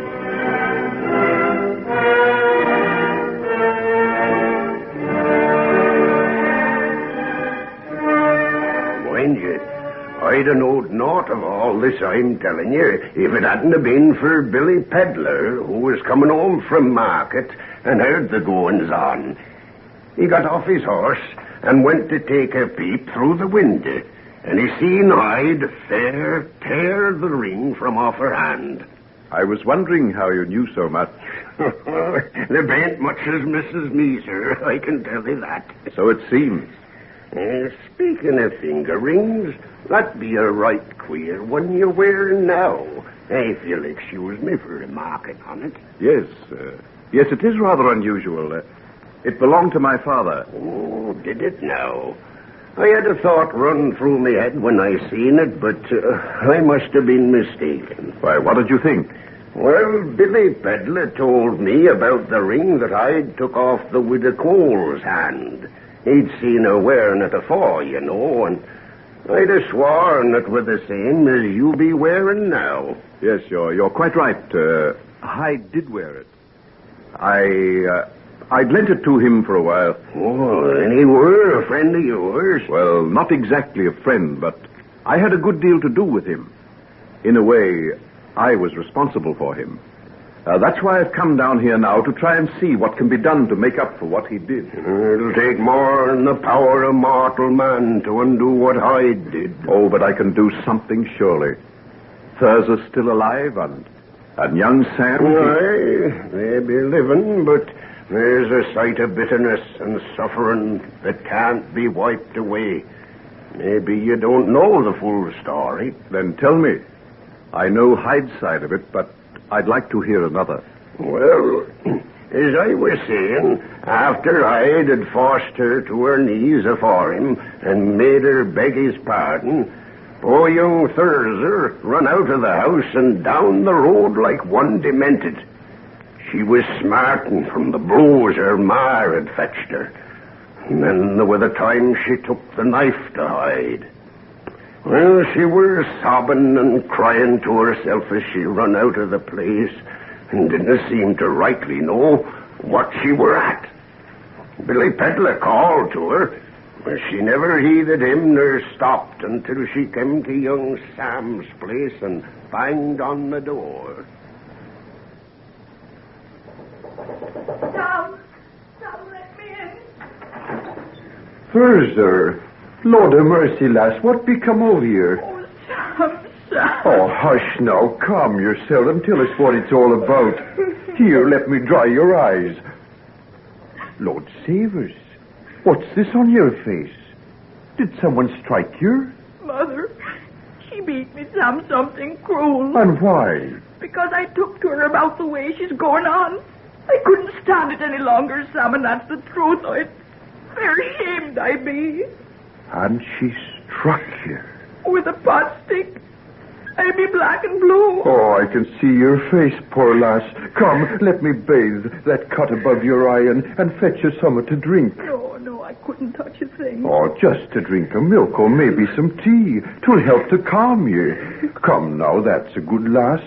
Hester and Father be sitting in the kitchen. We'll go into them and tell them what it is that's happened to you. No.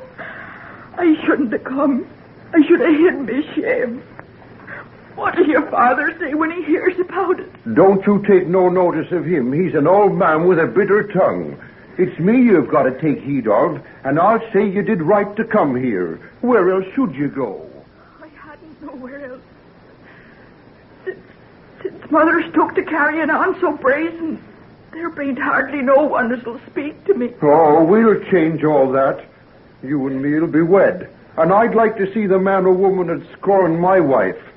Come along now, don't be afeard. We'll tell the old man, and I'll not stand for any of his goings-on where you're concerned. Oh. What's the matter, lass? My wrist. You took my wrist. Has your wrist been hurt, too? Let me look at it. Oh. How come you by this? Where'd you get these bruises and these finger marks? Oh, Sammy, it were him. He all but broke it. Him? Do you mean Hyde? Fair mad I were. I can't tell you about it, but I tried to kill him, Sam. I tried to drive a knife into him. I hated him that much. Lord have mercy. And he did this to you? He grabbed me by the wrist and made me drop the knife. And then he forced me down on my knees and made me beg his pardon and thank him for his kindness to Mother. By crikey, I'll choke the cur for this. Who's there, Sam? It be Thurza, Father. She's in trouble. Bring her here, then. Come along, lass. Dry your tears. Hester'll take care of you. And I'll be off to deal with Hyde. Oh, look out for him, Sam.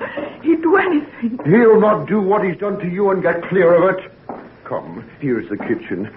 Go ye in and bide with Hester. Why, sir, that is a long time since you last come here. Saints alive, what's happened to you? Fetch some water and a piece of clean rag, Hester. Thurza's in no state to be worried. It's help she needs. What's the meaning of it? How did she come by the bruises and neck cuts on her cheek? She had trouble with her mother. Her mother, eh? Why did she come here? Well, where else should she go? Let her stick in her own place, not go dragging decent folks into the shame and disgrace they're not responsible for. Father, shame on you to speak to Thurza so. It's all right. I shouldn't have came. I'm sorry. I'll go. Thurza, you stop where you are. No, Sam, I'll go. Not while I'm here. You won't. Then not our well at a pass. Would you let her go back to that house? Would you see what's been done to her? What's that got to do with me? It's got a lot to do with me. Thurza's my lass, and I'll not stand by and see her treated ill. Not by you nor anybody else. Then it's the worse for you.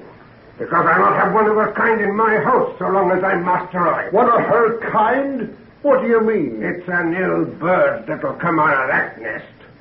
Her father was a waster and a drunkard. And her mother? Ha! Well, let's say no more of her. Oh, stop it, stop. I never should have come here. And I'll go. You go after her, Sam, and fetch her back. If he does, I'll slam the door in both their faces. I'll take a charge on that. I'm going for Thurza. Father, ben't you ashamed of yourself? Speaking to the poor lass like that and her in such a pass. But who brought her to it? Is it her fault? Was she ever off but a decent, right-living, respectable girl, no matter what her mother might have done? There's bad blood in that brood now, and none of it in mine. You've never wanted Sam to marry her, and this suits you fine. It proves what I say. There's bad blood, and it'll show even though you wait till you're 40, like the widow Cole. And if Thursday ever comes to any wrong, it'll be you who helped to drive her there. Well, what's that you say? She's in mortal trouble, and you've driven her out, and you call yourself a Christian. You shut your mouth, girl. I'll have no child of mine talk to me that way. And I'll not stand by and see a poor lass driven out when she's so sore in need of help. You can get your own supper. I'm going off to help Sam find her and to bring her back. Well, that was the beginning of the old man's sickness. When they come back, they found him lying on the floor of his kitchen. And it were days afore he spoke, and he hasn't never set foot to the ground from that day to this. Oh, it were a black time all round that night, and all of it on account of that devil Hyde. Tell me. Didn't you say as Esther were coming down to see you sometime this evening? Yes. She promised she would when I was out at their place today. Well, she be coming now. Get her to tell you what happened that night out on the moors. She and Sam were there. She can tell you firsthand, which is more than I can do. I wonder, will she? Ask her. No, I'll go out of here and leave the two of you alone. It'll be easier for her that way. Well, good night to you, and thank you kindly for the baccy and the ale. Thank you for telling me so much. I'm very indebted to you. To me? For gossiping? I must tell me daughter that. I doubt if she'll believe it, though. Good night, sir. Good night, Jeremy. Good night.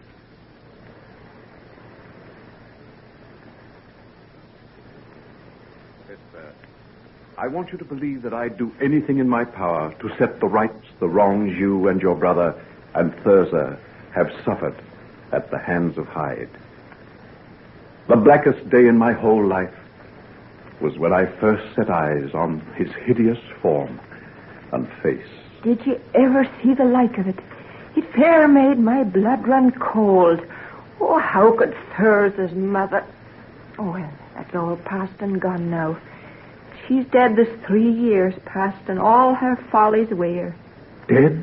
Aye. She caught a chill that wild night we were searching on the moors for Thurza. Soaked to the bone she were. Naught we could do would make her come inside to cease to search.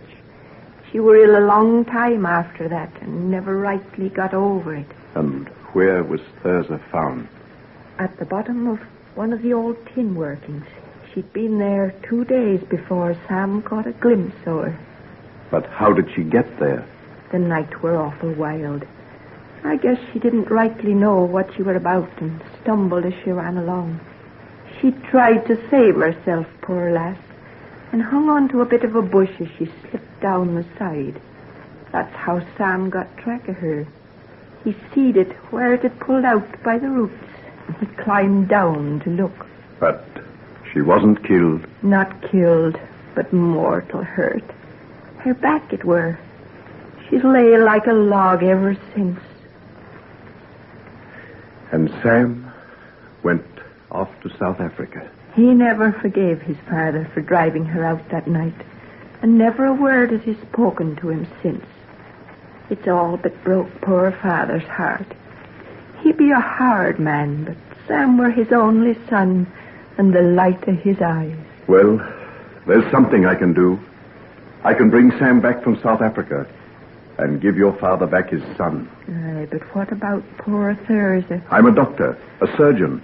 I've done many things to help people who've been crippled. I can't say till I've seen her, but it may be possible. To make her well again? Don't hope for too much, but perhaps I can do something. I'd go down on my knees and give thanks every day of my life if you could do something for Sam. It were that drove him off to South Africa as much as anything. He was set on marrying her, cripple or no cripple. And when she wouldn't hear of it, he couldn't stick the place no more. Very well, then. That is my task.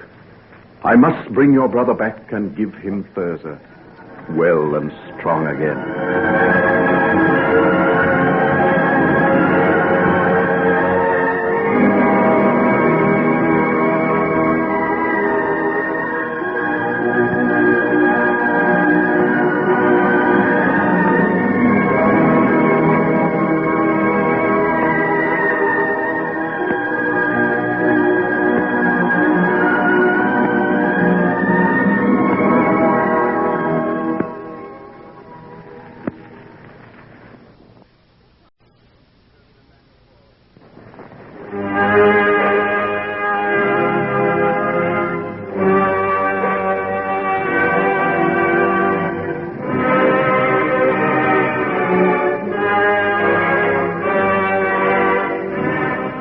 Ladies and gentlemen, we now present George Edwards in Dr. Jekyll and Mr. Hyde.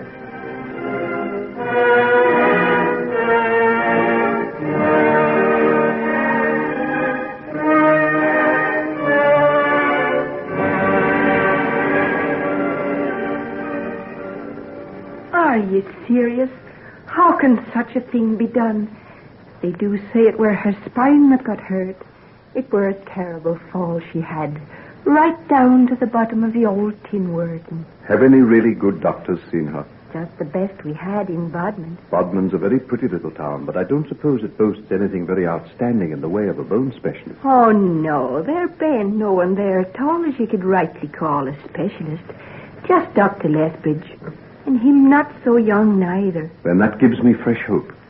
I have a friend in London who's performed miracles on people who've been thought to be crippled for life. When do you think I could see her?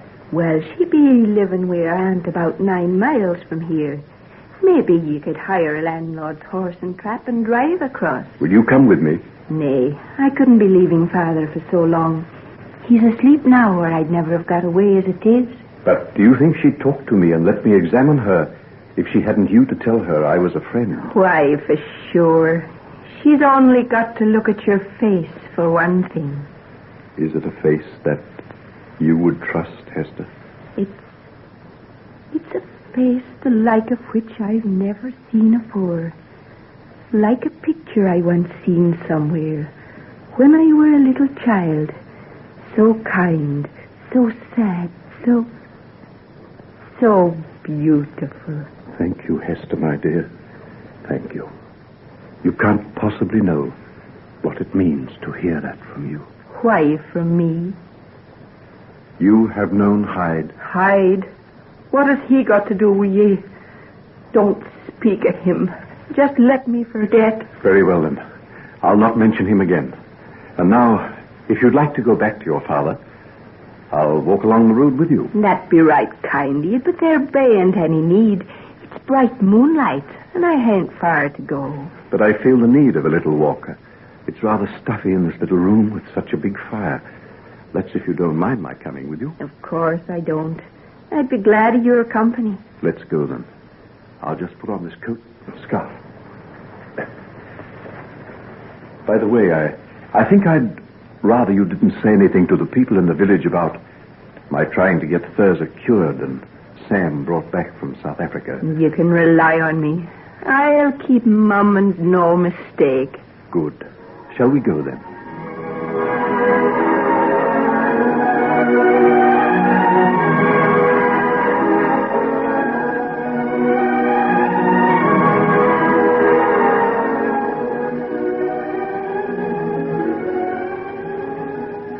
Thurza, I want you to trust me. I've come all the way from London to try and help you, but without your assistance, I can't do anything. Why should you be troubling yourself about me, Dr. Jekyll? Well, that's a question I can't answer. But does it really matter? I've heard your story. In a curious way, I'm compelled to hold myself responsible for things that Hyde did. I want to try and put them right. Isn't that enough? Responsible for Hyde? Then I pity you. You've a load of guilt laid on your soul. That'll wear it to the ground. Yes, I know. Someone once said those words to me a long time ago. No one but myself knows how true they are. I'm sorry. I never meant to hurt you. Please don't look that way. You make me feel fair ashamed of myself. So kind you are, and me talking to you like that. Then you'll let me do what I can for you. If I've been ungrateful, it's because I daren't let myself have hope. You can't dream what it's like to lie here year after year with nothing to hope for but dying. Now, that's all past. I feel sure that something can be done for you. If you'll let me look at your back and see where the injury was. How did it happen? Did you lose your way and stumble into the old mine? No, I did not lose my way. I knew where I were right enough. Then what happened? Do you remember very much? Why shouldn't I? Is it like that I'd forget? No. No, I suppose not. But I was just interested to know if the fall had caused you to forget any of the things that happened just before the accident. It sometimes does, you know. I remember everything. At night when I lie here in the dark, I can even see his face and hear his voice. You mean Hyde's? You didn't suspect that he were there, did you? I told no one. What were the use? He'd gone. No one had seen Hyde nor hear of him after that night. And Sam, poor lad, he were nigh out of his mind, as it were. He blamed Hyde for what had happened? And wasn't it because of him? If he'd never set foot in Marston Bridge, me and Sam would have been wed this 3 year past. And poor mother, oh, well, let her rest in peace. And you've kept this secret all this time? Aye. But you shouldn't. It's bad for you. You say you see his face and hear his voice when you lie here in the dark. Aye, clear as can be it is. I can hear the wind blowing and feel a bit of rain in my face, and I'm stumbling across the moors, not heeding where I'm going, half mad with hurt and sorrow. How long I wandered there, I've no way of knowing. They told me afterwards that they were searching for me with lanterns, but I never seen them. And all at once, as I came along the little path near the top of the mine shaft, I seen someone standing afore me. Fair give me a turn, it did. Who be you? Is it Thursday? Well, well. What are you doing out here alone? Hyde, what be you doing here? I'm on my way to the nearest railway station. I've a kind of idea I'm not very welcome at Marston Bridge much longer. Welcome? You were never welcome. You were hated from the first moment you set foot on the place. You're thinking of Sam's dog? That and all the other things you did. You'll be hated round this place so long as any of us remains alive to remember you. Come, is it so bad as that? Won't your mother think a little kindly of me sometime? How can you mock at her like that? Haven't you done enough without laughing at our shame? My dear child, you take these things too hard. That's what comes of living in a little place like Marston Bridge. If you were in London, for instance... But I'm not. I'm in Marston Bridge. And I've got to live there the rest of my life and suffer the punishment that you brought on us. What punishment will you have to suffer? I were turned out at Sam's house this very night. You were? That's splendid. I never hoped for anything so good as that. Good? Is that what you call good? Broken hearts and broken lives. Have you no pity, no mercy at all in that heart of yours? Pity and mercy, not a grain of it. Don't you know what I am? I'm evil, pure evil. Never before in the entire history of man has there ever been another creature like myself. Hell itself has nothing to rival me. You're mad. I can tell it. It's too dark to see your face, but I can guess the way it looks. It's not a pleasant face, is it? No one likes my face. I love to see the way they shudder and turn sick. How would you like to have it close to yours, my dear? How would you like to feel my cheek against yours? Don't stop it. Get away from me. Oh, let me pass. Not till you've given me a kiss. Do you think it was your mother I really wanted? No. It was you. You beast, you fiend. Let go of me. I'd die before I... Oh, no, you wouldn't. Life is very sweet, my child, and what's a kiss? Soon over, and you'll find it's not so bad. Come now. Be sensible. Never. If you knew the way I hate you. Then I'll take it for myself. I'd have let you off lightly if you'd been civil. Now you'll pay dearly for the things you've said. No, I will not. No, you won't. You little vixen, sink your teeth into me, would you? Oh, so you got away. Look out. Where are you going? Mind the edge of the cutting. Mind. Gone. She's gone. Little fool. Sam Trelawney's dog. That brute hates me. I'd better go, or he'll be on my tracks. Let's see. What way? There's a glimpse of the moon. I'll have to keep it on my right, and then I'll strike the road. Where's my stick and bag? There they are. That's good. That's very good. The ground is stony here. No one will see my footsteps. They'll never know that anyone was here besides the girl. That's good. That's good.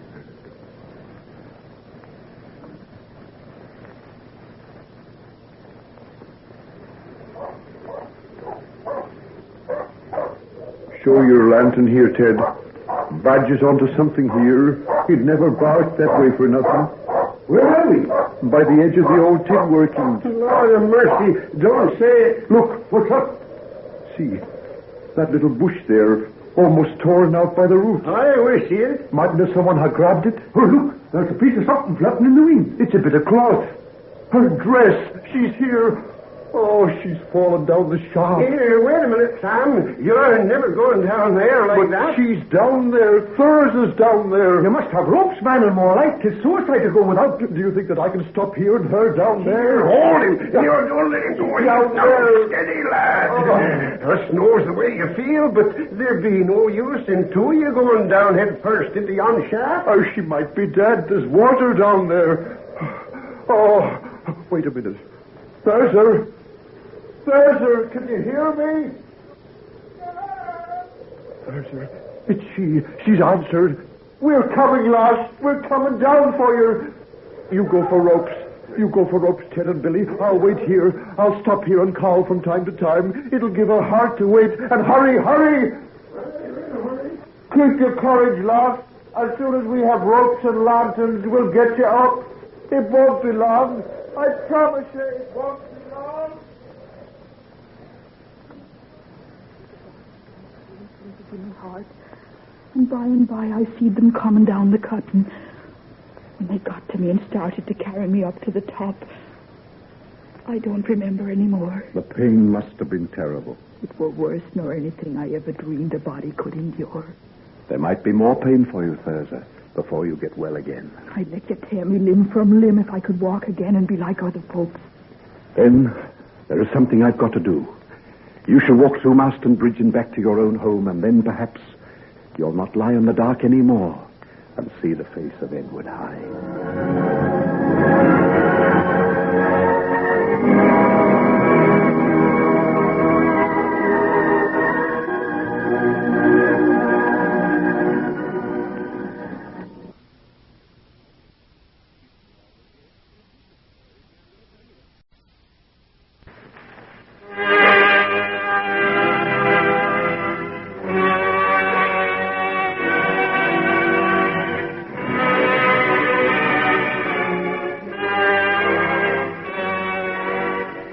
Ladies and gentlemen, we now present George Edwards in Dr. Jekyll and Mr. Hyde.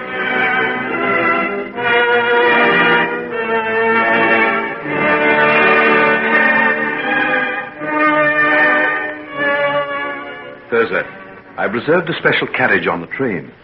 Your whole bed will be lifted into it so that you can go up to London without ever having to move. Even if you never do aught else for me, Doctor, I'll never forget how kind you've been and what a change you've made in life for me. You just wait till I've finished. I haven't started yet. As soon as you get to London, I'm going to have you taken to a private nursing home. And then we'll get the best specialist in England to have a look at you. Won't you be looking after me? Of course I will, but I'll need help. There are plenty of things that I don't know. I'd rather have you than anybody else, no matter how much they know. You wait till Sir Humphrey sees you. You'll like him. He operated on the little Duke of Cumberland after he was thrown off his horse. They thought he'd never walk again, but a little while ago, I saw him playing football. True? Be that true? As true as you're going to get up off that bed of yours and walk across the room to me inside 6 months. Aye, it do seem too wonderful to even think about. And me thinking I'd be lying here, stuck in this little room for the rest of me days. Instead of which you're going up to London, and you're going to start life all over again. Oh, what's this? Not tears? Oh, why should you do all this for me? Will you do something for me? Anything in all the world. Well, get well and strong. Nothing you can ever do will mean so much to me as that. Will you promise? I promise. Come along, then. Put your arms around my neck. I'm going to carry you out of the carriage, outside, and then they'll come and get your bed and take it down to the station. Are you ready? That I be. Hold hard, then. Don't be afraid. I'll not let you fall. I'd not be afeard of anything with you.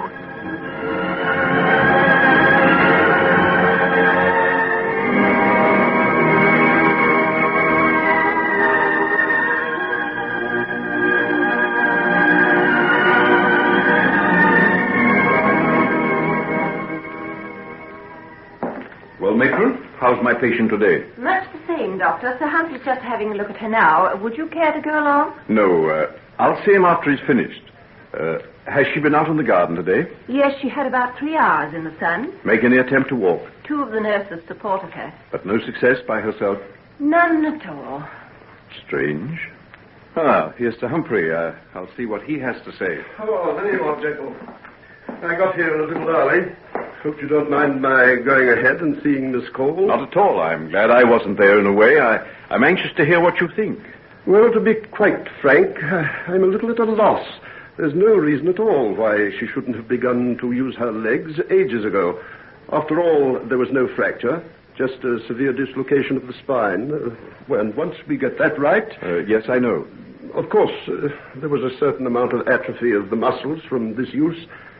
If only that fellow down in... where was it he lived? Bodmin? That's right, Bodmin.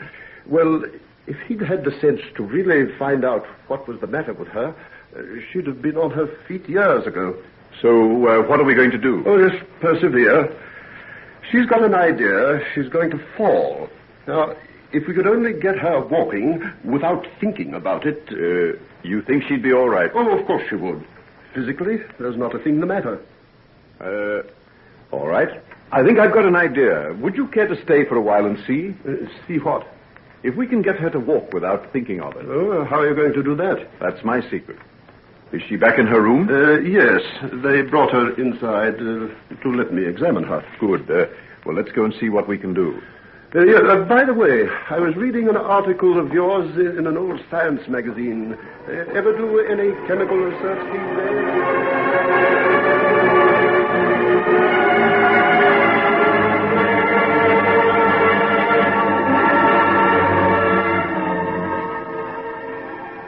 Now, Thurza, I want you to walk across this room. Oh, I'll fall. I know I'll fall. Oh, not you.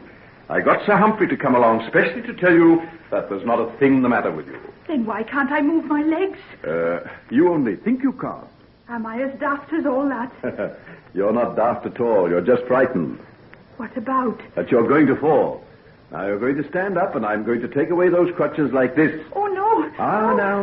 Now. You must trust me, Thurza.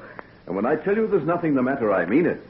Don't you remember how you promised me you'd do anything in the world for me? Aye, and I would, too. Then you've got to let me take your crutches and try to stand on your feet by yourself. Now, will you do that much? I'll try. Good girl. Now we'll do it. Now, are you ready? Aye. First one. Oh. Then the other. Steady. Aye. Steady now. Oh. Further. Oh. Sam. Steady now. What's all the fuss about, Thurza? Oh, where did you come from? Oh, Sam, be it really you? I don't know who else would be hugging you and kissing you like this. Why, I walked. Of course you did. Didn't Dr. Jekyll tell you to? Dr. Jekyll? Why, he's gone. Gone? Why, so he has. And the other one, too. Can you beat that now? Perhaps they guessed we'd like to be alone. Oh, how did you get here? Where did you come from, Sam? I got in yesterday by boat all the way from South Africa. And why did no one tell me you were coming back? Oh, that was part of his plan for curing you. He knew that there had to be someone to take your mind off yourself so that you'd walk without thinking about it. Oh, Tom. It's like a miracle to have you back and to find that I can walk. Oh, Thurzer, steady now. Hang on to me. Perhaps you'd better not be too flash with standing up at first. Oh. Let me pick you up and carry you back to your chair. Nay, let me walk. He said that there were nothing wrong with me.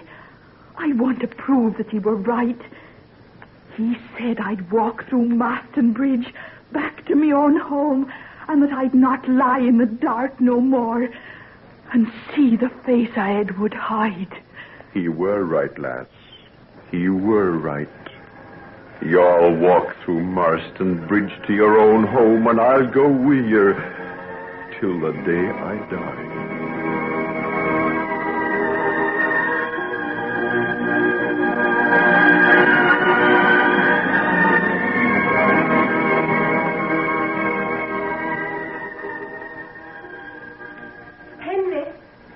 Henry. Why, Margaret. You, of all people.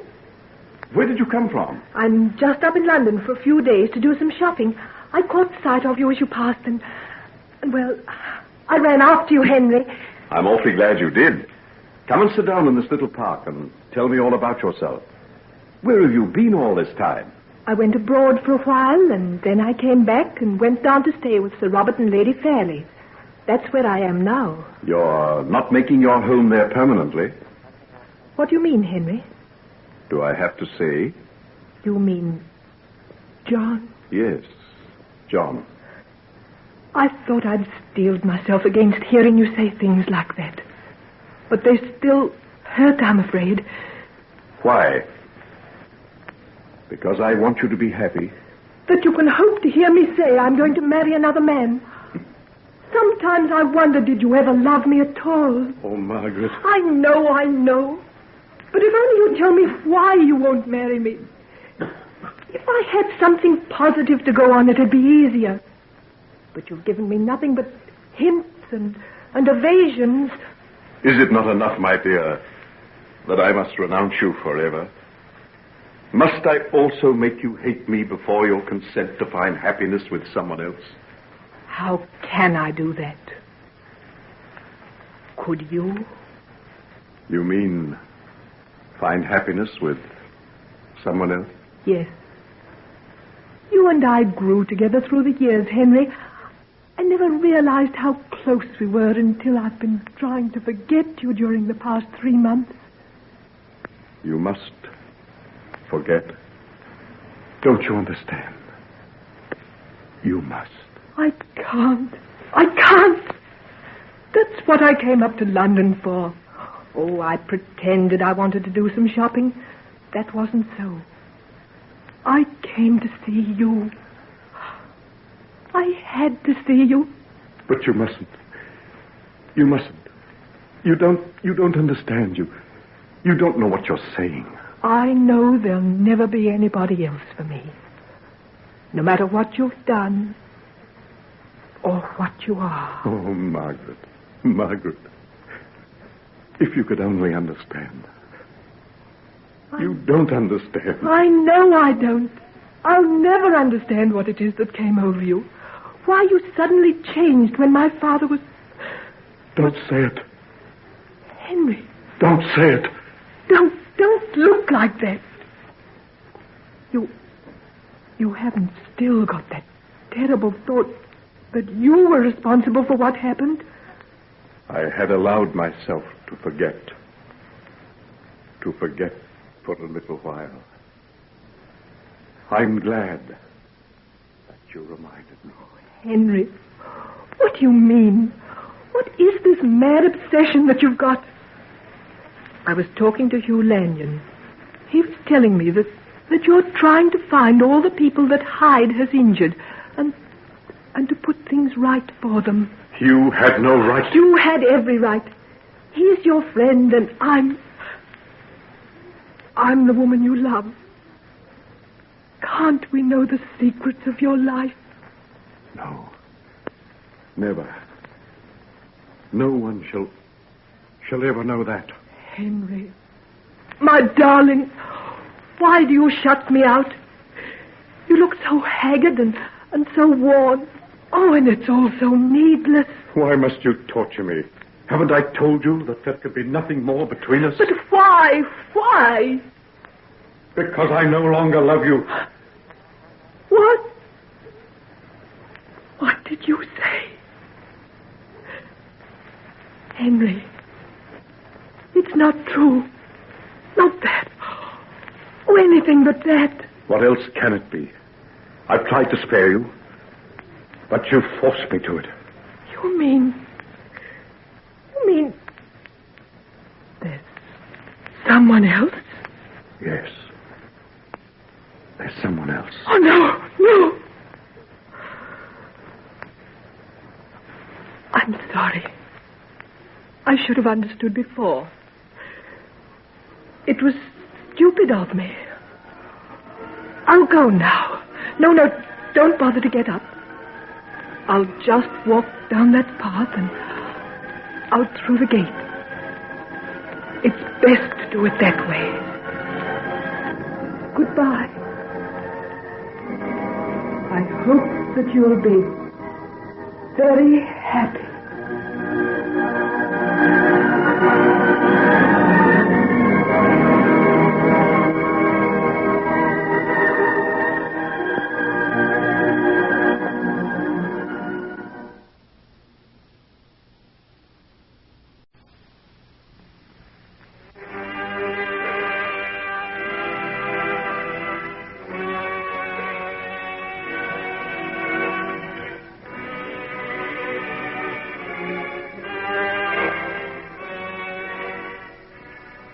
And gentlemen, we now present George Edwards in Dr. Jekyll and Mr. Hyde.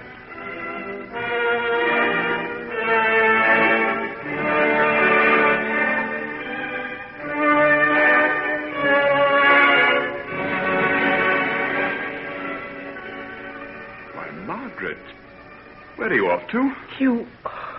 Oh, don't stop me now. Let me go, please. But there's something the matter. Why, you're crying, Margaret. Just let me go. There's nothing you can do. Are you quite sure? Let me find you a cab or something. I can't leave you like this. Won't you tell me what's happened? It's... Oh, I'm so ashamed of myself, crying in the street. Everybody's turning to look at me. Oh, forget about that. You just tell me what's the matter. You've got me very worried. There's nothing to worry about. It's just that I met Henry and... It rather upset me. Oh, I'm so glad it's you I met. You're so comforting. Well, I'm jolly glad of that. Because you look as though you're in need of a little comfort. Why, look, here's the little tea shop. How would you like to go in there for a while? Looks nice and cozy. You can sit there and tell me all about it. All right. Let's go then. Good girl.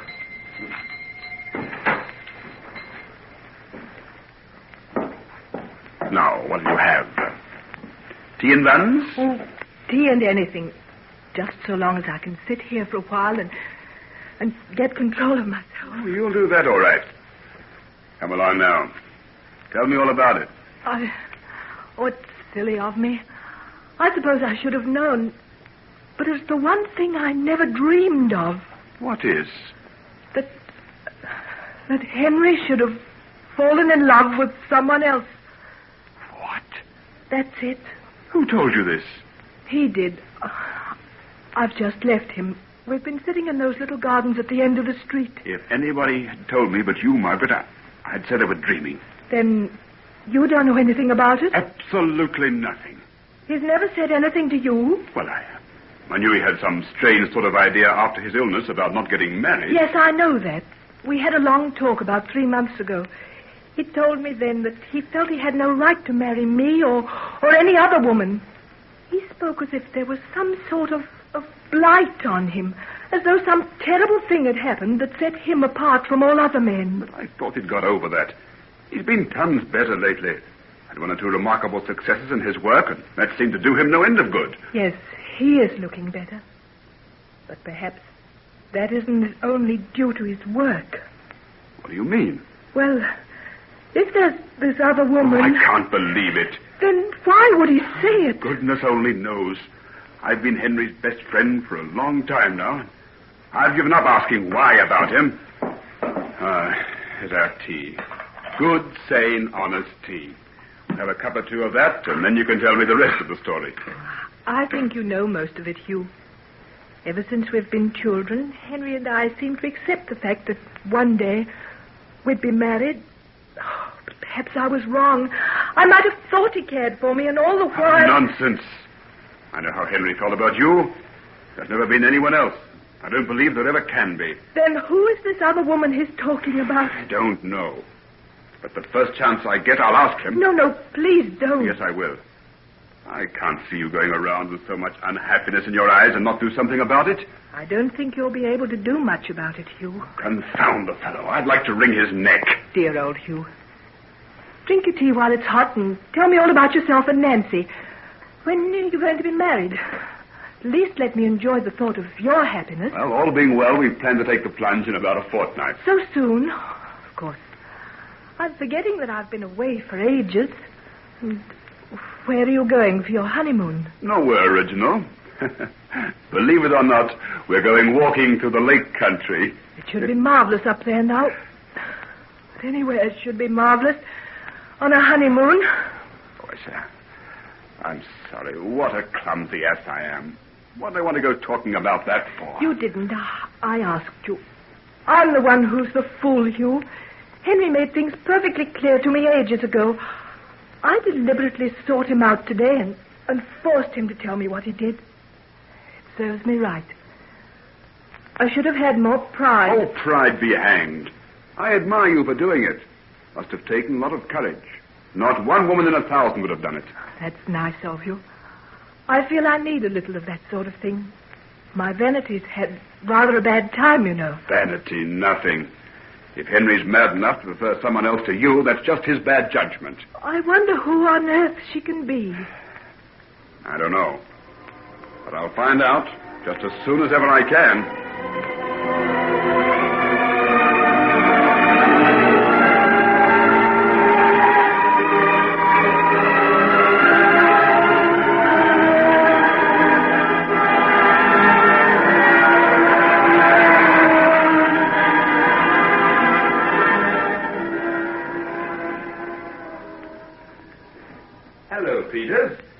Any idea where Dr. Jekyll is? Oh, he was here about 5 minutes ago. I think I heard him say something about checking through some lists of supplies that came in from the drugstore. Oh, probably in the dispensary. I'll have a look. Have things been busy today? Busy? Oh, that's not the word for it. 42 cases in the outpatient department alone. Made me feel ashamed it wasn't here to lend a hand. But I met an old friend and stayed talking. Oh, that must have been nice. Wasn't a bit nice. She's a very rare and splendid person. She's just taken a particularly bad knock. Sometimes human souls need little attention as much as human bodies, Peters, my dear. I'm sorry. Oh, don't apologize. I know what you must have been thinking. You look terribly tired. Can't you finish up and go home? There's a good hour's more work to be got through here, and then at least half a dozen people to be visited before I get home. Henry and I flatter ourselves we do most of the hard work around this clinic. But if we didn't have you to carry on where we left off... Now, listen, none of your blarney, Dr. Lanyon. Save that for Nancy. Oh, by the way, she left a message for you. She couldn't wait till you got back, as she had to go and have some dresses fitted. She wants you to meet her at Marble Arch at 5 o'clock. Oh, I'll have to hurry then. Oh, don't go without seeing Dr. Jekyll. I know he wants to discuss something with you. Good old Peters. You forget nothing, do you? Yes. And that's what I get for it. Good old Peters. Why, Peters, dear, what's the matter? What do you think's the matter? Just because I work here like a cart horse doesn't mean that I've got no further ambitions than a load of straw. Ambitions? Of course, I know there's neither honor nor glory here. That's not what I mean. I'm not talking about material things. What is it, then? Oh, I suppose I'm a stupid old maid, but somehow the sight of Nancy going off this afternoon to have a wedding dress tried on, looking so happy and so pretty, and me left here to dress leg ulcers and carbuncles. Peters, darling. Oh, don't take any notice of me. I'm sorry. I'll get over it. I'm tired, I suppose. Of course you're tired. You'll have to have a holiday. I'll speak to Henry about it. Don't you dare. Don't you ever dare mention what I just said to you, or I'll walk out of this clinic and I'll never come back again.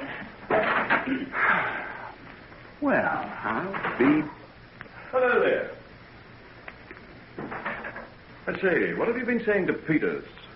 I met her running along the passage as though old Nick were after her. It's what she's been saying to me, rather. But she doesn't want it discussed, so let's forget it. All right. By the way, where have you been? We need you rather badly down here this afternoon. I was talking to Margaret. Margaret? Where did you meet her? Not far from the place where she'd been talking to you. Henry, what's at the bottom of this breach between you two? I told you. I told you months ago. You're a sick man, then. You made you believe there might have been some reason for your not getting married. But those weren't the reasons you gave Margaret this afternoon. What do you mean? Did she? She told me everything. Henry, old man, it isn't true, is it? What are you talking about? There isn't any other woman, is there? How do you know? Because I know how you feel about her. Don't think I haven't seen the look on your face when anybody mentions her name. There's no one else in the world for you but her, and I told her so. You what? I told her so. I suppose you had some sort of reason for telling her different. I had some sort of reason? Of course I had, you blundering idiot. How dare you interfere in my private affairs? If I told her one thing, what right had you to say anything different? Henry, I'm awfully sorry. I should think you would be. Do you think I did it lightly without knowing all the consequences? And now you come along and undo all that I've done. She was so unhappy. Well, what if she was? Isn't it better to know the truth than live in a fool's paradise? Then it is the truth? Yes. Yes, the truth. Then I can only apologize all over again. I feel that... I can't tell you how I feel. That's all right. You meant well. I know that.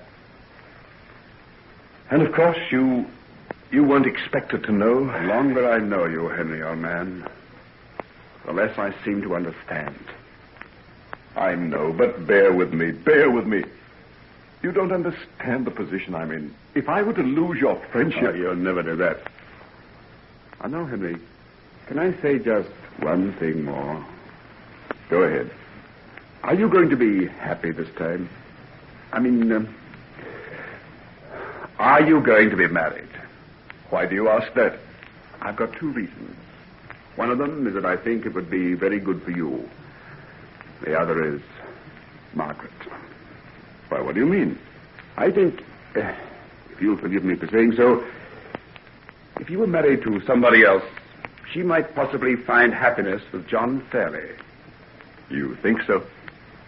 I don't think she will as long as there's a hope for you. Yes, I think you're right. I'll ask the lady if she'll marry me. I'll do it right away. Do I know her? Very well. Very well indeed. Excuse me, Doctor, but I find I can get away sooner than I expected. Oh. Do you mind if I go now? Come in, Nurse Peters, and shut the door. Yes. I've got something to say to you.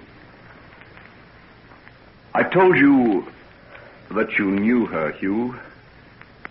Well, here she is. What? Well, what are you talking about? You, my dear. Dr. Lanyon has been chiding me with my bad behavior, Nurse Peters. I have the honor to ask you to be my wife.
We now present George Edwards in Dr. Jekyll and Mr. Hyde.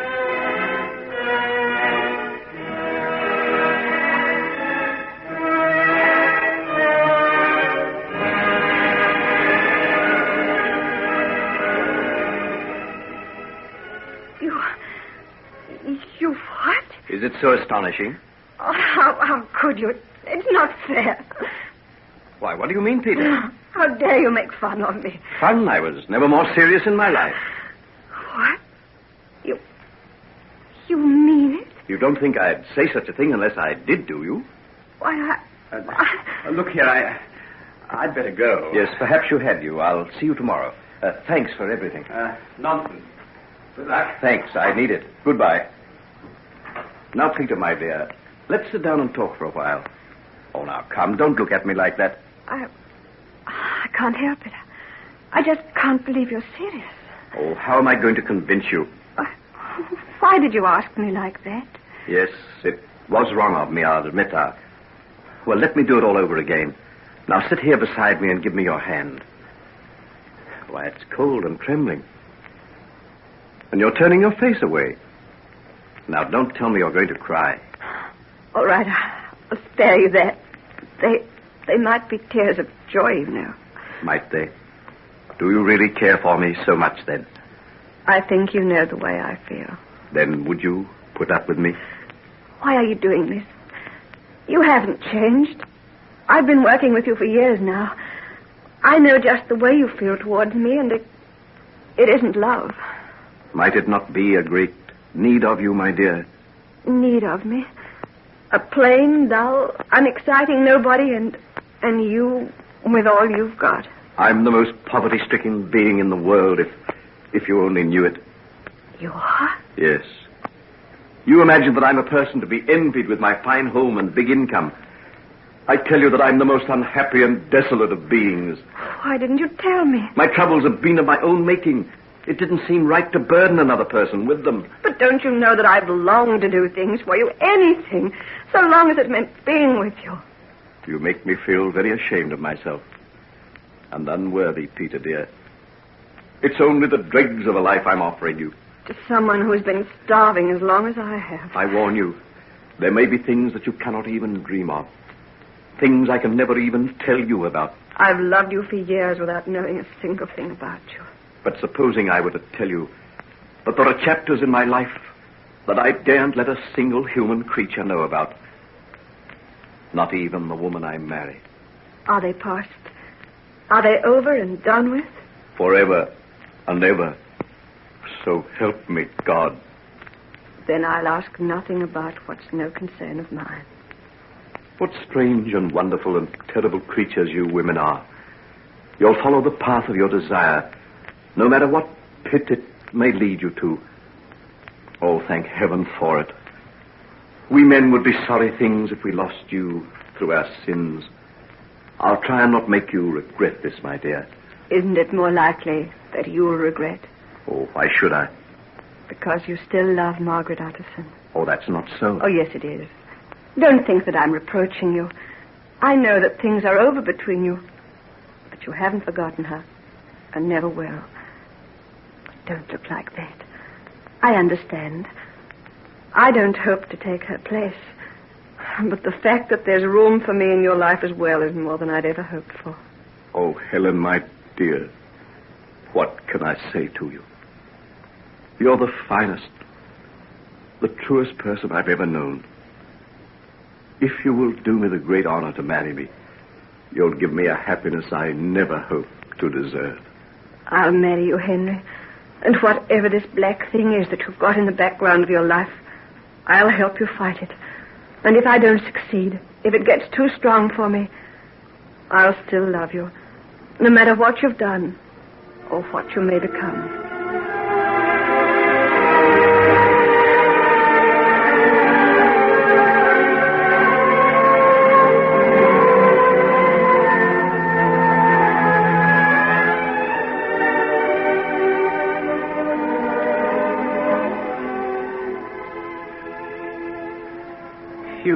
William, do you take this woman, Nancy, to be your wedded wife, to love and to cherish in sickness and in health, for better or for worse, till death do you part? I do. And Nancy, Ruth, do you take this man, Hugh William, to be your husband?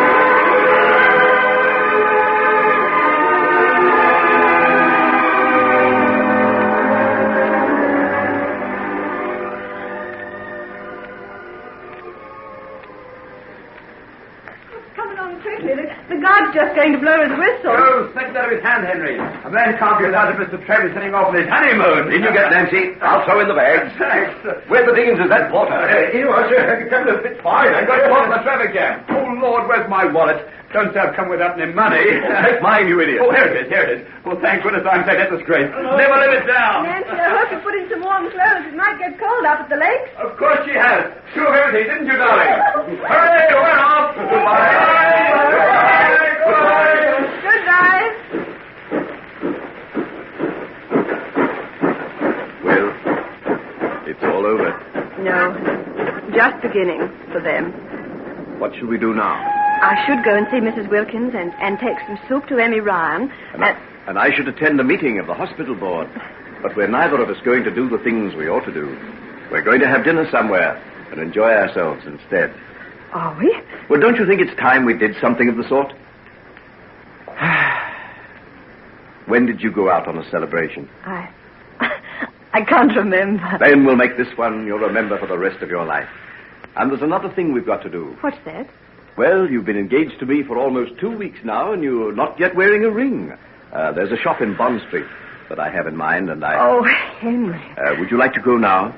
It's only 4 o'clock. Like to? Well, come along then. We'll take this cab and see if we can find something that you'll like.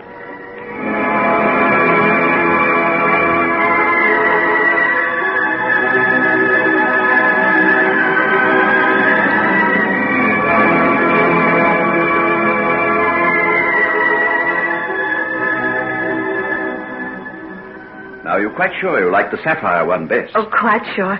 Sapphires have always been my favorite stone. It fits so perfectly, just as if it had been made for me. Perhaps it was. It certainly looks very nice on your hand. If you're quite satisfied, my dear. Oh, I'm more than satisfied. I just adore it. You couldn't have anything better, sir. That's a perfect stone. Here's my card, then. Will you send the account to me at this address? Certainly, Dr. Jekyll. And if ever you'd like us to send you round some necklaces or other pieces of jewelry... I'll let you know. Good afternoon. Good afternoon, sir. Good afternoon, madam. Good afternoon. And now, what do you say to a little drive around the park before we go and have dinner somewhere? I'm wondering when I'm going to wake up. This can't be me, Henry. Well, I feel a little that way myself. I haven't felt so happy as I do this moment for, well, I can almost say years. I feel terribly like Cinderella. Oh, but you're only going for a ride in a handsome cab, not a fairy coach. I wouldn't change it. Not for all the fairy coaches in the world. Fresh flowers for sale. Fresh flowers for sale. Oh, look. Look, Henry. Yes, there's an old woman there selling lilac. Let me buy you some. It'll match your dress. Oh, but what will I do with it? Well, just carry it for a while till you get tired of it and then throw it away. Throw flowers away? Oh, I couldn't. All right, we'll go and call on your old Mrs. Wilkins and give them to her. Henry, how much champagne did you drink at Hugh and Nancy's wedding? Not enough to account for the way I feel now. Something's happened to me. I feel as though a great load has rolled off my soul. You know, you look happier than I ever remember you doing before. The curse has lifted from me, Helen. I'm a free man. Fresh flowers for sale. Lilac from the country. Buy a bunch of lilac. Wait here for me. I'll just slip across the road and buy out her entire stock. Mind you don't get run over. I don't think you're quite responsible just now. Take care. All right. Even standard! Even standard! Fresh through in the Utterson murder case. 2,000 pounds reward offered for the capture of Edward Hyde. Even standard! Even standard! Henry! Henry! Mine! Let me get him! Is he hurt? Is he hurt? God, Miss Bunny, what's your You stop dead in front of that team of horses. Never see Wait, my God, I shut out him. I swear with you. Here, get back, everybody. Get back. Don't crowd around. I'm a trained nurse. Let me attend to him. Here, what's the matter here? Been an accident, Constable. The gentleman walked fair in front of the horses, he did. Where's the driver? Yes, sir. It was my fault. I shouted after him. He was crossing the road, and all of a sudden he stopped dead in his tracks right in front of the horses. I couldn't do a thing. All right. Now, let's have a look at him. Now, stand back there. Hey, who are you, miss? I'm a friend. I'm a trained nurse. I don't think he's very badly hurt. Wait a minute. He's starting to come round now. Stunned a bit, maybe.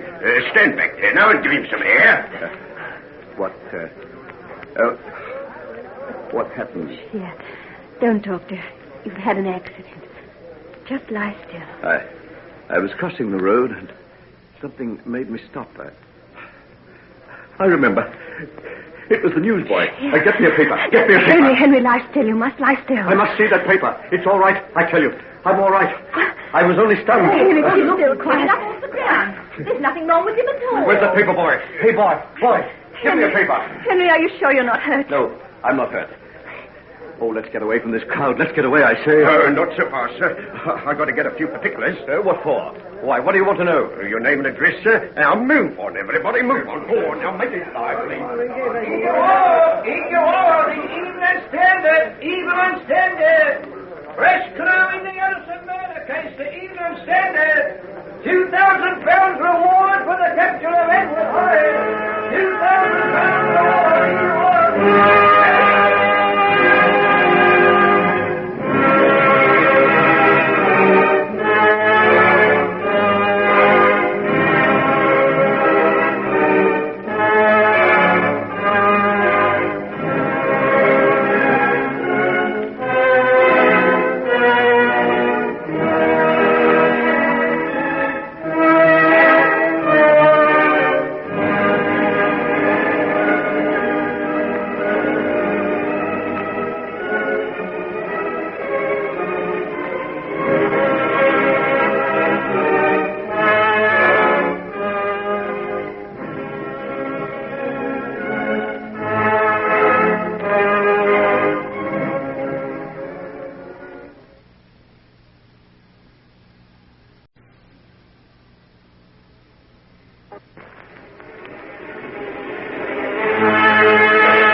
Ladies and gentlemen, we now present George Edwards in Dr. Jekyll and Mr. Hyde.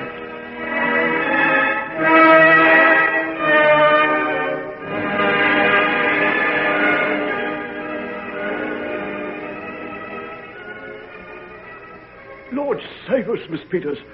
Whatever's happened to the doctor? It's all right, Paul. Just get his bed ready and bring me a basin with plenty of hot water and some towels. Did he meet with an accident? A slight one. I don't think he's seriously injured, but I'll get you to send for Dr. Hunt and get him to examine him. Oh, dear. What a picture Dr. Lanyon's away. It is a pity, but he's on his honeymoon, so we'll just have to make the best of Dr. Hunt. Can you put his arm around your shoulders and help me upstairs with him? Yes, of course. Now. Steady on, sir.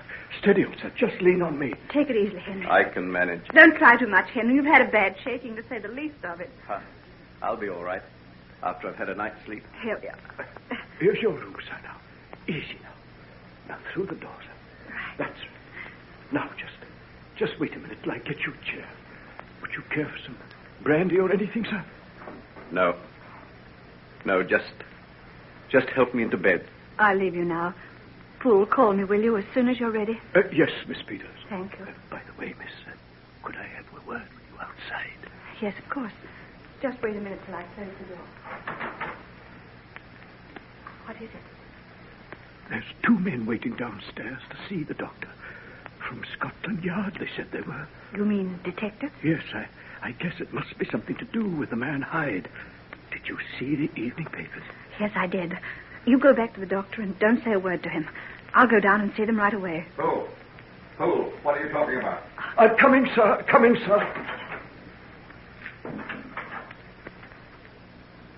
Good afternoon. Are you waiting to see Dr. Jekyll? Yes, we are. I'm Inspector Davidson from Scotland Yard, and this is Mr. James. Well, I'm afraid you can't possibly see him just now. He's met with a slight accident, and until the doctor sees him... Is he seriously injured? I don't think so, but he can't be upset in any way. This is very urgent. Why is it? It's in connection with the murder of Mr. Alfred Utterson. As you know, we have every reason to believe that it was committed by a man named Edward Hyde. He was an associate of Dr. Jekyll's, and we've come into possession of fresh evidence that proves that he came to Dr. Jekyll's house the night of the murder and was admitted by a side door that leads to the doctor's secret laboratory. That's not true. Henry, what are you doing down here? Oh, I don't want to worry you, Dr. Jekyll. You're not worrying me. What do you want? We want to know if you were aware that Edward Hyde made use of that door into your laboratory the night of the murder. Edward Hyde did not come in that door. Whoever told you so is a liar. Henry, try not and get so excited. Excited? Why, what are these men trying to suggest? Do they think that I would conceal such a fiend as this man Hyde? We know that he was in the habit of coming to your place, Doctor. That was before I fully realized what kind of man he was. I tell you, I drove him out of my life. I know nothing of him. I don't even know his whereabouts, and hope to heaven that I never set eyes on him again as long as I live. If we could have a look, sir... Look as much as you like. Here are the keys. Thank you. Poke and pry into every nook and cranny in the house. You'll not find anything. Very well, sir. Thank you very much. Come along, James. We'll have a look in that laboratory.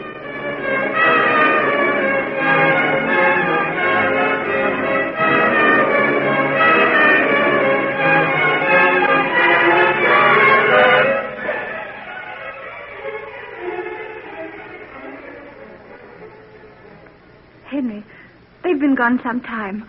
What does it mean? Surely they don't think that Never mind what they think. If they want to have a look, they can. Edward Hyde has disappeared off the face of this earth. And no detective who ever lived will be able to find the slightest trace of him.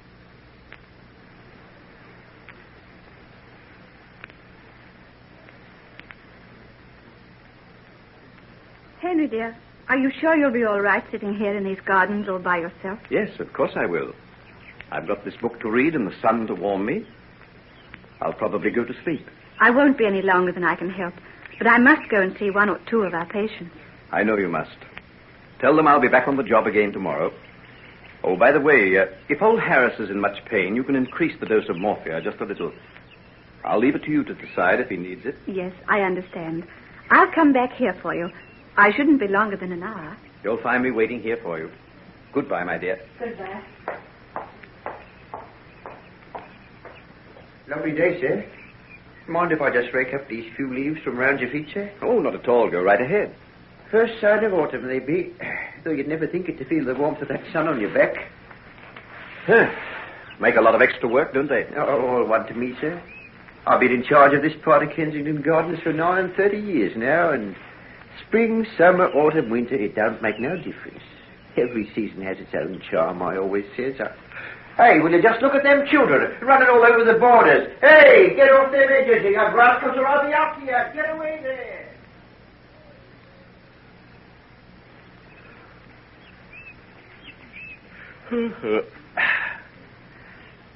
This is good.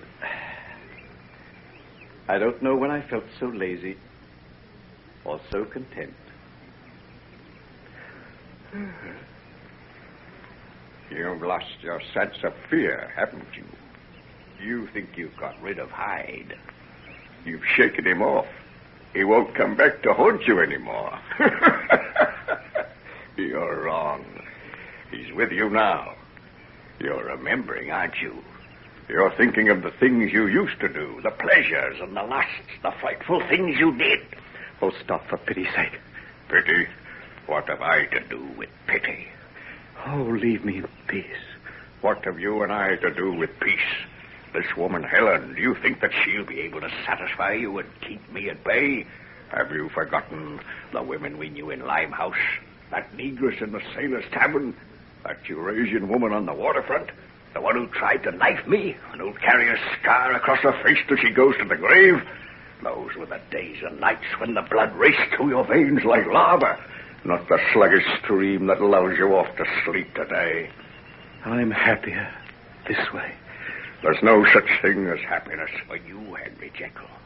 You forswore peace and happiness in the first moment you lifted that fatal draught to your lips. and called out of the depths of your immortal soul the creature that was Edward Hyde. The creature that is stronger than yourself. The creature that even at this moment is claiming you again, is throwing off the shape and form of Henry Jekyll and emerging once again as Hyde. No. Let me go. You can't escape. You can't escape.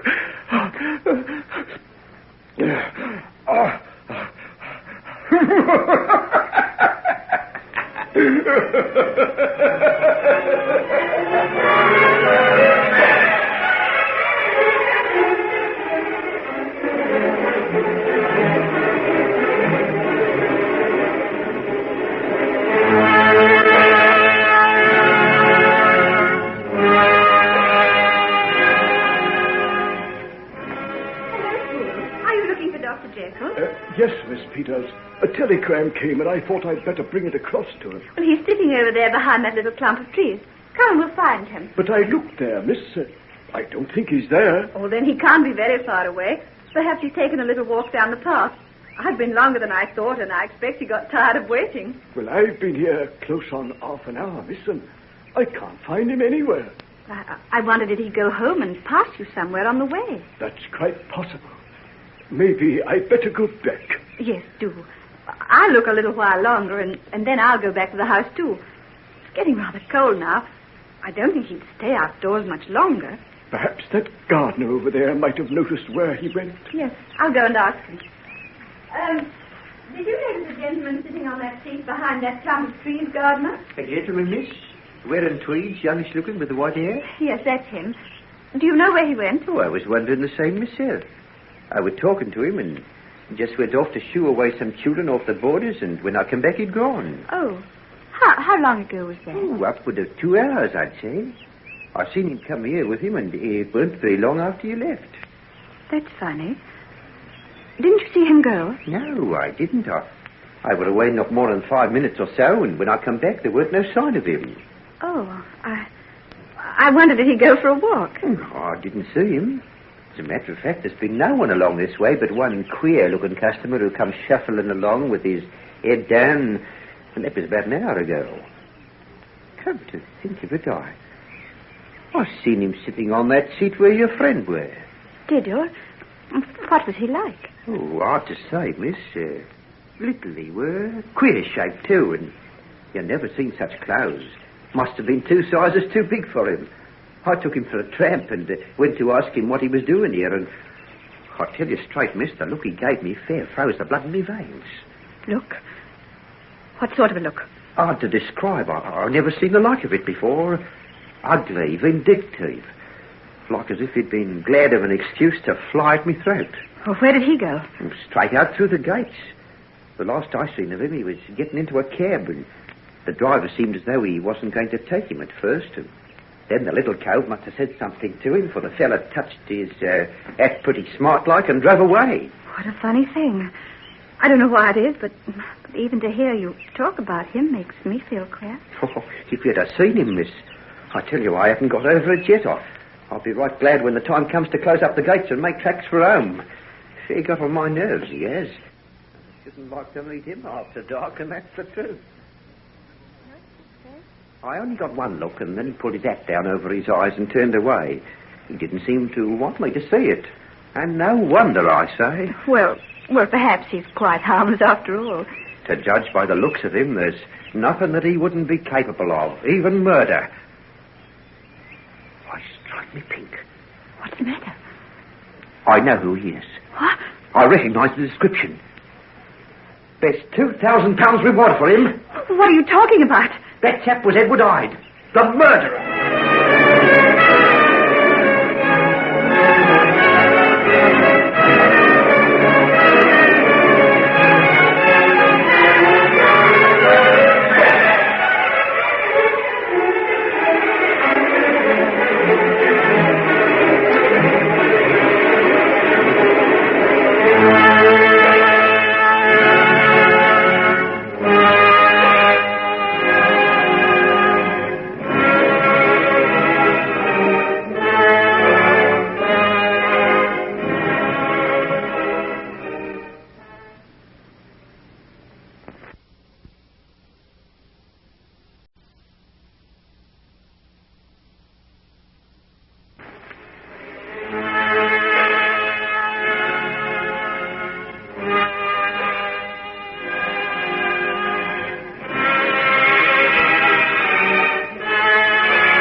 Ladies and gentlemen, we now present George Edwards in Dr. Jekyll and Mr. Hyde.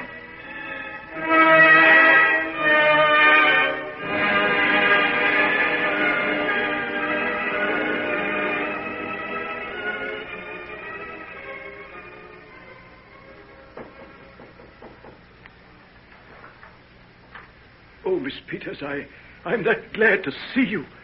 Have you had any word from the master? Yes, Paul. I've had a letter. So have I, miss. Won't you step inside and see what's to be done? I've got a man with me, Paul. A locksmith. A locksmith? Yes, but I'll explain about it later. He's outside on the footpath. Tell him to come in and then come to me in the doctor's library, will you? Yes, certainly, miss. Will you come inside, my man? There. Let's take a seat in the hall here and we'll tell you when we need you. All right, Governor. Mind if I put my bag of tools on the carpet? No, that'll be all right. Just put them on the floor. Paul, what does your letter say? It doesn't say very much, Miss Peters. Just to expect a visit from you and to do everything in my power to help you carry out certain instructions. Here it is, miss, if you'd like to see it. When did you get it? About an hour ago. It was delivered by messenger. A bit of a boy who just pushed it into my hand and ran away before I could ask him anything. That's how I got mine. Oh, Paul, I'm frightened. I feel certain something terrible's happened to the doctor. Listen to what he says in the letter he wrote to me. My life, my honor, my reason depend upon you. If you fail me tonight, I'm lost. No matter what may try to prevent you, do as I ask you. Otherwise, a fate so terrible will descend upon me that I cannot bring myself to put it down on paper. Mercy on me. Whatever can he mean? Let me read the rest of it. Find a reliable locksmith and go at once to my house. Poole, my butler, has his orders and will help you in what you have now to do. Get your man to smash in the door of my private laboratory. When this is done, you are to go in alone and to open the cabinet on the left-hand side of the room and to draw out, with all its contents as they stand, the fourth drawer from the top. This drawer I beg of you to carry back to your room in Bloomsbury exactly as it stands. At midnight, I ask you to be alone and to admit with your own hand a man who will present himself in my name. Place in his hands the drawer you will have brought from my house, and you will have earned my undying gratitude. Do not fail me. Think of me at this hour, in a strange place, laboring under a blackness of distress that no fancy can exaggerate. And yet, if you will faithfully do as I ask, my troubles will roll away like a story that is told. Serve me, my dear Helen, and save your unhappy friend, Henry Jekyll. Why, whatever can it mean? Heaven only knows, Paul. But one thing is clear. We must do as he asks and get him the drawer without any delay. Come along, then. I'll tell the man and we'll go out to the laboratory. Have you got a lantern? I'll get one. I think I'd also better get an axe. That door is very thick and strong. Oh, then get it. It's now nearly 10 o'clock, and I've got to be back in my room by midnight. There's no time to be lost.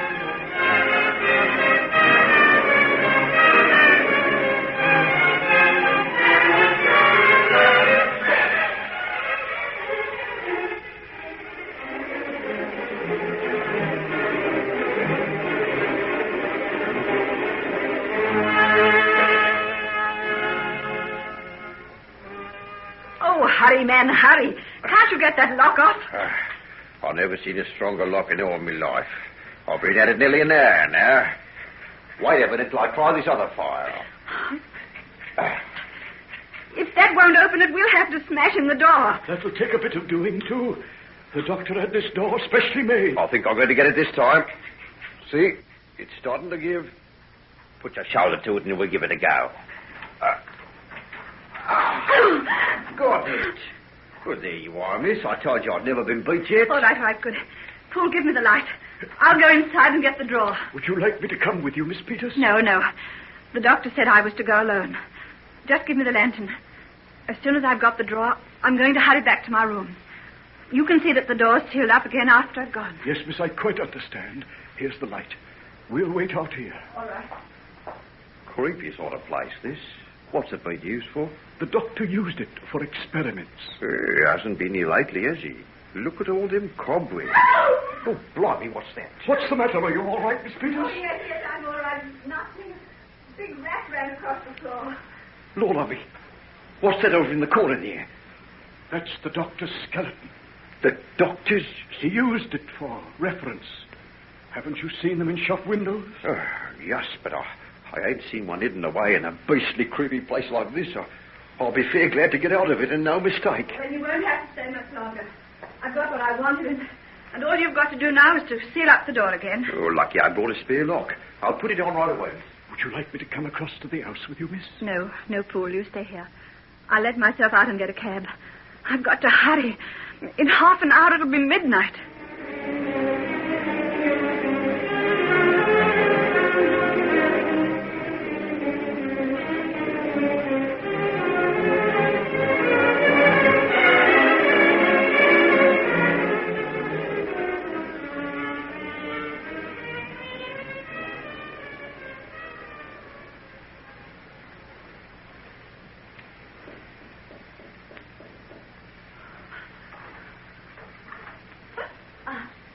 Are you from Dr. Jekyll?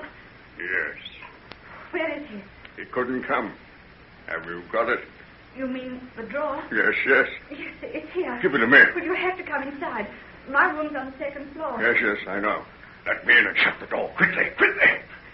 Isn't that a policeman coming along the street shining his bullseye on the doors? Yes, it is. Let me in and shut the door.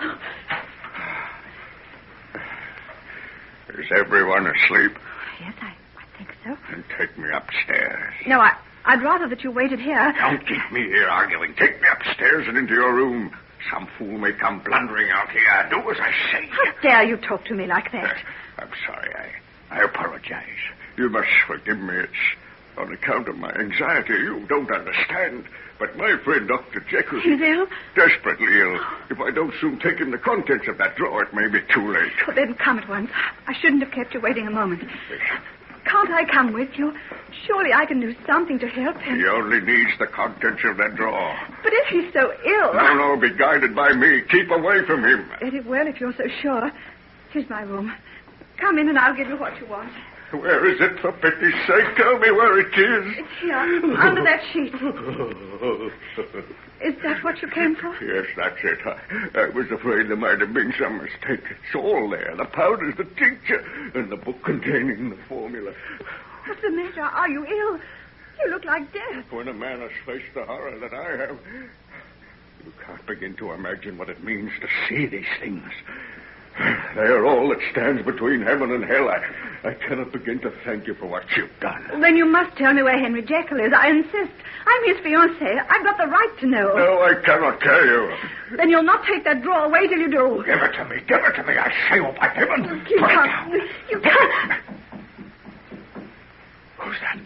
I don't know. Is it anyone for you? Not at this hour. Open the window and see who it is. Who's there? What do you want? I want you to open this door.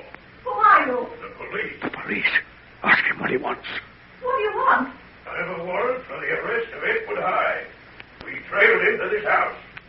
He went in this door not 5 minutes ago. No. It's you. You're Edward Hyde, the murderer. Don't let them in. Don't let them in. If you do, it's the end of Jekyll, too. What am I to do? What are you to do? Oh. Have you a measuring glass? Yes. Give it to me. Give it to me. Quickly. Quickly. Here it is. Turn up the light so that I can see to measure out a dose of this tincture. What are you going to do? Oh, do as I say. Do as I say and ask no questions. 3, 4, 5, 6 drops. Now the salts. The mixture starts to work.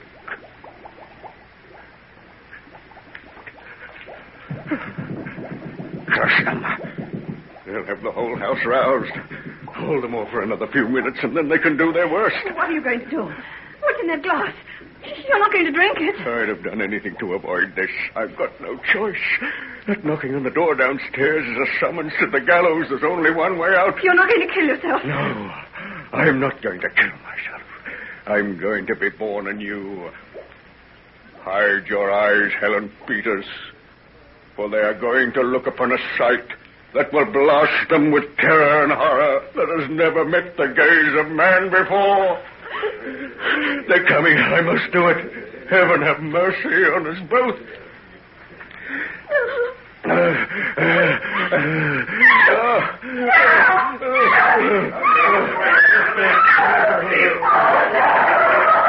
wrong in there?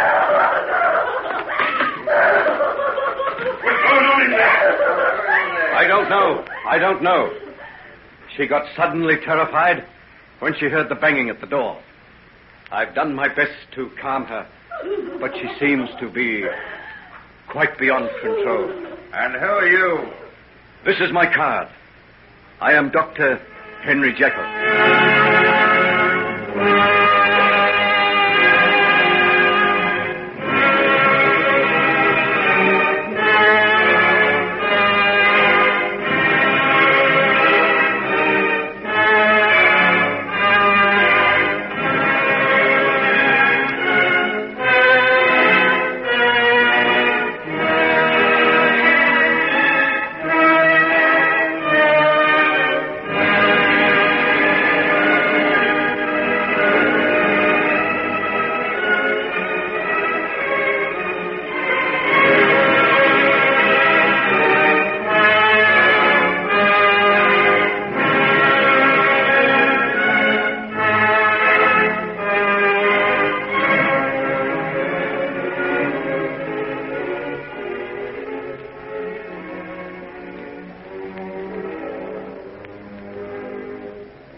Ladies and gentlemen, we now present George Edwards in Dr. Jekyll and Mr. Hyde.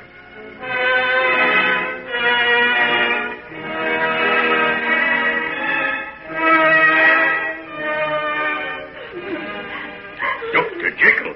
What are you doing here? I was called in to attend to this young lady.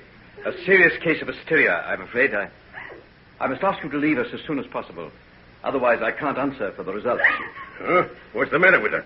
She had a bad fright earlier in the night. From the sound of you knocking on the door downstairs, seemed to have had a violent effect on her. Well, I'm sure I'm very sorry, but we had our orders. We've got to search this place. A man by the name of Hyde. Edward Hyde, the murderer? That's him. He was seen in Kensington Gardens this afternoon, and it was reported to us. We've traced him all over the place. First, he took a cab and went to a little hotel in Limehouse. We almost got him there, but he gave us the slip. Then he was seen down by the embankment, and last of all, we traced him here. Here? Yes, not 10 minutes ago, someone saw him creeping along this street and hiding in the doorway. Someone came out and let him in, and he hasn't come out since. We've got the police around here all round the place, and we know. Well, you can see for yourself that he isn't in this room. Do you want to look in the cupboard? Oh, I suppose we should, by rights. Then go ahead, but make it as brief as possible. I'm very alarmed at the condition of my patient here. I want to get her to a hospital as soon as possible. Well, it won't take 2 minutes, sir. It's just a matter of formality. Come on, Bert and Ted. You look in that other room. I'll have a search in here. All right, go there, Bert. Helen. Helen, dear. It's all right, Helen. Helen, can you hear me? Oh, please. Please don't cry like that. There's nothing to be afraid of. It's Henry. Don't you know me? Don't look too good, does she? No. I must have help, but I don't like to leave her. Do you think one of your men could get me some sort of a cab? I've got to get her into a hospital. Do you think she'll be all right, sir? Well, what do you mean? Well, she looks to me as though she's, well, what you might say, sort of lost her reason. Don't say that. Why, what do you know about her? She's had a bad shock and nothing more. She'll be all right if only you'll do as I ask and not stand there gaping. Oh, I'm sorry, sir. No offense meant. I'll go down and speak to the sergeant right away. Helen. Oh, Helen, my poor darling. Oh, don't say I've done this frightful thing to you. Must the curse fall on every living creature that I love? Oh, heaven, not this. Not this.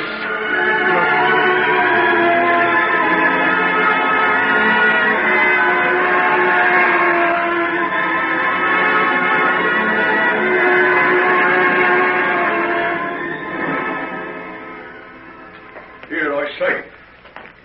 What's going on here? Well, who are you anyway? What do you want? Name is Poole. I've come here to see someone in this house. Well, you can't get in here. The place is surrounded. What for? None of your business. What do you want to get inside for? I've got to see a lady. I've got an urgent message for her. Well, it'll have to wait. No one gets in or out of this house till we've got the man we're looking for. Something serious? Just a plain case of murder, that's all. Murder? Here? No, not here. But the cove what done it is. Ever heard of Edward Hyde? Edward Hyde? He's here? Surest thing you know. We tracked him to this place, and we know he hasn't got out. But what would he be doing here? Why, this here is a most respectable neighborhood. Just shows you can't believe appearances. Maybe he came to pay a visit to the young lady you're after. Miss Peters? Why, you must be mad. Peters? Is it her you're after? Yes, why? Well, I just come down from her room. There's something pretty funny the matter with her. Why, what do you mean? The doctor says she's had a fright. If you ask me, she's clean off her head. Miss Peters is? Yes. All right, here they come now. Sergeant's letting them come because the doctor told him it's urgent. The doctor? Why, it's Dr. Jekyll. Do you know him? I'm his servant. We've been looking for him everywhere. Well, there he is, as large as life. Dr. Jekyll! Dr. Jekyll! My fool, whatever brings you here? I've been looking for you, sir, everywhere. Well, you found me. Come here, give me a hand with Miss Peters. Take her other arm and help me get her into that car. My goodness, sir, she do look bad. And to think that I was talking to her only this evening when she came to get that drawer from your place. Shut up, you fool. Don't you see those men are listening? I'm sorry, sir. Do as I say. Take Miss Peters' arm and don't say a word until we're through this court of police. Do you understand? Yes, sir.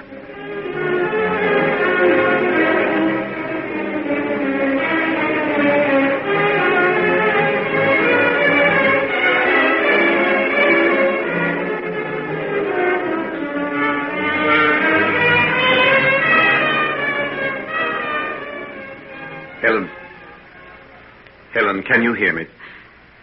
Yes? Open your eyes and look at me. Where am I? You're in my home. I brought you here 5 days ago. 5 days? I don't remember. Well, don't try to. You've been very ill, but you're getting better now. I'm taking care of you. Are you, Henry? What happened to me? Don't try to think. Just lie there and let me hold your hand in mine. But there's something I want to remember. Something terrible. It's there at the back of my mind, but I can't quite find it. You mustn't. If you try to think and upset yourself, I'll have to give you something to put you to sleep again. You wouldn't want me to have to do that, would you? No. What happened at the clinic? They're doing the best they can. Dr. Lanyon will be back from his honeymoon at the end of next week, and that will make things better. But who's looking after all the sick people? Now, you're not to worry about that. That's how you've made yourself sick. You've been working too hard. You've had a very bad breakdown. I have? Yes. And you've got to take great care of yourself. As soon as you're well enough, I'm going to take you away. How would you like to go to the south of France, or perhaps to Italy? Do you mean that? Of course I do. Now, you just lie there and don't talk. And think of where you'd like to go as soon as you get better. Will you stay here beside me? Well, I'll just go into the next room for a few minutes and have a word with your nurse. Then I'll come back. Don't be long, Henry. I feel afraid of something. I don't know what it is, but I don't want to be alone. I'll come back just as soon as ever I can. Now, close your eyes. And don't worry, dear. I'll try. Oh, nurse. How long did she sleep this afternoon? About 2 hours, Doctor. And when she woke, you noticed signs of returning consciousness. Did she say anything? She asked for something to drink. Nothing else? She seems to be trying to remember something. That's natural. She's been unconscious for 5 days, don't forget. And there's bound to be certain gaps in her memory. Will you try to remember everything she says and report it to me? Yes, of course. She didn't mention anything about someone named Hyde. No, sir, nothing at all. Good. Let me have a look at the temperature chart. Yes, that's much better. Just keep on as you're doing and avoid all excitement. She must be kept perfectly quiet. I quite understand that, sir. And I think you can reduce the number of doses of... Quickly, she's had another relapse. Look, she's out of bed. Helen! Get away! I can see it all again. Get an injection ready, nurse. I'll manage her by myself. Helen, be quiet here. I can't. I'm not sick anymore. I remember everything. I remember how you came to my room. I can see you standing there, gripping the table.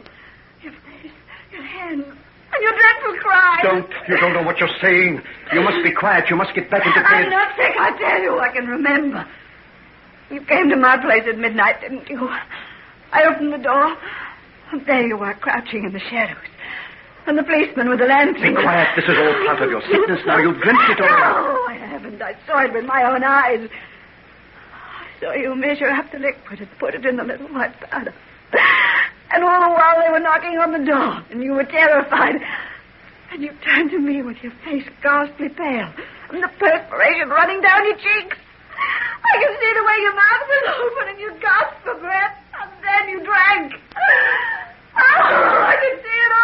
Nurse, have you got the hypodermic ready? You can't stop me from speaking. I won't have you drugged. You can't keep me here. Helen, be calm, be calm. You must be calm. Don't you know what you're doing? You'll make yourself ill again. Let me go. I won't stay in this house. I saw you. I know what happened. I know what you are. Yes, Doctor. Hold her arm while I go to her. We've got to get her calm again. No, let me go. Don't touch me. Don't come near me. You're Edward Hyde. I saw you with my own eyes, I tell you. Whatever she saying? It's the wildest form of delirium. Take no notice. It's not. I saw it.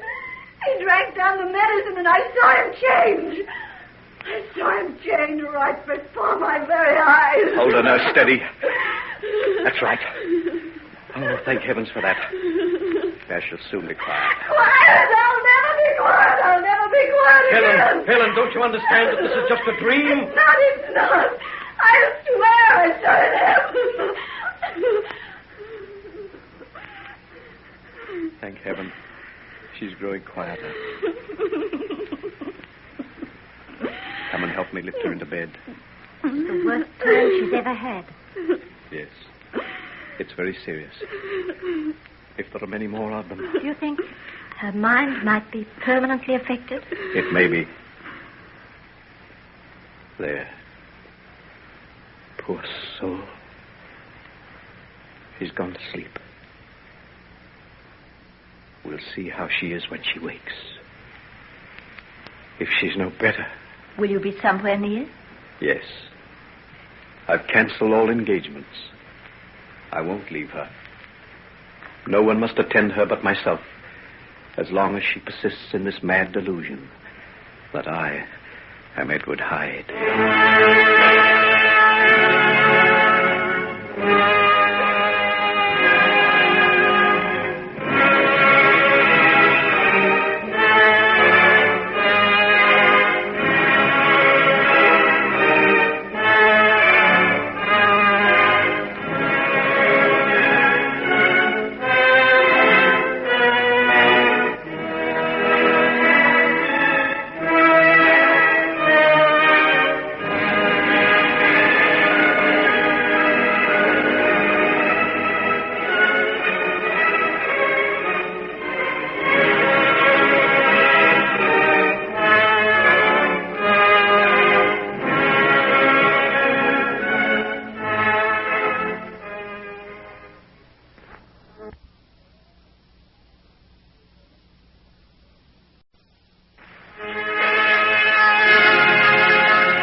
and gentlemen, we now present George Edwards in Dr. Jekyll and Mr. Hyde.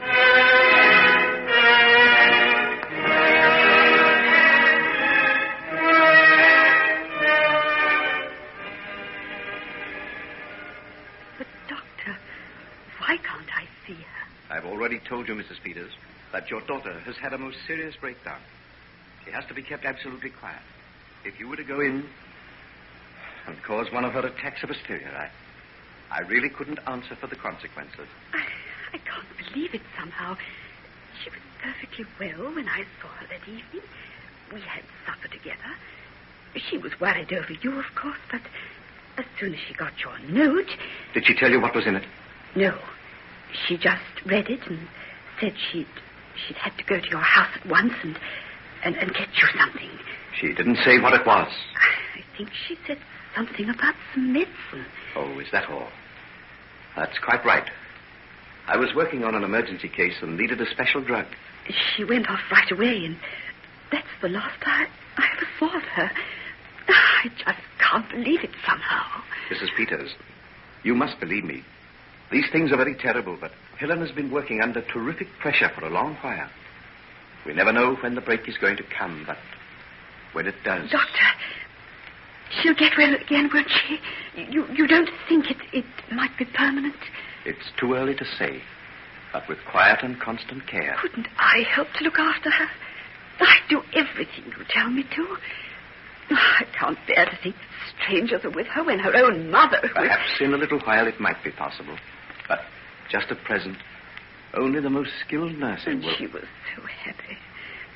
If you could have only seen her face when she came and told me you'd asked her to marry you. Oh, please don't speak of that.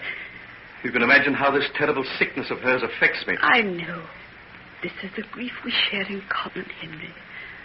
Oh, you don't mind if I call you that, do you? Of course not. As Helen's mother, you have every right to. She told me so much about you. And I looked forward to the time we'd meet. I never thought that it would be like this. I won't keep you any longer. You've got more than enough to do. If you'll just let me know how she is and when I can come and see her. I'll do that the first moment I think it will be safe. Now come. Let me show you to the door. Would you like me to call you a cab? Oh, no. I haven't far to go. I'm staying with my sister, and she lives quite close to here. Good. Then I can easily get in touch with you if it's necessary. Mama! Good gracious. What's that? I'm afraid you'll have to excuse me. It's Helen. She must be having one of her attacks again. Who? Will you show Mrs. Peters? Yes, Dr. Jekyll. This way, please, madam. But, Doctor, let me... No, you must go at once. I'll have to attend to her myself. Goodbye. This way, please, madam. This way. Here, stop. Where are you going? I'm going upstairs. But you can't. The doctor's orders. I don't care what the doctor said. My child is up there sick, and she's calling for me. It'll take more than you to keep me away from her. Get out of my way. But Get out of my way, I said. Oh, Dr. Jekyll will be very angry. If you were in my place, what would you do? If I were in your place, madam, I would do exactly as you are doing. So help me, I would. Thank you. And now, will you let me pass?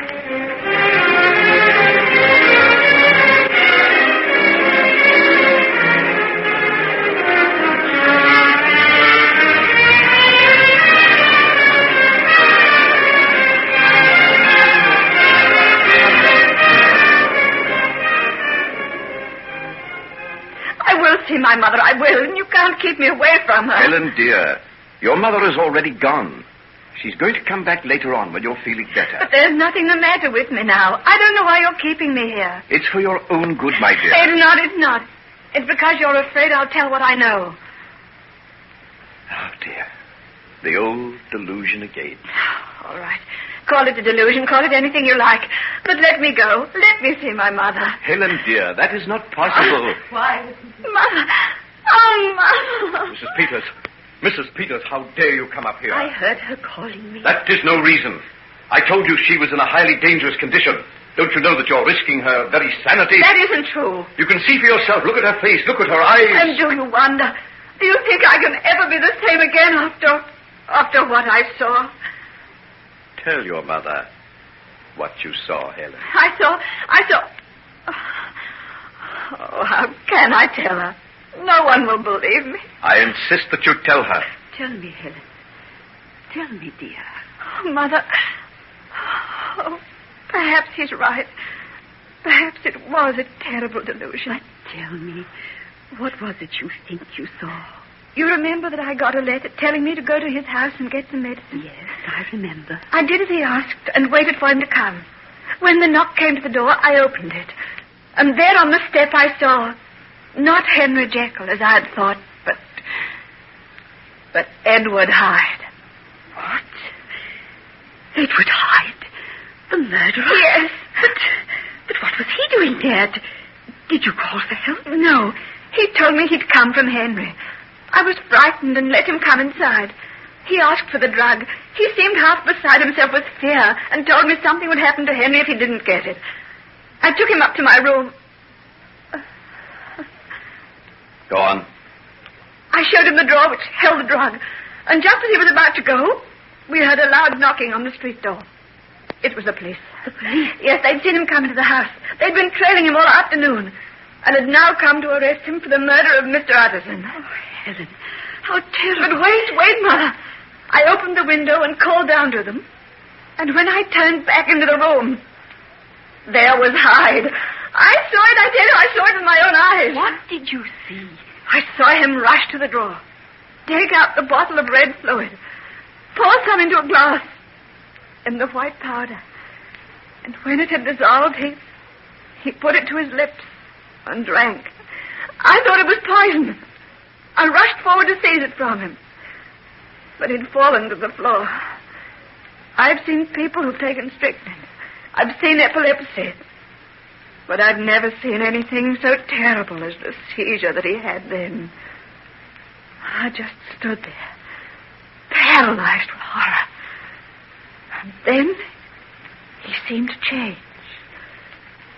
I can't explain it, but his face seemed to swell up and grow black, and his features seemed to melt and alter. His whole body changed before my very eyes. Everything grew black before me.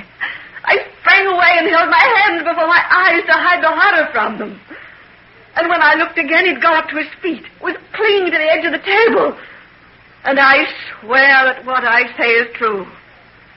The man I saw there, gasping for breath, pale and terrible, was Henry Jekyll. Helen, what are you saying? Now, will you believe me when I tell you that she is completely unbalanced? I'm not. I saw it, I tell you. Helen, dear, you mustn't upset yourself like this. Oh, Henry, what are we going to do about her? I'll give her another sedative and put her to sleep. Sleep? Sleep? You're always putting me to sleep. Why don't you do the job properly and put me to sleep forever? Helen. Oh, Mother, take me away from here. I'm not mad. If he'll let me go, I'll never tell another living soul what I saw. Helen, my dear, Helen.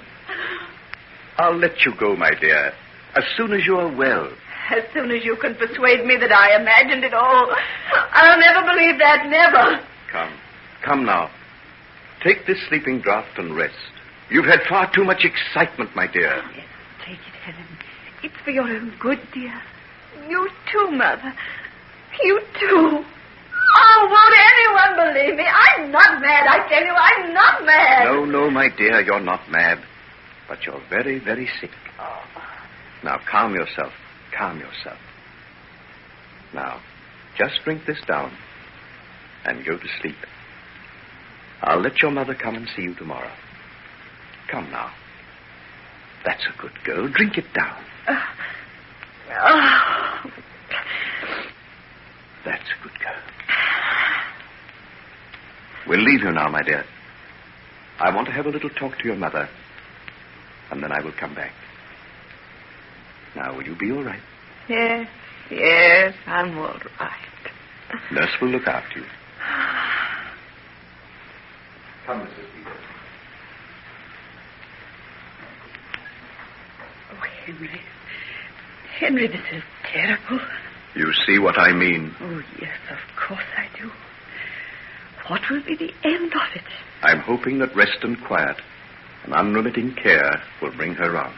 And if not? If this strange delusion doesn't pass, well, we may have to find some way of safeguarding her against herself. You don't mean some sort of home? Well, it's early to think of that, but it may become necessary. Oh, no. Not my lovely, sane girl. Don't you think it breaks my heart as much as yours? This most dreadful thing that has ever happened to me. I'd give my very life if I could make her well again. Have you any idea what made her like this? Yes. I believe that she did open the door and saw Edward Hyde standing there. After all, we have the evidence of the police that he came to that house that night. And do you think he did something to her?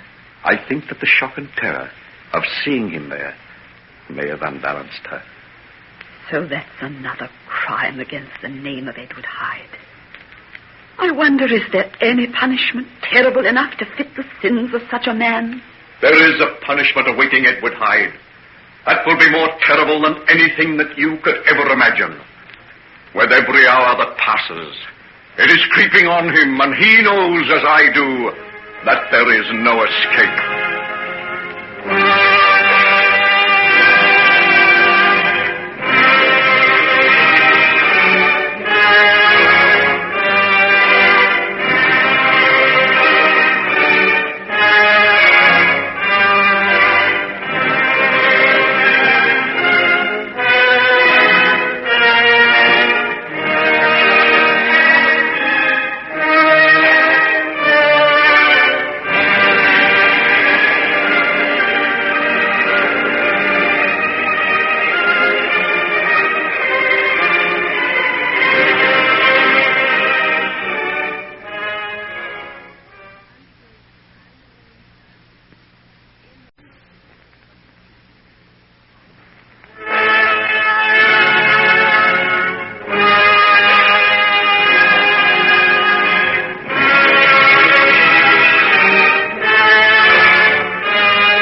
Gentlemen, we now present George Edwards in Dr. Jekyll and Mr. Hyde.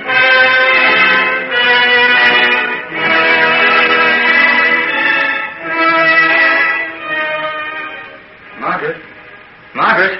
Why, John, when did you get back from London? Oh, just a few minutes ago. I caught the early morning train. Why didn't you let us know? I made up my mind in a hurry and didn't wait to send a telegram. Tell me, are you glad to see me? Of course I am. You'll be just in time for the garden party at Lady Winston's. You can be my partner in the mixed doubles if you like. Oh, I'd love to. But I didn't come all the way down from London to play tennis with you, Margaret, my dear. You look very serious. What's the matter? I've got something to tell you. Shall we go for a walk through the garden?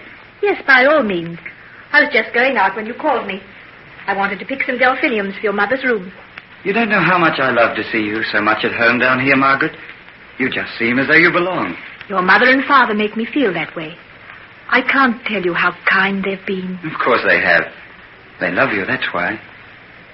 Margaret, Shall we go into the garden? Yes, come along. We'll go out through this door. Tell me what you did in London. Did you have a good time? Not very. Why?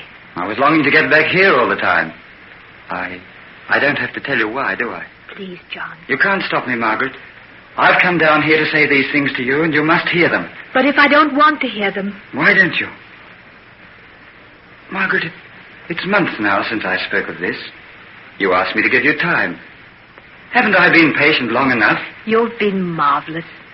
Don't think I'm not grateful. Grateful? Do you think it's gratitude I want from you? Margaret, look at me. I've reached a decision. I'm not going to stand by and see you let the best years of your life go by for the sake of a man who I really believe is absolutely worthless. Why do you say that? Because of certain things I heard in London. What were they? Don't look at me like that. I'm not merely carrying gossip back to you. It's because your happiness and mine is at stake that you've got to know. Very well, then. What is it? A friend of mine, someone whose word I can absolutely trust, was in a jeweler's shop in Bond Street one day last week. Go on. Jekyll came in while he was there. He had a woman with him. They were buying an engagement ring. What? It's true. You heard it all. They chose a ring of sapphires and went out of the place arm in arm. Oh, don't tell me any more. Don't, please. My dear, I could kill him for hurting you so much. It's all right. Actually, I knew it all along. You knew? Yes. I saw him when I was in town a few weeks ago. He told me then. That's why you came back looking so white and strained. Oh, why didn't you tell me? What could you have done? Couldn't I have helped a little bit? Doesn't the fact that I love you and would do anything in the world to make you happy count for anything? Indeed it does. More than you can ever guess. Then marry me. Let me take you away. Let's begin a new life together and wipe out all the old disappointments and pain. Do you think that's possible? Yes, of course I do. You don't know what a really happy love can be. You've never really been happy with Henry. There was always some sort of dark shadow over him all the time. Perhaps you're right. And perhaps that's why I loved him so much. He seemed to need love more than anybody else I knew. It'll take more than your love to help him now. What do you mean? Well, I don't know exactly. But there are strange stories about him. People are beginning to whisper. What about? What has he done? He's been drinking. He failed to attend an important operation at a hospital. I caught sight of him for a moment only yesterday, and I was astounded at the change in him. Then something must be wrong. He'd never do that unless there was. Yes, there's something wrong, all right. There's always been something wrong with him. Some queer, sinister streak in him that's coming to the fore. Margaret, don't you remember when we were children how he sometimes seemed to be possessed of something almost unholy? Then perhaps we shouldn't judge him too harshly. Perhaps not. But can't you see that he's no man for you, my dear? What happiness could there possibly have been with him? I don't know. I just know that he seemed to possess me body and soul. And I'd have done anything for him. Gone anywhere he wished. But that's all over now, isn't it? He's going to marry someone else. Yes. All over. And you? Aren't you going to marry someone else? Someday? I suppose so. Then let it be soon. Don't let the time slip by. Oh, how can I take so much from you and give so little in return? I'll be content. Just to have you with me always as... Oh, I'm so tired, John. So tired. Yes, I know. I'll help you to forget. We'll be happy together. We'll be happy. But I don't think I'll forget. Ever.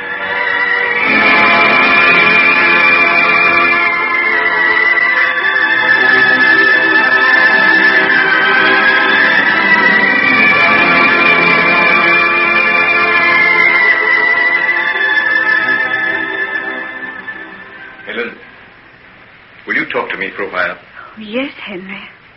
I've come to tell you that I've reached a big decision about you. I'm going to send you away to my house in the country. What do you mean? What are you going to do with me when I'm there? You needn't be afraid, my dear. I won't go with you. I'm going to remain here.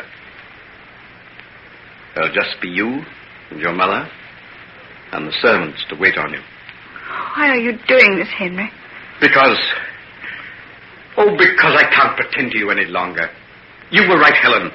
What you saw that night in your house in Bloomsbury is true. Then you admit it. It wasn't a terrible dream. It really happened. Yes. Everything you've said is right. I did come to you in the shape of Hyde. I did take that dreadful dose, and you saw me change back into Henry Jekyll with your own eyes. No. In spite of myself, I've begun to believe you. I've begun to think that it wasn't possible. I know that. But something happened last night that makes it impossible for me to go on deceiving you. Henry, you look terrible. You're pale and trembling. What has happened? A punishment more terrible than anything I ever imagined has descended on me. And I must face it alone. That is why I'm sending you away. But you must tell me. Sometimes I think I'm really going mad.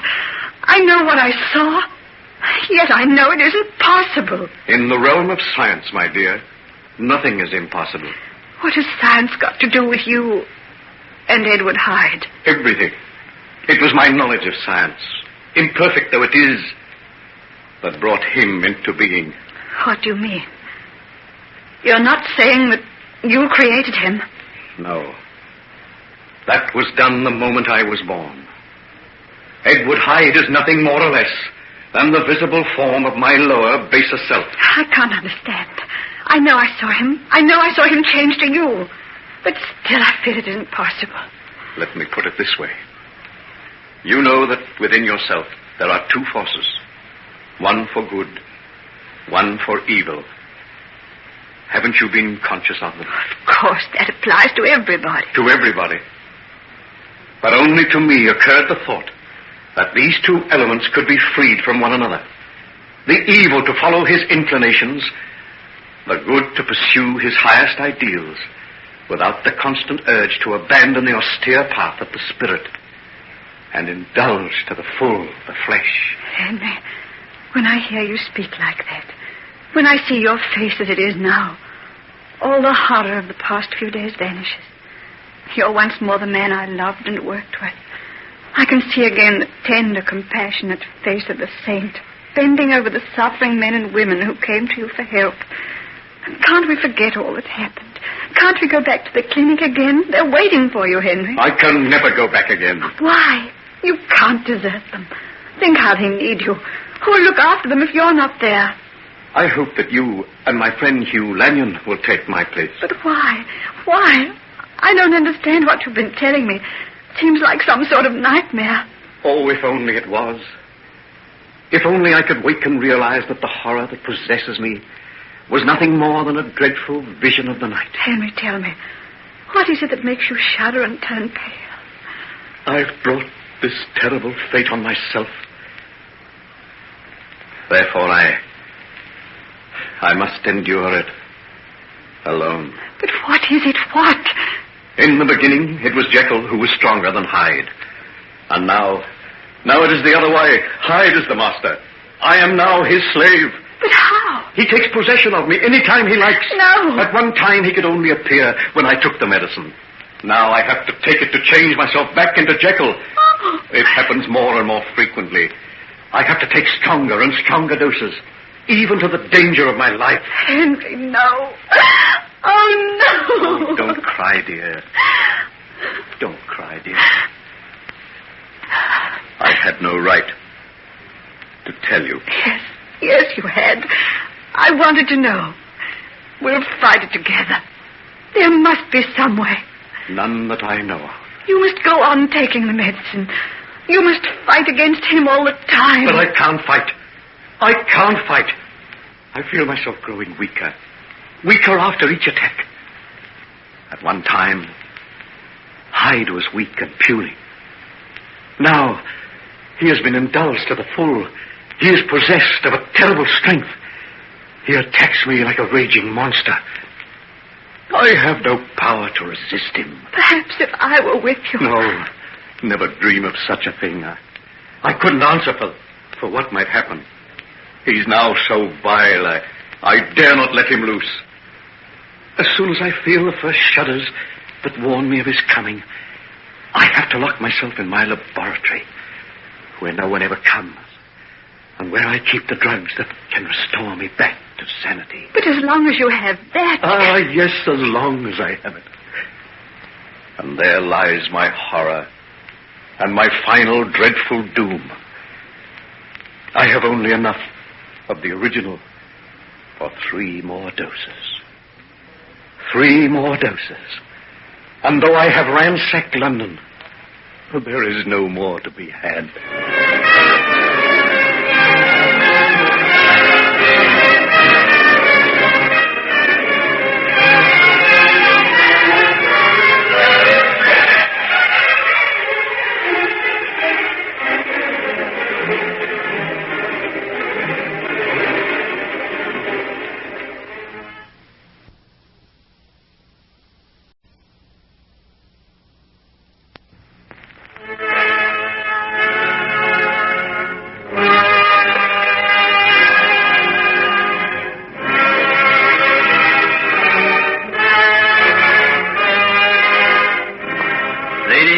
gentlemen, we now present George Edwards in Dr. Jekyll and Mr. Hyde.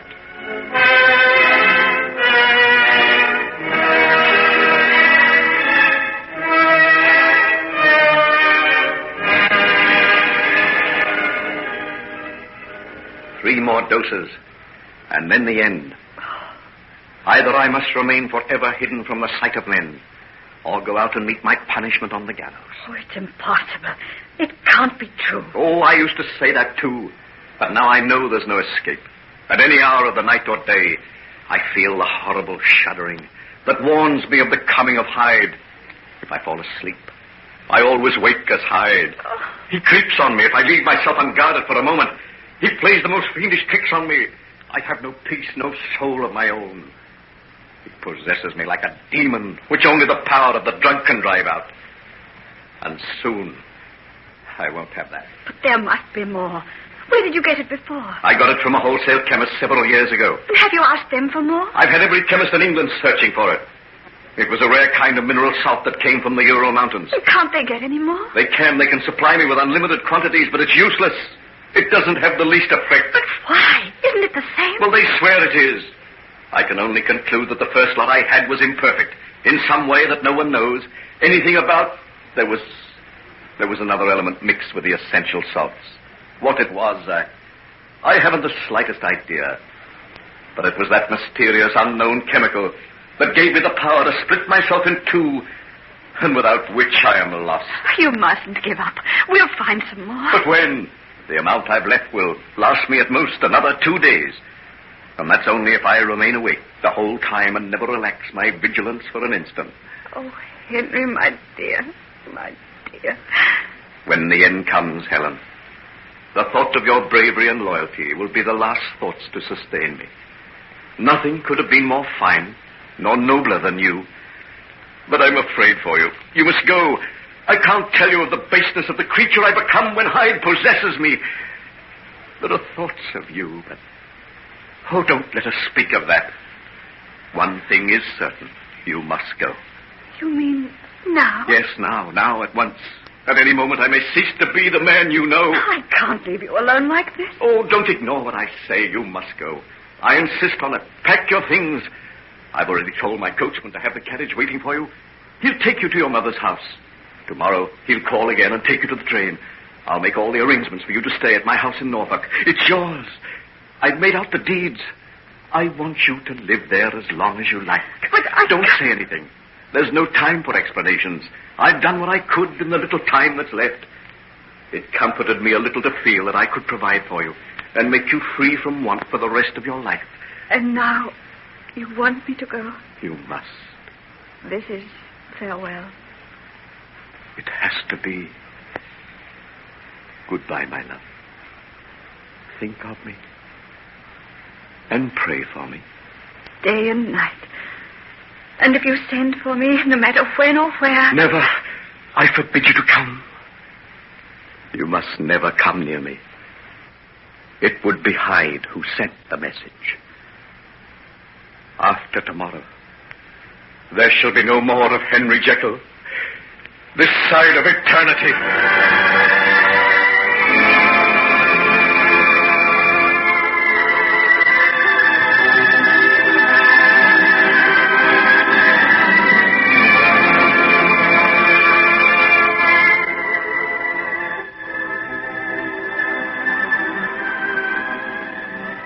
Look, Hugh. I can see him. Oh, see who? The skylark. See, he's right above us. Just like a tiny speck in the blue. Oh, darling, if Jenny Lind herself were floating around singing arias, I'm far too lazy to get excited. If you don't get out and hurry, we'll be late for dinner. Do you know how touchy old Mrs. Harris is over her cooking? She's promised a steak and kidney pudding, too. It's only 12 o'clock. Oh, but we've got about 4 miles to walk back to the village. And it's such lovely country. I don't want to have to hurry. All right. Oh, dear. Pull me up. Pull you up? Certainly. You may be on your honeymoon, Mrs. Lanyon, but it's time you started on your wifely duties. Come on, pull. Oh, you great lazy brute. Oh, look. There now. See what you've done? Oh, I've fallen backwards into a gorse bush. Oh, help me out. All in good time. You look quite charming sitting there. Oh, have you ever sat in a gorse bush? I've got vivid recollections of a patch of Scotch thistles. Oh, come on, up you get. Come on.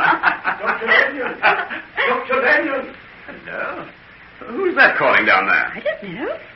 How funny he looks dressed up in that long frock coat. Looks like somebody's butler on a day off. Oh, wait a minute. Oh, no.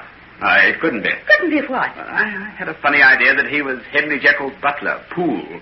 But that's impossible. What'd he be doing up here at the English lakes? Perhaps he's on a honeymoon, too. Poole? Oh, he's a respectable father of 5 bouncing young Britons. Well, he seems to be very excited over something, whoever he is. He's waving something in his hand and climbing the hill for all he's worth. Well, let's go down and meet him. Better I get there first. Come on. Oh, no, wait. I believe you're right. It is Poole. Oh, don't be silly. It is. I caught a glimpse of his face, and he looked up a moment ago. There. Don't you see? Great Scott. So it is. What on earth is he doing up here? Perhaps something's happened down in London. Why should he come all the way up here to tell us about it? Let's go quickly. I don't like the look of it. There must be something very much the matter to drag Poole out of his native haunts. Give me your hand. We'll take the shortcut down the slope. Oh, Dr. Lanyon, sir. Thank heaven I found you. Oh, what are you doing here? I've come all the way to tell you. I tried to put it in a letter, but it didn't seem possible. What didn't? What's the matter? I don't know, sir, and that's the plain truth. But it's Dr. Jekyll. There is something happened to him. I don't know what it is. For heaven's sake, man, put it in words. Is he ill? Has he disappeared? No, sir. He's at home. Or he was when I left. But he shut himself up in the inner room of his laboratory, and he won't come out. What? I know you'll find it hard to believe, sir. That's why I didn't feel that writing a letter was any use. I had to tell you myself. Well, sit down and tell me. Nancy, you don't mind if we're a little late for Mrs. Harris's beefsteak pudding? Oh, of course not. This is far more important. Oh, indeed, ma'am. You don't know how urgent. Something's happened to the master, though what it is, heaven alone knows. Now, start at the beginning, Poole, and tell us all you know. Well, you know the doctor's way, sir. How he likes to shut himself away in that room and work on his experiments. Well, I didn't take no notice for the first few days. And then when he wrote a note telling me to put his food on a tray and leave it outside the door, and on no account to stay there or allow anyone to come near the place, I began to get worried and no mistake. But why should he want his food put on a tray? I don't know, sir. Unless it was that he didn't want to see or be seen by anyone. This is fantastic. You're not imagining all this. I only wish I was. Look, I brought the note to show you. Read it for yourself. Put my food on a tray outside the door of my laboratory. As soon as you have done this, go away at once and do not return under any pretext whatever for at least an hour. In addition to this, do not allow any other person besides yourself to come near the building. These are my explicit instructions and must not be disobeyed. Henry Jekyll. Oh, good heavens. You see, sir. And what's happening while you're away? Well, I had to take a chance. I felt I couldn't get along without your help, Dr. Lanyon. So I got my wife to take the food across. I know the doctor will be angry, but I can't help that. Tell me the rest. Well, sir, it's nearly a week now since he last came out. I can't tell you the awful feeling that's been over us all. We've been creeping round the house as though someone died. 2 of the maids gave notice. I've given orders for lights to be kept burning all night. But that's all nonsense. The doctor probably engaged in some very difficult work. He just doesn't want to be disturbed. Oh, I wish I could think that, Mrs. Lanyon, and that's the truth. And what do you think has happened? It's my belief, sir. There's been foul play. Foul play? What on earth do you mean? Oh, I daren't name it, sir. But I beg of you that you'll come back to London right away and help me find out. Of course I'll come back with you. But tell me what you mean. All this sounds like some sort of nightmare. That's just what it is, sir. The sort of thing that makes you wake up in the night in a cold sweat of fear. I tell you, sir, there's not one of us who'd venture across that courtyard and into the little building after darkness falls. Not if you was to give us £1,000. But why? Why? Wait till you've heard. Though I hope for your sake that you never will. Well, heard what? The dreadful cries and the moans that come out through the door. All this week, him or it or whatever it is that hides in that room has been crying night and day for some sort of medicine and cannot get it. Every time I go there with the food, I find sheets of people lying waiting for me. Every one of them telling me to go to some chemist to try and find the drug he wants. Have you got one of those notes? Yes. Here it is. This is written in the doctor's hand. I know it anywhere. That's true, sir. And what happens when you take it to the chemist? Oh, they're sick of the sight of me, one and all. They tell me they sent what he asked for, but he returns it, saying it's not the right sort. Don't you see what's written at the bottom of the note I've given you? For God's sake, find me some of the old. Yes, it's a strange note, but it was written by the doctor, and that proves he's still alive. He was when it was written. But what does that tell us? Dr. Lanyon, I've seen him. Seen him? What do you mean? It's the belief in my heart that there's been murder done. Murder? That can't be possible. Dr. Lanyon, I pray with all my heart that you are right. But I'm mortally afraid. The creature that I saw that day in the shadows of the laboratory was none other than the man who murdered Mr. Utterson 6 months ago. The dreadful Edward Hyde.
George Edwards in Dr. Jekyll and Mr. Hyde.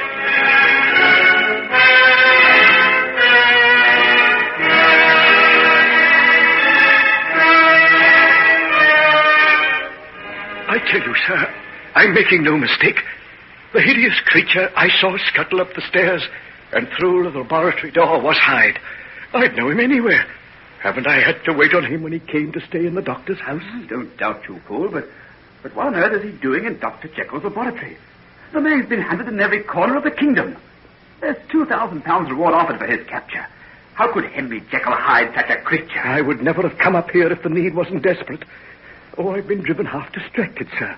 What with the worry of Dr. Jekyll and the poor people coming ringing at the door asking for him. What poor people? The people from the clinic, sir. They're lost without him, and that's the truth. Oh, it'd fair wring your heart, it would, to hear the way they plead for him to come and look after their sick. But what's happened? Isn't Nurse Peters still down there? Nurse Peters, sir? The poor young lady's been too bad herself to look after anyone. Nurse Peters?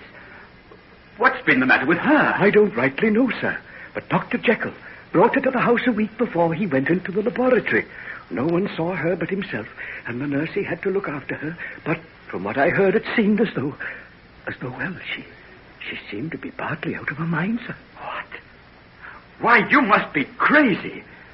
Helen Peters out of her mind and Dr. Jekyll murdered? What sort of crazy yarn is this? Oh, I know, sir. And that's why I came all the way up here to see you. If I'd put it in a letter, you'd never have believed me. I don't believe you now. This couldn't have happened. Where's Miss Peters now? The doctor gave orders that she was to be taken down to his house in Norfolk, sir. I saw her just before she left. Oh, she looked mortal bad, sir. And the saddest look I ever saw on any woman's face. She seemed in a sort of a dream. She just walked down the stairs and out of the door and never said a word. Oh, stop. If you tell him any more, I'll believe I'm going mad, too. Has the whole world tumbled to pieces? Oh, we need you, Dr. Lanyon. Someone's got to come and try and put things right. I'll come. I'll come right away.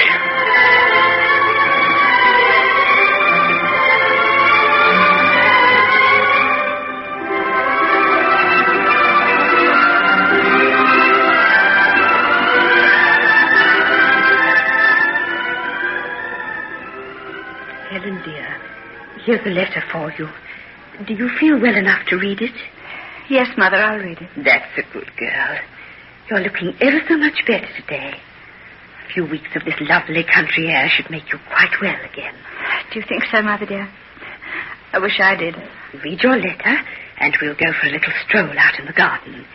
You never saw anything like the delphiniums and the roses, and they'll make you better just to see them. Do you know, there's the dearest little pony cart and an old fat cob in the stables. I was talking to the head groom about it this morning. How would you like to go for a drive through the park? The trees are looking lovely. Just the ferns, the little tinge of ferns and faint tinge of the autumn. Why, dear, what's the matter? Is the bad news in the letter? No. You may read it if you like. What is it? Why, it's some sort of document. A deed of gift. Yes, from Henry. He's given me this house and the parklands and all the land. He told me he was doing that before we said goodbye. Helen, dearest, don't cry. You mustn't upset yourself. This was done to make you happy, not to cause you any pain. Happy? No, I don't think Henry expected me to be happy. My darling, I wish I could tell you what... I wish you could tell me what happened between you. Is it so final? If ever I saw a man with mortal grief on his face, it was Henry Jekyll the morning we left to come down here. Oh, I'm sure he loves you. Oh, please, Mother, please. If only you knew how it tortures me to hear you say that. Sorry, dear, I won't say it again. We must regard him as dead. None of us will see him again, ever. Is he stricken with some dreadful illness, dear? Yes. An illness so dreadful, so terrible, that my mind can't bear to think of it. And yet I can't help myself. I sit here thinking of him alone, facing that dreadful doom. And I can't do anything. I can't even be with him. But can't anything be done? Aren't there doctors? Nothing, and no one can help him. Do you think I would have come away if there'd been any hope? Oh, then don't let's talk about it anymore. It only upsets you, and if nothing can be done for him... Come, we'll go into the garden. Would you like a shawl to put round your shoulders? Mother, I'd like to go alone. Do you mind? But are you strong enough? Of course I am. There's nothing the matter with me physically. Very well, then. But don't walk too far. I'll come down to you in half an hour. Yes, do. I'll be down under that beech tree at the end of the lawn. I think perhaps I'd better wear a coat. It might turn cold. Yes, do. Now take care of yourself. I will. Goodbye. Why do you kiss me like that? I'll be seeing you in half an hour.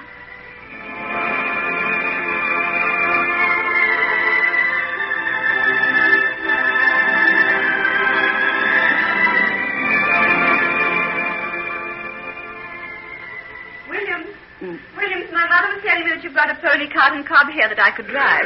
Yes, Miss Peters. Do you think I could have it right away? Well, you're going to drive it yourself, miss? Yes. I'm feeling so much better today that I think I'll go down to the village and do a little shopping. How soon can you have it ready? Oh, it won't take a minute, miss. The old cob's in the stable now, and I'll have one of the boys harness him right away. Good, I'll wait. By the way, I can reach the main road by going through that gate over there, can't I? Oh, yes, miss. But there's a better road if you take the one that goes right past the house. No, I'll take this one. I don't want to pass the house. And hurry, will you? I don't want to be too late getting back. Oh, certainly, miss. Harness old Rory into the pony cart, will you?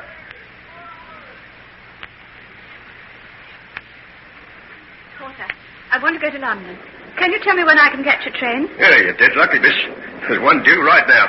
It'll take you as far as Norwich, and then you'll get the express. Oh. Oh, there she is, coming up to the crossing now. Want a ticket? Yes, first class, please. Any luggage? No, none. Here's your ticket, then. 11 and 9pence, please. Thank you.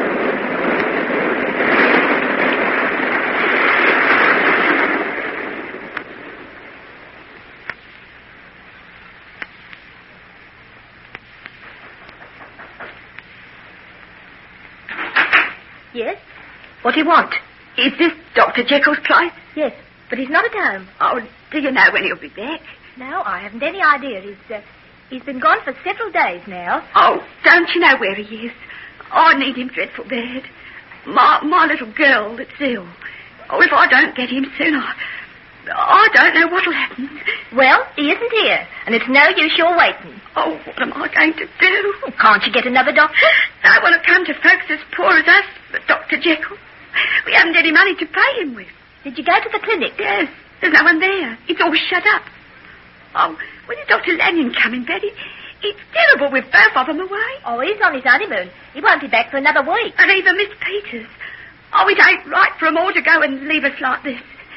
We've learnt to count on them so much. Mrs. Forbes? Miss Peters? Nurse. Oh, thank heaven you're back.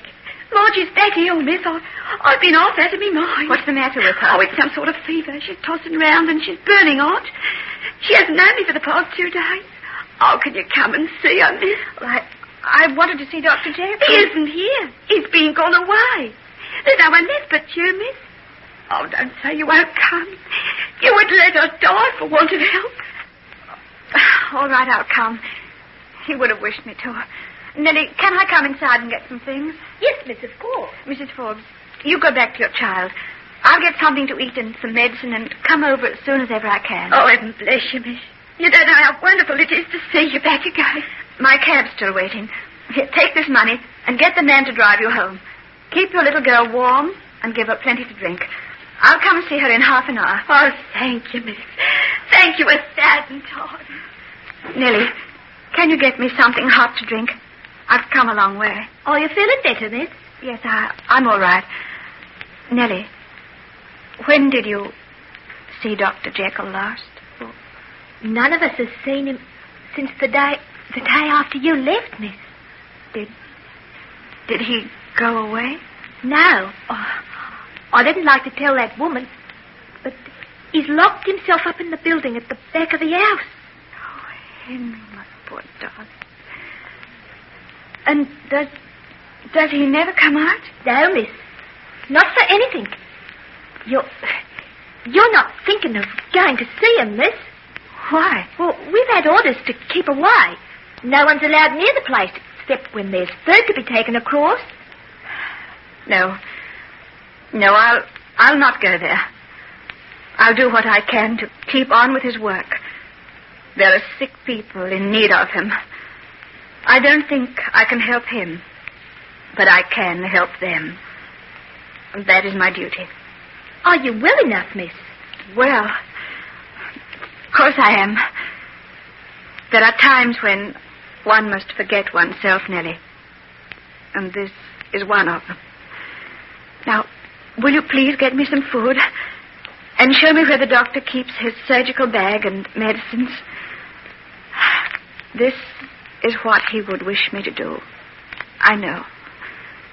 And as long as I have strength, I'll do it.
We now present George Edwards in Dr. Jekyll and Mr. Hyde.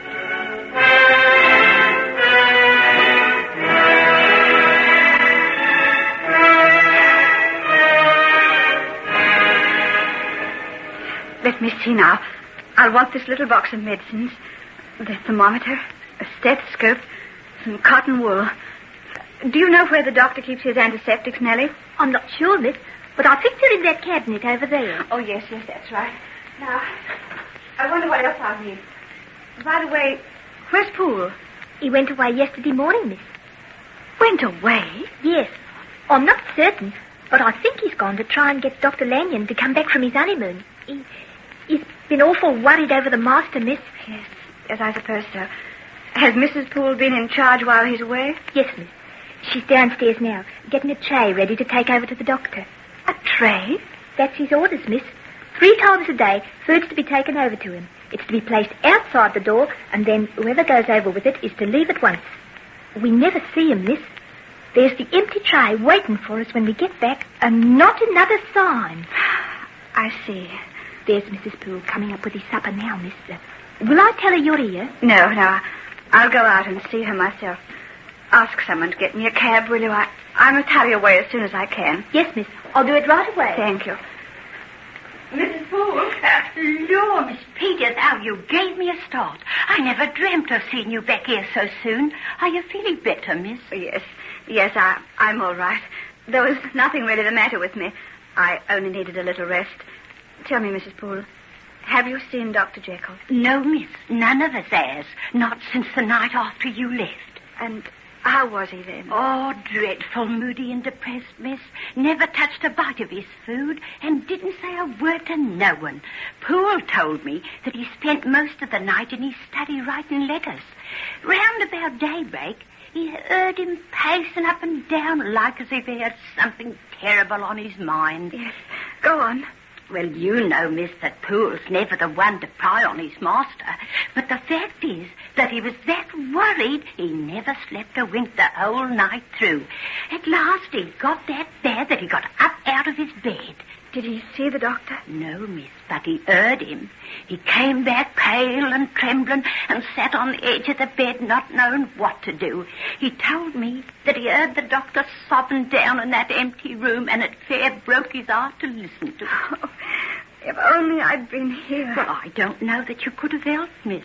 It wasn't long after that we both of us heard him slam the door that leads to the courtyard at the back of the house. Then we heard his footsteps going over the paving stones and the sound of his key in the lock of that building where his laboratory is. I don't know why it was, miss, but the both of us held our breath. There seemed to be something strange about the sound of his footsteps dragging slow and terrible across them stones. And then the door was shut, and there was silence. And there's not been any one of us has set our eyes on him from that time on. Oh, Miss Peters, what do you think's come over him? I don't know, Mrs. Poole. I don't know. But we must do as he says. Leave him alone and hope and pray that it will pass. Will you come out with me now? I daresn't go alone. I always get one of the maids to come with me. Why? What are you afraid of? Wait till you hear. Hear what? Come with me now and listen for yourself. It's time I took this food across. I dursn't be a minute late. All right. Wait a minute. I'll open the door. Oh, listen to that wind. Oh, I hate this courtyard. Always damp and never gets the sun. Look, the sky's quite bright, but it's dark in here already. Mind where you're going. Them stones are full of holes. Look. What? Oh, it's him, sitting at the window. Oh, the poor gentleman, how pale and ill he looks. Oh. He hasn't seen us yet. Don't move. Stay in the doorway, and I'll go and speak to him. Henry?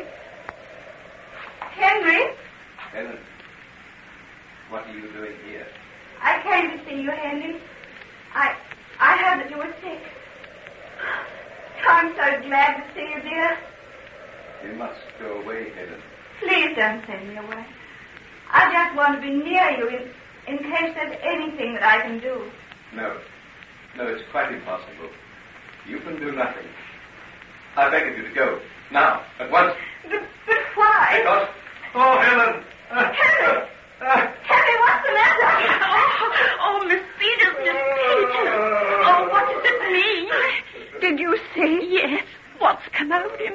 That look on his face before he shut the window down. It froze the very blood in me veins. Listen. Oh, that's it. That's what we've been hearing all the week. Day and night it is. Do you wonder that none of us dares come out here alone? Oh, this can't go on. We've got to do something. Yes, but what? That's why Poole's gone for Dr. Lanyon. We had to have some help. Oh, but he mightn't be here for days. Oh, I'm going to do something now. Are you willing to come? I've got to go into that place with the food, and none of the others will venture. Come along, then. We'll go together. Oh, just listen to that wind. Heavens. Dark in here. I can hardly see a thing. There's a lantern just inside the door. Wait a minute till I light it. There. Oh, that's better. Now, you wait here. Where are you going, Miss Peters? I'm going to speak to him through the door. Oh, no, you mustn't. Don't you realize that something dreadful has happened to Dr. Jekyll? You expect me to stand by and do nothing about it? But listen to that voice crying in the room up there. Is that Dr. Jekyll? Who else can it be? Whoever it is that's crying out like that, it's never Dr. Jekyll. I've served him 20 years, miss, and I couldn't be deceived. There's someone else in that room with him.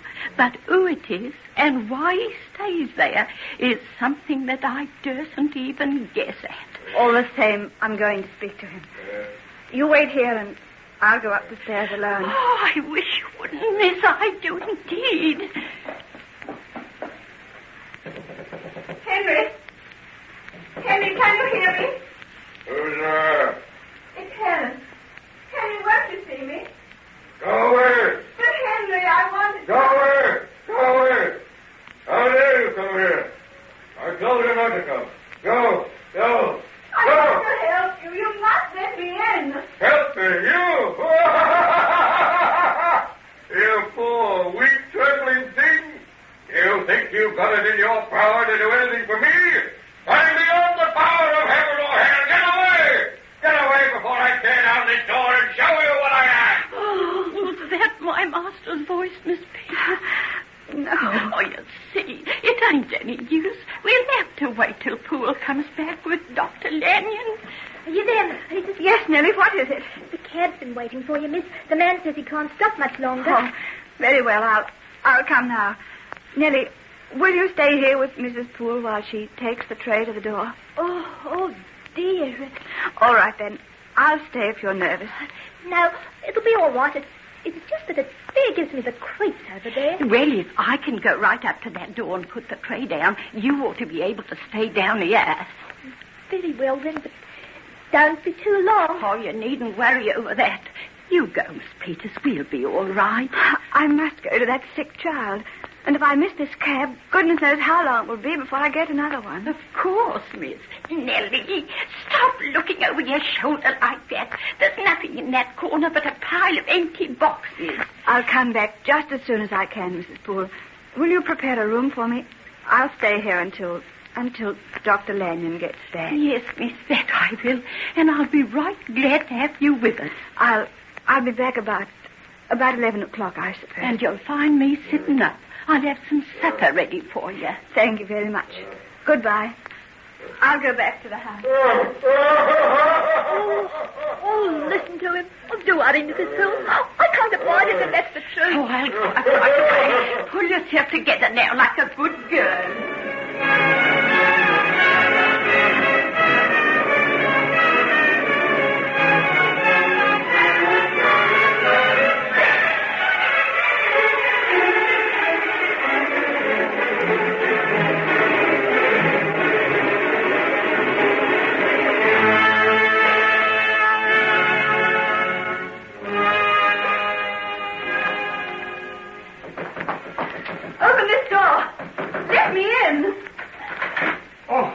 Sorry, miss. What have you got this door locked for? We always keep it locked when we get in. Can't help us. Who are you? Oh, I'm the kitchen boy, miss. What are you doing up here in the main house? If you please, miss, all the servants have been coming up here at night. The servants' doors at the back. We hear him two-down plane there. I see. Well, I suppose it's all right. Mrs. Poole's letting us sit down the fire in the big entrance hall. It helps to keep our spirits up. Oh, there's nothing to be afraid of. The doctor's very ill, that's all. And there's no... Nellie, what's that? Nellie, here, quiet. What's the matter? I saw him. He came out through the door. Oh, Mrs. Poole. Mrs. Poole? What do you mean? Look at him now. He's coming across the hall. Oh, shut the door. Shut the door before he gets us. Oh, look at him.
Ladies and gentlemen, we now present George Edwards in Dr. Jekyll and Mr. Hyde.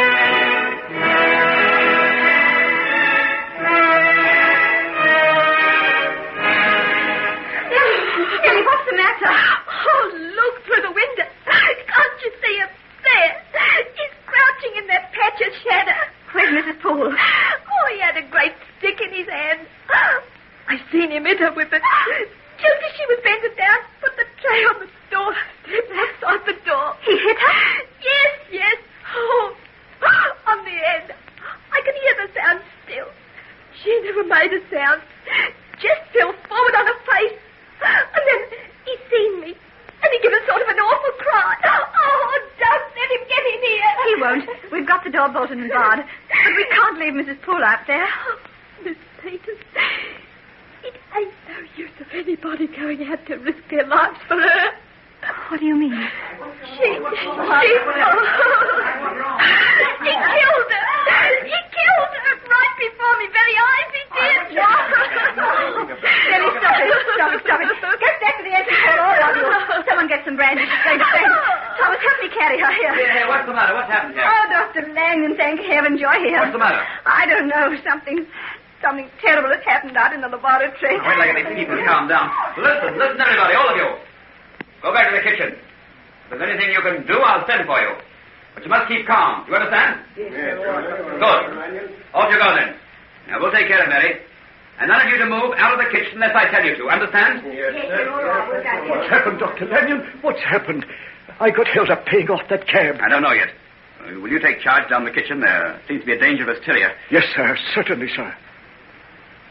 Where's Mrs. Poole? What's the matter? What are you looking at me like that for? Where is she? Nothing's happened to her, has it? Tell me, someone, tell me. Poole, come in here. Dr. Landon, get Thomas to help you carry Nellie in, too. She's coming round now. But tell me. Poole, we don't know. There's been an accident. Nellie's the only one who saw. Saw? Saw what? They were both out in the building where Dr. Jekyll is, and I think that he came out. Who came out? Who? Not him.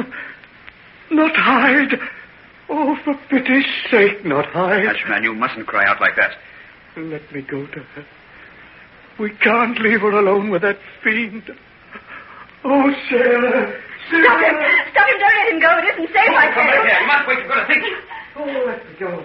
Let me go. Don't you know it's my wife? All right. We'll go together. But first we must arm ourselves.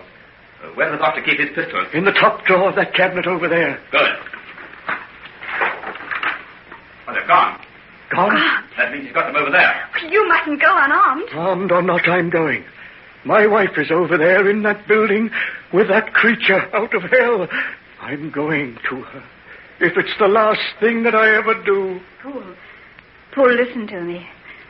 Nellie says that she's beyond the reach of help. She is beyond the reach of help.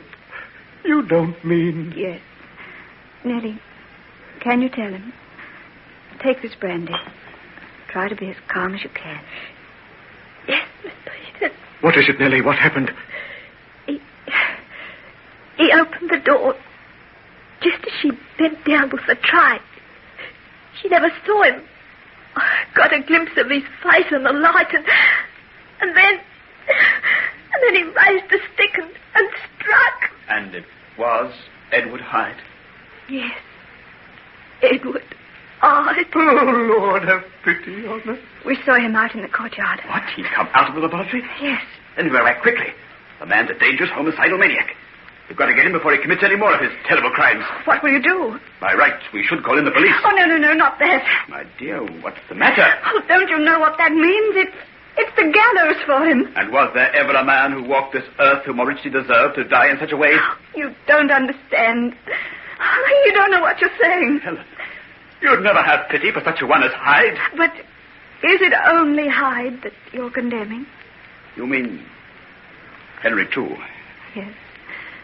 Don't you know that there's some deep and dreadful bond between the two? Helen, have you thought what might have happened to Henry, too? Has he been shut away with this monster all this time and still not come to any harm? He's all right. He's alive. I saw him not half an hour ago. He spoke to me. Are you sure of this? Certain. He was looking out the window as I went across the courtyard. Then? Well, don't you see that we must try and save him from himself? But how? We can't let Hyde go free. Well, he can't get out of that courtyard. It's surrounded on every side by a high stone wall. The only door into the street outside can't be opened. So how can he escape? And what would you have us do? Sir, if you will excuse me, I'm going out there. I can't stay here while I know my wife is lying in that place. Very well. I'll come too. We'll arm ourselves as best we can. After all, there are two of us. You can take some of the other men. There's Thomas and Bradshaw. And what chance would even Hyde have against four of you? All right. Call them, Poole. Tell them to get pokers or sticks of some sort. And don't tell the other servants. Call them upstairs and tell them separately. Can you do this? Aye, sir. I can. But if I so much as get my hands on him, I'm a God-fearing man, Dr. Lanyon. But right from the first moment I set eyes on that evil countenance, I longed to close my fingers round his throat. And now... I know. But we have no power to take justice into our own hands like that. Edward Hyde must face a sterner judge than you or I. For his sake and for mine, I pray I don't get near to him.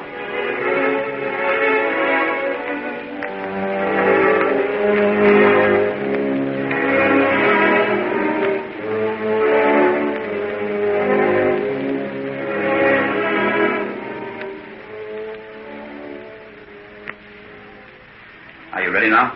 Sure. We're all ready, sir. Poole, you got the lights? 2 lanterns, Doctor. That will be enough. It isn't really dark yet. Come along, men. Keep together. Be ready to seize him if he's still in the courtyard. Thomas, you can open the door. Yes, sir. He's not out there. No. Although he might be hidden in one of those shadows. What a dismal place this is. Always full of shadows. Look. There's a light in the upper window. And that's his shadow. Pacing up and down. Up and down. Yes. You're right. But is it Hyde or Dr. Jekyll? Take a look, sir. Note the size of him. Yes. That's a smaller, lighter man than the doctor. It's him! It's Hyde! I've seen him too often to be mistaken. Very well, then. Let's go into the building. I say, keep that lantern shining well ahead there. Oh, yes, sir.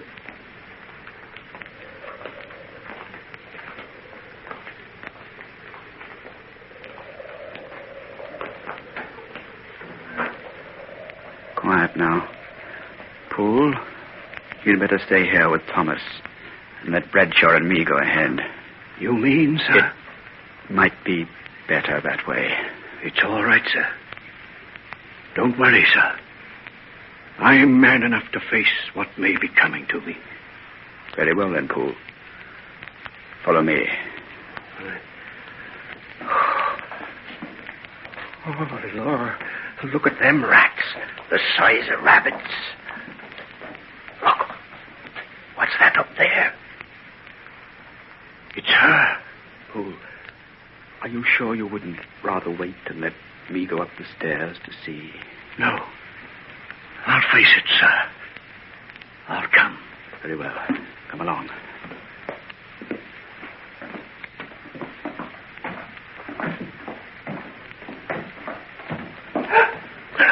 Lord have mercy on us. Hold the lantern steady.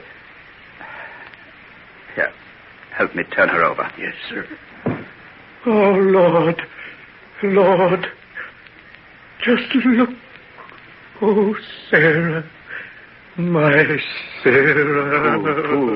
Poole, you mustn't give away like that.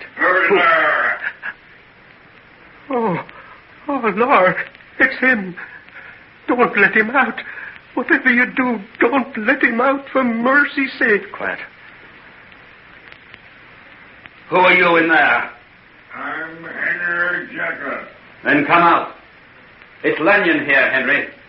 You've got to come out of there. I can't. Henry, I demand to see you. You know there's been murder done out here on your very doorstep. You've got that man in there with you. You're hiding him. Have you gone mad? I give you fair warning. Nothing can excuse you. You must and shall come out and hand this beast over to justice. If you don't do it of your own free will, then we'll force the door. Oh, you, for pity's sake, have mercy. If you could look on this poor woman lying at her feet, you'll have no mercy in your heart, either for the fiend who murdered her or the man who gave him shelter. I give you one more chance. No, I'll not come out. Very well, then. We must smash the door.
and gentlemen, we now present George Edwards in Dr. Jekyll and Mr. Hyde.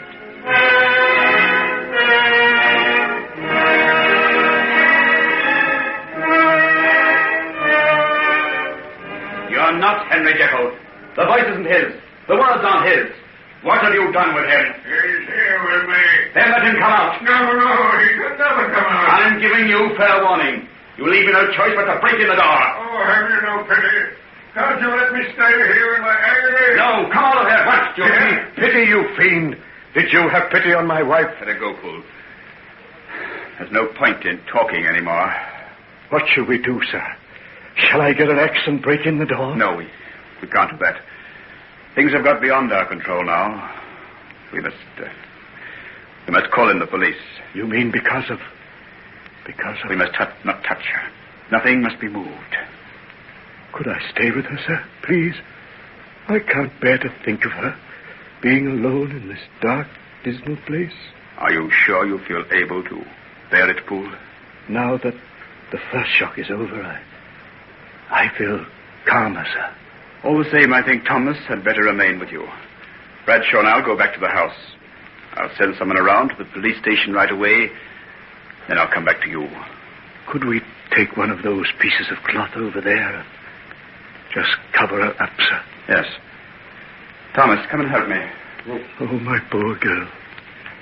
My poor girl. She did it because I asked her to. I should never have asked her. I'll never forgive myself. Never. As long as I live. There. That hides her from your sight. Come along, Bradshaw. We'll go. Bradshaw, you go to the police station and tell them what's happened. Tell them to hurry.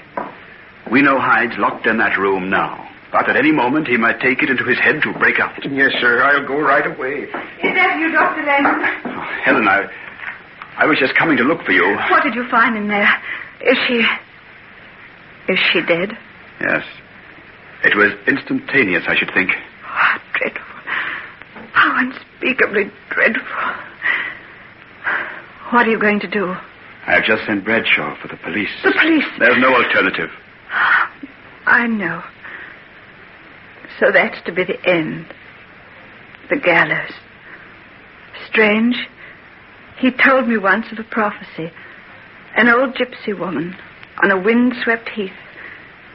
She warned him that this would be his fate. Who were you talking about? Did you know Edward Hyde? Edward Hyde? Yes. Yes, I knew him. But I knew Henry Jekyll best. Helen, look at me. Do you feel all right? I know what you're thinking. Poole told you that I've been ill, didn't he? Yes. They thought I'd gone out of my mind. It wasn't so. And you needn't look at me as though you're afraid of it again. I know what I know. And soon you'll see it and know it too. Can't you tell me what you mean? I can't tell you. You must see for yourself. You must look on a sight that will freeze the blood in your veins and shake your very life to its foundation. Helen, what are you talking about? Oh, don't ask me. There are no words. You must wait and see what you will see.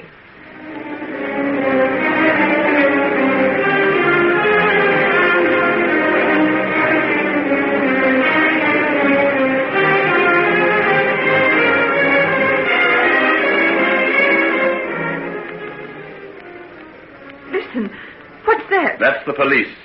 They'll have every man they've got to surround the place. But there's something else. Open the window and have a look. Look! Just look at those people. Where have they come from? Goodness only knows. They're coming this way. Look, the police are forming a cordon to keep them back. How did they get to know? There only needs to be a whisper of the name of Hyde to arouse them to frenzy. I don't think there's ever been a man before who so filled the common people with loathing. Every man, woman, and child in England has heard of his crimes. Oh, I can't bear it. Shut the window. Don't let me see. There. That'll be the police. I'll go down and let them in. Will you wait here? Yes. Yes, I'll wait. I think you'd be wise to remain in this room. Things may be a little bit unpleasant downstairs. Do you think I can shut away the horrors of tonight by shutting the door? Oh, go. 1 or 2 more. What does it matter? If the end must come, let it be soon.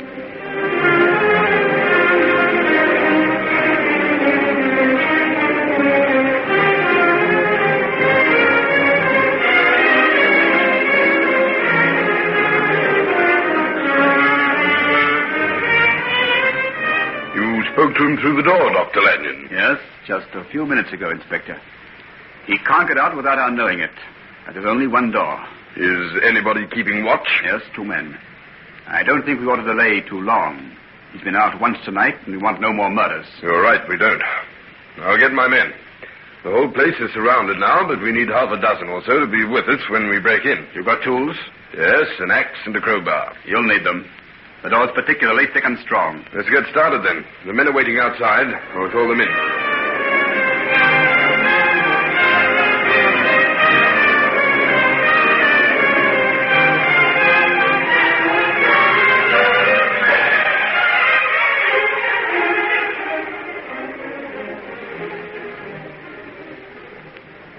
This is a strange-looking place.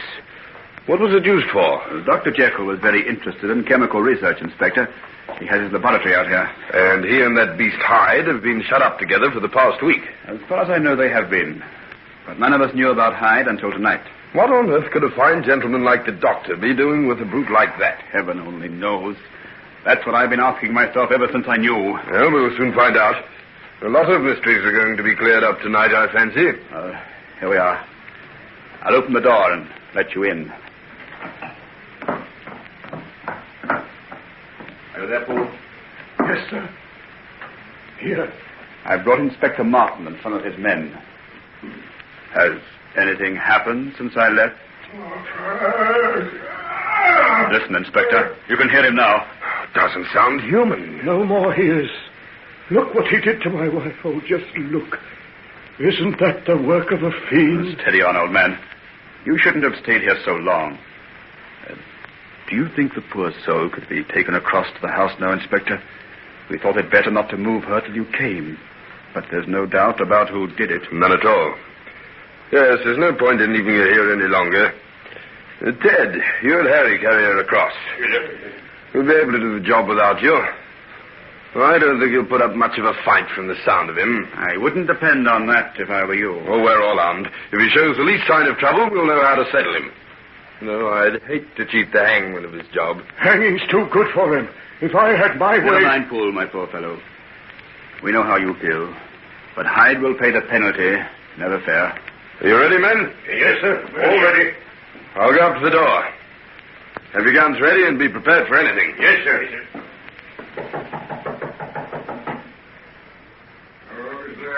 Open this door in the name of the law. No. Edward Hyde, I command you to open this door and come out, or I'll give orders for it to be smashed down. No, I can't. I will count 3. 1, 2, 3. Come along, George and Bert. Don't waste time. Down with it.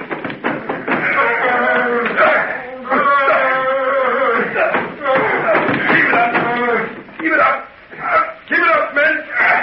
We don't want it to slip through our fingers. Stop! Helen. Wait a minute, Inspector. Helen, my dear, you must go back to the house. This is no place for you. Oh, it is. I must be here. You don't understand. Please don't break in that door. You don't know what's there. We know that the murderer of 2 innocent people is there. And something else. Dr. Lanyon, you're his friend. Don't you realize what you're doing? Helen, you mustn't get excited like this. You must calm down. What's come over you?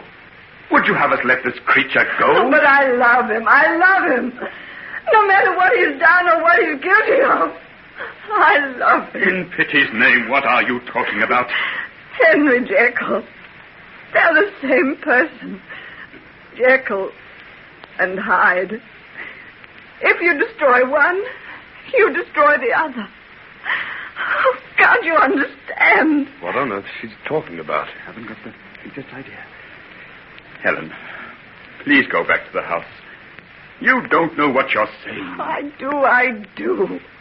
Oh, won't anyone believe me?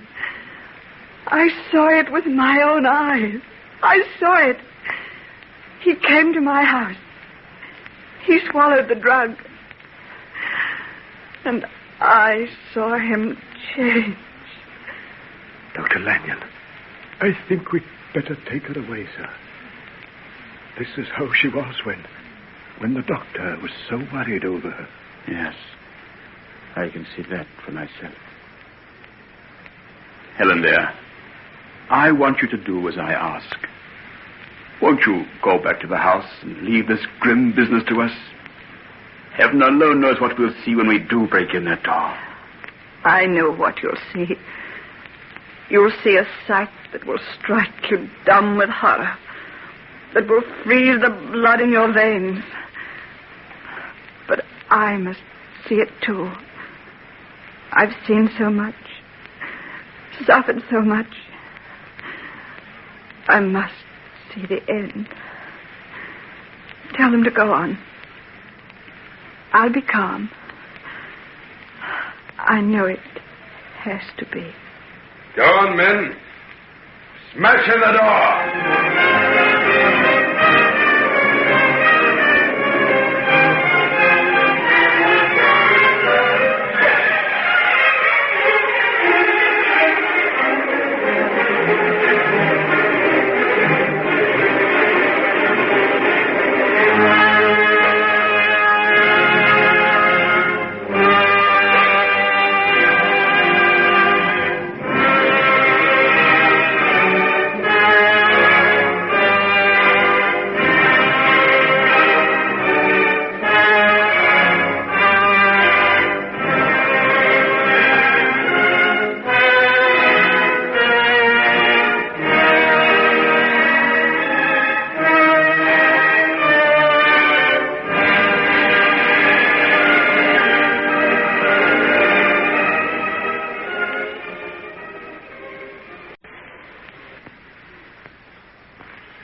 Ladies and gentlemen, we now present George Edwards in the concluding episode of Dr. Jekyll and Mr. Hyde.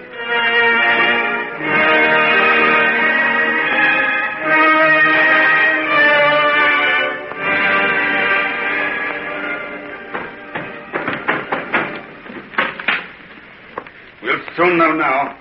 See the lock's beginning to give. Oh, Helen, won't you please go?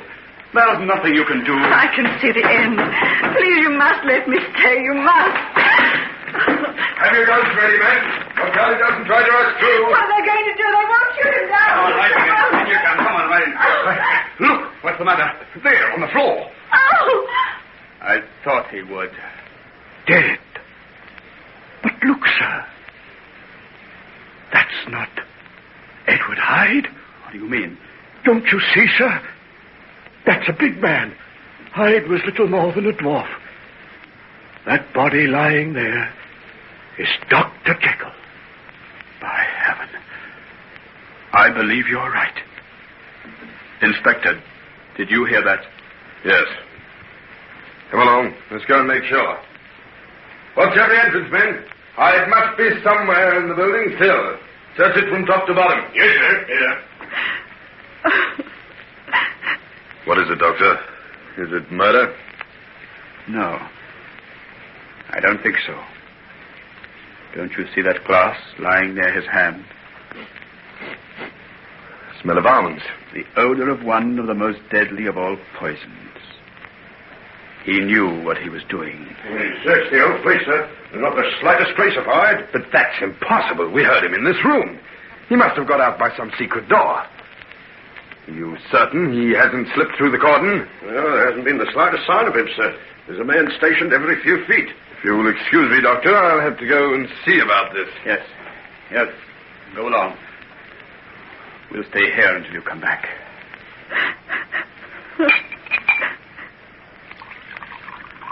Helen, dear. Drink this. There. And now, my dear, won't you sit down? Why, there's a letter here. Addressed to me. Then read it. I think I know what you'll find written inside. And it seems right that you should read it here, in this room. place where he made his experiments. The scene of his terrible triumph. And his terrible death. You make me almost afraid to read. But you must. It's the last chapter in the life of your friend. You must know it. Very well, then. You, my dear friend, when this shall have reached your hands, I shall have passed beyond the scope of mortal friendship and of mortal pain. But because I know the bewilderment and the terror which the act I contemplate will arouse in you, I feel it my duty to tell you the full story of my distorted life. As you know, I was born to a large fortune, endowed with enough graces and distinctions to render life unusually fortunate, and with every guarantee of an honorable and distinguished future. Young Markham, I think, marked the start of that dreadful path which has led me to this tragic end. If it hadn't been for you, I'd never have gone there. Never have spoken to those girls, never drunk that beastly wine.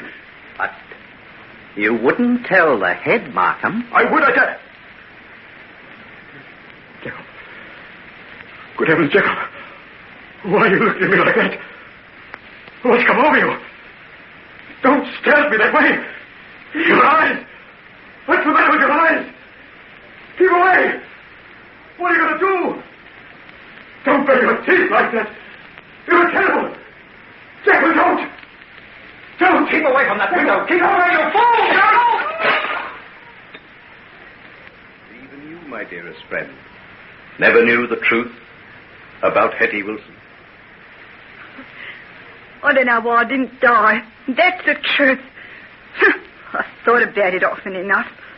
I went down to the river once, but there was always the hope that there'd be a letter next day, or I'd see you in the street.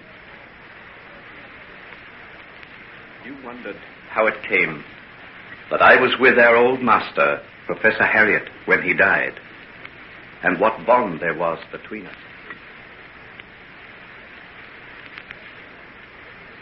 Final, ultimate test. Oh, but this is blasphemy. You're going to rip apart the veils that hide the human soul. Galileo was threatened with a rack on the wheel of inquisition for the blasphemy of saying that the earth revolved round the sun, and I am prepared to accept the torture that will follow the taking of this preparation for the sake of my beliefs. Are you prepared to stay and witness what follows? Yes. Yes, I'll stay. Good. I now drink to the cause of science. And Margaret, what can I say about Margaret? My only excuse is that I truly loved her. Oh, Henry, if I only understood you better. But there's something so strange and wild about you. At times you seem so old, as though you'd lived for 1,000 years. Don't try to understand me. Just love me, Margaret. Love me forever, no matter what happens, no matter what I do. Otherwise, I'm lost. I know I am. I do love you. Oh, if you only knew how much. On Margaret inevitably follows the death of her father. Even as I write, I am sickened with the memory of this most frightful crime in the long register of horrors that lie against the name of Hyde. Hyde, stop this. I've done nothing to you. Haven't you? If you hadn't kept Margaret away from me, Edward Hyde would have ceased to exist long ago. She would have made all the difference. Look on your work, O righteous man, and see what you have called forth out of the darkness of a human soul. You foul absurdity. Take my daughter's name off your lips. You're the vilest, most repulsive creature I've ever set my eyes on. The world will be a better place to be rid of you, and God willing, I shall do it. Yeah, kill me, would you? And take that. And that. And that. I'll tell them. Ah, Hugh, my friend, what would we do without these brave, loyal women who have glorified our lives? Heaven knows, I knew how little I had to take from her, the rich treasure that she offered me. I'll marry you, Henry. And whatever this black thing is that you've got in the background of your life, I'll help you fight it. And if I don't succeed, if it gets too strong for me, I'll still love you. No matter what you've done, what you may have become.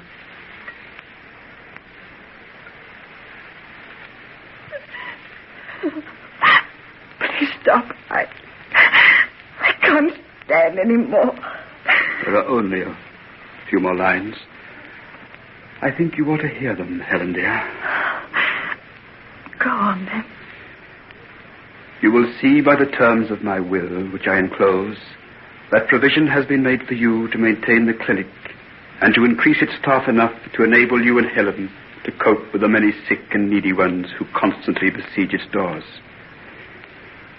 Here, then, as I lay down the pen, seal up my confession, I must bring to an end the life of that unhappy man who was your friend and confidant, Henry Jekyll. This letter is written in his hand. His body lies before me. Yet I can't believe. I know.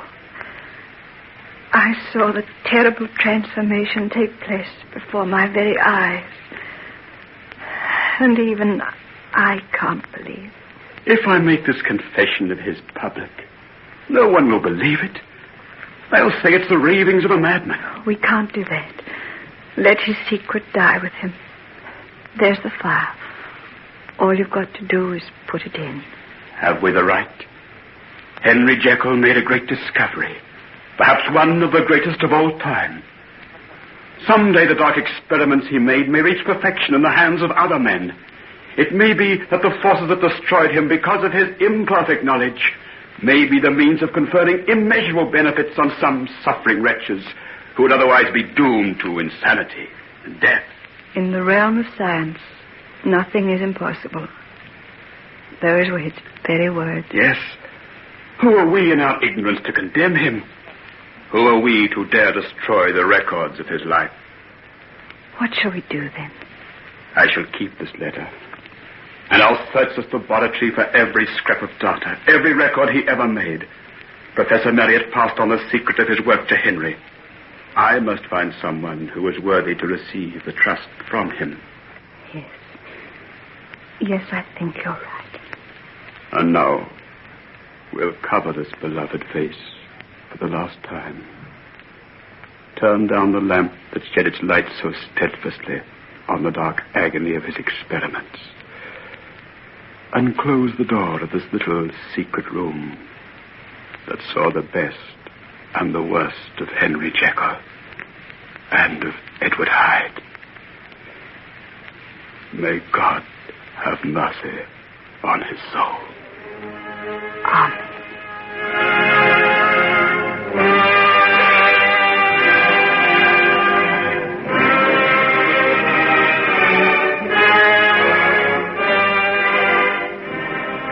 And so concludes Dr. Jekyll and Mr. Hyde, adapted for radio by Betty Rowland from the story by Robert Louis Stevenson and a George Edwards production.